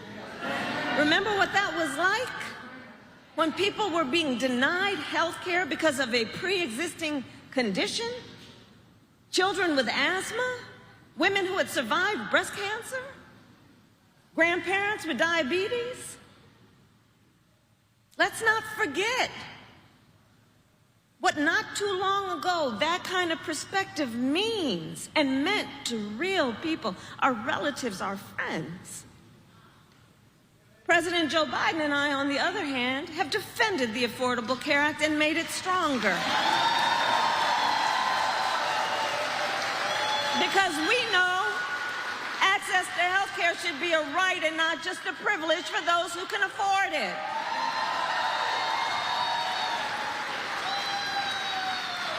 With your support, we also have the strength to finally take on Big Pharma and lower the cost of prescription drugs.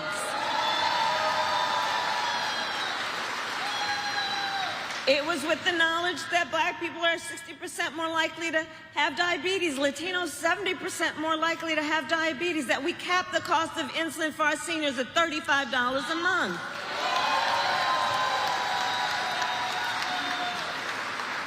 Because we listened and heard and are clear about who we represent, we are finally making it so that medical debt can no longer be used against your credit score.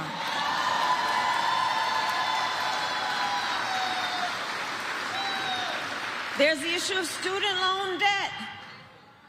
When Donald Trump was in the White House, he tried to end student loan forgiveness for public servants. Who are our public servants? Well, they include our teachers, nurses, firefighters. Joe Biden, and on the other hand, Joe Biden and I, well, we have forgiven student loan debt for nearly 5 million Americans. And twice as much for our public servants. We, together with you, have also taken on the issue of gun violence, knowing the tragic reality. Greensboro, gun violence today in America is the #1 killer of the children of America. Think about that. Not car accidents, not some form of cancer. Gun violence is the #1 killer of the children of America. And black Americans are 10 times as likely to be the victim of gun homicide. You know, over the years, you all know as a former prosecutor, over the years, I have held the hands of far too many mothers and fathers and tried to comfort them after their child was killed by gun violence, both in mass shootings and what we call everyday gun violence. So Joe Biden and I decided to prioritize this issue, and to address this crisis, we passed the first major gun safety law in nearly 30 years.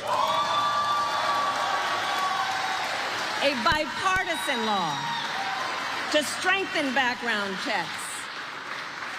We created the first White House Office of Gun Violence Prevention, which I lead. We invested $1 billion to hire mental health counselors in public schools to help heal the mental trauma of gun violence. Because far too many of our children go to school every day learning about how this could impact them in a very real way.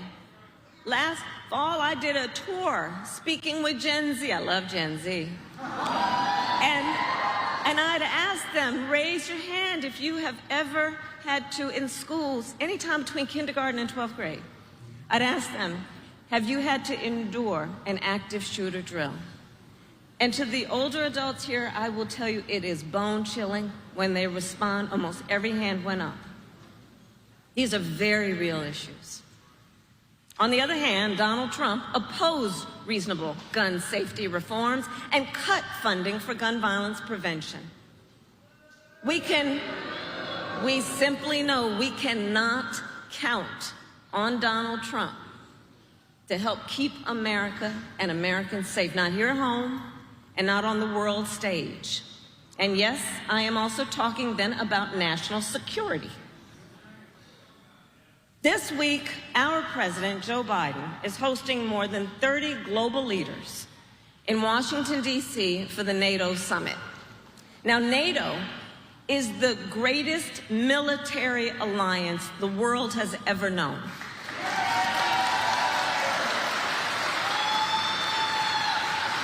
And thanks to our president, Joe Biden, if there is one single person who deserves credit in the world for strengthening NATO, making it stronger, making it more united and more effective, that is Joe Biden.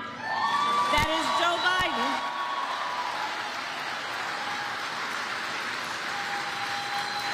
And having made it more effective, then together with our allies around the globe, we are standing up to the dictator Putin. All to ensure America is strong and Americans are safe. On the other hand, do watch, because it's not new. On the other hand, watch as Donald Trump has embraced Putin. Watch that. It's not just happening today, it's been happening. As Trump, threatened to abandon NATO and encouraged Putin to invade our allies. He even said Russia can, and I'm going to quote him now, and forgive the use of the word, but he said, quote, Russia can, quote, do whatever the hell they want. And he wants to be the President of the United States? And understand, as Trump bows down to dictators, he makes America weak. And that is disqualifying for someone who wants to be Commander-in-Chief of the United States of America. That is disqualifying.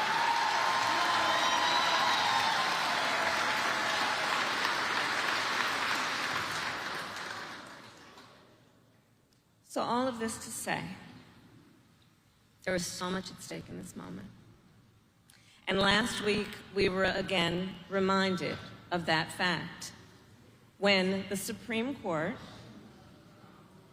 basically told this individual who had been convicted of fraud that going forward, he will be immune for activity we know he is prepared to engage in if he gets back into the White House. This is not 2016, this is not 2020. Understand the significance of what the Supreme Court just did. And consider that in the context of the fact that Donald Trump has openly vowed, if reelected, he will be a dictator on day one. That he will weaponize the Department of Justice against his political enemies, round up peaceful protesters and throw them out of our country, and even, and I will quote, terminate the United States Constitution. Let us be very clear. Someone who suggests we should, quote, terminate our Constitution should never again have the chance to stand behind a microphone and never again have the chance to stand behind the seal of the President of the United States of America.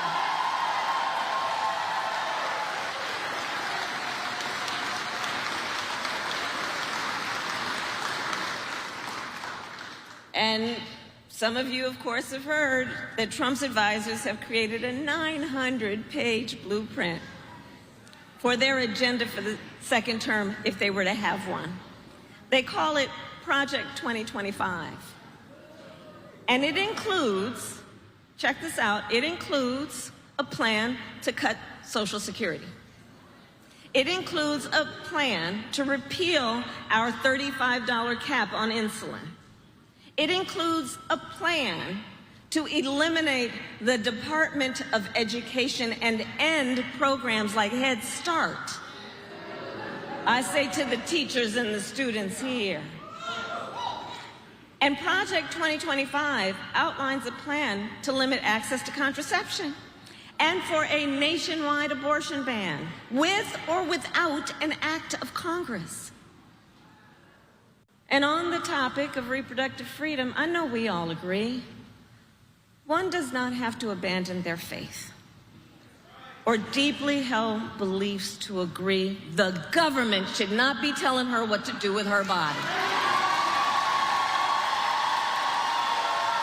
If she chooses, she will talk, if she chooses, with her pastor, her priest, her rabbi, her imam, but not her government telling her what to do. If implemented, Project 2025 would be the latest attack in Donald Trump's full-on assault on reproductive freedom, because we remember then President Donald Trump handpicked 3 members of the United States Supreme Court because he intended for them to undo the protections of Roe v. Wade, and as he intended, they did. Now, over 20 states have Trump abortion bans. Now, in the South, where the majority of black women live, every state except for Virginia has a ban, many with no exceptions even for rape or incest. And Trump proudly takes credit for overturning Roe. Make no mistake, if he gets the chance, he will sign a national abortion ban and outlaw abortion in every single state, but we are not going to let that happen. We are not going to let that happen, because we have worked too hard and fought too long to see our daughters grow up in a world with fewer rights than our mothers.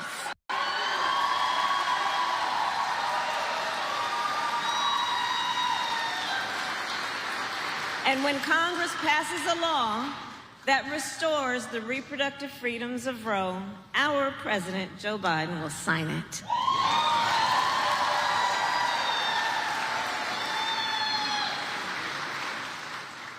So ultimately, in this election, we each face a question. What kind of country do we want to live in? That's the question being posed to each one of us. Do we want to live in a country of freedom, compassion, and rule of law, or a country of chaos, fear, and hate? We each, and here's the beauty in this, we each have the power to answer that question. We have the power. In North Carolina, we were born for a time such as this. We were born for a time such as this. If the Supreme Court says the laws do not apply to Donald Trump, if extremists in Congress continue to bow down to him, if people like Mike Pence are not around to stand up to him, our last line of defense is the ballot box. Your vote, your voice. Vice President Kamala Harris, they're campaigning in Greensboro, North Carolina. And, of course, we are going to continue to follow really everything Vice President Kamala Harris and President Biden continue to do, especially at NATO for Biden. But also, I just want to show you this, that Kamala Harris putting on her account today. President Joe Biden speaks from the heart, shows an unshakable resilience, and when he gets knocked down, he gets back up. That is what winning looks like. And that was one of her many lines that she just did in North Carolina, as well as really the pressure for Joe Biden does continue. You're watching Live Now from Fox. We'll take a 2-minute break. Stay right here with us.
Welcome back, everyone, here to Live Now from Fox. Well, we do have some breaking news as the pressure we were just talking about for Biden really does continue, even from his own party. We are now learning that Representative Brad Schneider, a Democrat from Illinois, is calling for Biden to step aside, saying the time has come, however, for President Biden to heroically pass the torch to a new generation of leadership to guide us to the future he has enabled and empowered us to pursue. And this is also some reporting by Mike Emanuel from Fox News, as well as Schneider saying, I love President Biden. I am forever grateful for his leadership and service for our nation. The time has come, however, for President Biden to heroically pass that torch to a new generation of leadership there. So we will continue to follow it for you here. Just another Democrat coming and saying that the time is up for President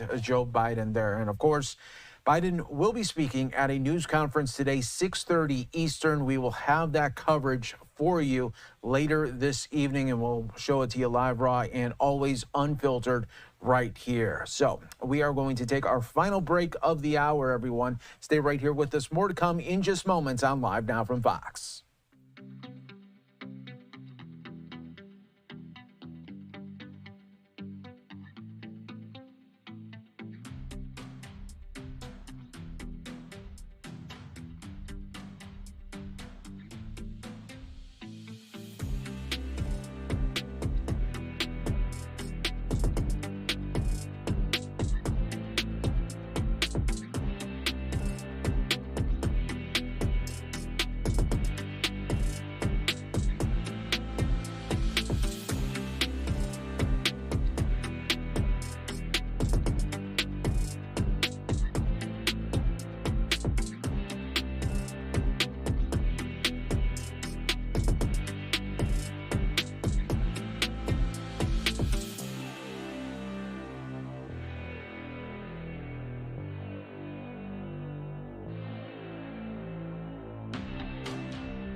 Welcome back, everyone, here to Live Now from Fox. We continue to wait here for the lunch break to be over in the Alec Baldwin trial. Day 2 of it going on right now. As soon as it comes back from their lunch break, we will bring it to you here on Live Now from Fox. In the meantime, I do want to show you just some of the very latest that we are seeing from NATO. And it looks like they might be wrapping up that little broadcast that they were featuring there in NATO. So we will keep an eye on that for you here on Live Now from Fox, as always. I want to give you a look here of the RNC. This will be a very busy location come next week there as Republicans getting ready for their big week on the national stage starting next week, as always. All right. In the meantime, everybody, speaking of the RNC, do want to show you the Wisconsin GOP earlier today talking about next week's big convention.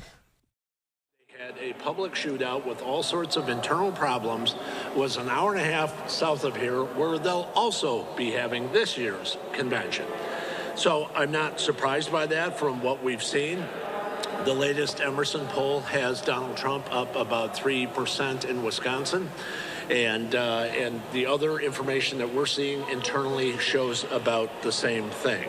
And a lot of these polls, by the way, do not fully take into account the bounce that Donald Trump got off of the debate that we had a couple of weeks ago. So the convention here is going to kind of showcase really what's happening around the country. Wisconsin, let's be honest, Wisconsin oftentimes is the most competitive of the swing states, particularly the big 7 swing states. But right now we feel confident about where we're at. I should add, the national campaign, the Trump campaign, is adding states like Minnesota and New Hampshire onto their list of possible states they can win. So that puts us in a good place. At debate time, the Biden campaign was a campaign of confidence. They have gone from a campaign of confidence to calamity to crisis. The confidence they showed before the debate, the calamity that was the debate, and now the crisis the Democratic Party now finds itself in. Think about this. And how many times in history have we been in a situation where in 90 minutes, the Democratic nominee completely caved in and the Democratic Party, his party, went into crisis? There are very few times in history where in a 90-minute span, the other party caved in on itself. And this is something, frankly, the Democrats did to themselves, not only nationally, but here in Wisconsin as well. About 7 in 10 voters right now said Joe Biden should step aside as the nominee of the Democratic Party. I don't know that we have ever been into a July of an election year where an overwhelming number of nominees, presumed nominees' own party are saying that he should step aside. I frankly think that is remarkable in many ways. So we go into this convention unified. That's overwhelming the sense. I got to talk to folks from dozens of states at the 168 at the RNC meeting. And I will tell you, it is overwhelmingly unified behind Donald Trump. He called into the meeting yesterday when we were in the session, the full session yesterday. And I talked to Laura Trump, who's the co-chair of the campaign, with Mike Whatley, the chair of the Republican National Committee. We had a press conference the other day. I think most of you are aware we have our daily delegation meetings, probably 8 or 8:30 every morning at our convention hotel. As you know, as we start that off, and those delegation meetings are generally briefings for our delegates and alternates and guests coming to Milwaukee.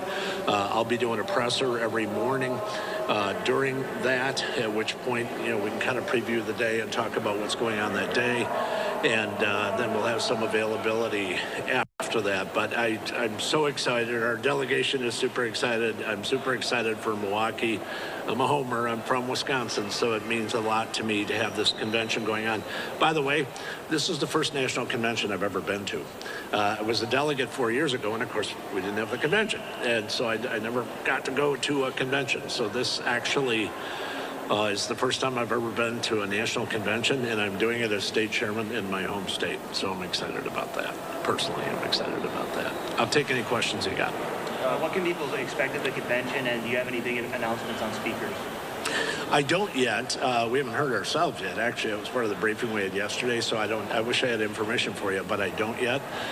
We are reassured. I'm touring the convention site and the staging area and everything on Saturday, which I'm told is really something. And but yeah, I thought we'd know a little bit more on speakers yesterday, but they didn't.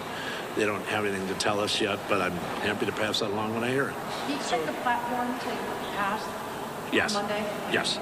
Yeah, platform will pass. And, you know, there's some back and forth on the platform, as there almost always is. But I will tell you, the folks I talked to yesterday walked out unified behind the platform. So I feel, and actually kind of to that point, Monday morning, our schedule Monday, we'll be on the floor by 12:45 on Monday, and that'll be to kind of handle a lot of the mechanicals and the whatever of the, and then, but otherwise it'll basically be every night from 6 to 10.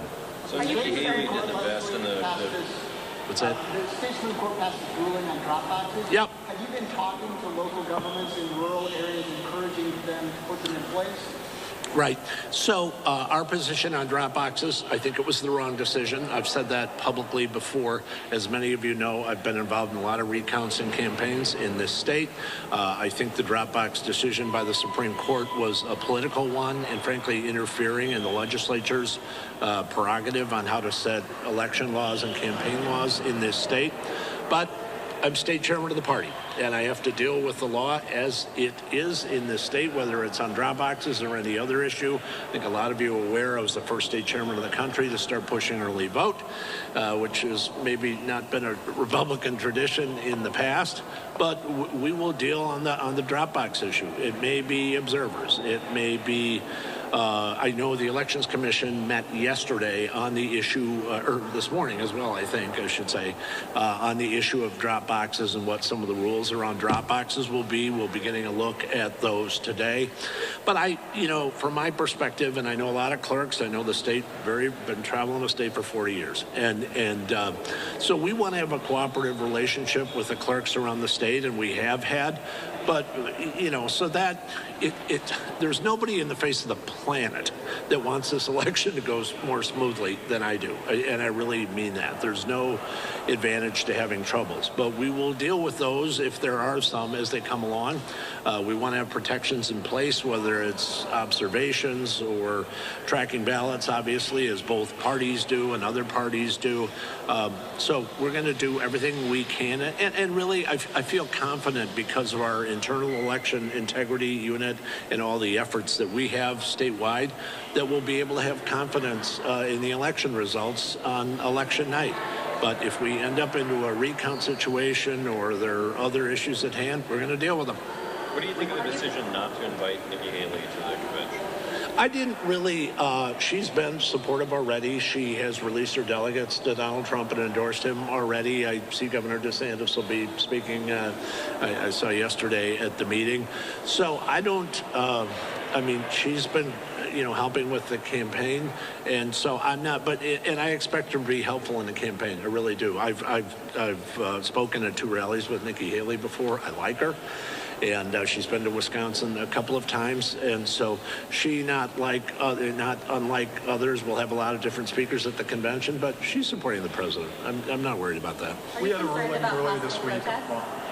I'm sorry, go ahead. Are you concerned about possible protests disrupting the convention and taking away attention from the? No, not really. I think there's going to be, I've kind of said to people, I said the problem isn't probably any one geographical location in Milwaukee. It's the fact that we will likely have hundreds, if not thousands, of paid protesters organized from around the country in Milwaukee. And so we'll see some of that, but I know we've had a really good relationship with the city, and the committee has with the Secret Service and all the dozens and dozens of law enforcement agencies. So I'm confident we'll have a good convention. The Wisconsin Hotel actually is on the protest route, by the way, and so nothing like having a welcoming committee. Are you happy with the federal court ruling earlier this week on the protest route, and are you satisfied that everything will be safe and secure? I feel pretty good about that, actually. I actually do feel pretty good about that. There's police protection in each one of the hotels, and, we're taking precautions for our own hotel as well. Look, I've, as some of you know, I've worked in this building for decades, and I've been around this building for decades. During Act 10, when I was chief of staff in the Assembly, I've spent a lot of time at the protest rodeo, and I feel pretty well that it'll be. But if we have some surprises, we're counting on local law enforcement to deal with it, and we expect that they will. Have you heard when Trump plans to announce his VP pick? Well, I think, as I mentioned last week, it's not me. I checked again when I was at the meeting. Still not me. No, I haven't. We were all kind of wondering about that, actually, at the RNC meeting, but there was no real indication of who it would be or when that announcement would be. I think many of you know that the nomination for the vice president will be Wednesday night, and then, of course, the presidential nomination on Thursday night. And, people ask me about short lists, and the short lists are usually people we would expect, right? But Somebody asked me about this in Milwaukee yesterday. They said, do you know who the vice presidential nominee is? And I said, no. And I said, I'm not going to assume that I do know till they walk on stage.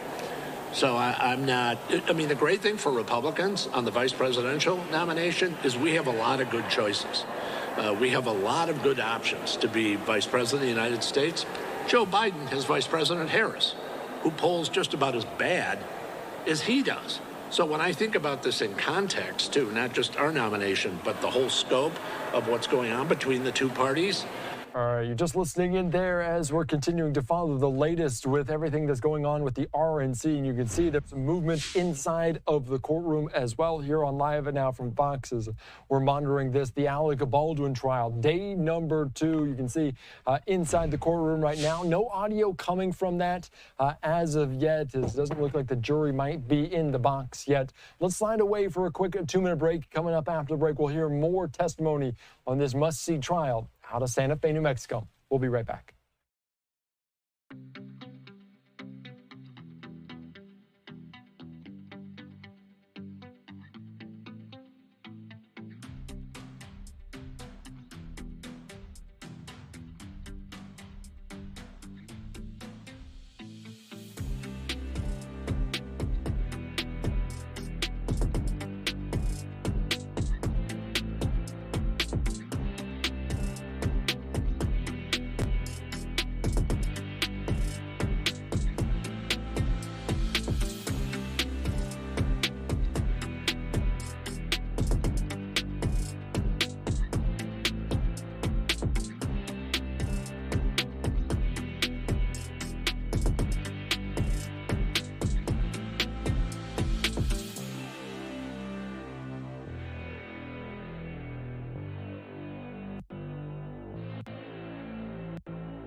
All right, welcome back in here to Live Now from Fox. I'm Eddie Mack. Thank you so much for joining us. A look inside of the courtroom in Santa Fe, New Mexico, as we're learning a new testimony, different descriptions from witnesses here on day number 2 of the Alec Baldwin involuntary manslaughter trial. There taking place, and we're learning a new, very in-demand details, some massive new information we're getting in. Talking about this, I want to put up this tweet from TMZ saying Alec Baldwin wasn't the only Rust actor with live ammo on the set, as he was not the only actor there with live ammunition. Another actor was found to have live bullets in his gun holster. So let's just give you some of these details as we monitor kind of this shot there out of New Mexico around this trial. You can see maybe potentially some sidebars coming back from a lunch break as they're following it all there on the ground, as this is a very, very big development. The bombshell news dropped in court today as part of the crime scene technician testimony in Alec Baldwin's ongoing manslaughter trial. The crime scene technician told the jury that actor Jensen Ackles also had live bullets on set. The ammo was in his bandolier. He was on set the day cinematographer Helena Hutchins was fatally shot. Remember, Alec Baldwin's team says it wasn't his job as an actor to make sure there was no live ammunition in his gun. Alex also said the gun went off without him squeezing the trigger. So this is the focus of this day number 2 as prosecutors seek to cast Alec Baldwin as someone who flouts rules and has little regard for safety, as we're just getting going on what's expected to be about a 10-day trial in that city in New Mexico. The special prosecutor, repeatedly referred to Baldwin playing, quote, make-believe with a revolver on the set of the film Rust, and said it led to a very real danger and also the death of Helena Hutchins, whom she called a, quote, vibrant 42-year-old rising star. They told jurors in the opening statement on Wednesday, just yesterday, that Baldwin requested to be assigned the biggest gun available. And during a training session for it, he had, quote, people filming him while he's running around shooting his gun. The prosecutor said behind-the-scenes video will show Baldwin casually disregarding basic firearm safety. In the opening statements on yesterday, they said you will see him using this gun as a pointer to point at people, point at things. You will see him cock the hammer when he's not supposed to cock the hammer. You will see him put his finger on the trigger when his finger's not supposed to be on the trigger. So potentially some big developments early on here on this trial, as Hutchins' death and the wounding of the director nearly 3 years ago sent shockwaves through the film industry. The fatal shooting led to the felony involuntary manslaughter charge against Baldwin, a 66-year-old star of many different shows and a frequent host of Saturday Night Live. He could face up to 18 months in prison. So just a live look there inside the courtroom here as this hopefully will get going very, very soon. You can see them kind of stepping away. They will stand when the jury will enter the room as they will return to some testimony as well. The day's testimony is expected to focus largely on the collection of evidence and the revolver Baldwin used. Seated in 2 rows of 8 each, jurors and alternate jurors scrolled through notes and listened to testimony. Jurors have their own close-up view of visual exhibits with 6 monitors installed in the jury box. Of course, the crime scene technicians questioned by the prosecution a day earlier allowed them to see in person the revolver and the spent round that killed Hutchins. They also emphasized in the opening statement that Baldwin on the Rust set did what actors always do. The defense said, quote, he must be able to take the weapon and use it in the way the person he's playing would. That includes pulling the trigger. Baldwin has said the gun fired accidentally, but the defense said it would still not be manslaughter if he had willfully fired it. The defense called the shooting a, quote, unspeakable tragedy, and that amazing person has died. He also said the responsibility lies with the film's armorer, Hannah Gutierrez-Reeds, who was already convicted of involuntary manslaughter, and also the assistant director, David Halls, who told Baldwin the gun was cold. So those are just some new developments there in this testimony that we are hearing. It's going to get going very, very soon as the jury returns to the jury box there in Santa Fe, New Mexico, just a little bit after 1 o'clock Mountain Time as well. So we're following this case wall to wall, from gavel to gavel, here on Live Now from Fox. As we're streaming it online, you'll be able to see every single piece of evidence, every single sentence of testimony that will be heard on our stream. All right, let's slide away for a quick 2-minute break here on Live Now from Fox, and hopefully coming up after this, the jury will be seated and we'll have more testimony here. We'll get to this right after this.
welcome back in here to Live Now from Fox. It appears that this trial will resume day number 2 of the Alec Baldwin involuntary manslaughter trial taking place in Santa Fe, New Mexico. We haven't seen Baldwin return to the courtroom, nor I think the jury has been seated as well, as that usually happens before this testimony will resume. And we're learning some bombshell new information, new evidence, as Alec Baldwin was not the only Rust actor with live ammunition on set. That was some of the testimony that we heard on this Thursday, day number 2 of what's expected to be a rather short trial, just some 10 days involving the sad death there of Hannah Gutierrez Reed as well. And you can see Baldwin returning into the courtroom here. Day number 2 looks like testimony is going to be resuming in a matter of minutes. Let's listen into what's going on inside the courtroom here on Live Now from Fox. Can I get back on the record?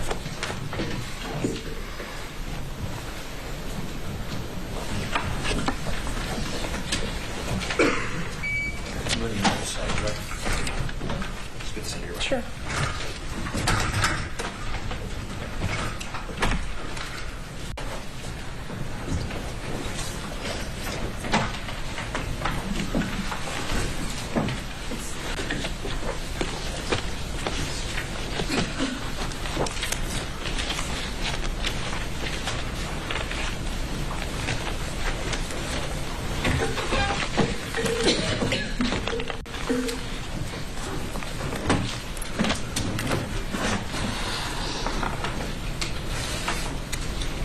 Which one do you want to start with? You want to start with the 21st? Yes. Okay.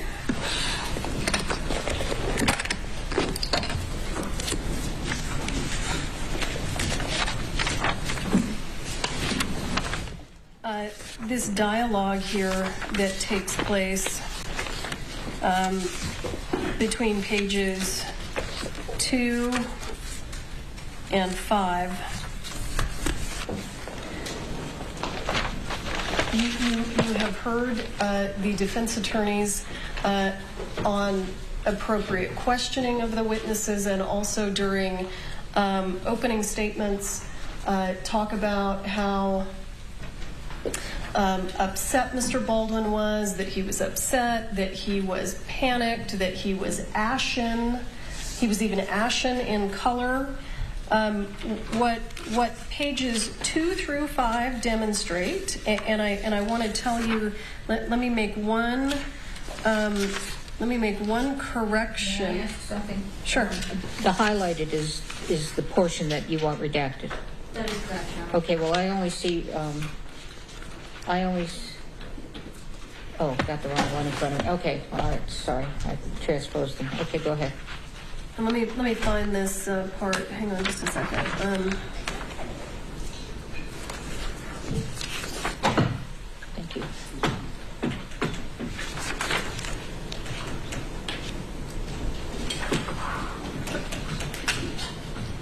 Okay, so if I to help make my point, if we go down to the last paragraph of page 4, you'll see where Mr. Baldwin is speaking to someone on the phone, and he says, and just spend the time here, and they're going to do what they've got to deal with. He's talking about, I think, investigators and also insurance investigators, and deal with what they've got to deal with. And we shouldn't let, we'll go have, it'll work, and we'll go. And I believe what he says, and I can play it if you need me to, because you can actually hear it on the audio, even though the transcript says indiscernible. We'll go have a good time. So these are not, at this point in time when Mr. Baldwin is making this statement, he is at the police station. He does not know that Ms. Hutchins has passed, but he knows that she's been critically injured, and she's so injured that she's been taken away in a helicopter. And if the defense hasn't spent all of this time saying how panicked and upset he was, I'm not sure that it would be relevant, but he is actually planning basically a vacation, and he tells his family, still come to New Mexico, we'll have a good time. So this is obviously information that directly contradicts what the defense has argued, and if it would help the court to see his demeanor and hear what he actually says, his family was coming to New Mexico the following day because he had a bit part for his daughter in the movie. So his wife and all of his children were coming the following day, and he is telling at one point, I think he's speaking to his wife, and he has her on FaceTime so we can actually hear her. We can hear her responses. And then he's speaking to another person who sounds like some sort of a family assistant or a nanny or someone like that. And he is explaining that he wants that person to try to convince his wife to still come to New Mexico because they can't get their money back for the plane tickets, and they'd like to go ahead and have a good time. Where's the thing about the plane tickets? How do you read that? So here's where he says it. There's a part here where he says they're not going to give us our money back. Oh yeah, that's okay. That's what he's referring to. Okay. So are you talking about lines 19 through 25 on page 4? You object to the redaction on just this portion. On what page? I'm sorry. Well, you said 2 to 5, and then you pointed out a particular portion within 2 to 5. Overall, my position is this is the defendant's statement, and it comes in, and I don't see a reason that it stays out. And the reason specifically that a lot of this conversation comes in is because of the defense statements about his state of mind, and this directly contradicts those. All right, you're going to come back up here. Yes, ma'am. No? Do you want these? Yeah, I want you to go over there. Can I leave these here? Mm-hmm. Okay.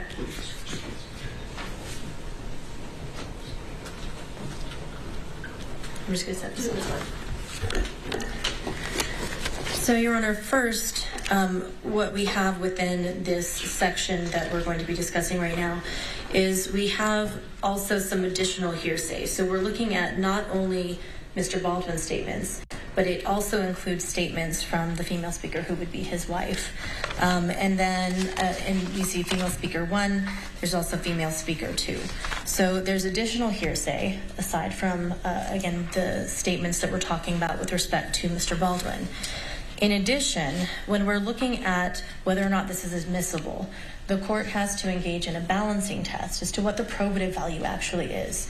The court has already indicated and ruled, in fact, at the motions in limine, that Mr. Baldwin's demeanor, even leading up to the accident, was not going to be coming in because the court engaged in that balancing test and said, for example, anything regarding him exhibiting poor behavior. Way broad brushing, my ruling. Understood, Your Honor. And so I have actually the court's ruling here, so I'll be more specific. So what it says is that any of the videos or any evidence or pictures which relate to Mr. Baldwin not handling or that goes to the defendant's gun that worked or didn't work, and they're showing that it did work because he's shooting. There's videos showing that he's cocking the gun, and it says that those would come in.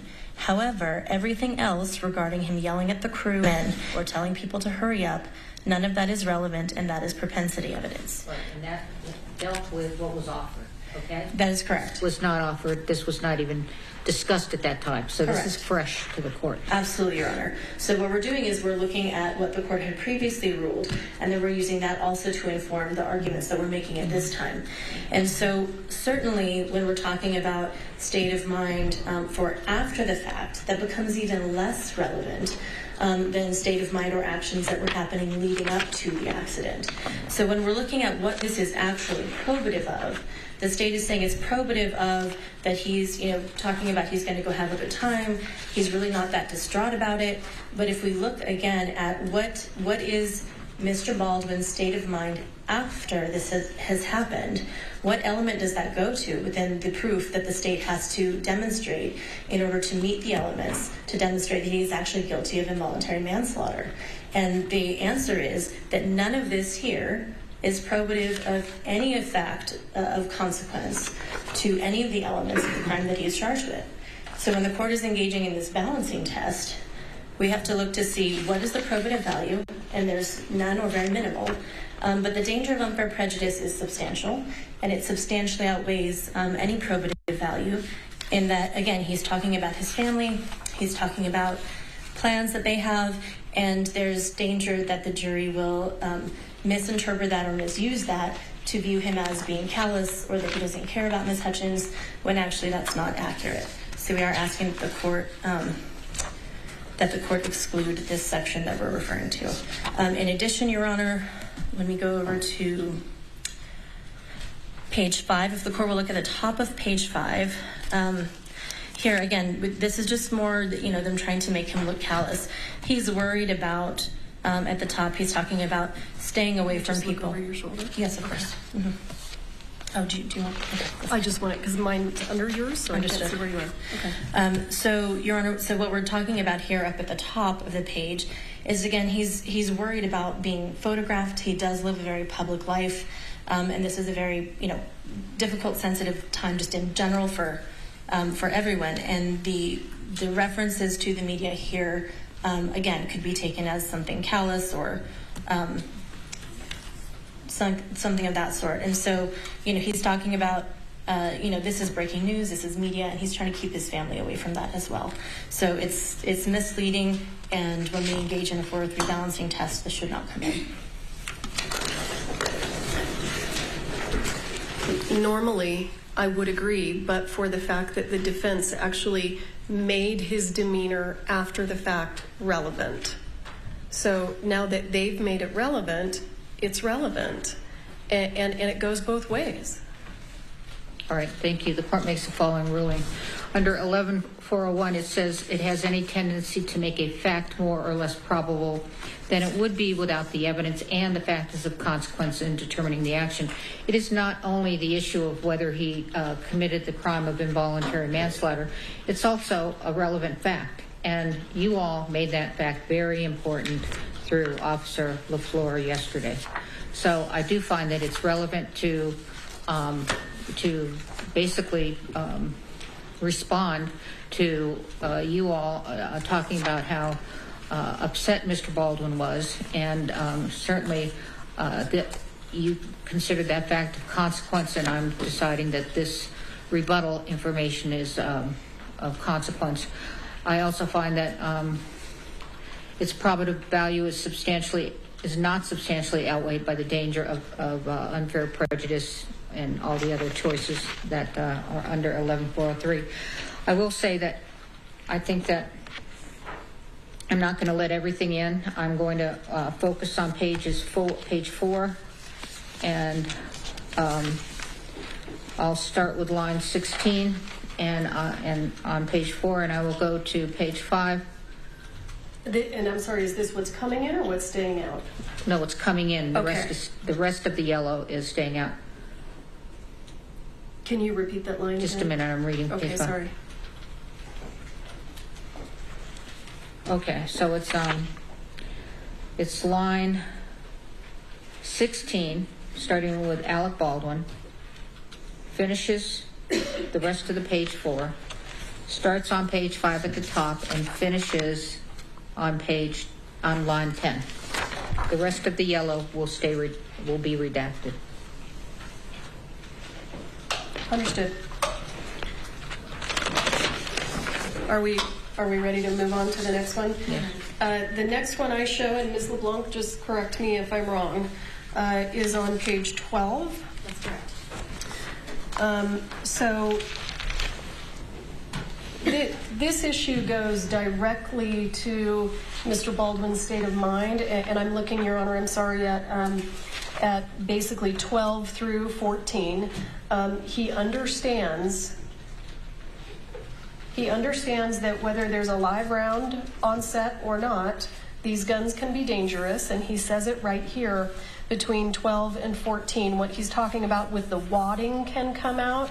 If you're closer, you can get a burn. That's him talking about his knowledge of the danger of these guns. That goes directly to the heart of the state's case. As the court knows, the state doesn't disagree with 15 through 17. And again, when we start here on 18, where Mr. Baldwin says, "I'm told," that again goes directly to his knowledge of the injuries that can occur if these guns are not handled with safety. He says right there, "I'm told even with the flash powder, you can cause contusions and you can do a brain bleed and die." And you know what? We can take out this part here that says which both of them died, because that is relevant to the Brandon Lee, John Eric Hexum that we agreed to remove. So I don't oppose taking out both of them died, but this goes directly to the heart of the state's case.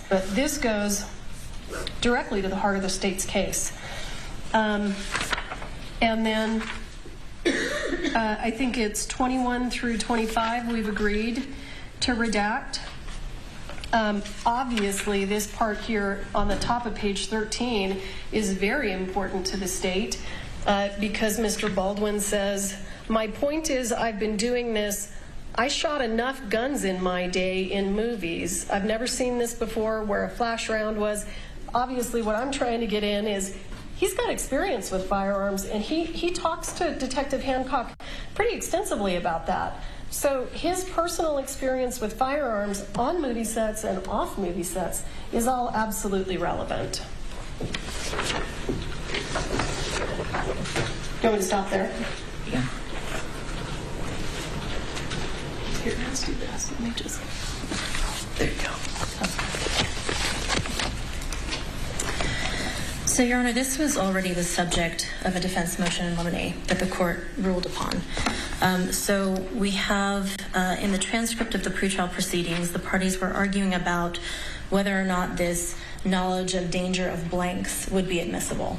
And so what the court ruled was, the court said, the court makes the following ruling, weighing whether it has any tendency to make a fact more probable or less probable than it would be without it, and whether its probative value substantially is outweighed by the unfair prejudice. I think it's difficult to deal with what I read in the grand jury transcripts about, the theory about the negligent use of a deadly weapon is that this manner of handling, that he shouldn't have cocked the gun, etc., and then with respect to the alternative is that he failed to check the gun. He failed to confirm that the gun, and I remember the word confirm, about live ammunition before he pointed it at someone. The court went on. I think that I will not allow any testimony other than one sentence, probably by your expert, Ms. Morrissey, that says the blanks also can kill. But to consider that he failed somehow, that's just going to be up to the trier of fact. I think everybody knows that guns can kill. It depends on what's in there. But I think that you cannot mention it, you can mention it, but that's it. We're not going through 5 different questions on tell me how serious this is, and if he's a gun owner and he's done all these westerns or not westerns, but all this gun experience, then he should have known. Just say that, and if you can tie that up, great. So that's specifically on this subject, and so we've already argued this, and the court has already ruled. So based on that, we are asking that the court, consistent with its previous ruling, exclude these portions. And the additional portions, there will be a number of other sections in the transcript that I think we can dispense with rather quickly once we have the court's ruling on that as well. Is that the part about when he talks about the commingling? Is one of them about the commingling and the dummy rounds? I don't recall, Your Honor. I have them flagged, but I think we can move through them fairly quickly, and I can identify those to the court every place that is throughout the transcript. But, all right, thank you. Yeah. If I may.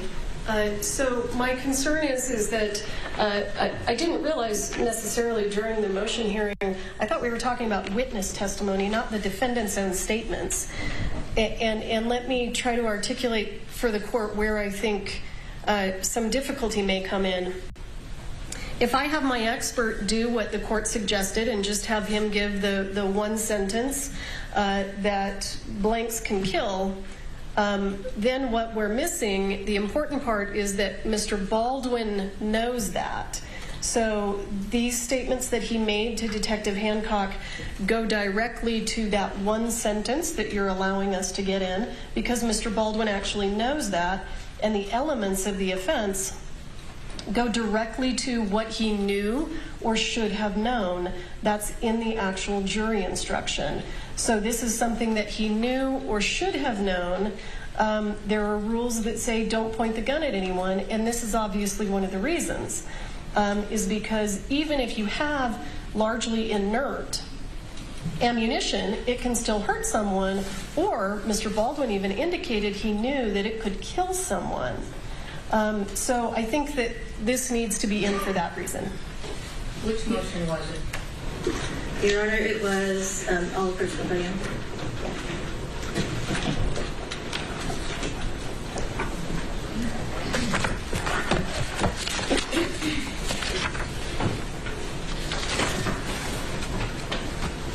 Your Honor, I believe this was number 3. This would be defense 3, is that correct? Defendant's motion on eliminate 3, I believe it was. And we have the transcript if the court would like to review it. Based on what the state has just argued in their reply, may I just be heard as to the new arguments? Is this your motion? I'm sorry, Your Honor. The new argument? Yes, that's the reply, isn't it? Didn't she go first? She did. She did. You're doing a surreply. And if I may have just a few sentences, Your Honor, because I think this is important, as what she stated is new, since she's now talking about disagreeing with the ruling that we had. But we relied on the court's ruling. In our jury selection, we did not cover this topic. In our opening, we did not cover this topic. It's not 3. Where is it? I believe it's number 3. It's the foreseeability. 7, Your Honor. Oh, 7. I apologize, Your Honor. Number 7. You mean defendant 7? Defendant 7. Yes, Your Honor. It was our motion to exclude.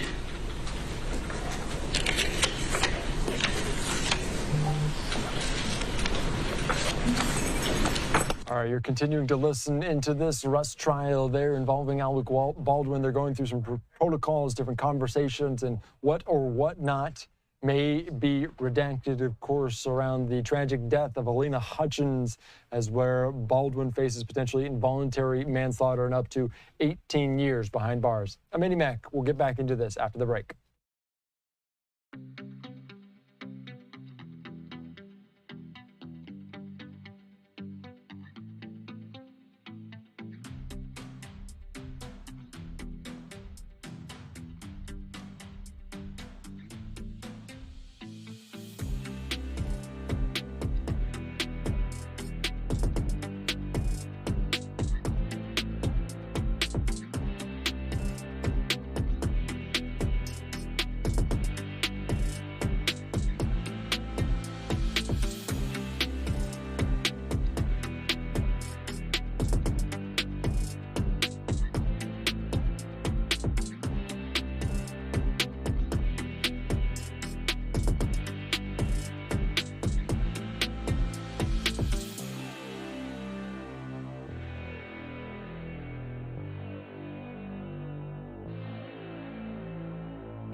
Welcome back in here to Live Now from Fox. I'm Andy Mack. Thank you so much for joining us. Let's quickly get you back out to this trial there. Alec Baldwin looking on in this involuntary manslaughter trial. They're going over some different quotes there as well. No jury in the room as of yet, but let's continue to listen into this here on Live Now from Fox.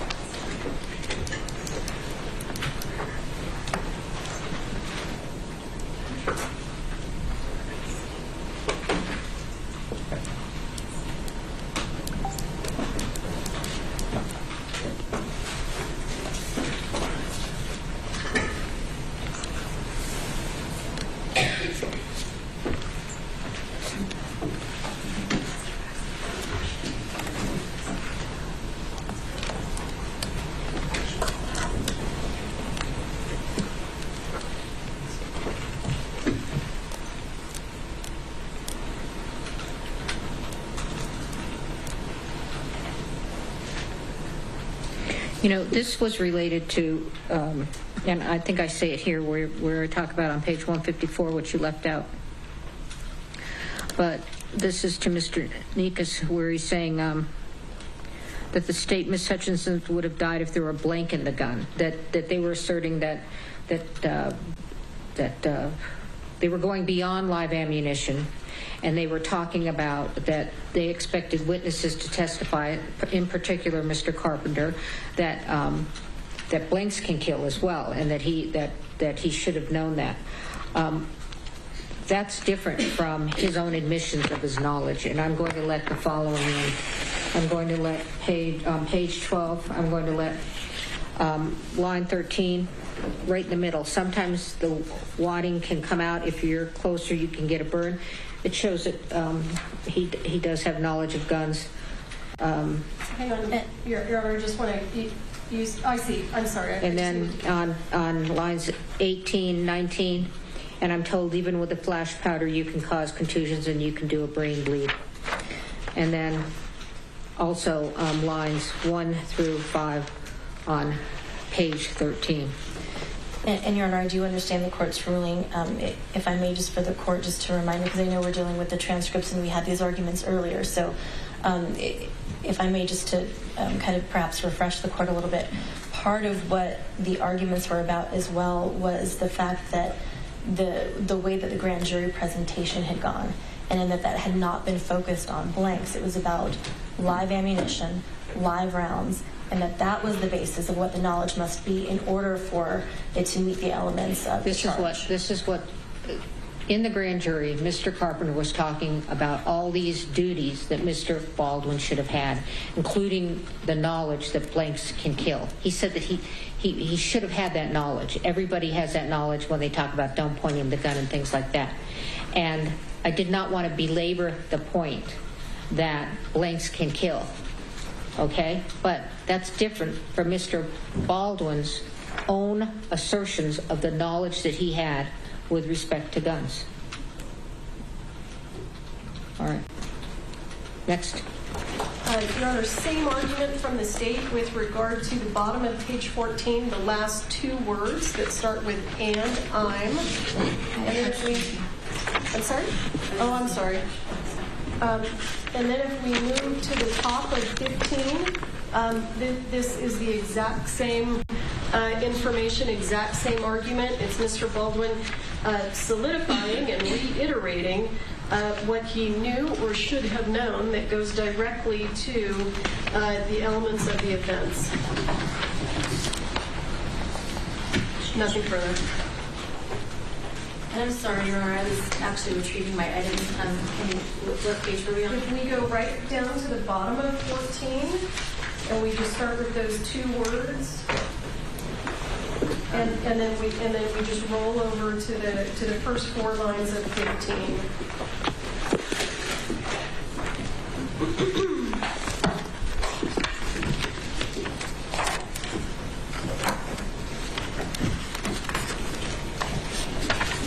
And so, the issue that we're going to have, again, with this, Your Honor, is that, we did not ask witnesses questions regarding this type of harm and what was learned, and certainly those kinds of things might have been able to come through Ms. Popple.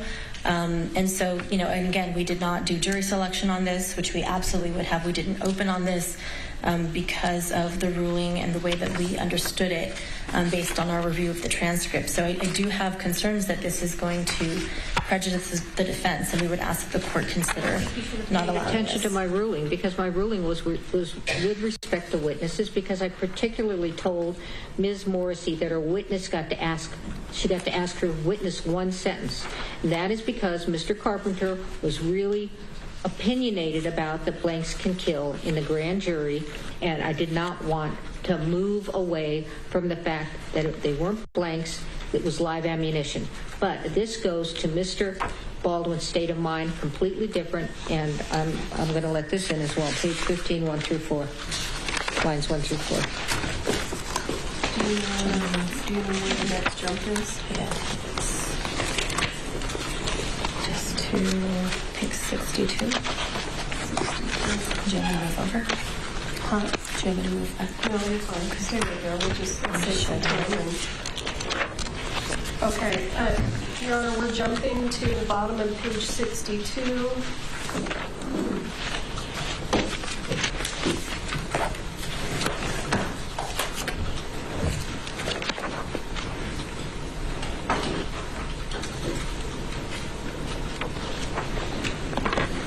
You know what? I'm gonna change my position. Why don't we go ahead and just exclude the bottom of 62 and the top of 63? Right. Yeah, I agree.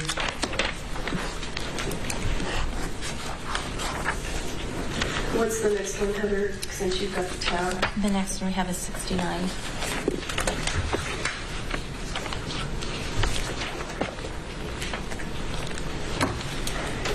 So,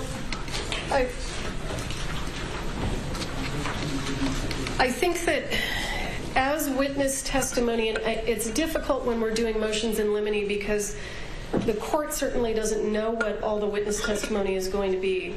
So part of the issue here is we were intending to ask the court to, not necessarily today with these witnesses, to potentially reconsider this ruling. I don't think it makes a big difference in this particular interview, but we absolutely have witnesses who will testify if the court were to permit them.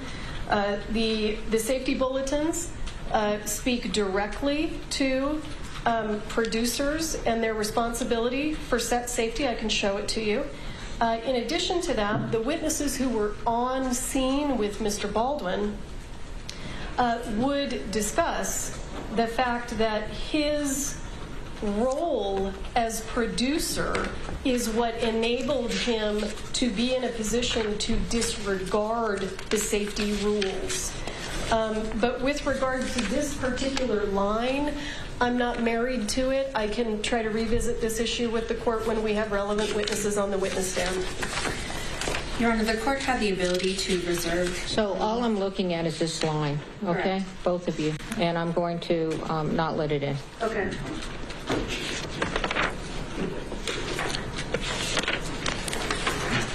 Okay, next. Next is, this one's out by stipulation. Let me see. Next is page 81.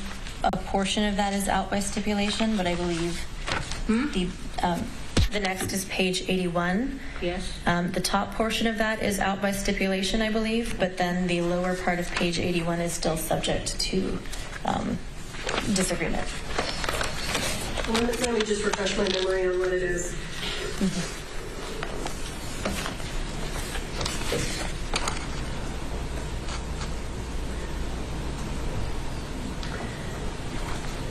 So, some of this contains his, wait a minute, let me.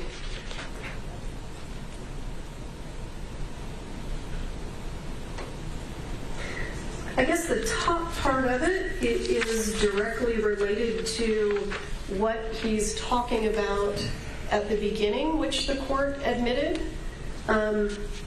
So my concern is I don't think... Are you just listening in there to this trial, day number 2? It doesn't look like we're getting to witnesses right now. They're still going through some of these different conversations and whether or not different lines will be redacted, different questions, lines can be asked of witnesses that we will continue to follow. So it's day number 2 in Santa Fe in New Mexico. I'm Eddie Mack. We'll be right back.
All right, welcome back in here to Live and Now from Fox. I'm Andy Mack. Thank you so much for joining us. Let's quickly take you back out to Santa Fe, New Mexico, the Alec Baldwin trial, day number 2. Hopefully we'll hear from different witnesses as the jury will be led back into the room momentarily. Right now, they're going through different motions and things there with the jury and the defense and prosecution. Let's listen into what they have to say here on Live Now. She was so excited to come. I don't think that's helpful. He's just describing really his kids. That's not coming in. Understood. Is the next one that on page 83? Is that what you yes. have? Yes. And the first, I think, 5 lines are out by stipulation, and then we're just dealing with then 6. Right. So 6 through 14. Certainly, the top part is an explanation of his comments at the beginning that the court has ruled are admissible. I certainly can forfeit. I told the producers I would stay tomorrow in case anybody else, their insurance investigators, their lawyers want to talk to me. I don't have too much heartburn over letting that go, but I do think that the fact that there are 2 people who've been taken away to the hospital, and Mr. Baldwin is upset because his wife wants to cancel her trip, again goes directly to the defense of this man was devastated. Go ahead. So, Your Honor, first the state, this was already part of the stipulation, was through page 83, line 5. So I won't argue that since the state had already stipulated to that earlier. With respect to lines 6 through 14, much of what is being relayed here is actually his wife's statements, about what she thought about, the weird energy or whether or not she wanted to come down. And so I think, again, the state has already is already going to be permitted to introduce those other statements related to his state of mind. This has very minimal probative value, particularly considering the court's ruling a moment ago, and we would ask that the court exclude this, particularly, again, considering the fact that a lot of this is about his wife and her thoughts as well, and it's not sufficiently probative. Yeah, I don't think it's very relevant. I think, and the relevancy goes to the rebuttal of how he was feeling. I think that the pages 4 and 5 directly relate to that, but I don't think this does, so I'm not going to redact it. Last page. There is further down on the same page. I believe it starts at line 22 of page 83 and then continues on into page 84, line 8. So, Mr. Baldwin has critically injured someone, and what he's saying to the detective, and keep in mind, Your Honor, Mr. Baldwin was going to stay and complete originally he was going to be in New Mexico to complete the filming until I think close to the end of October, and he is already making plans to return home to New York, even though he's critically injured 2 people. It is the exact opposite of what the defense is going to argue, which is this was devastating to him. This devastating. I think there's even phrases in this interview where he says, "I'm devastated," or maybe it's in November 3rd. So this is completely contradictory to other statements that he makes where he says, "I'm devastated." 2 people are in the hospital and he doesn't even want to stay and make sure they're okay. Your Honor, he offered to stay, and that's throughout this transcript. It even says it further down on this same page. He says, "Unless you tell me not to, or if you tell me to come back in, I'll do whatever it is that you want." He's making himself completely available, but not shockingly, his wife wants him home. He is a father. I don't find it relevant to the rebuttal. It's going to be redacted. All right, next. The next one is out by stipulation, which is on page 85. I think that's it. Could it be? That may be it on this one. I will note, Your Honor. Stipulated to. Okay, what? Yes. There were other portions within here that we had found that were related to the blank situation. I understand the court's ruling. If the court is willing to consider as part of its gatekeeping function limiting the amount of that. Too late. Just the amount. Too late. That's what happens when you do 2 days before. Okay, let's go. Just in terms of, I know that we've got one more statement to try to tackle. So now that the court has ruled on the redactions, because these are the defense requests, I'm expecting the defense to do the redactions and provide them to me quickly, because this is Hancock, and Hancock's going to take the witness stand as soon as possible. That is our intention. Well, you're finished, so you're going to do... No, I have oh, that's right. Okay, I apologize. So 10 minutes next. Okay, and then you're going to do the redirect. So while they're doing that, go ahead and provide a copy with the redactions that I've ruled to be redacted, which were minimal.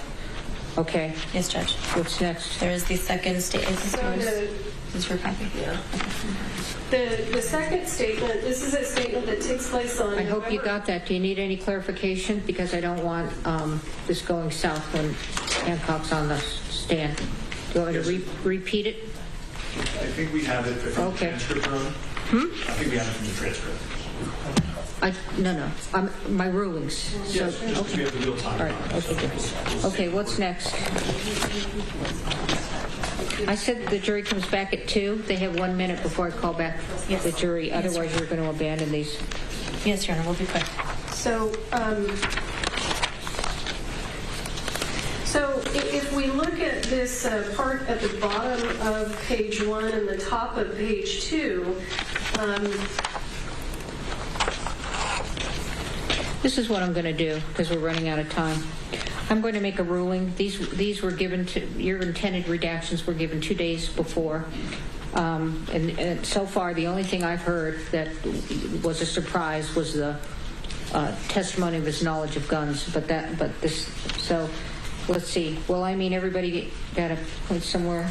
I don't find that. I'm going to redact that. I don't find that's relevant. It's just in passing, really. And he's talking about other people. Well, if I can, sure. Your Honor, I just want to talk about it in a little bit more context. So what's happening here is Detective Hancock and Mr. Baldwin are talking about Ms. Gutierrez and her lawyers.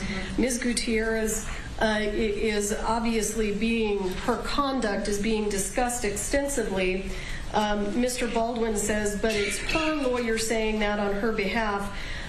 So if we're going to redact the bottom portion, then honestly, I think that we need to redact the part where he says it's her lawyer saying that on her behalf. I mean, I think if we redact the part about the lawyers, we redact everything. That's fine. It does take it out of like nowhere context. Okay, yeah, I'll tell you what I'm thinking, and then if you really want to argue it. All right, page 15. I don't find this relevant. Okay, I'm sorry. Let me catch up to you. Sure.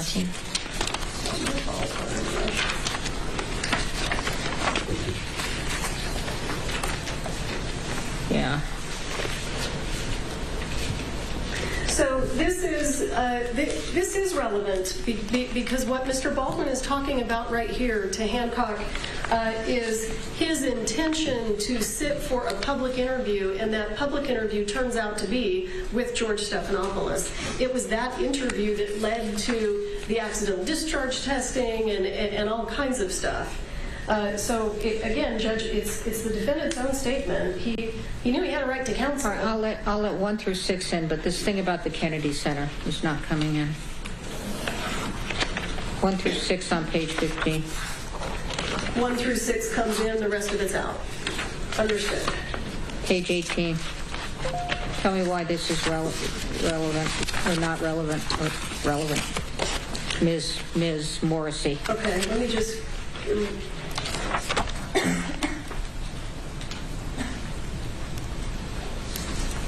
Sure. So the top part is him saying to Detective Hancock, "You don't know anything about my business. you don't know anything about my business, you're in law enforcement, you're the person who, when they do something wrong, you're the last person they want to see. You live a very, very difficult but ultimately very narrow life. I believe, hang on, let me finish it a little bit.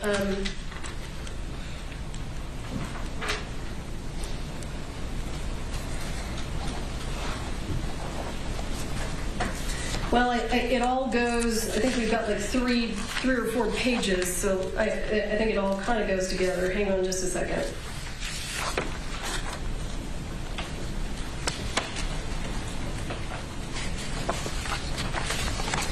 Okay, so this part, I mean, the part at the bottom of 18, it puts in context the part at the top of 19, and this goes directly to Mr. Baldwin's motivation to lie about pulling the trigger of the gun. I'm 63 years old with 6 kids. I can't rely on luck anymore. He's talking about his career and that he can't rely on luck anymore. This goes exactly to his motivation not to tell the truth. Sorry. Can we approach briefly? Sure.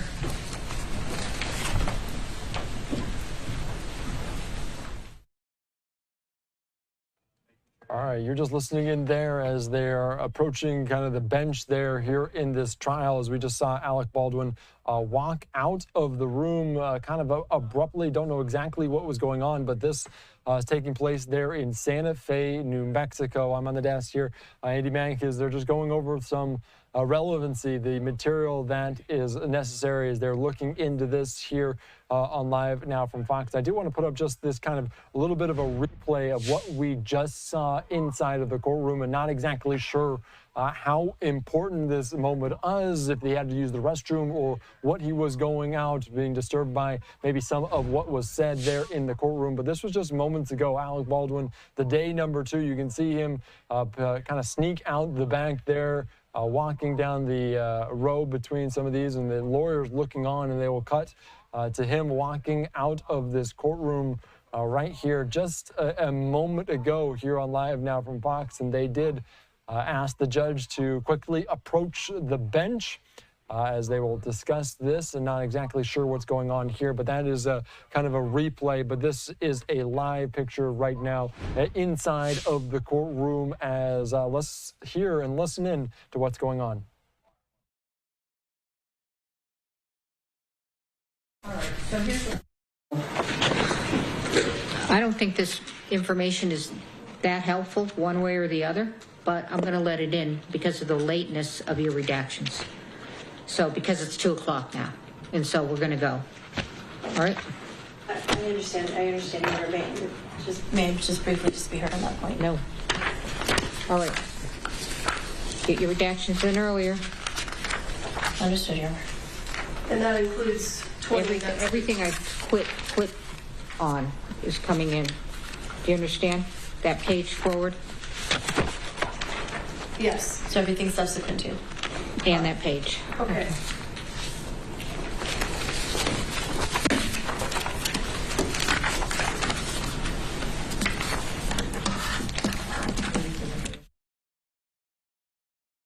All right, you're just listening in this as they're talking about these redactions as well. Hopefully they'll lead back in the jury. As you can see them kind of panning to these doors in the back of the room. I don't know if Alec Baldwin will walk through those momentarily, but soon enough they will let the jury back in this room and they will begin the testimony one more time. All right, let's continue to follow this here. You can see them potentially walking through the doors. I don't know exactly what's happening, if this is Alec Baldwin, if this is one of the witnesses. We did see one of the crime scene investigators. Plenty of evidence coming back in. And now returning to the courtroom, it looks like Alec Baldwin potentially just stepping out to get a coffee. You can see that drink there in his hand during this day number 2 of this trial. Let's listen back in here on Live Now for Fox. For questions. I have no idea.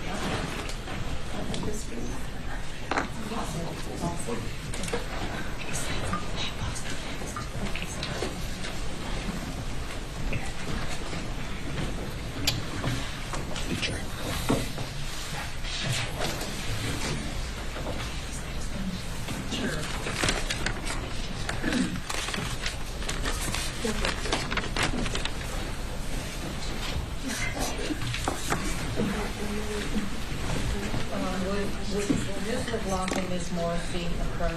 Yes, Your Honor. Ms. Morrissey. And this goes on the record. I gotcha. Did you ask for us to come up? Yes. I just. Okay. All right, you can just see them asking for potentially another sidebar. Let's line away for a quick 2-minute break as they'll lead the jury back in and testimony will resume. Let's slide away and we'll get back to this in moments here on Live Now.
All right, welcome back in here to Live Now from Fox. I'm Andy Mack. Thank you so much for joining us as they have welcomed the jury back into this courtroom as day number 2 of the Alec Baldwin involuntary manslaughter trial gets resuming. Let's listen in here to this here on Live Now.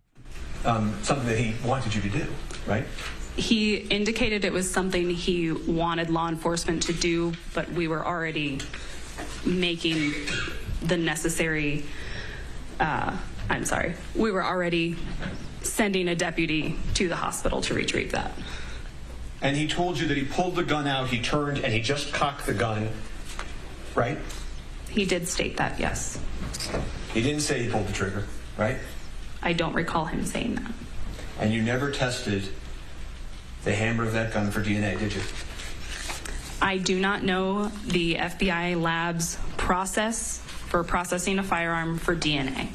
But because he told you that, and I'm putting up A10, defense exhibit, that's why you knew that the document that had fallen near Miss Hutchins that says macro on hammer as thumb cocks it was so important.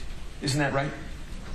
There was a paper inside of the church that indicated a firearm was being used, so I photographed it. We had paperwork that was later collected out of Miss Hutchins's side bag that was also additional script. And that was collected because it was part of her bag, part of her personal property. And you see the name Helena on top, right? Yes, this is what was taken out of her bag. And what was at the floor, A3, Russ Colt cocked quietly now. Did I read that right? Yes. And you and your fellow officers discussed this and said, this is important. It confirms what he told us, didn't you? I believe that I stated it was important because it was a script that involved a firearm, inside the church where a shooting had occurred. And after this point in time, eventually, you all sent that firearm off, not to have the firearm tested, its hammer for DNA, but rather for it to end up being destroyed in the testing, or broken in the testing, if you prefer. The firearm was sent for DNA, and additional testing was not conducted until later. We were talking also, to move away from the firearm for a second, about how the lethal round got on set, right? Yes. And Mr. Baldwin, you actually told him that you would figure it out. You gave him that assurance. You said, I get it. I know that there was a live round, wasn't supposed to be on set. We law enforcement are going to find that out, didn't you? I believe the words that I used was, that's why we're here. We're here to try and figure out what happened. And one of your fellow officers sort of came over the top of you and sort of confirmed to him, don't worry, we're going to find out. Objection to whatever a fellow officer. Effect on listener? What? One word, but objection. Yes, what is it? Objection to hearsay. The officer isn't here. Who he's speaking of. Respond. It's not for the truth of the matter asserted, but that it was heard. Okay.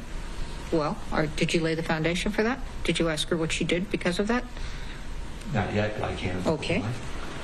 And after you... If he lays that foundation for effect on listener? After what you said and what you heard from your fellow officer, it is true, as you testified previously, that you did go out to seek the source of that lethal round, right? Please rephrase your question as to the word seek. Sure.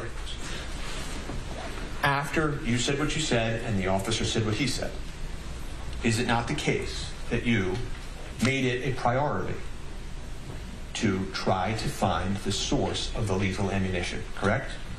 Our priority was to find the facts of what had happened in this situation.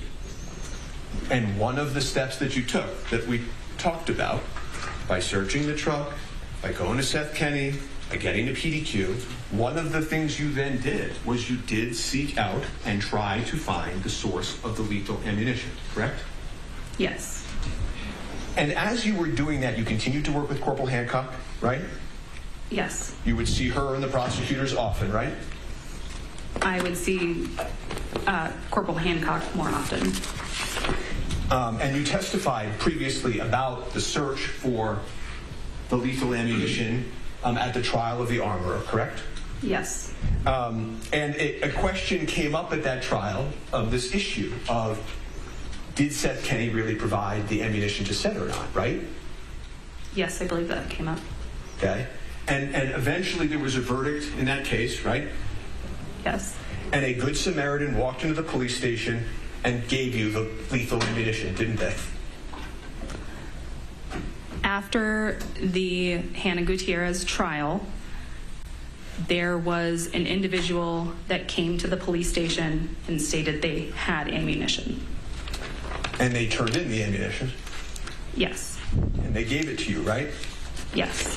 And they told you that this was the ammunition that ended up with Seth Kenney that killed Miss Hutchins, right? I do not recall all of their statements.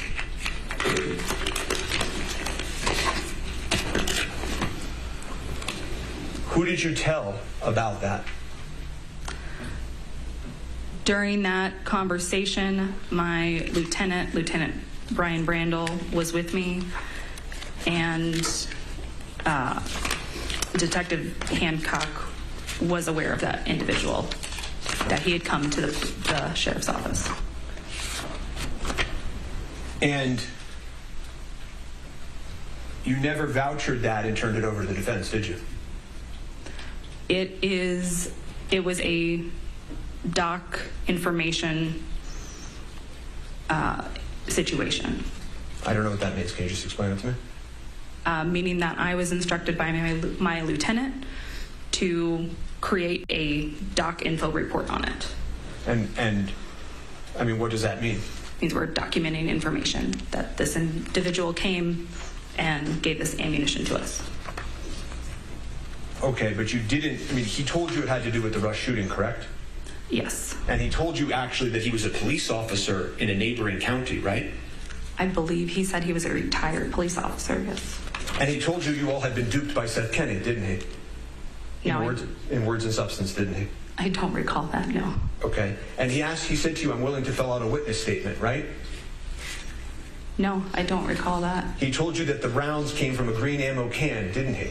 Judge, I have to object to hearsay. Sustained. Did you take the rounds that were provided to you? By the way, they were Starliner brass, nickel primer, live, weren't they? I don't recall. You don't recall? Really? That is what I said.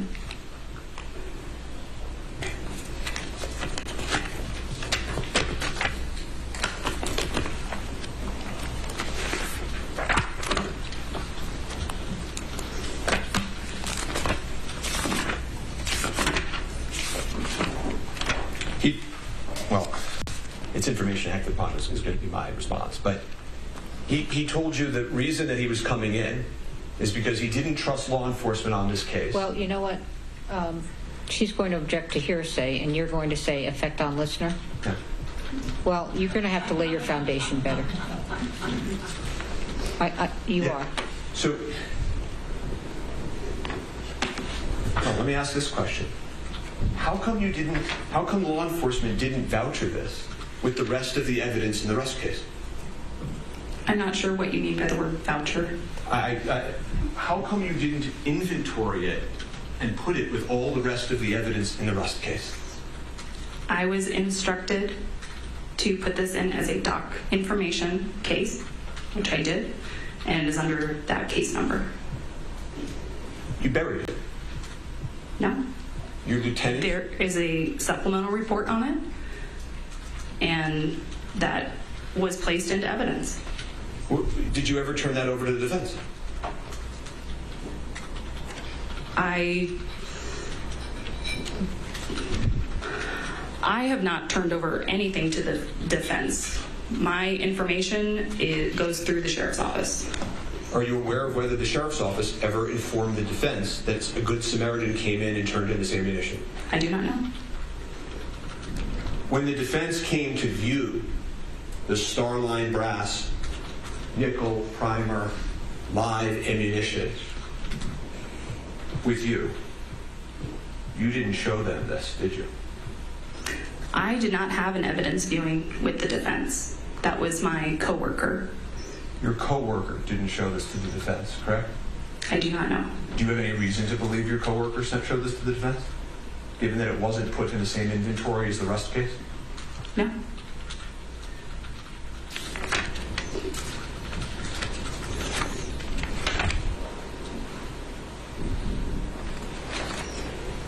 Did you or anyone from the sheriff's office ever tell the armorer or her lawyers that a good Samaritan came in after the verdict and gave you this information? I do not know.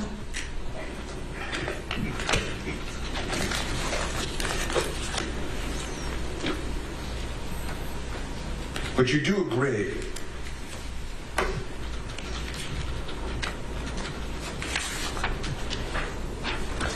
he did tell you that Seth said this was the evidence from the shooting, correct?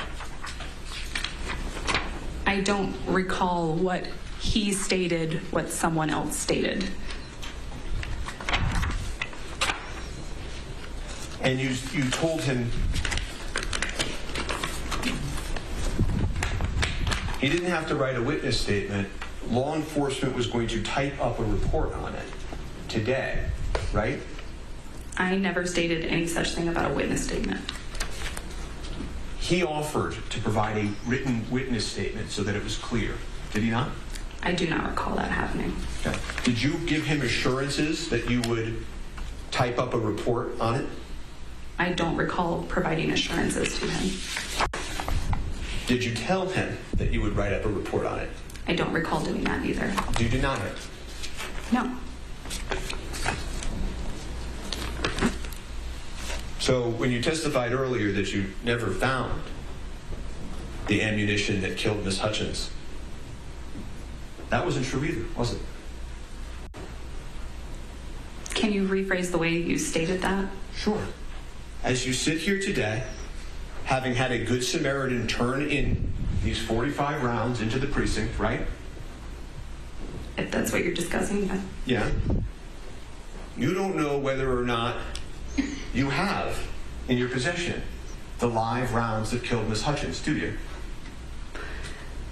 The live round that killed Miss Hutchins has been fired. Are you asking me about a connection between those live rounds and other ones? I'm asking you, as we've talked about at great length, whether or not you withdraw it. I'm asking you, isn't it the case that law enforcement likely has the matching rounds to the ammunition that killed Miss Hutchins? I do not know. And you do not know because you made a doc report about this and did not put it with the rest of the rust evidence, correct?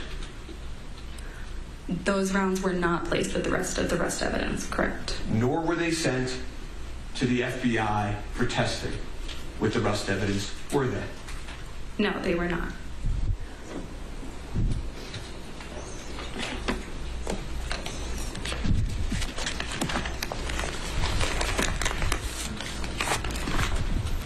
I have no further questions for this witness at this time. Redirect.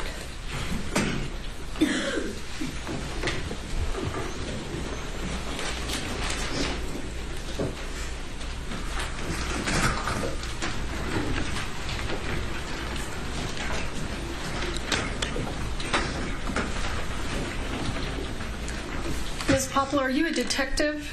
No, I am not. Did you interview any of the witnesses in this case? No, I did not.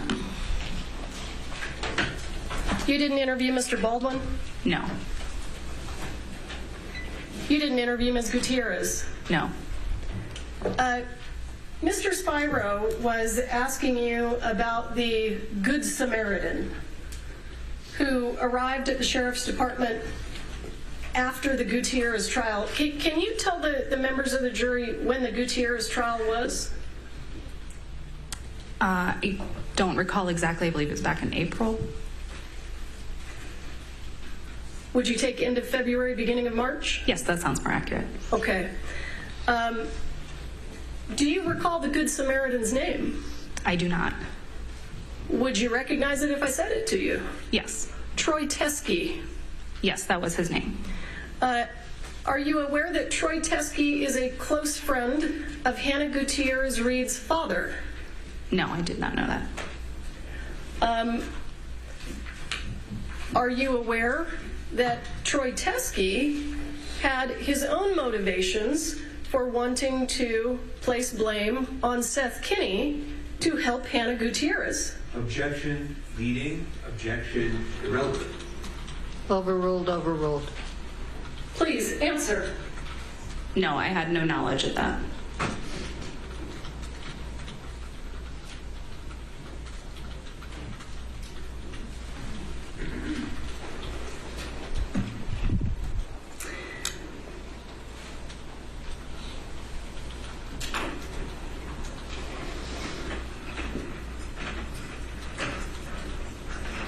Now, to be clear, is Mr. Baldwin charged with involuntary manslaughter for bringing live rounds on the movie set? No. Is Mr. Baldwin charged with involuntary manslaughter for loading a live round into the gun? No. Has a person already been tried and convicted for those things? Yes. To try to clarify some points, Starline brass, is that a brand of ammunition? Yes, it is. Is it a brand of ammunition or a casing? It is a casing. Okay. And the live rounds from the set of rust had nickel primers, right? Yes. Objection, leading, every question. Overruled. So, let me ask you this. When you went to PDQ to conduct your search, because you're not the detective, Do you remember whether he had any surveillance video or not? I don't remember. So,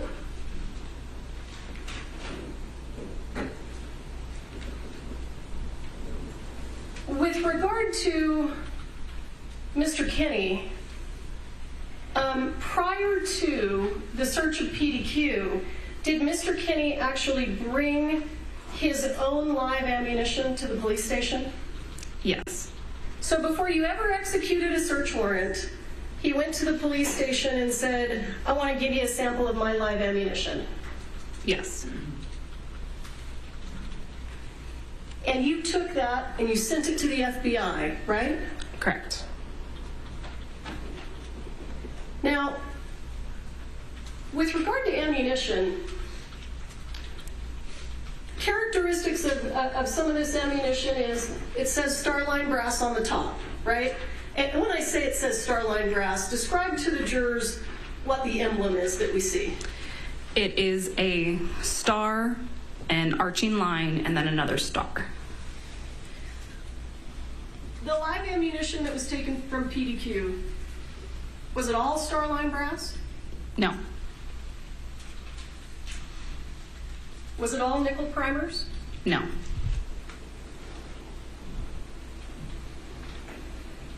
Now, in addition to the stamp on the top of the casing and the color of the primer, does ammunition have different shaped projectiles? Yes. And when we're talking about the projectile, we're talking about, what are we talking about? We're talking about the nose of the bullet, so what actually gets projected out the barrel of the gun. Oh, no, please. Thank you, sir.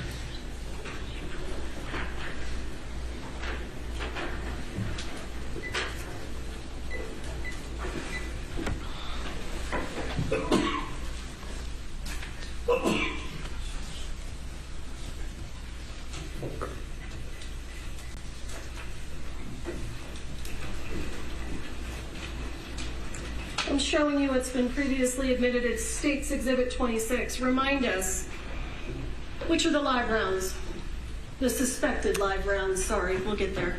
The ones to the right. And what are the ones on the left?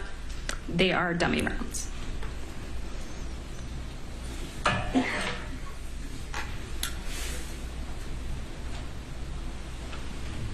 Is there a different shape to the tip of the projectile? Yes. Tell us what the difference is. So the live rounds. You can mark your screen if you want. Okay. So the live rounds have a flattened surface to them, whereas our dummy rounds come to a further point. Sorry, I was trying to draw a line. Almost like a curvature to a better point. At my request, prior to the Gutierrez trial, did you take out a ruler and measure those? Yes, I did. Do you recall the size of what we call the meplet, which is that very top of the projectile? Do you recall the size of the live rounds? Yes, the live rounds were 6 millimeters and the dummy rounds were 4 millimeters. Every single live round, well, suspected live round, taken from the set of rust, was it a 6 millimeter meplet? Yes. All of the live ammunition that was taken from PDQ, to include the live ammunition that Seth Kinney brought into the sheriff's station, did any of those have 6 millimeter meplets? No.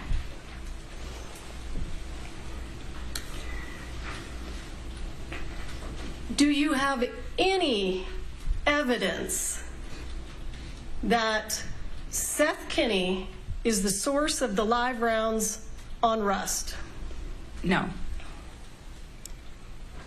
If you know, is there evidence that Hannah Gutierrez brought the live rounds onto the set of rust? Yes. What is that evidence? Let's talk about it. The evidence that I am aware of is a photograph on a cell phone of the rounds in the background of a photograph that was taken with a cell phone. Those rounds are the same ones from the same box that were being pulled from that day, that were handed to Lieutenant Benavides. Let me see if I can find an exhibit to help us.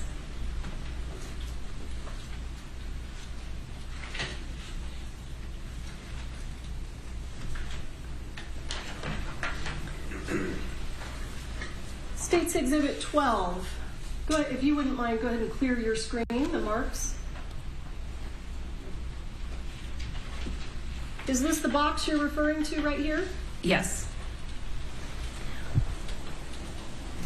Is it your understanding that Hannah Gutierrez admitted to bringing that box on the set?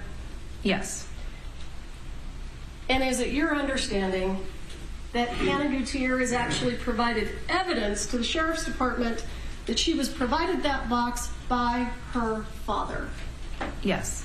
And the Good Samaritan who came in with the live rounds and was telling you Seth Kinney's the bad guy, that happened how long after the incident? That happened well after the incident in after February, so March of this year. So Ms. Hutchins died in what year? In October of 2021. And Mr. Teskey, Hannah Gutierrez's father's good friend, the Good Samaritan, he decided to bring this ammunition in after her conviction? Objection. Is that right? Objection. Assumes facts, not evidence. Misleading. Overruled. Unless you want to come up and tell me. Yes, I do. All right, come on up.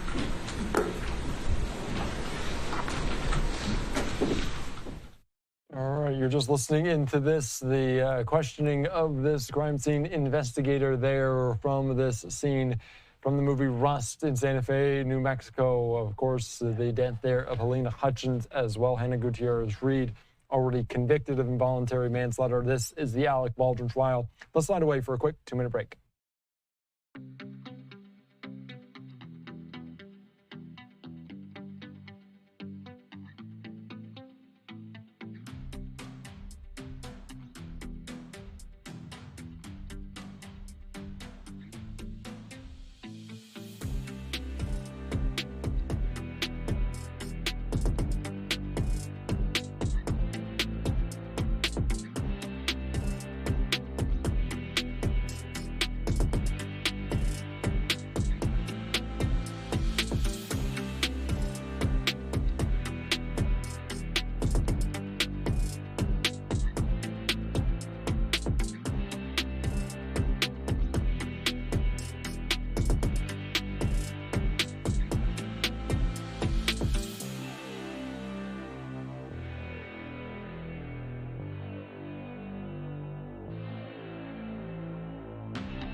All right, welcome back in here to Live Now from Fox. Let's quickly get you back out to more testimony from day 2 of the Alec Baldwin Rust shooting set trial. Let's listen into this here on Live Now from Fox.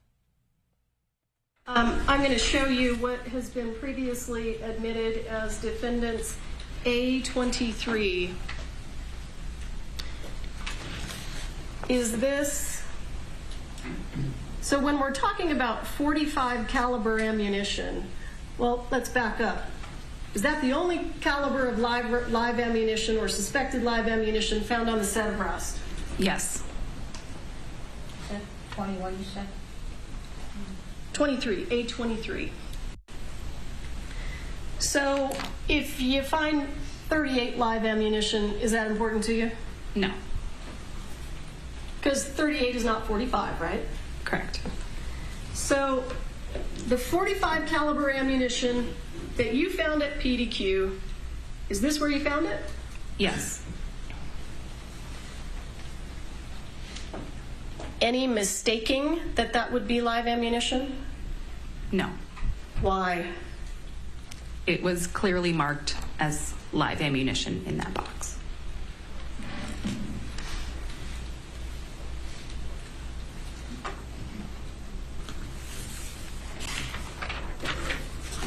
And let me ask you, Ms. Popple, the ammunition that the Good Samaritan, Mr. Teskey, the close friend of Hannah Gutierrez's dad, when that ammunition that he brought to you after her conviction, you still have it? Yes. You can bring it in here and you can show it to the jury, right? Yes. And they can see for themselves that it does not match the live ammunition from the set of Rust, correct? Yes. And that is obvious just when you look at it, is it not? Yes.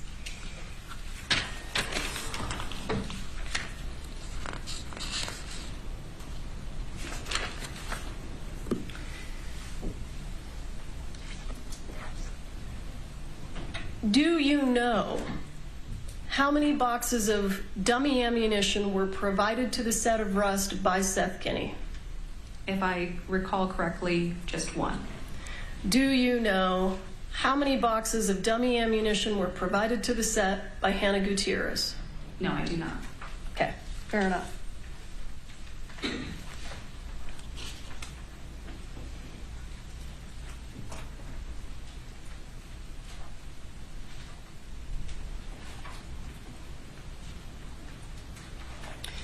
Now, you were asked some questions on cross-examination, and I think they were related to, let me get the exhibit just so that we know what we're talking about.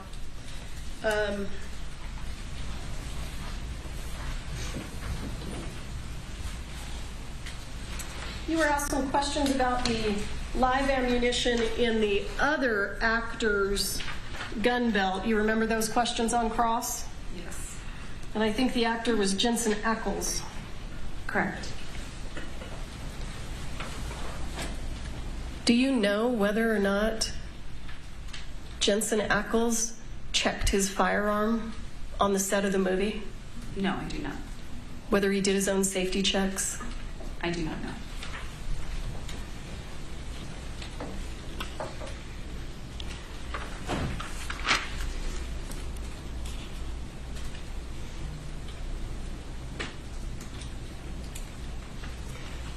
Let's talk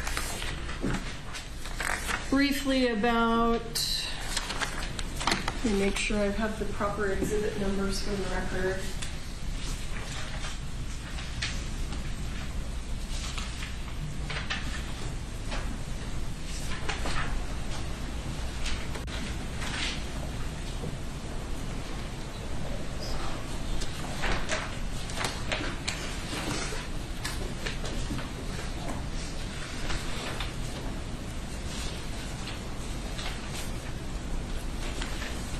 As the trial continues on, let's slide away for another quick 2-minute break.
welcome back in here to Live Now from Fox. Let's take you back out to Santa Fe, New Mexico. Testimony continues on. Let's listen in. Our counsel, are all of the exhibits still up here?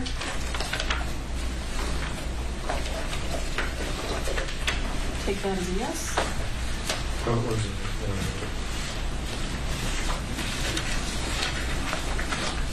No, I have these. I have the script and shells. Those are the exhibits? Does it say copy? Okay, can I use them then? Yes. Okay, as long as they're the same. They're the same. Okay, we'll just use your copies. This is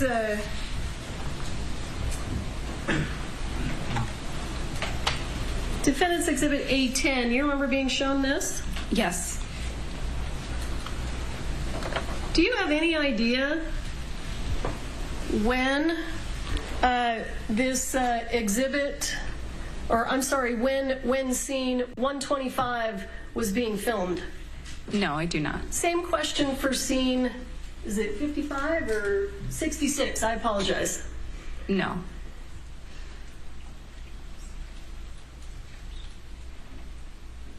'68? No. 115? No. 118? No. 121? No. 130? No. In fact, if you know, was Ms. Hutchins killed during the filming of an actual scene? No, she was not. She was not. Is that right? Correct.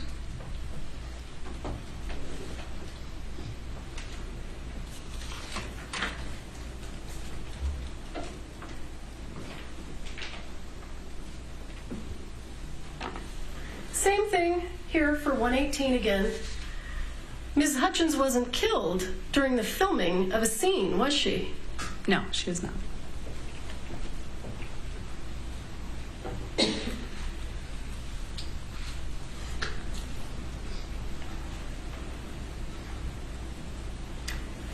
Do you know, if you do you know who wrote the script? No, I do not. Do you know who the director of the movie was? I believe that was Joel Sousa. Do you know whether or not he's going to come in and testify? No, I do not. Did he testify in the Gutierrez trial? I believe he did, yes. Did you interview the person who wrote the script? No. Did you interview any of the witnesses in the room at the time of the shooting? No, I did not. So you haven't talked to a single person who could tell you whether these defense A3 and A10 are relevant at all. Is that right? Correct.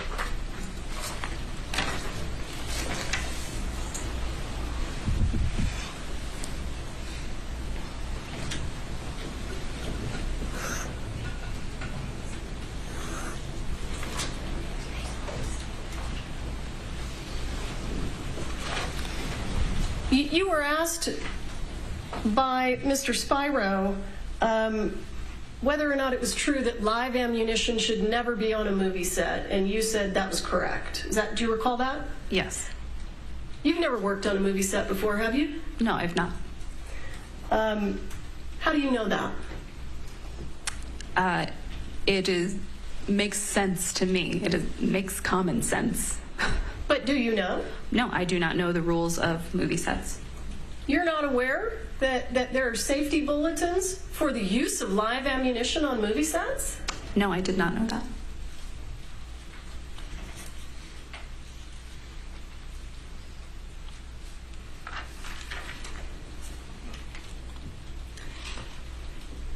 All total, including prop truck, the entire scene out there at Bonanza Creek, how many real firearms were taken into evidence?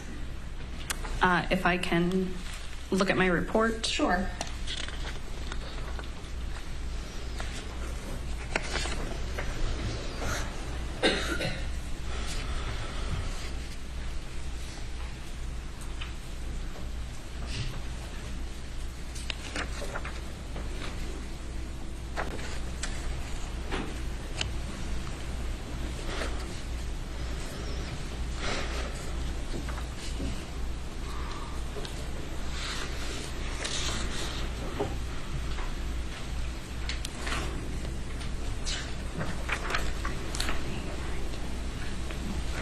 believe 13 in total. 13 real firearms? Yes. Now, you were asked some questions about Mr. Kinney being present at the search of the prop truck. Do you recall that? Yes. Do you remember why he was present? I don't recall the details of why he was present. Do you recall how the Sheriff's Department got access to the safe? Yes, Seth Kenney provided us with the combination. And the firearms that you recovered, real and fake, who did they belong to? It's my understanding they belonged to Seth Kenney. Would you say that those firearms were many thousands of dollars in value? Yes. And do you know who provided the vast majority of the blank ammunition? That I do not know. Okay. Does it surprise you that the person who owns the guns had access to the safe? No.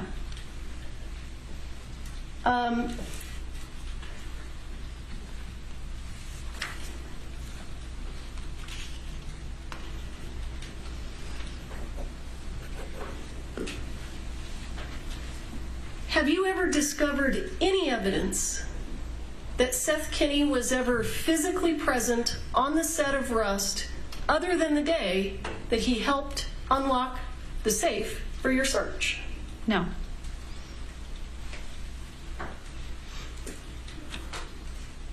All right, is just about there, 3 o'clock in Santa Fe, New Mexico. They'll be going on for some time. Let's slide away for a final 2-minute break of this hour.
All right, welcome back in here to Live Now from Fox. Let's get you back out quickly to testimony there in this Alec Baldwin involuntary manslaughter trial. Let's listen into this on Live Now. That kind of looked like a hoarder place? Yes. How many times do you think that's happened to you? Several dozen. Several dozen? At least, yes. And you're trained to look for evidence in that kind of an environment? Yes.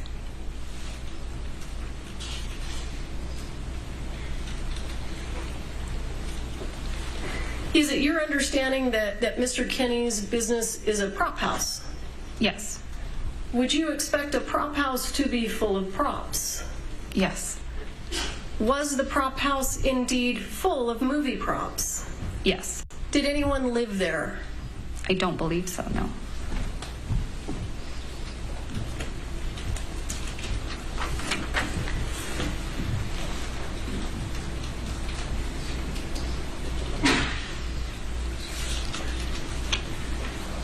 Do you have any idea, based on the investigation that you did, whether or not Mr. Baldwin cocked the gun when he wasn't supposed to?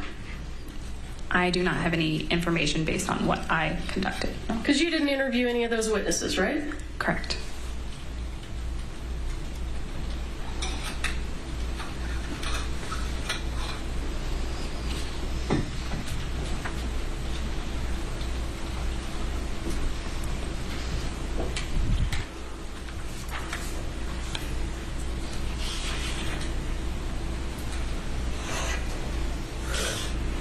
You were asked some questions, or at least one or two questions, about your pretrial interview with the defense attorneys. Do you recall that? Yes. Was Mr. Spiro even present at your pretrial interview? I don't believe so, no.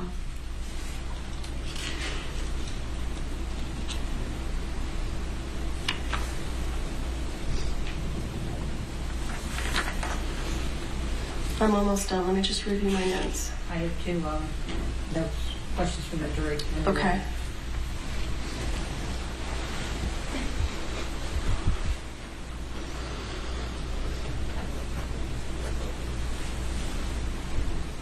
If you know the investigation into the source of the live rounds, did that investigation continue after the case was turned?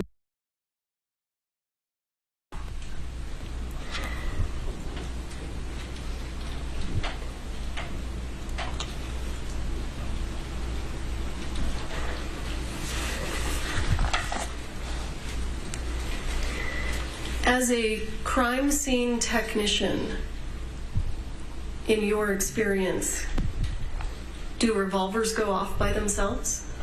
Objection. Yeah. 701, 702. Withdrawn. Yeah. All right, thank you. That was sustained. I want to just back up real quick. You were asked a question on cross-examination about specifically information that you had prior to putting in the request for the accidental discharge testing. You recall that question? Yes. And I think you testified that you didn't recall what information you received. Is that right? Yes. And then you were provided a document to refresh your memory. Do you recall that? Yes. May I approach?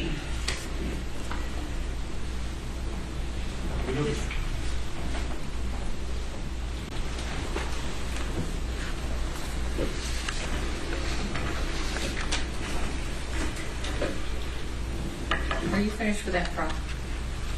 Yeah. That demonstrative evidence. Thank you, Judge. No problem. Thank you.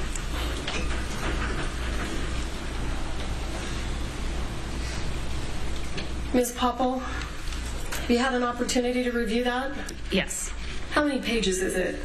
It is 3 pages. Does that document say anything about accidental discharge testing? Objection. That is that's a refresh of memory, so it doesn't have to. I'm sorry.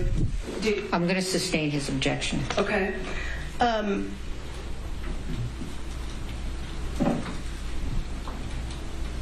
Well, I'm going to ask this question, and maybe let's see how it goes. Does it say anything about the gun being destroyed? No. I'm sorry. No.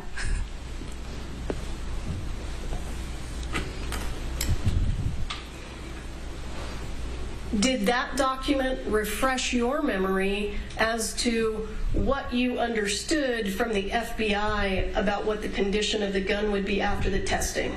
Yes. It does? Does refresh my memory, yes.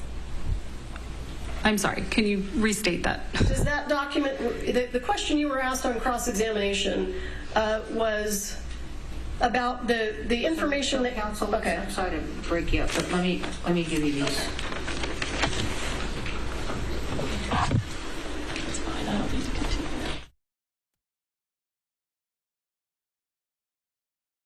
All right, you're continuing to listen in as the camera zooms in on Alec Baldwin, the 66-year-old star there in this being on trial for involuntary manslaughter. The crime scene technician right now on the stand in a redirect. You can see a sidebar there between the prosecution on the left and the defense on the right in Santa Fe, New Mexico. It goes into the evening hours here on Live Now from Fox. We've already heard that one person has been charged, convicted, Ana Gutierrez-Reed, in involuntary manslaughter early this year in the death there of cinematographer Helena Hutchins. So some big developments today here out of this case as we're learning that Alec Baldwin was not the only actor on the Rust movie set with live ammunition. Another actor was found to have a live bullet in his gun holster. The bombshell news was dropped in court today as part of this crime scene technician's testimony in the ongoing trial in New Mexico. The technician told the jury that Jensen Ackles also had a live bullet on the set. The ammo was in his bandolier. On the set day that cinematographer Helena Hutchins was fatally shot. Let's continue to listen in. Set of Rust. Yes. Do you know who the fanny pack belonged to? Yes. Who's that?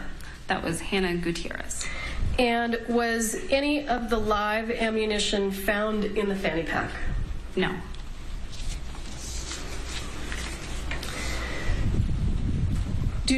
So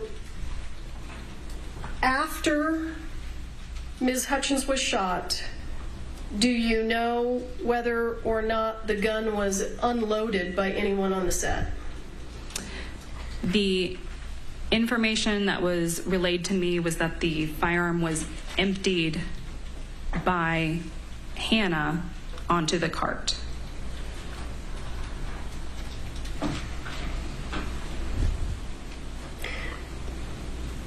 Does that include the spent casing? Yes. All right, Council President.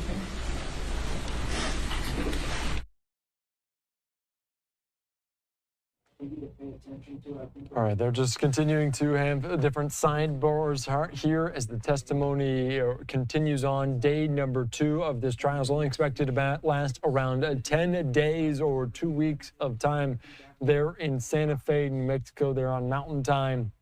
So just past the 3 o'clock local time there as they'll go into the evening hours discussing different pieces of evidence brought into this case on that movie set, the tragic day several years ago back in 2021.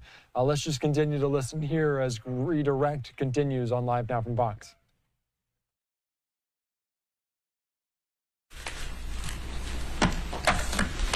I'll pass the witness. I just have one question. The Good Samaritan asked you, in reference to the ammunition he provided, question, and that's the one that killed Helena. And you said yes, correct? I don't recall that. Do you deny it? I don't deny it. No further questions. Thank you.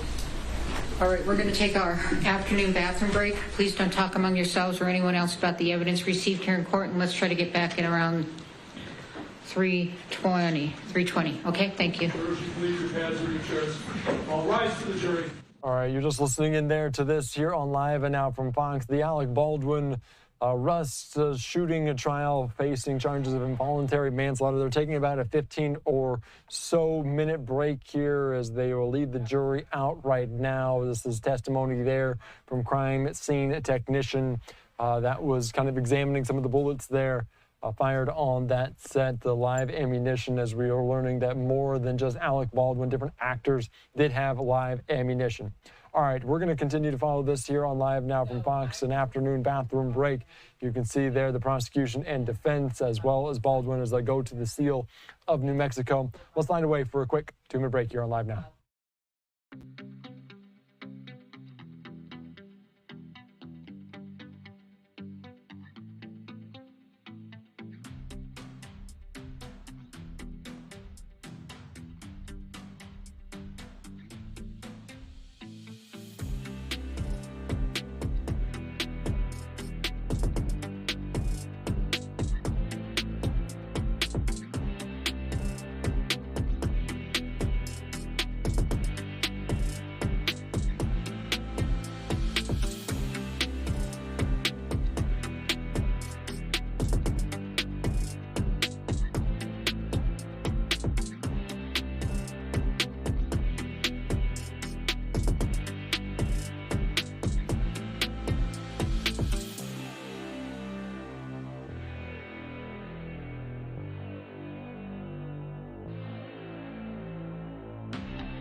All right, welcome back in here to Live and Now from Fox Alive. A look there in Santa Fe, New Mexico, as they're on an afternoon break. Should resume in about 15 or so minutes. And of course, we'll take you out to that here on Live Now from Fox, and you can watch it in full on our YouTube page. And coming up in just an hour or so, we're going to shift gears just a little bit to get prepared for the press conference for President Biden there to kind of mark the end of this NATO summit. This, as calls for him to step aside, continue to grow, gain momentum, lots of pressure now on the president, as well as we're hearing different 14 lawmakers on Congress call for him to step aside. I do want to put up just this tweet right now from Chad Pergram about this exact topic as the different representatives from Hawaii and Arizona call on Biden to step aside.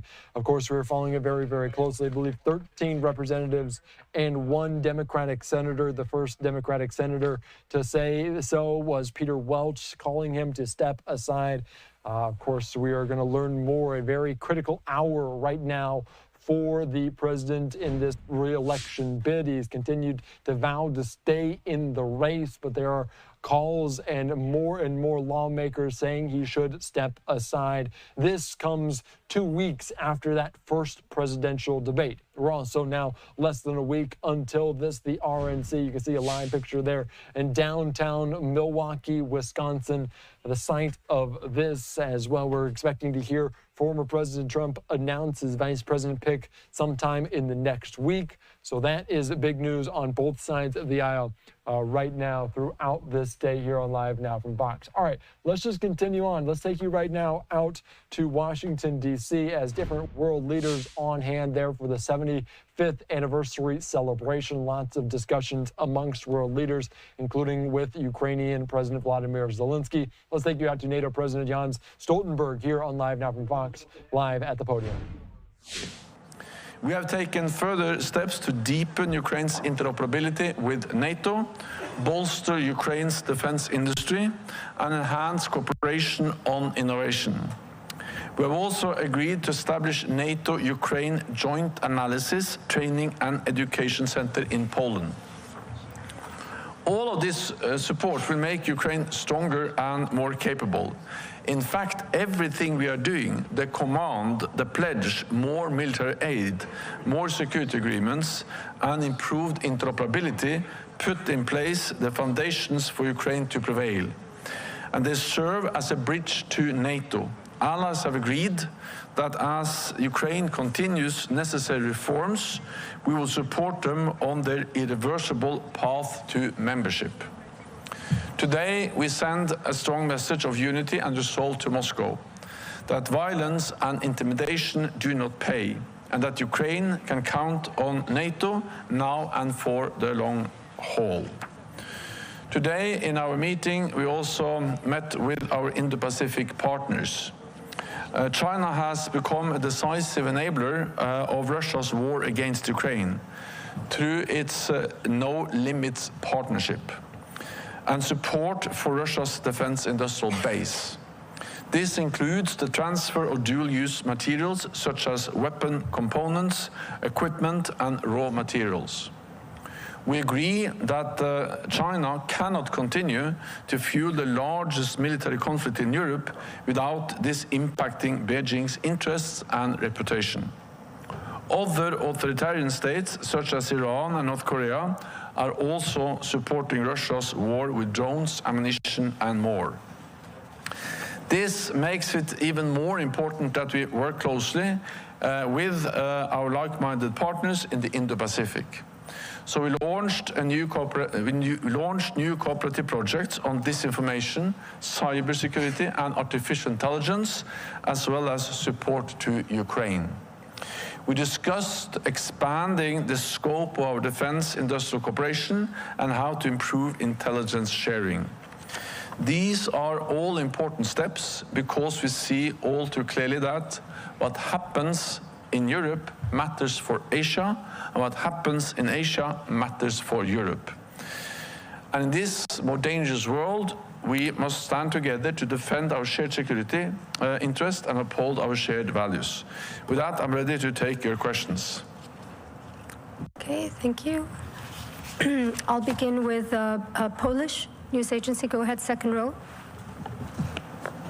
Good morning, Dominika Chelsea, Telewizja Republika, Polish television. I would like to ask you for a comment on the recent exercises of Belarus and China close to Polish border with Belarus, which is extremely dangerous, especially that since 3 years Poland is facing attacks from the illegal migrants encouraged by Belarus. Could you comment, please? Chinese Minister of Foreign Affairs told only that Poland and Belarus should to find some diplomatic solution. And if I may add something, I think that not only in my personal name, I would like to thank you for all cooperation with media, with journalists, and for all those 10 years. Thank you very much. The Chinese exercise together with the Belarusian forces in Belarus is part of a pattern. It just confirms how authoritarian regimes are aligning more and more, and also how China is coming closer to NATO in Europe, in Africa, in the Arctic, and elsewhere. This fits into the pattern we have seen, also with a closer alignment between China and Russia, but now also China and Belarus. And of course, it also fits into the pattern of authoritarian powers working closer together in supporting Russia's war of aggression against Ukraine, a neighbor to Belarus. We need to remember what kind of regimes we are speaking about. We are speaking about authoritarian regimes. China is oppressing its own people, cracking down on democratic voices, crushed actually democratic voices in Hong Kong, more assertive behavior in the South China Sea, threatening neighbors, threatening Taiwan, and China is conducting a huge military build-up with no transparency and investing heavily in new modern missiles, nuclear weapons. So again, the fact that they are aligning more and more with Russia, with Belarus, just fits into this broader picture of authoritarian powers working together. And of course, that makes it even more important that we then work together with our partners also in the Indo-Pacific. Okay, we'll go to the gentleman in the fourth row, third chair. Hi, my name is Rami Gabr. I'm working for Al Qahira News TV, Egyptian TV. Actually, my question is, according to a congressional law issued last December in the United States, the United States is committed to continue its cooperation with NATO. So from the side of the alliance, the NATO, is there any plans to deal with any changes in power in the United States? I mean the elections in next November, and also on the other side of the North Atlantic. There are some changes we are seeing now in Europe with some right-wing parties are getting some gains in the elections. So if the NATO in general has a plan to deal with all these changes in the both sides of the Atlantic? Well, NATO celebrates its 75th anniversary this year, and throughout our history, we have had many changes of governments and many different political parties in the leadership of the different allied countries. And often there has been concerns about whether new governments, new political parties will support NATO.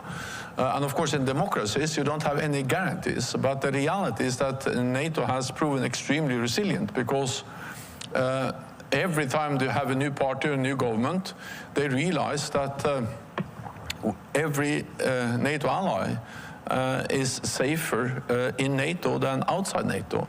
NATO is in the security interest of all allies to stand together.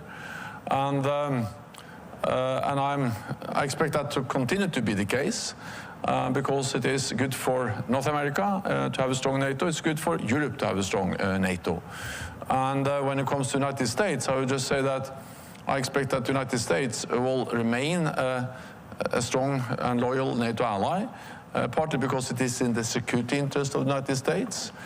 There are concerns in the United States about the rise, the economic strength, the military power that China represents. And of course, the United States is big, 25% of the world's GDP, the world economy. But together with NATO allies, we represent 50%, twice as much, and 50% of the military might. So the reality is that NATO makes also the United States stronger and safer. And this is a strong argument for the United States to continue to support and to remain a loyal and committed NATO ally. There's also very strong bipartisan support in the United States, according to opinion polls, but also in the US Congress. And then thirdly, the main criticism from, for instance, former President Trump has actually not mainly been against NATO. It has been against NATO allies not investing enough in NATO, and this has fundamentally changed. When we made the pledge in 2014 to invest more in defense, only 3 allies met the NATO guideline of spending 2% of GDP. Now 23 allies. So the clear message from the United States has had an impact. European allies and Canada are really stepping up, and 23 allies will meet the 2% guideline this year. Many will actually spend significantly more. Today, Canada, Prime Minister Trudeau announced that also Canada will now put in place a plan to be at 2% within a few years. So that means that all those allies who are not yet at 2%, they have a plan in place to be at 2%. So I welcome both the fact that so many allies have reached the 2%, but also that those allies are not yet at 2%, including Canada, now have a clear plan in place. So for all these reasons, I expect the United States, as all the allies, to remain committed to NATO, because it is in our interest to be together. Okay. All right, you're just listening into this here on Live and Now from Fox. Some big comments there from the NATO President Jens Stoltenberg about kind of the uncertainty as we head into November. Lots of calls potentially on President Biden to step aside and maybe make a new race entirely. So we'll have that here on Live Now from Fox. And coming up in just over an hour, we're expected to hear from President Biden at the end of this kind of NATO summit at a press conference. Quite a few questions you might imagine will be about those calls, the pressure on him from within the Democratic Party to step aside ahead of this November election. So we'll take you on to that here as soon as it happens here on Live Now from Fox. And that also somewhat means the Alec Baldwin Day True trial will still be going on. And of course, if you want to tune into that, don't forget to open your camera on your phone right now, scan that QR code. It will take you to that stream in its entirety as you can watch it gavel to gavel here. Day number 2, as we will slide away from that in just about 40 or so minutes to get you ready for these marks, these potentially seminal remarks from President Biden. So open your camera on your phone, scan that QR code to watch all the evidence, all the testimony there within that courtroom in Santa Fe, New Mexico. All right, they're on a break right now. So, of course, they're just showing the seal of the state of New Mexico at this time. But we're following the major developments out of this as the 66-year-old star faces involuntary manslaughter charges, which upwards of 18 months potentially behind bars. All right, I'm Andy Mack. You're on Live Now from Fox. Let's slide away for a quick 2-minute break.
All right, welcome back in here to Live Now from Fox. I'm Andy Mack. Thank you so much for joining us, and we will get you right back out to this Alec Baldwin involuntary manslaughter trial there on the set there of Rust in Santa Fe, just south of that region. They're currently on just this little afternoon break, but coming up in a little bit, about 30 or so minutes, we're going to slide away from this as we expect President Biden to make some remarks at 6:30 Eastern, and you can tune in to the remainder of this Rust trial, this Alec Baldwin involuntary manslaughter trial coming up in just a little bit. You can open the QR code. You can just open the camera on your phone, scan that QR code right now. It will take you to the feed as we go gavel to gavel on this somewhat short trial, just expected to be 10 or so days, as we're hearing some tense moments between the prosecution and defense about some different conversations that should be redacted, should be left out on the relevancy of some of these. So if you want to watch this one in full, we encourage you to scan this code on your screen right now and take you out to it. As it currently right now in a break, but they will go into the evening hours. They are Mountain Time, so just about 3:30 local time there, so about 2 more hours roughly of testimony in this case. So we'll have that in full here on Live Now from Fox, and we'll take you back out to it if it happens in the next half hour or so before we slide away to other main topics. All right, another couple Live Now looks there in Washington, D.C., as well as we're following all the latest with different conversations, potentially the remarks from President Biden coming up in just a little bit inside of this hall. You can see the podium set up. Also coming up next week, a live picture there out of Milwaukee, Wisconsin, the RNC, the Republican National Convention, hosted there in that city in southeastern Wisconsin. So certainly we're getting closer and closer to November as we speak. But there also is growing pressure on Biden to step aside, and we're learning more information as the count grows to 13 House Democrats and also a single Senate Democrat calling for Biden to step aside. I want to put up this tweet right now from Chad Pergram about the numbers of these, as we're hearing a representative out of Hawaii, Representative Case, and also a Democratic representative from Arizona, Rep. Stanton, calls on Biden to step aside in that race. So that's just something we're following here on Live Now from Fox. I want to put up this statement from Representative Greg Stanton out of Arizona, saying, "I was one of Biden's earliest supporters in 2020, and I'm proud of the progress we made for Arizona. However, the stakes in this election could not be higher. For our country's sake, it's time for the president to pass the torch to a new generation of leaders." So number 14 there, calling for Biden to step aside. It's very, very interesting, just some of these public comments versus what is going on privately behind some of these closed doors on closed-door meetings there on Capitol Hill about the viability of Biden moving forward, moving into November. All right, I'm Andy Mack. You're on Live Now from Fox. Let's slide away for another quick 2-minute break.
All right, welcome back in here to Live Now from Fox, and you can see everyone has re-entered the courtroom. Alec Baldwin there for this involuntary manslaughter trial, day number 2. We've seen a crime scene technician take the stand as we're learning more major information here on Live Now from Fox. You can see also inside of this courtroom a live picture right now of the judge overseeing this case as they will slowly welcome back in the jury. And I also want to continue to reiterate, coming up in just about half an hour, we will slide away from kind of the main portion of this, but we will carry it gavel to gavel here on a second stream.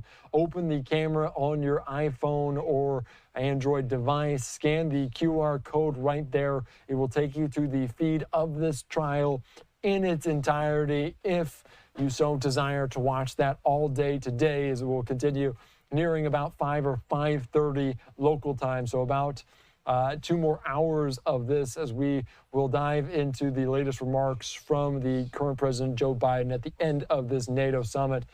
Some major remarks at a press conference, and you can imagine quite a few questions about his health, about his campaign, and the future of what's to come for this major election. But if you want to watch the Alec Baldwin trial, take you out to this. Open your camera on your phone, scan it right now. All right, let's take you quickly back out here to this on Live and Now from Fox as they are welcoming back in the jury Alec Baldwin there standing for this, the 66-year-old TV and movie star, as we are following this after the tragic death of cinematographer Helena Hutchins. Let's listen into this here on Live Now from Fox.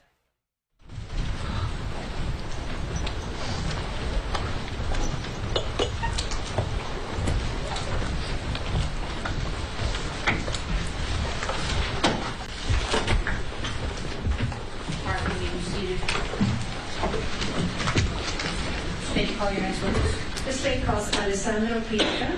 Will you raise your right hand? Face the judge, please. Do you swear affirm under penalty of law that the testimony you'll give in this case will be the truth, the whole truth, and nothing but the truth? I would. All right. Have a seat. Talk into the microphone. May I proceed, Your Honor? Yes, you may. Good afternoon, sir. Would you please introduce yourself to the members of the jury? Good afternoon. My name is Alessandro Pieta. I come from Italy. I am a gun manufacturer. I'm actually the guy that made the gun that been used in the movie. Thank you. Sorry. You have to answer her. Oh, sorry. I appreciate all the information, but I have to ask you a question, and then you answer the question. Sorry. All right. So you've told us you're a gun manufacturer. Yes, is that I right? am. And what company do you own? It's named Fab Fratelli Pieta. Okay. And do you manufacture Pieta firearms? Yes, that's the name of the company in English. How long have you been manufacturing firearms? The company has been founded in 1963 from our lab, and my brother and myself are running the company since 2000. And are you familiar with how Pieta firearms are actually made? Yes, of course. And how are you familiar? I've been working in the company since 1995, and I've been taught by my dad how to produce a gun, and assist my brother studying engineering in demo. Okay.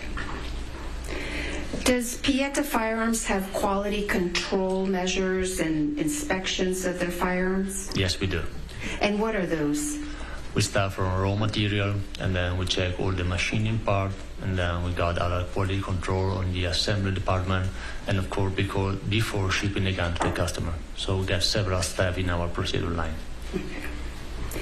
And does Pieta Firearms use, what kind of manufacturing technology does Pieta Firearms use? Well, we've been involved a lot in the Industrial 4.0. That means that we are using the most actual manufacturing technology available on the market. So you're basically high-tech technology? Yeah, we use CNC machine, full control of robotic system. It's not just by hand, but also use the modern technology. Okay.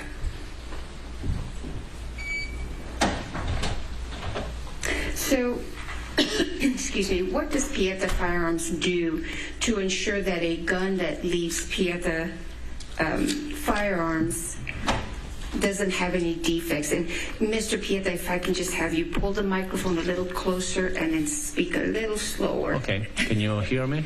Yes. Okay. And then if you could just speak a little slower, please. Sure. We do have our quality control operation, but being an Italian manufacturer, by law, we have to send the gun to a national proof house. It's not a private company, but it's a public company. And all the guns that we produce, all the guns that are imported or made in Italy, need to be tested by this proof house. They have their own standard quality controls, and they also give us a certificate, and they stamp on the gun their marks. So there are different systems that we use to check the guns. What is a proof house? A proof house is a public company that shoot the gun, test the gun, take certain dimension. We have CIP homologations that is different from the American. It's called SANI, but they're very similar on the concept. We have certain dimension and we check in order to be sure that the gun works properly. They also shoot the gun higher pressure, so they know that the gun will not blow up during your regular training section. And of course, they check all the safeties on the guns. So, before the gun leaves your company, Pieta Firearms, do you guys do checks of the guns first? We do our own final check for quality reports. That means that we also looking for aesthetical defects, and of course we do our own quality on the trigger pull or on the action to be sure that everything in proper situation. Okay. And so in addition to that, then it goes to the proof house and they do their checks as well? The proof house check the gun as a piece of steel, if you pass that name. I check the gun for the customer because they want to get a nice gun, so without any scratches or without any cosmetical defects. Okay. Does that also involve checking the internal parts of the gun to make sure that there are no defects? That's done before by our quality control office, and we do that in the company. Okay. I'm going to show you what's been marked as States Exhibit 50. No objection. Your Honor, being that there is no objection, I would move into Evidence States Exhibit 50 and ask to have it published. Yes. Admitted, published. On the screen in front of you, Mr. Pieta, is States Exhibit 50. Do you recognize that? Yeah. What it's is one it? of our single action revolver. Probably, actually it's written 45 long Colt, that's the caliber, 7.5 barrel length. Are you familiar with this particular gun? I know this gun because I know that gun has been produced for a trade show called SHOT Show, and has been shipped to Vegas, in particular for that show.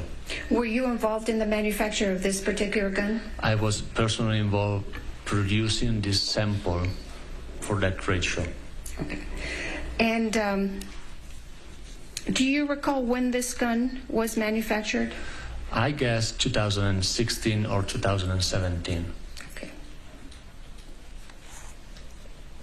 How do you manufacture this particular firearm? Well, I would not say manufacture. I could say I prepare this gun because being a replica, we need to make our customer happy, and of course our main customers are collectors.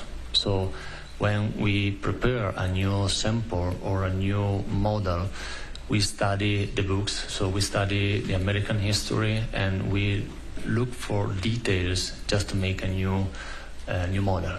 That's why I've been involved to introduce this gun during this trade show. So you said this was a single action revolver. This is a single action type revolver. It means that every time you want to shoot, you need to pull the hammer, cock the hammer and pull the trigger. Is that what a single action means? Yes. So you have to cock the hammer before you pull the trigger? Yes. Okay. Is this different from other Pieta single action revolvers? It's different on outside because the details are different. We are not used to make any marks on the grip, or we are not used to write the caliber on the trigger guard. But this is basically is the same gun with a different configuration. So are the internal components of this gun the same as for others, Yes, correct. Pieta? Correct. Are the internal components of this particular gun, are they interchangeable with other Pieta single-action revolvers? Yes, they do. Now, is the hammer to this Exhibit 50 that we see in front of us, is that different from other Pieta revolver hammers? As the sides of the hammer and being polished just to create a different color. Okay. But is it similar in as far as specifications? It's the same. It's the same to other firearms?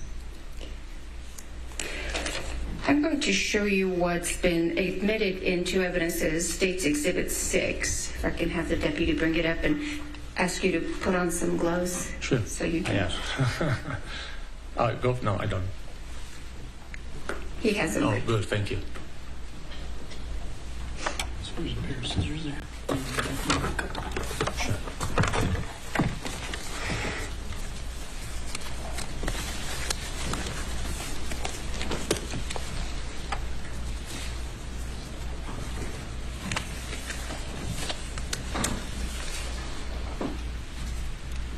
If you can open the box, Mr. Pieta. Do you recognize what's in there? Yeah, it seems to be the same gun that's on the screen. Okay. And I'm going to show you what's been marked as State's Exhibit 51. No objection. I move into evidence 51, Your Honor, with no objection. Case 51 is submitted. You may publish. Now, if you can take a look at that firearm, Exhibit 6, that's in front of you, does it have a serial number? Yes, it is. And I'm going to put on the screen State's Exhibit 51. Do you recognize that? Yeah, that's our invoice that probably has been used to ship the gun to EMF. Does this invoice contain or list this particular gun that's in front of you, Exhibit 6? Can I check the serial number? Yes, please. Can I touch the gun? Yes, with your gloves. Yeah, it's the same serial number. Okay. So did Pieta Firearms then ship this gun, Exhibit 6, per this invoice? Yes, we did. And when and to whom was it shipped? It's been shipped to EMF company. All right, you're just listening to this here on Live and Now from Fox. I'm Eddie Mack. Thank you so much for joining us. You can see Alec Baldwin there sitting inside this courtroom. Let's shift gears just a little bit here on Live Now from Fox. And of course, you can watch that Alec Baldwin stream on our other YouTube link. We'll put that up on the screen momentarily. But Biden is speaking right now at this NATO summit. Let's listen into this on Live Now from Fox. This war, but beyond after they win. 25 additional countries quickly joined them and pledged to negotiate and sign a bilateral security agreement with Ukraine. Now, 1 year later, more than 20 countries plus the European Union have completed and signed these agreements. And more countries are finalizing theirs as we speak. This compact brings all those countries together in a unified, coordinated, and comprehensive architecture to support Ukraine, not just for now, but for years in the future. In the short term, we'll continue to supply Ukraine with the weapons, munitions, and training they need to repel Russian forces. In the medium term, we'll help build a future force that has the strength and the capabilities both to defend Ukraine and deter further aggression. In the long term, after this war is over, if Putin ever tries it again, all the countries that endorsed the compact have pledged to have Ukraine's back, just like we have it now. You heard me say it before. We're building a bridge to NATO for Ukraine, a pathway leading to an eventual membership as they continue to implement important domestic reforms. This compact, which is on the stage here, is a central piece of that bridge. What happens to Ukraine matters. It matters to all of Europe. It matters to NATO. Quite frankly, it matters to the whole world. We're united against Putin's senseless and brutal war. We are united behind Ukraine as it fights to defend its freedom and its future. We're united behind a vision of the world where free countries like Ukraine do not have to fear aggression from a brutal tyrant next door. I want to commend Ukrainian armed forces, as their defense secretary leaders are here as well. and the Ukrainian people. You're incredible. Went through all of your country. You're incredible.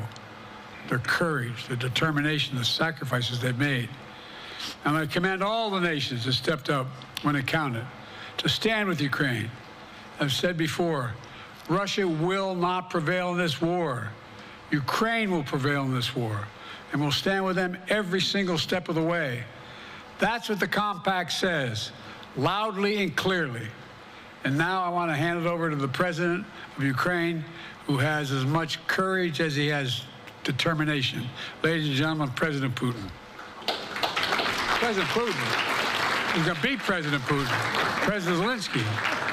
I'm so focused on beating Putin, we got to worry about it. Anyway, Mr. President. I'm better. You are a hell of a lot better. Thank you so much, Mr. President. Thank you very much.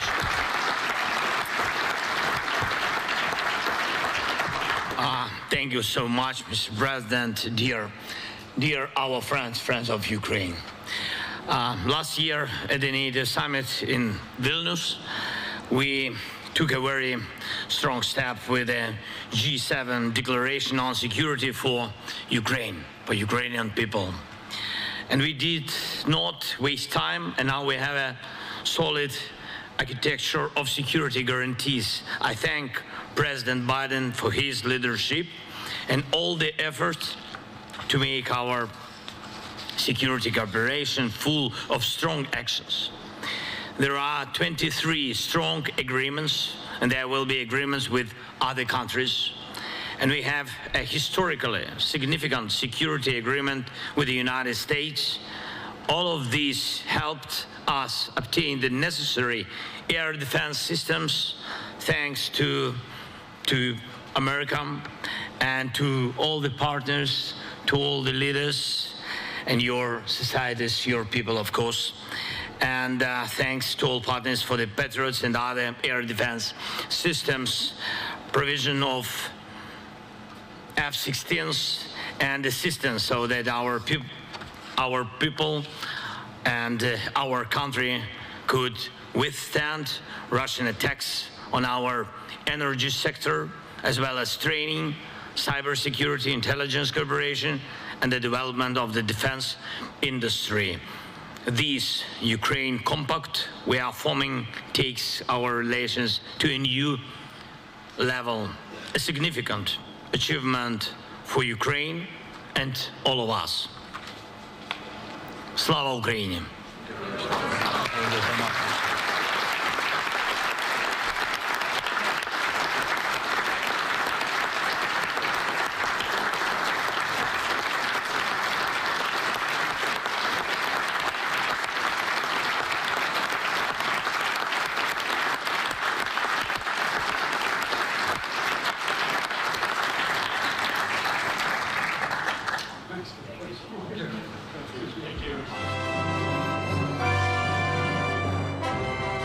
Just watching that, kind of the compact there for Ukraine as the war rages on, and somewhat of a big misstep there by President Biden, introducing President Putin when, of course, he was introducing there the Ukrainian President Zelensky. He did correct himself after Zelensky noted this, but of course saying, I am better, and Biden responding, yes, you are. So this is just some comments there from this kind of meeting of world leaders in Washington, D.C. Coming up in 45 or so minutes, we're expecting to hear from Biden at a press conference. A lot of questions about his health and concerns from the Democratic Party, as we are learning now some 14 different members, different lawmakers telling him and calling on him to step aside ahead of the November election. I'm Andy Mack here on Live Now from Fox. Let's slide away for a quick 2-minute break.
All right, welcome back in here to Live Now from Fox. I'm Andy Mack. Thank you so much for joining us. A live picture there in Washington, D.C. is coming up at 6:30 Eastern.